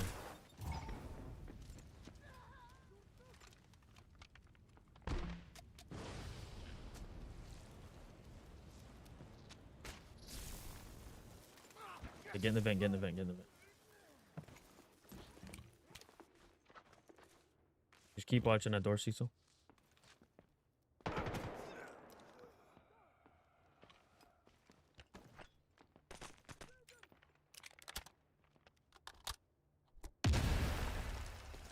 Have a taste of this. Taste the fire.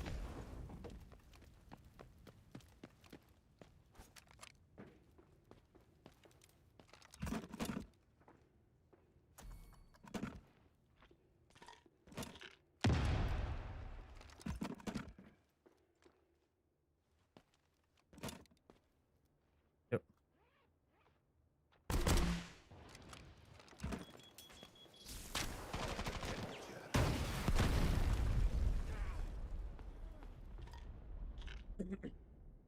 Yeah, they're on. They can't get out. They're fucked.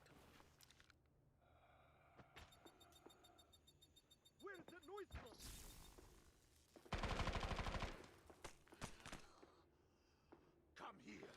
The hunt. Conserve your strength.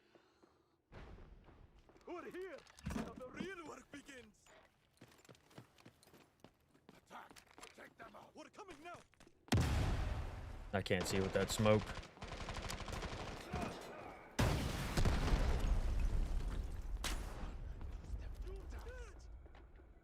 Get up. Don't waste time. Back off. Mine now.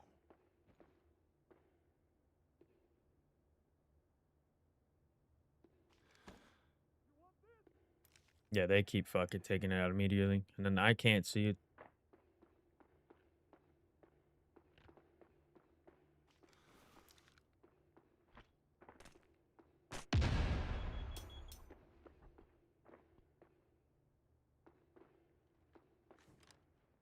Let's mix up the hunt. Yeah, if you could get it right to that left of that box. Temperature.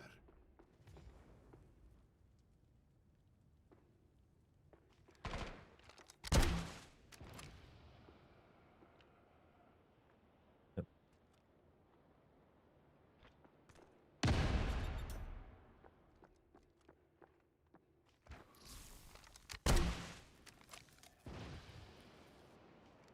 Oh. Fucking hit the...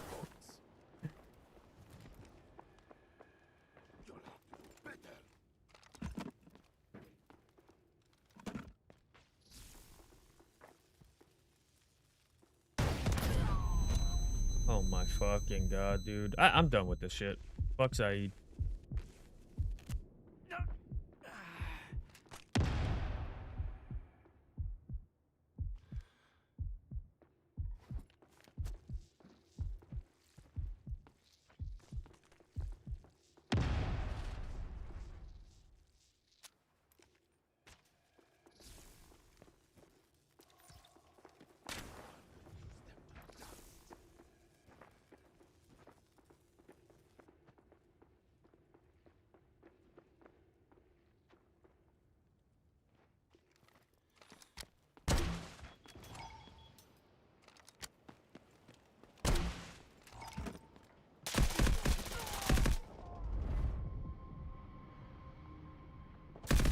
Yeah, as soon as I move down there, they're just ripping me.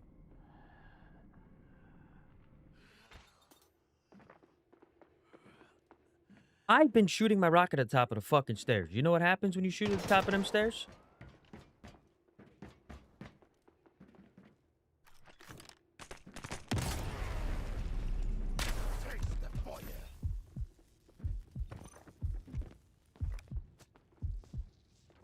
Yeah, but there's nowhere to put that rocket on those stairs. It doesn't curve like you want it to on them stairs. Waiting for order. Bring it on.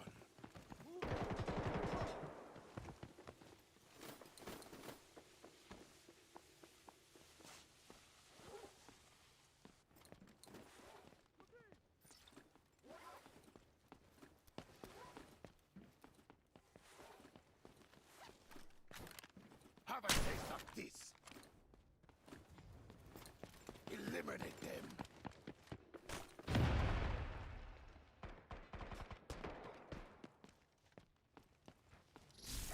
I can still fight.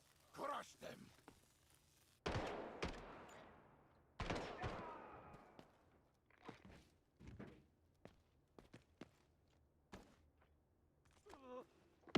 Getting away.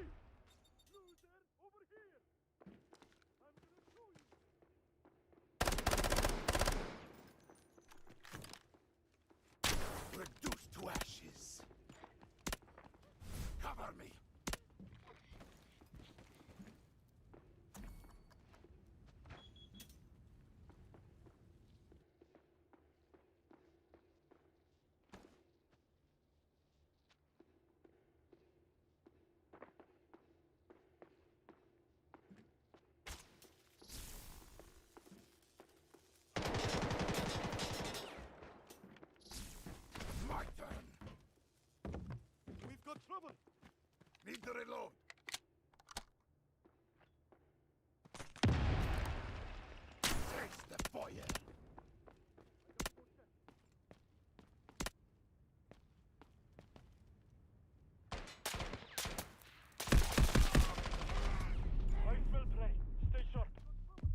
care of this.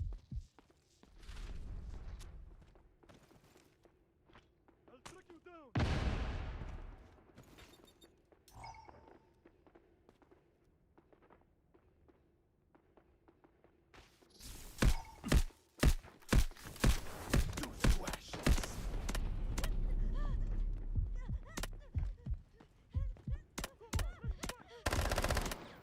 Loading ammo.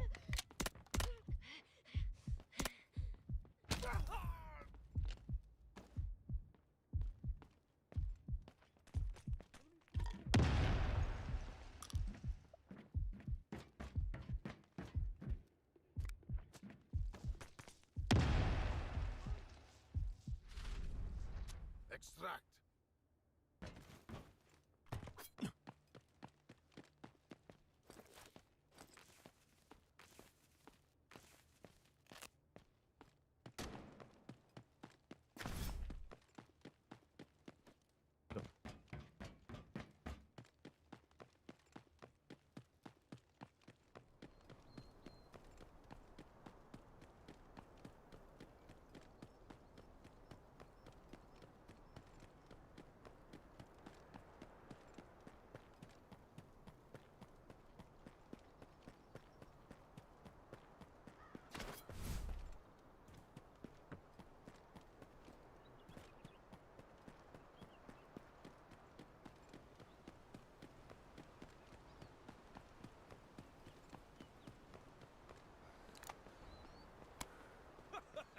We're ready for the hunt!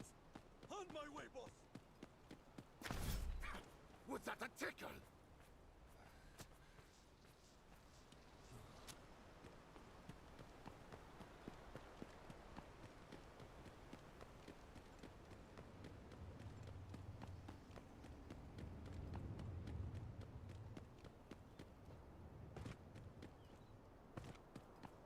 You'll have to do better!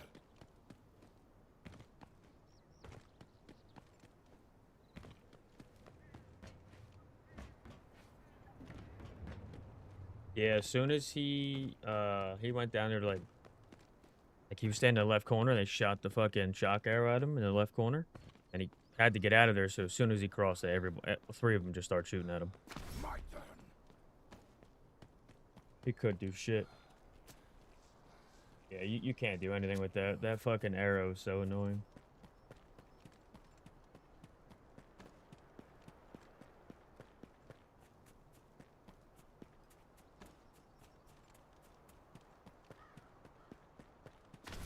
Not good enough.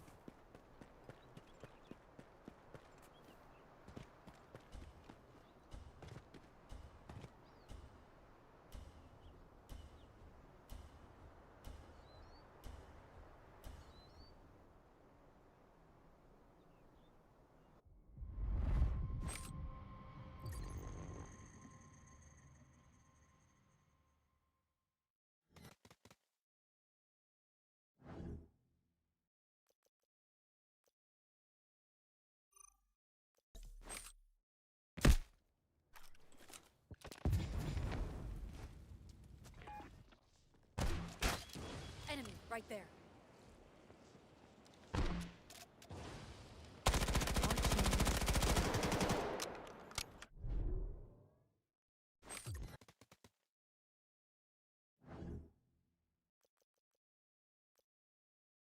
Yeah, he just started shooting through the smoke. Yeah, I'd have sent a fucking garbage ass gun.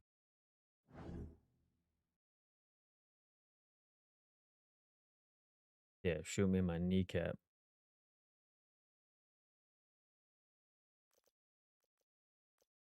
Fucking dog shit. Sending his ass a message. Tell him hope you didn't extract.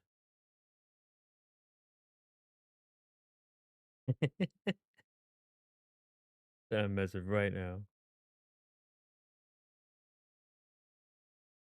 Fuck's his name? Guy Ladner.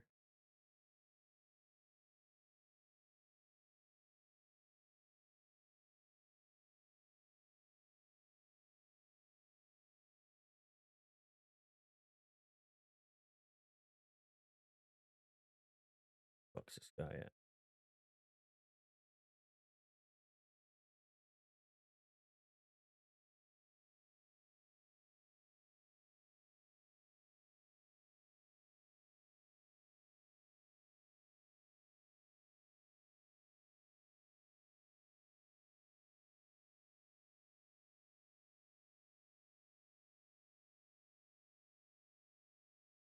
I couldn't send a message. Xbox said it's fucking not going through.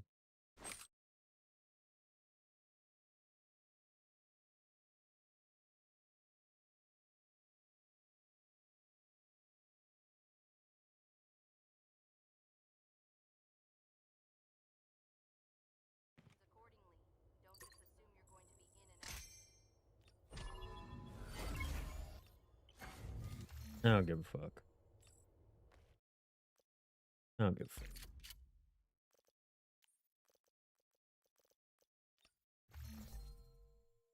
Fuck is this? Top secret server. Oh, 2.5 mil. Hooray.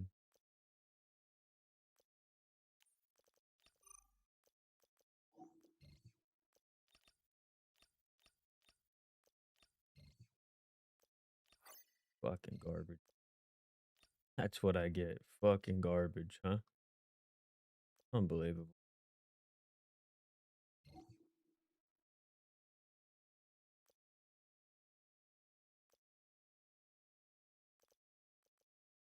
That's not bad.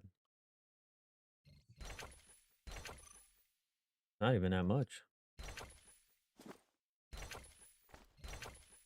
That just paid for my loadout. Well, it paid for it.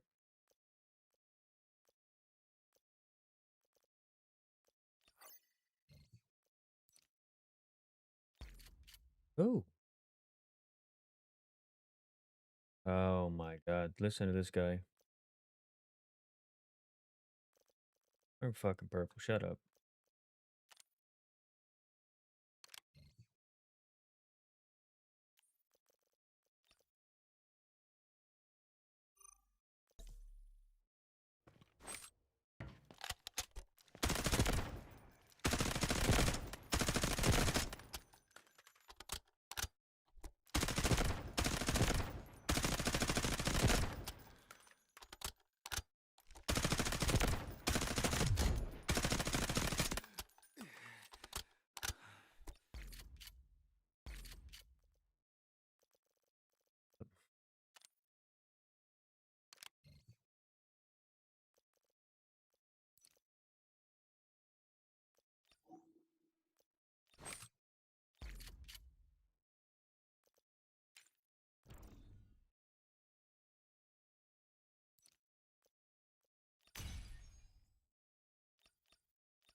That's crazy, man. Crazy.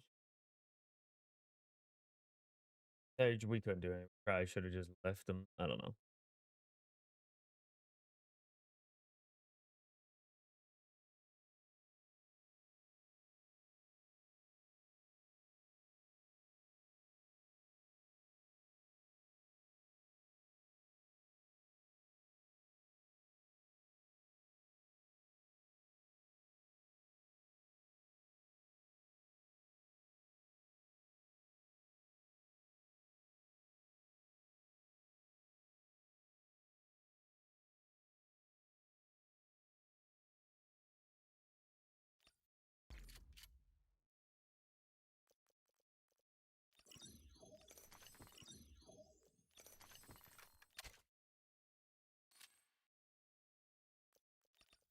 Zero Dam is full of dangers. Be very careful. Look, I didn't get anything good out of that. I don't know why.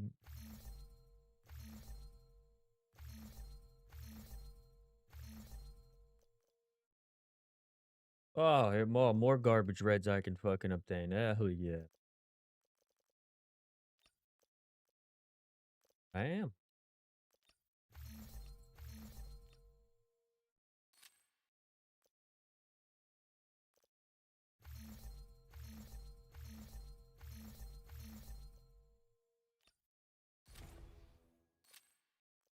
All right, let's see what I get, folks. My free reds that the game loves to just hand out there. Here we go. Fucking garbage. Unbelievable. See that shit? Terrible.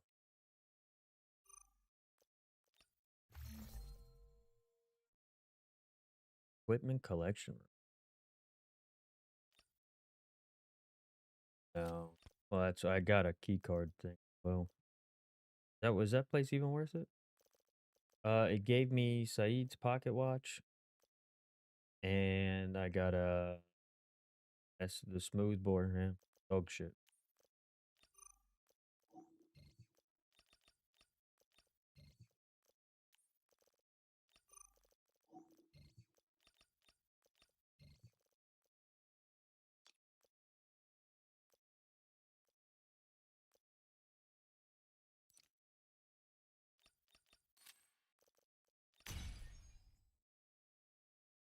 That flamethrower guy's all right. He wouldn't have been able to do anything in that situation. Couldn't. Yeah, that would have been the most I could have done. Because does the fire hurt me? Standing by, ready to. Let's see who needs to be purified.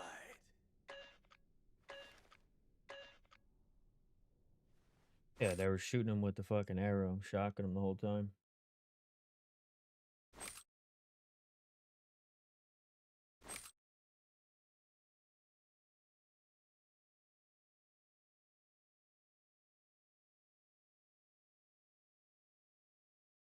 Dude, out of ammo or heals, that shit's insane.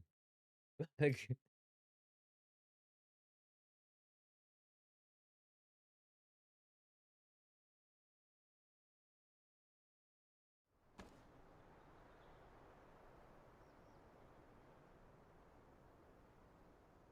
yeah, I got to use the other guy.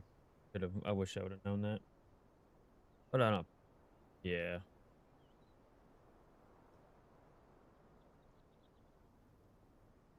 It's just. Yeah, so when you're like when you're at the top of them stairs, like you have to try to pull it down quick, but not too quick because it's either gonna hit the top of the stairwell in there or it's gonna hit the fucking step right in front of you. It's such a shit spot to shoot that rocket. To be honest with you.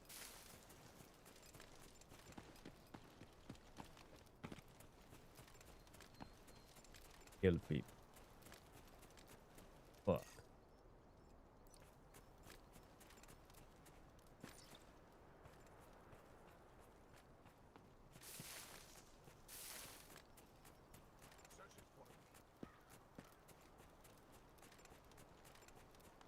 Sure.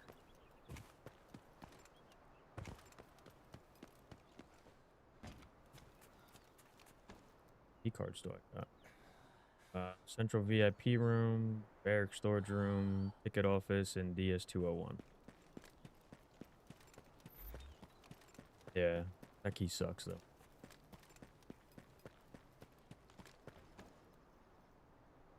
Yeah, it's a cement plant door.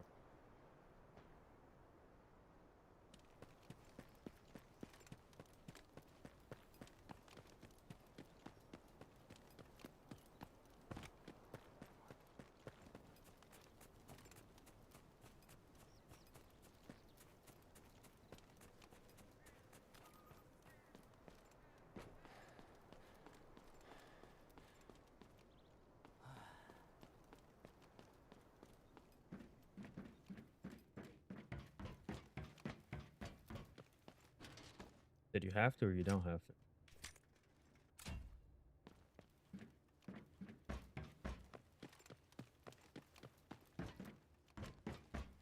No.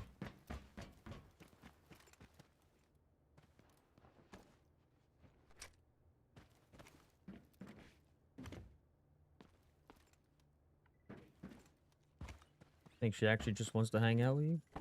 Fuck. A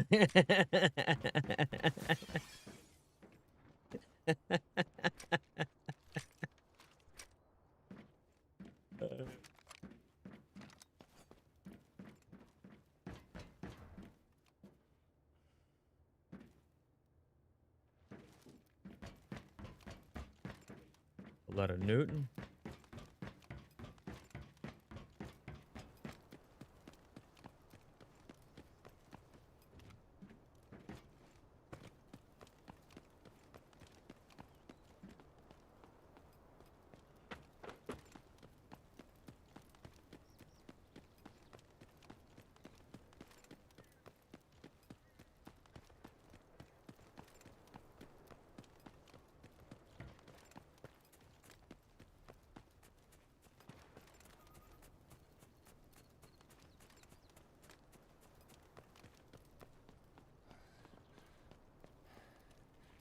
Sorry we don't get this fucking super dash and roll.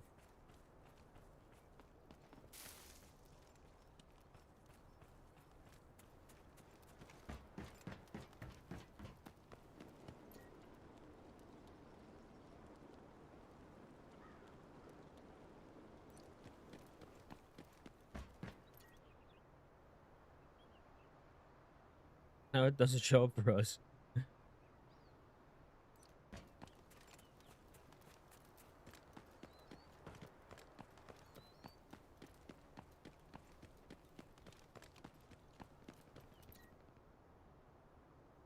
Ain't there no more.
Where are they?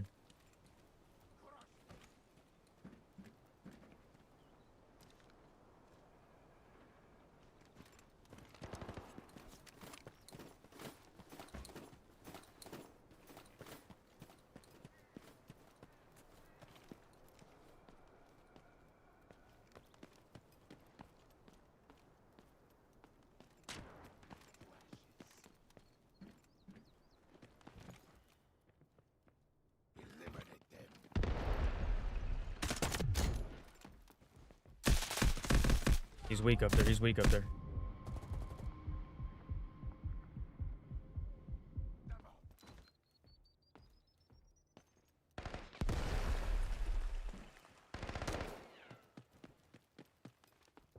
Don't worry, you're gonna be okay.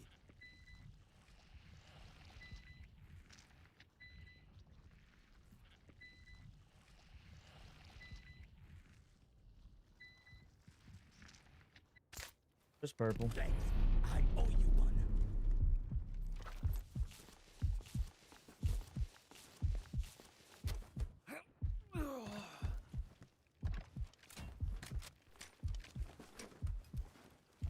Fall back. Conserve your strength.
930K.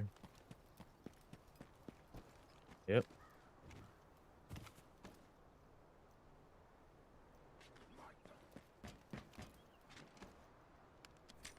I can't fit anything else. Nah, I'm good.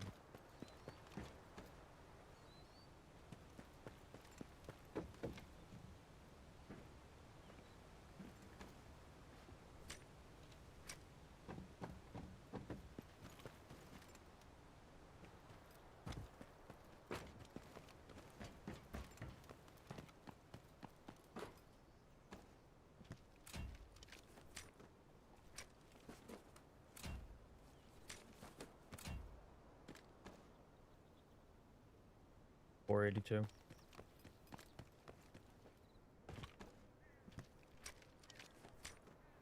Mine's at 100. The gold one's broken.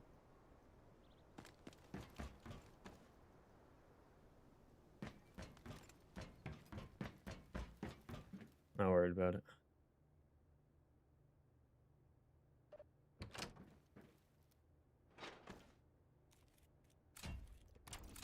I'll just repair it and then be able to use it.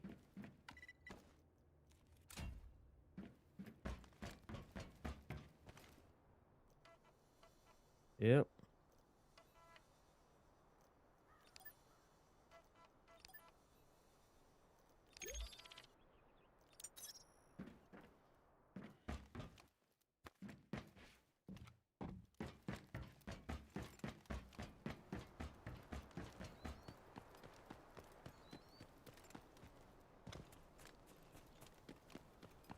I'm good. I'm good.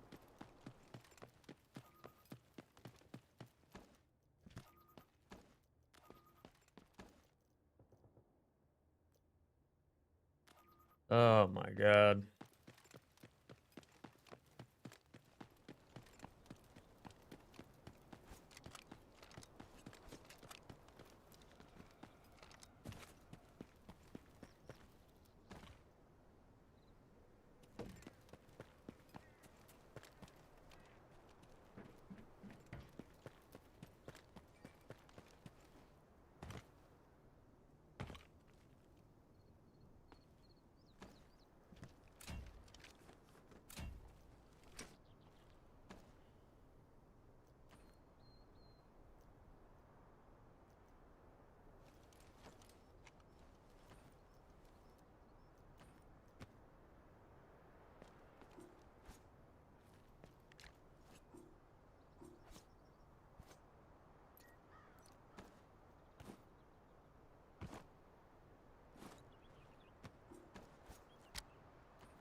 Extract here.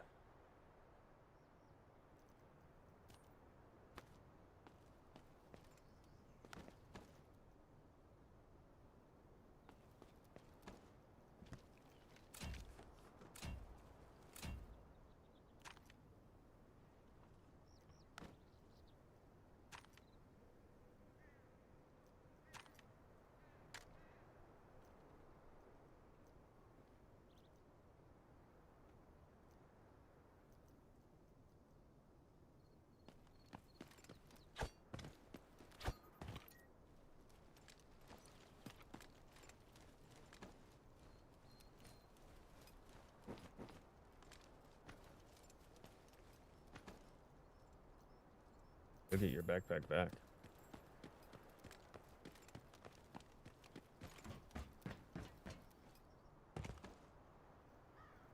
Crazy that you had that much shit in your backpack.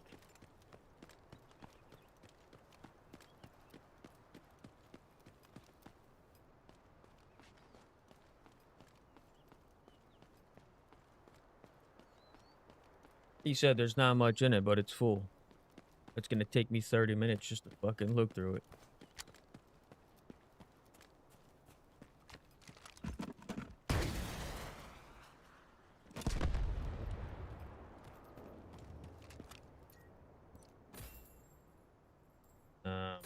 Clear. 2 mil. Only because I repaired shit.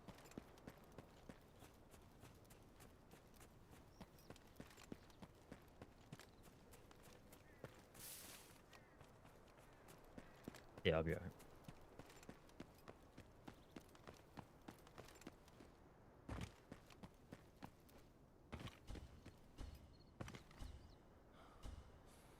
Yeah, I'll be.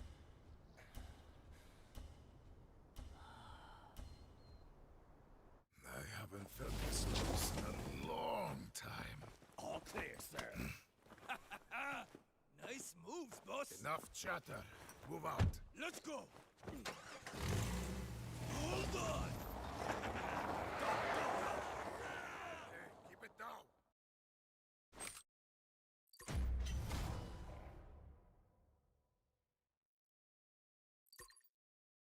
What do you know?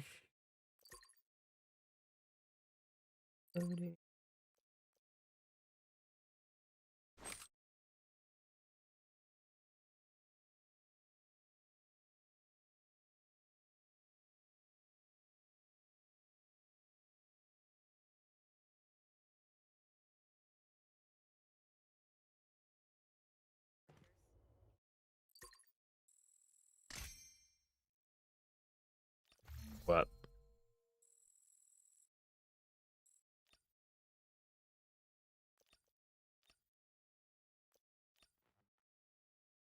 Welcome to the Havoc Custom Ops.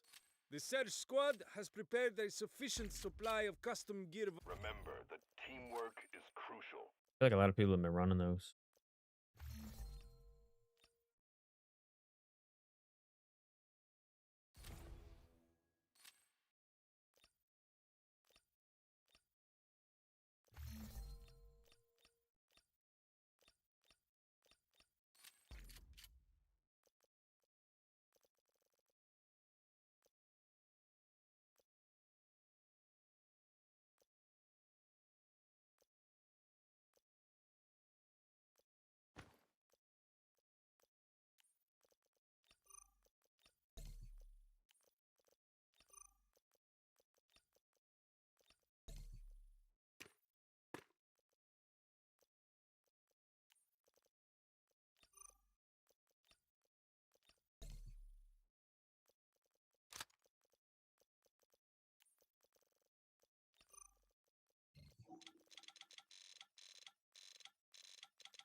I figured that was gonna be the case.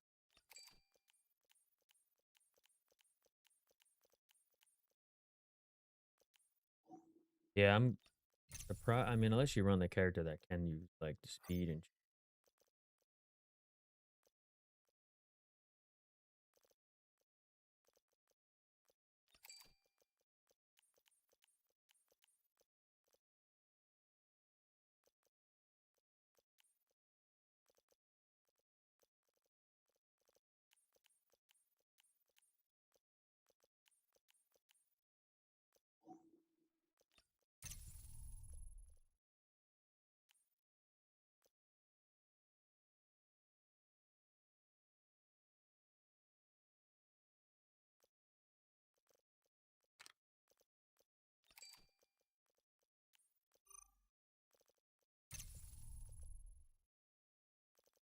you're really trying to risk.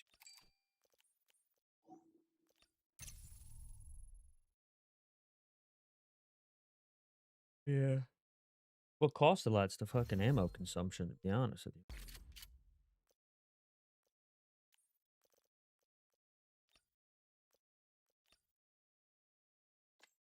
Yeah.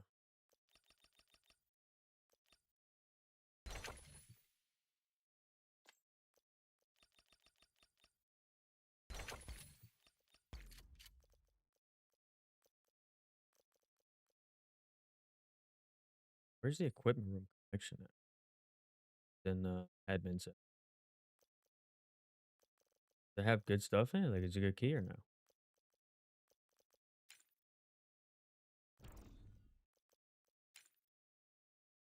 There's equipment room. It says equipment collection room.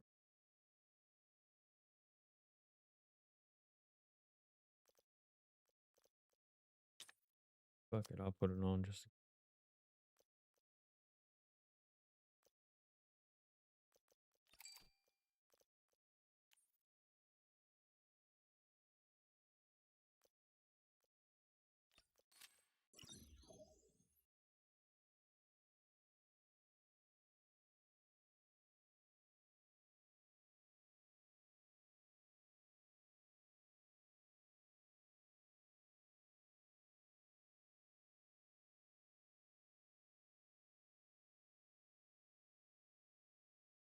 Yeah, fucking forever.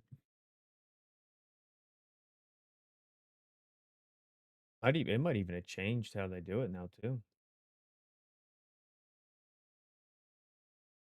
Or is it still the same way? Oh, okay.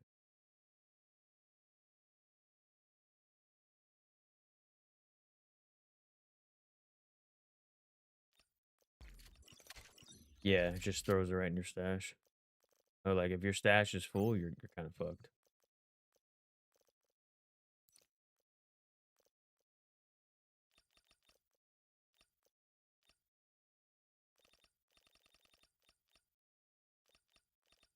Good.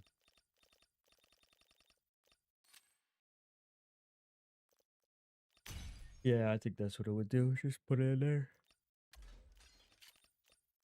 Fine with me.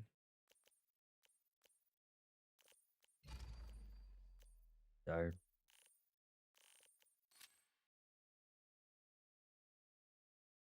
This one might be my LG. I'm getting fucking tired.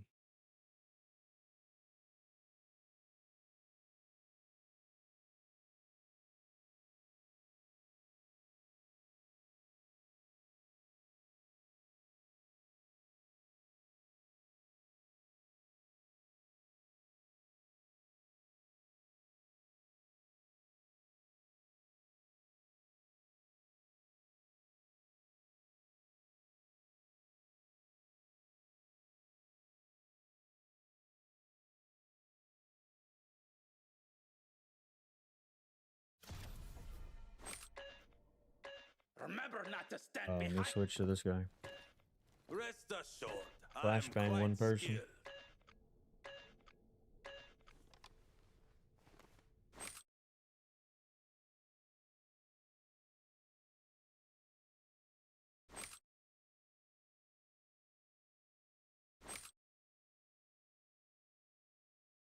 Yeah, but it does. I don't know. It doesn't really last long. Last time I used it, I was.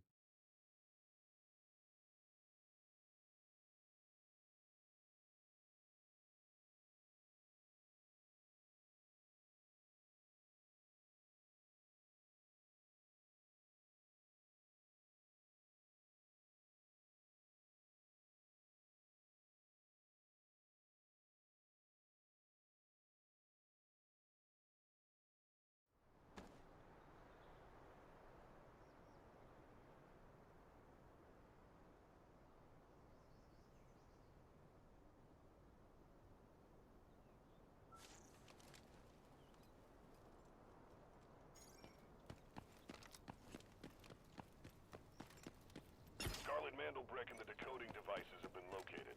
All team members need to work together to get the brick and decoded.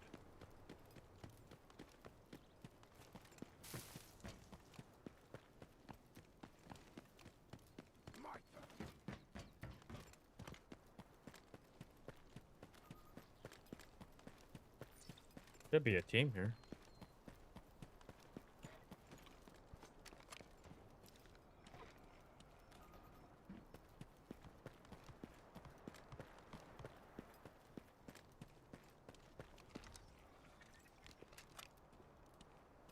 Protect the brick. Crack it open and the whole team shares the goods.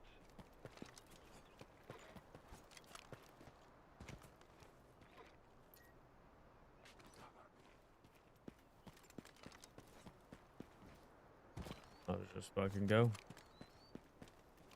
Loading new ammo. Yeah.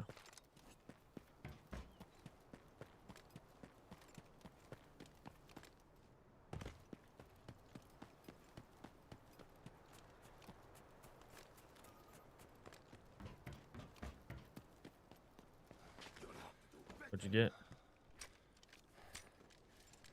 Wow. No, like doing her keg.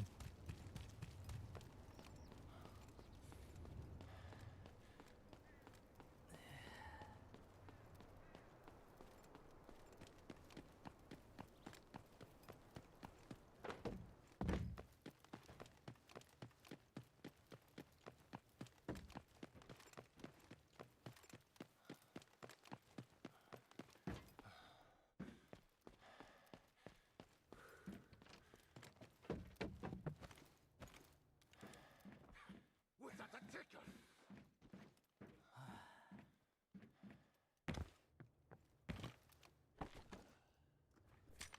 No, I don't think the door opens. Yeah.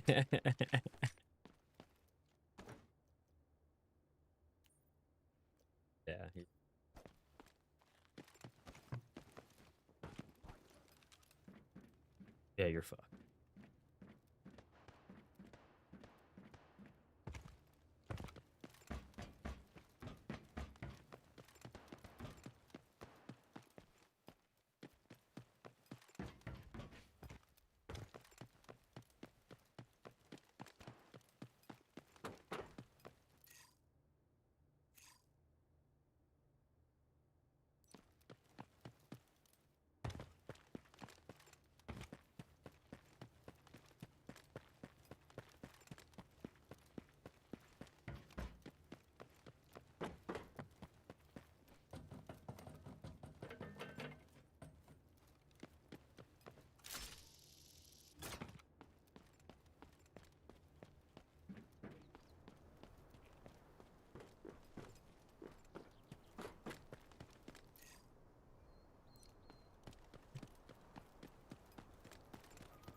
Retrieval team is en route.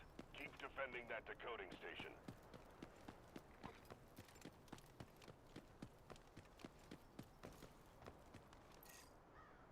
Oh, the dam?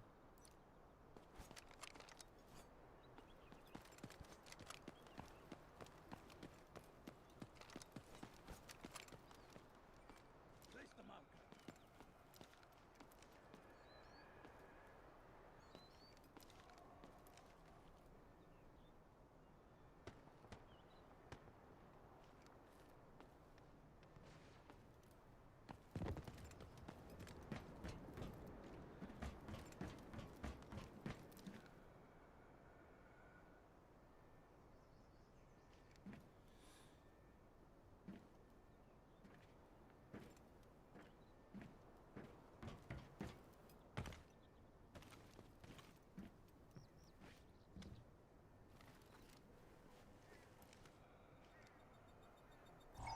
The Luna. Yep.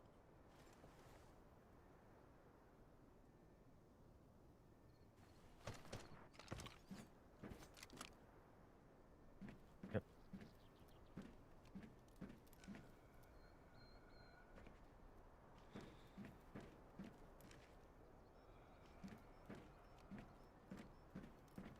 Fuck you just get shot from?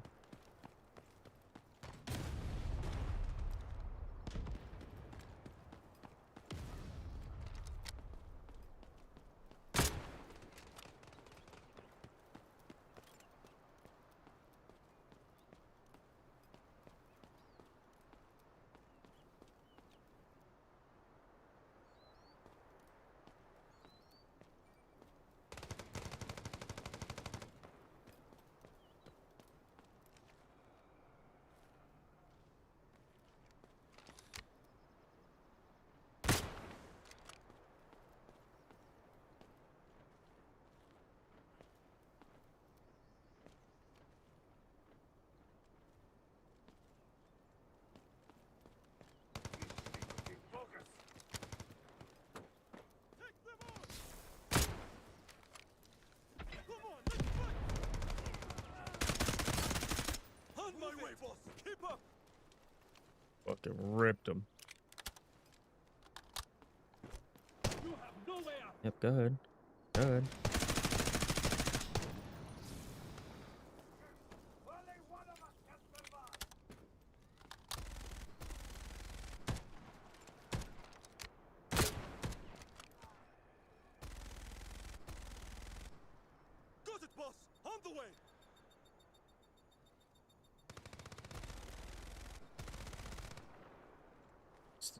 That's the same guy that I knocked, I believe.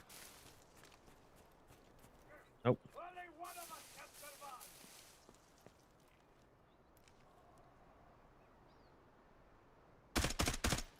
Yep. He's broke. I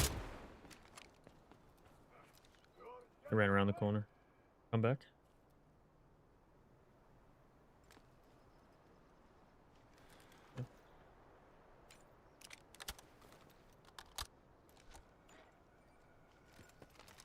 Go. I'll take care of this. Take a look. Whoa, whoa, whoa, whoa. Hand up.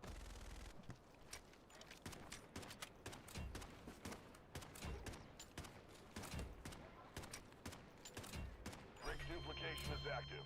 Grab a copy while you still can. Yep.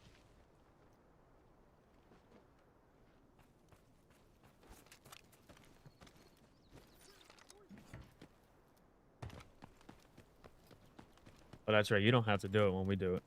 You automatically. Well, you gotta. Yeah.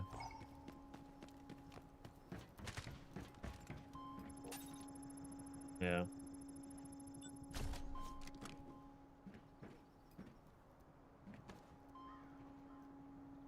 $313K. My guy didn't have shit on him. He was fucking poor.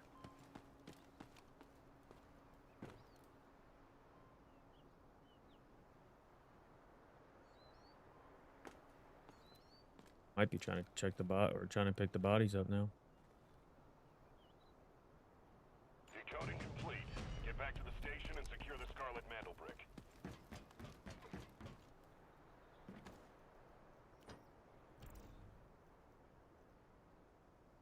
Not good enough.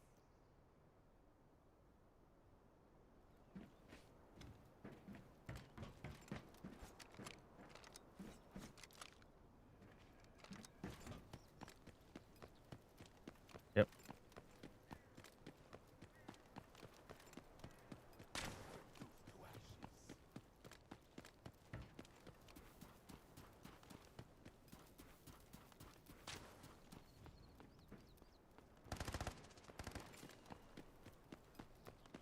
Nice. Getting burned by the fire. Burn, baby, burn.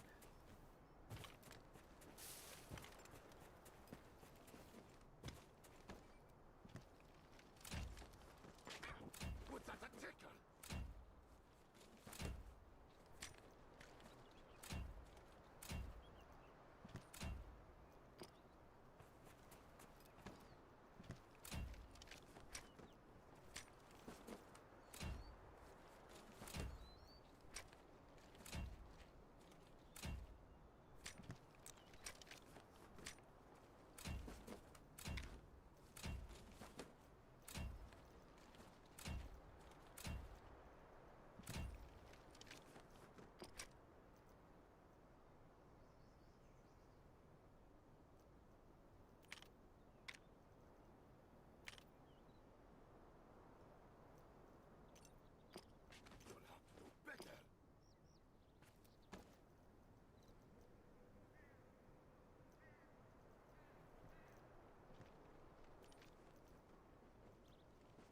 This guy's got a $750,000 gun on him. Somebody that. Yeah, I mean, if you don't want it, I'll take it. Oh, this, I don't know. I think he killed this guy.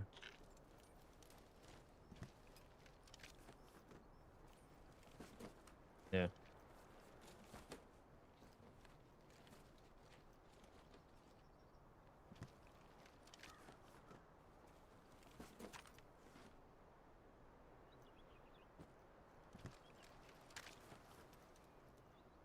Yeah. I can't fit that one. Not worth a lot.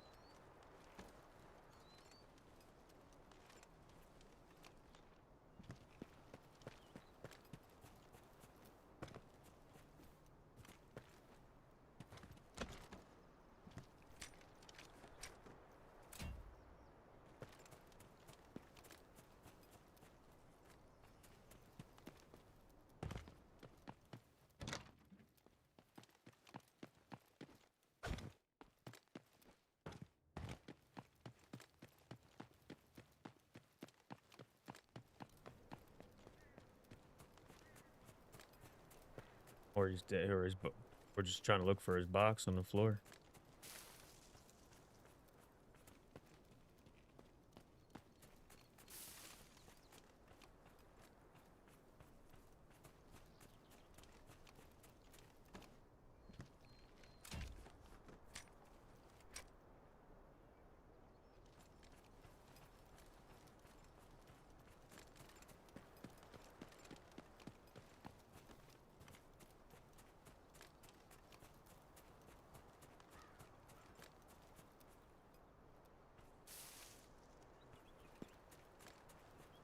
Time to go.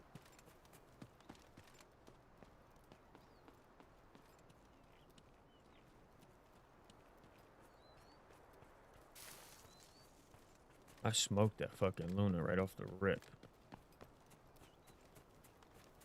Didn't even know I was standing there.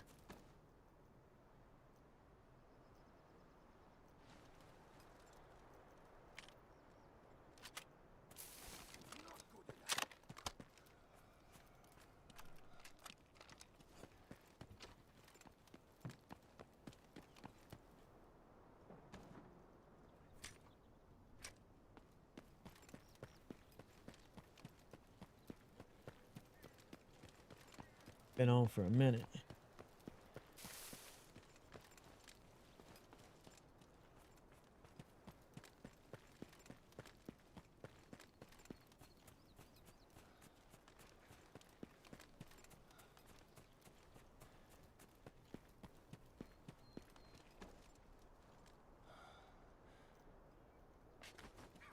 Was that a tickle? On me, the hunt started. Get rid of them. The flames will branch you.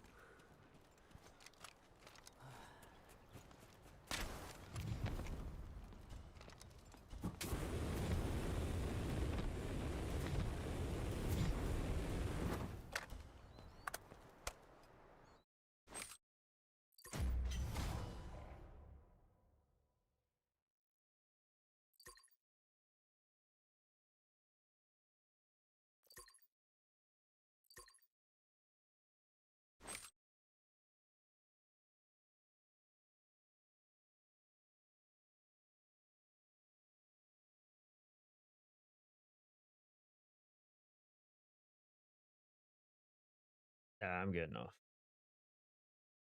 Yeah, that's my last game.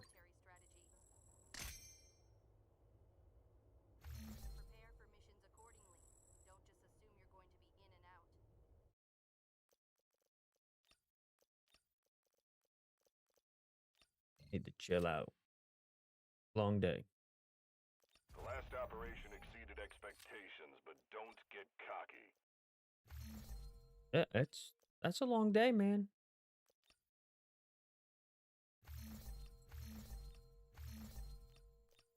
A long day. Yep. A1, 3-1.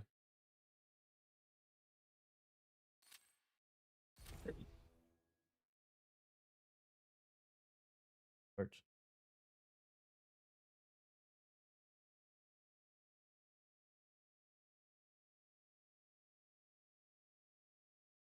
No, a lot of people, some people don't have an actual facility to play at, while other people do.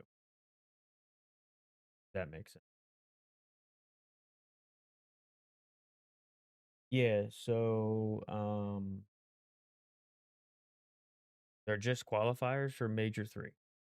Like these matches here will determine how you place going into Major 3.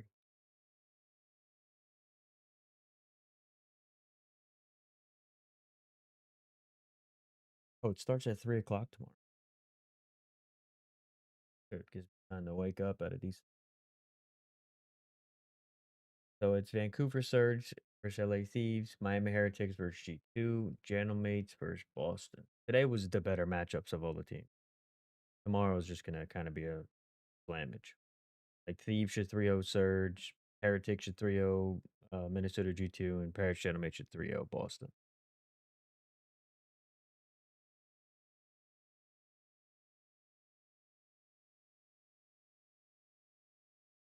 Oh, since Draza lost, he's giving away a $2,000 PC when he lost the game today, the match against Miami. Miami shit on him.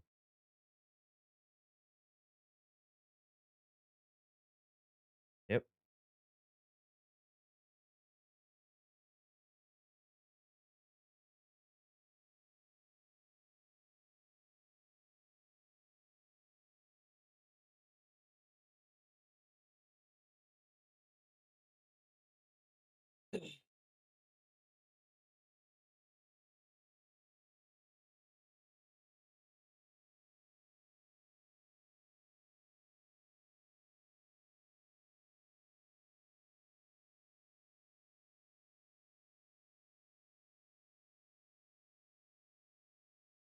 All right, folks, that's it for me. I'm gonna go ahead and hop off here. I'm gonna relax. Been a 10-hour stream today. Definitely been a long day while watching Call of Duty. Had some good games on Delta Force here. Don't want to burn myself out too much, so tomorrow will be another day. Or I should say later on today will be another day.